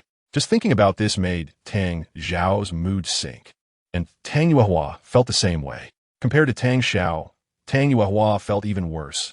Her brother still had the strength of a Title Douluo, but she. Chapter 77. The sect conference begins. Tang San's talent. Brother, what about Yu Xiaojiang? After a moment of silence, Tang Yuehua shifted the topic to Yu Xiaojiang. As soon as Yu Xiaojiang was mentioned, Tang Zhao's face showed unmistakable anger. Yu Xiaojiang, this guy is nothing but a fraud. I don't know how he deceived Haodong into entrusting Xiao San to him. In any case, we cannot let Yu Xiaojiang, the good-for-nothing, continue to teach Xiao San. Tang Yuehua agreed with Tang Xiao's words. They both knew what kind of person Yu Xiaojing was, and they could even roughly guess why Yu Xiaojing wanted to be Xiaosan's teacher. Tang San was just over 6 years old and had probably just awakened his martial soul not long ago. Yet Tang Xiao could clearly sense the fluctuation of Tang San's 12th level soul power. Yu Xiaojing was merely trying to use Xiaosan's training talent to wash away his title of being a waste. Brother, speaking of which, if you convene the sect conference this time, I wonder if those elders will agree to let Xiaosan become a disciple of the Haotian sect. After all, Tang Yuehua didn't continue, but Tang Xiao understood what she wanted to express. It was merely a concern that those elders might still refuse because of Haodong. However, Tang Xiao had his own confidence. 6 years ago, he was only at level 92, but now, thanks to years of effort and the abundant resources of the Haotian sect, Tang Xiao had broken through to level 95. Even the second elder was at the same level as him. What happened back then was merely due to Tang Xiao's lack of strength and influence, making it impossible for him to control the entire Haotian sect. Now, with his level 95 strength, his words carried much more weight. He couldn't believe that as the master of the Haotian sect and its strongest member, he couldn't make Xiaosan a disciple of the Haotian sect. Don't worry, Yuehua, this is not 6 years ago. Now I'm a level 95 Title Douluo. In the Haotian sect, aside from the second elder, which other elders would dare to disobey? Brother is confident. As he spoke, an overwhelming aura flashed across Tang Xiao's body. The increase in strength also brought him immense confidence. Tang Yuehua wanted to say something more, but seeing her brother so confident, she chose not to continue. Soon, 3 days passed in the blink of an eye. During these 3 days, Yu Xiaojing felt an immense sense of worry in his heart, fearing that in the end, Tang San would really stay in the Haotian sect. If that were the case, all his efforts would turn to ashes, wasted. As the morning sun slowly illuminated the Haotian sect, the sound of bells suddenly rang out in the main hall. All the elders within the Haotian sect, upon hearing the bell, put down their tasks and hurried to the main hall. In a short while, all the elders of the Haotian sect with soul power above the soul level gathered together. Everyone found their seats and sat down quietly. Although they did not know what was happening, they remained calm and composed. Soon, the initiator of this sect conference, Tang Xiao, slowly walked in from outside the main hall. We pay our respects to the sect master. No matter what the head elder was thinking at that moment, the necessary sect etiquette towards Tang Xiao would not be lacking. Step by step, he walked to the main hall, and as Tang Xiao slowly sat down, the sect conference of the Haotian sect officially began. Elders, since 6 years ago, when our Haotian sect was forced to close its mountain, this sect conference has not been held again. Today I, Tang Xiao, have summoned all of you elders for an important matter to discuss. After saying this, Tang Xiao glanced around, but there was no obvious change in the faces of the elders present. At this moment, the second elder stood up. Ha! Since the sect master has called this conference, there must be a reason for it. As elders of the Haotian sect, we cannot refuse. If the sect master has any matters to discuss, please speak directly. Although we old guys may be somewhat inferior in strength to the sect master, we are rich in experience and can offer you some helpful guidance. As soon as the second elder finished speaking, the other elders nodded in agreement, stroking their beards.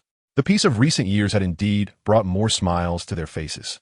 But seeing this scene, Tang Xiao felt a surge of anger inside. However, for the sake of Tang San, he still managed to hold back. Taking a deep breath, Tang Xiao continued speaking. Elders, the reason I have invited you all here today is actually for one person's matter. This person is also from our Haotian sect, and their martial soul is the Haotian hammer. I wonder if you would like to meet this person?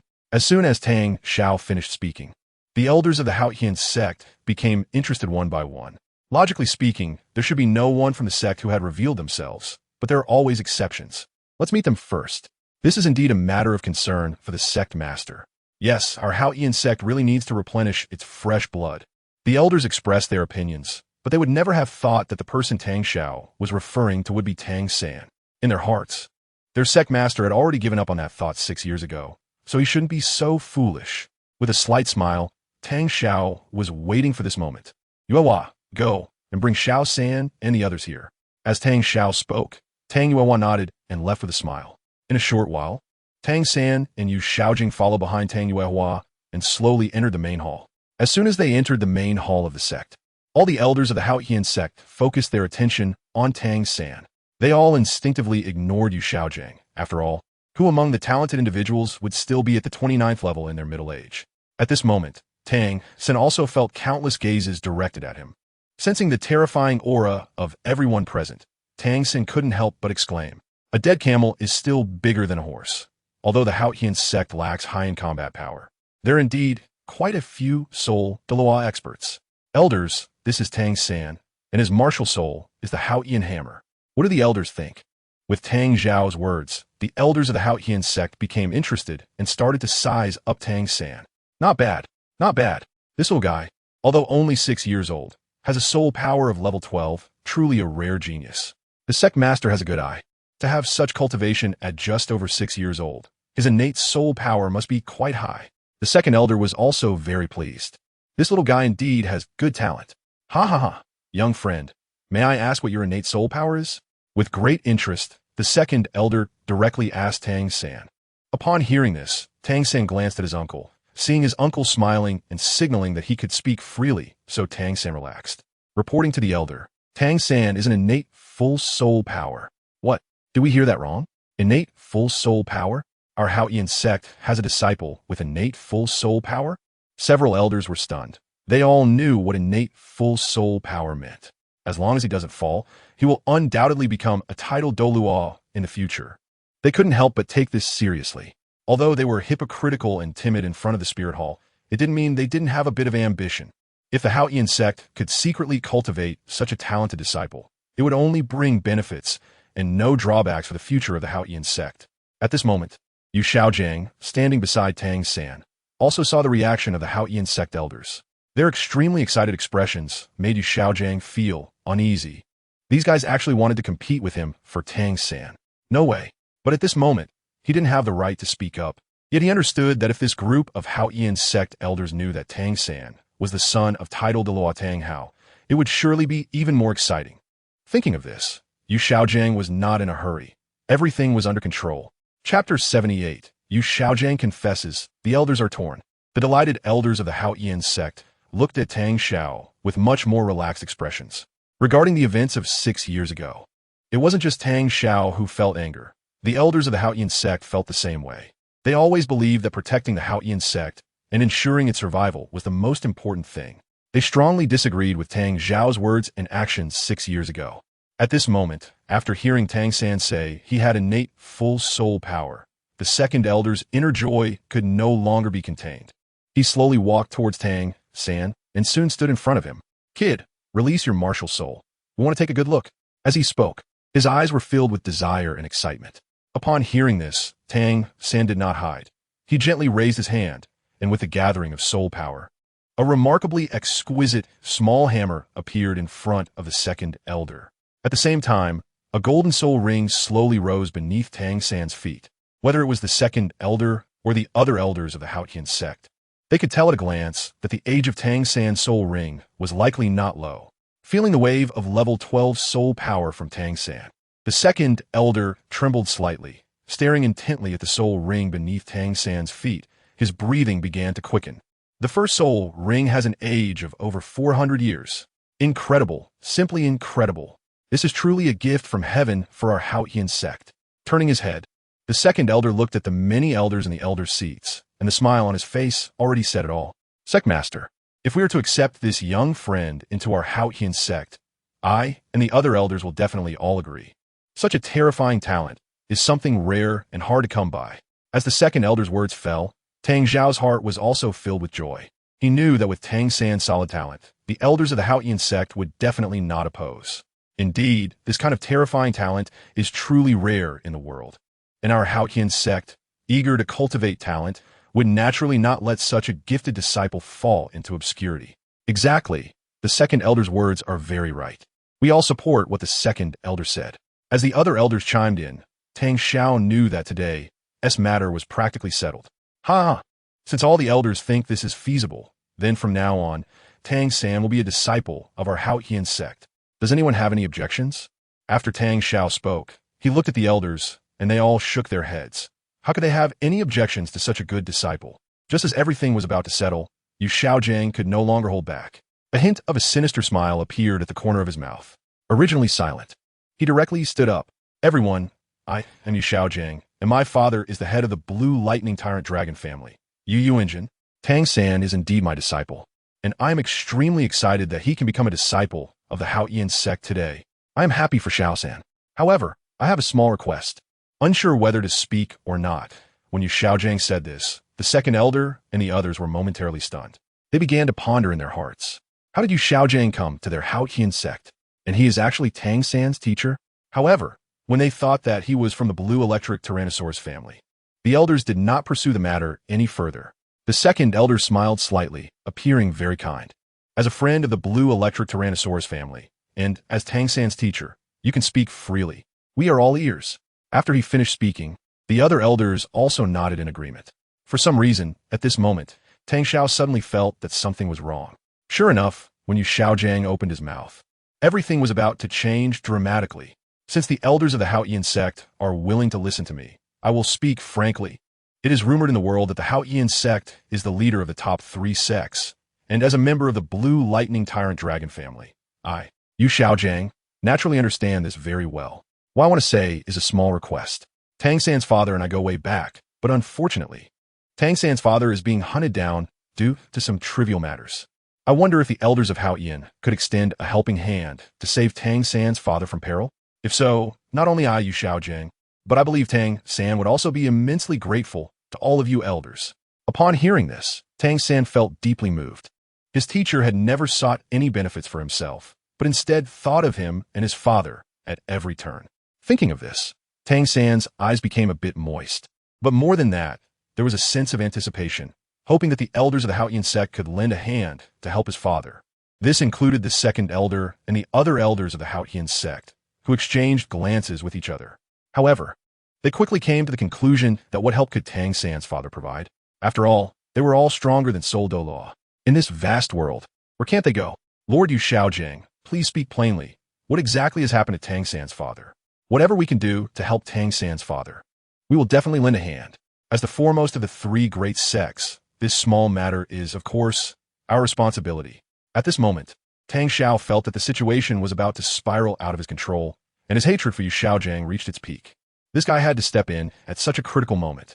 Wasn't he this just putting him on hot seat?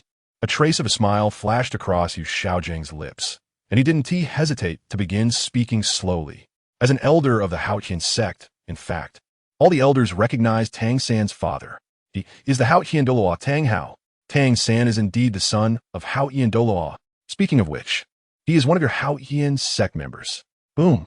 Yu Xiaojiang's few words were like a thunderclap, directly shocking all the elders of the Haotian sect to the core.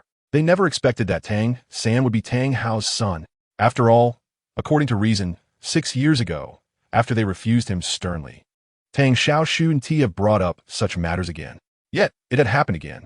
The second elder's expression was somewhat complicated as he glanced at the somewhat guilty Tang Xiao, and then turned his gaze to Tang San.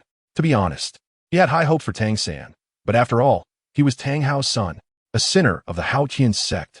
Moreover, in a certain sense, Tang San was indeed a hybrid, born of Tang Hao and 100,000-year soul beast.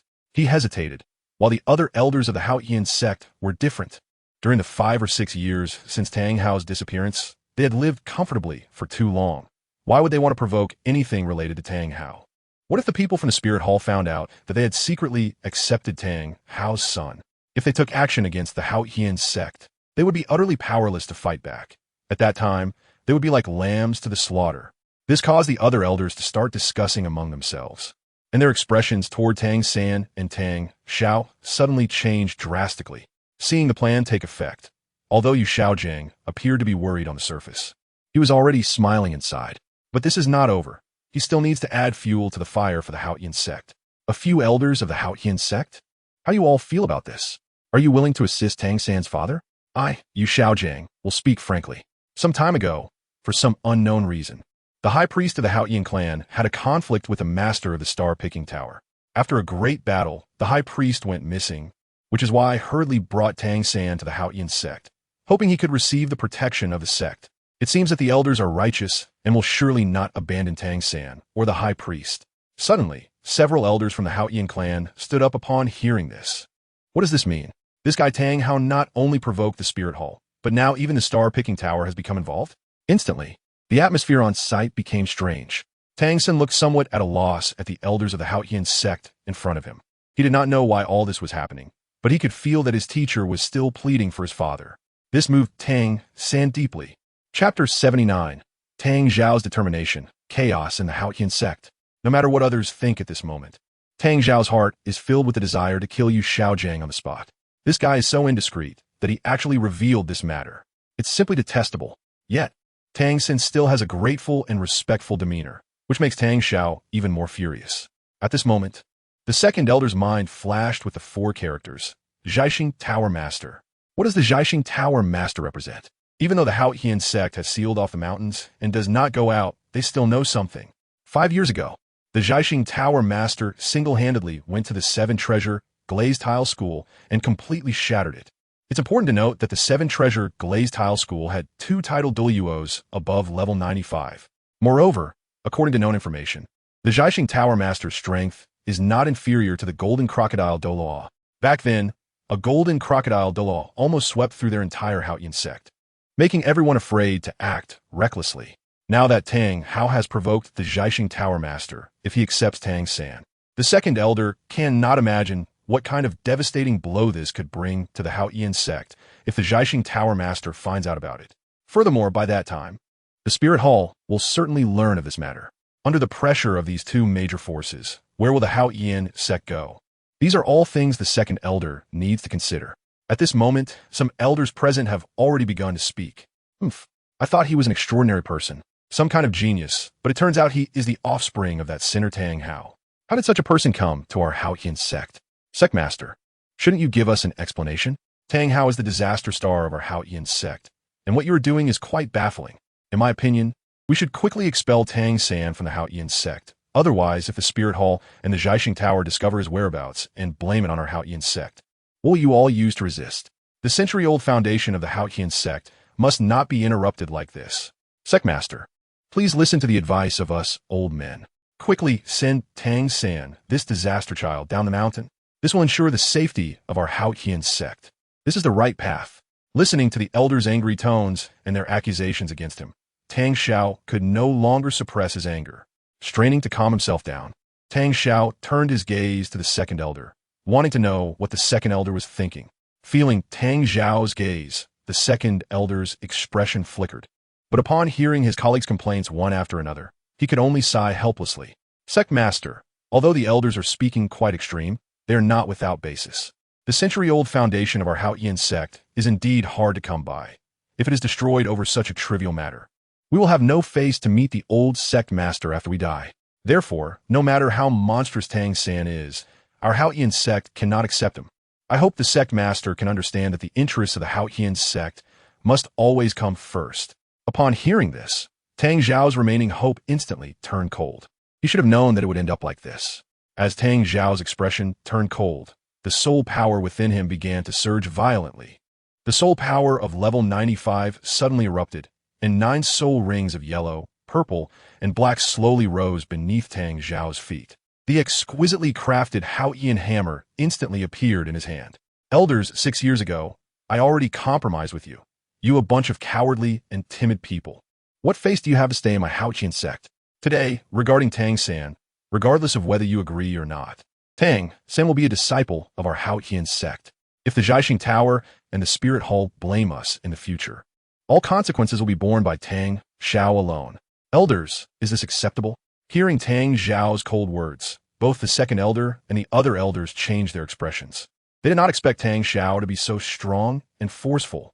In an instant, the atmosphere in the entire Haotian sect's main hall became tense. Tang Xiao, as the sect master of the Haotian sect, is this how you consider the Haotian sect? You will bear all the consequences alone? If the Spirit Hall and the Zhaixing Tower truly blame us, what are you, Tang Xiao? What qualifications do you have to say you can bear everything? Just because of your level 95 strength? Let me tell you, although we old guys are not as strong as you, you should be very clear about what kind of forces the Spirit Hall and the Zhaixing Tower are. 6 years ago, did you not have no power to resist against the Golden Crocodile Douluo? Do you really think that with level 95, you can contend with the Spirit Hall and the Zhaixing Tower? The second elder's cold words were filled with anger. Tang Xiao, in your eyes, we elders are all cowardly people. We do not deny this. But what significance is there in resisting against the might of the Spirit Hall and the Zhaixing Tower? If the golden crocodile Douluo comes to the Haotian sect again, tell me, what can you guarantee? We are afraid of death because we know that opposing the Spirit Hall and the Zhaixing Tower leaves us with no chance at all. It's like hitting a stone with an egg or a mantis trying to stop a chariot. Our Haotian sect is already in decline. Since the disappearance of our ancestor Tianchen, we have already been in decline. Your father was just barely holding on back then. He was only level 97 and could only ensure the Haotian sect survival. What qualifications do you, Tang Xiao, have to speak so arrogantly? Oof. The sect master is high-minded but low-skilled, thinking that life is more important than heaven. Yet in reality, his strength is quite ordinary. Anyone can talk big. But there is only one Haotian sect. At this moment, the elders of the Haotian sect seem to explode, each one criticizing Tang Xiao. Were they wrong? Perhaps. In a certain sense, they were right. If 6 years ago, they had resisted recklessly against the golden crocodile Douluo, would there still be a Haotian sect today? Most likely not. The thoughts of several elders remain the same. When strength is insufficient, one must still compromise, even if they have to flatter and smile. What can they do? Only by living can there be a chance to turn the tables. Tang Xiao was momentarily a loss for words, wanting to say something, but he found himself so powerless. Yes, everything he is saying now, although righteous, if the Zhaixing Tower and the Spear Hall really launch an attack, the Haotian sect would inevitably be destroyed. His level 95 is merely at the top tier within the Haotian sect. There are many who are stronger than him in the Spirit Hall. The terror of the Zhaixing Tower Master is something the 7 Treasure Glazed Tile School has personally experienced. For a moment, Tang Xiao's expression became somewhat dazed, unsure of what to do. Seeing the scene unfold in the Haotian sect, Yu Xiaojing's expression was calm, even somewhat gloating. His disciple would absolutely not become the wedding dress of the Haotian sect. Tang San is his only opportunity for a rise, even if it offends Tang Xiao. Yu Xiaojing does not care. A cold smile flashed across his lips as he walked in front of Tang San and gently patted his shoulder. Little San, it seems the Haotian sect still refuses to accept you and your father. The events of the past are long gone, At this moment, Tang San's expression was somewhat unsightly. He had originally thought he could find a backing, but now it seemed that it would be a stroke of luck if these guys didn't kill him on the spot. Regarding his teacher's words, Tang San nodded, indicating that he understood. It was indeed their mistake to come to the Haotian sect, and he also felt some guilt towards his uncle. Because of him, his uncle, the sect master of the Haotian sect, had clearly fallen out with the elders of the sect. As a result, a feeling of retreat began to grow in Tang San's heart. Teacher, shall we leave? Since the elders of the Haotian sect do not welcome me, I, Tang San, am not someone who clings on stubbornly. The world is vast. Where can't we go? Even if the Spirit Hall and the Star-Picking Tower are targeting me, so what? A man born between heaven and earth cannot live in depression for long. Chapter 80. Tang Xiao resigns as sect master. Tang San leaves Haotian. Hearing Tang San's passionate words, Yu Xiaojing smiled slightly, clearly very satisfied. In contrast, Tang Xiao was feeling extremely uncomfortable at this moment. He was still unwilling to give up. He didn't want to live in guilt. Looking at several elders, Tang Xiao gathered his courage and wanted to make one last appeal. Elders, you have your own thoughts, but the fresh blood of our Haotian sect is about to wither. Tang San is indeed the son of my younger brother, but he possesses innate full spirit power, and his martial soul is the Haotian hammer. Given time, a powerful Title Douluo will surely emerge from our Haotian sect. When that time comes, we might just be able to turn the tide and restore the might of Haotian. I hope the elders can reconsider. The second elder fell silent. He understood Tang Xiao's meaning, but this matter was indeed too risky. If Tang San's situation were to be leaked, the Haotian sect would surely be doomed. In the second elder's heart, he was most afraid that before Tang San truly grew up, he would be discovered by the Spirit Hall and the Star-Picking Tower. With a gentle sigh, he thought for a moment and still shook his head. Tang Xiao, I understand your intentions, but we really cannot stake the Haotian sect as a gamble. Forgive us for our inability to help. Tang San must not be allowed to enter the Haotian sect. You, Tang Xiao was almost laughing in anger. After talking for so long, these old guys hadn't listened to a word. Elders, don't forget I, Tang Xiao, am the sect master of the Haotian sect. All matters of the Haotian sect are decided by me alone. The reason I called you elders here today was merely to inform you. Whether you agree or not, from today onwards, Tang San is a disciple of our Haotian sect. Once he said this, all the elders of the Haotian sect erupted in an uproar. Humph! Sectmaster Tang Xiao, what great authority you have. 6 years ago, when facing the Spirit Hall, weren't you just a turtle hiding its head? Today you dare to reprimand us. Do you even have the right? Tang Xiao, I see you're being possessed by a ghost. Back then, both you brothers were infatuated with that 100,000-year-soul beast. Did you really think we knew nothing about it? Now you want to disregard the century-old foundation of the Haotian sect for that 100,000-year-soul beast and the rebellious child born from Tang Hao. How can you have the face to call yourself the sectmaster? Our Haotian sect cannot have a sectmaster like you. Today, you dare to threaten us for a monster born from a soul beast. Who knows what outrageous things you, Tang Xiao, will do in the future. Indeed, you brothers are cut from the same cloth. Shut up. Tang Xiao was clearly poked at a sore spot and directly shouted to silence the elders of the Haotian sect. But this was obviously in vain.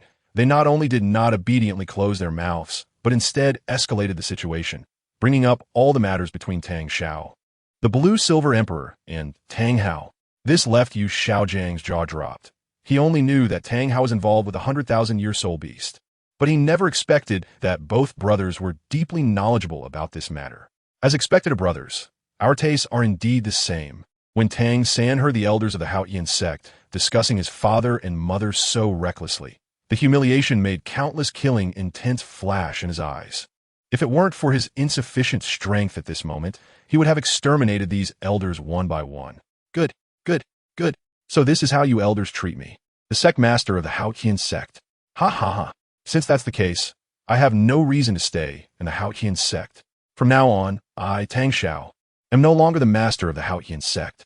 As for the Haotian sect, where it goes from here has nothing to do with me. Tang Xiao. After saying that, Tang Xiao began to tighten his grip on the Haotian hammer, his anger needing to be released. Seeing that the situation was not right, Yu Xiaojiang was very clever and directly pulled Tang San to leave the Haotian sect. The elders of the Haotian sect, seeing Tang San about to leave, quickly rushed over, wanted to stop him. Whether it was Tang San or Tang Hao, they were both ticking time bombs for the Haotian sect. If possible, these elders wanted to capture Tang San and send him to the star-picking tower or the Spirit Hall, in short, to have no further ties with the Haotian sect from then on. Seeing this, Tang Xiao directly flashed and landed heavily in front of Tang San and the others. Yu Xiaojiang, you take little San and leave first. I will handle these elders. As soon as he finished speaking, Yu Xiaojiang grabbed Tang San's little hand and ran wildly along the path they came from. Along the way, the disciples of the Haotian sect were confused and did not attempt to stop them. Inside the main hall of the Haotian sect, Tang Xiao took a deep look at the departing Yu Xiaojiang and slowly exhaled a breath of foul air. Then he turned his head to look at the elders, who were full of anger. Elders, from now on, I, Tang Xiao, am no longer a person of the Haotian sect.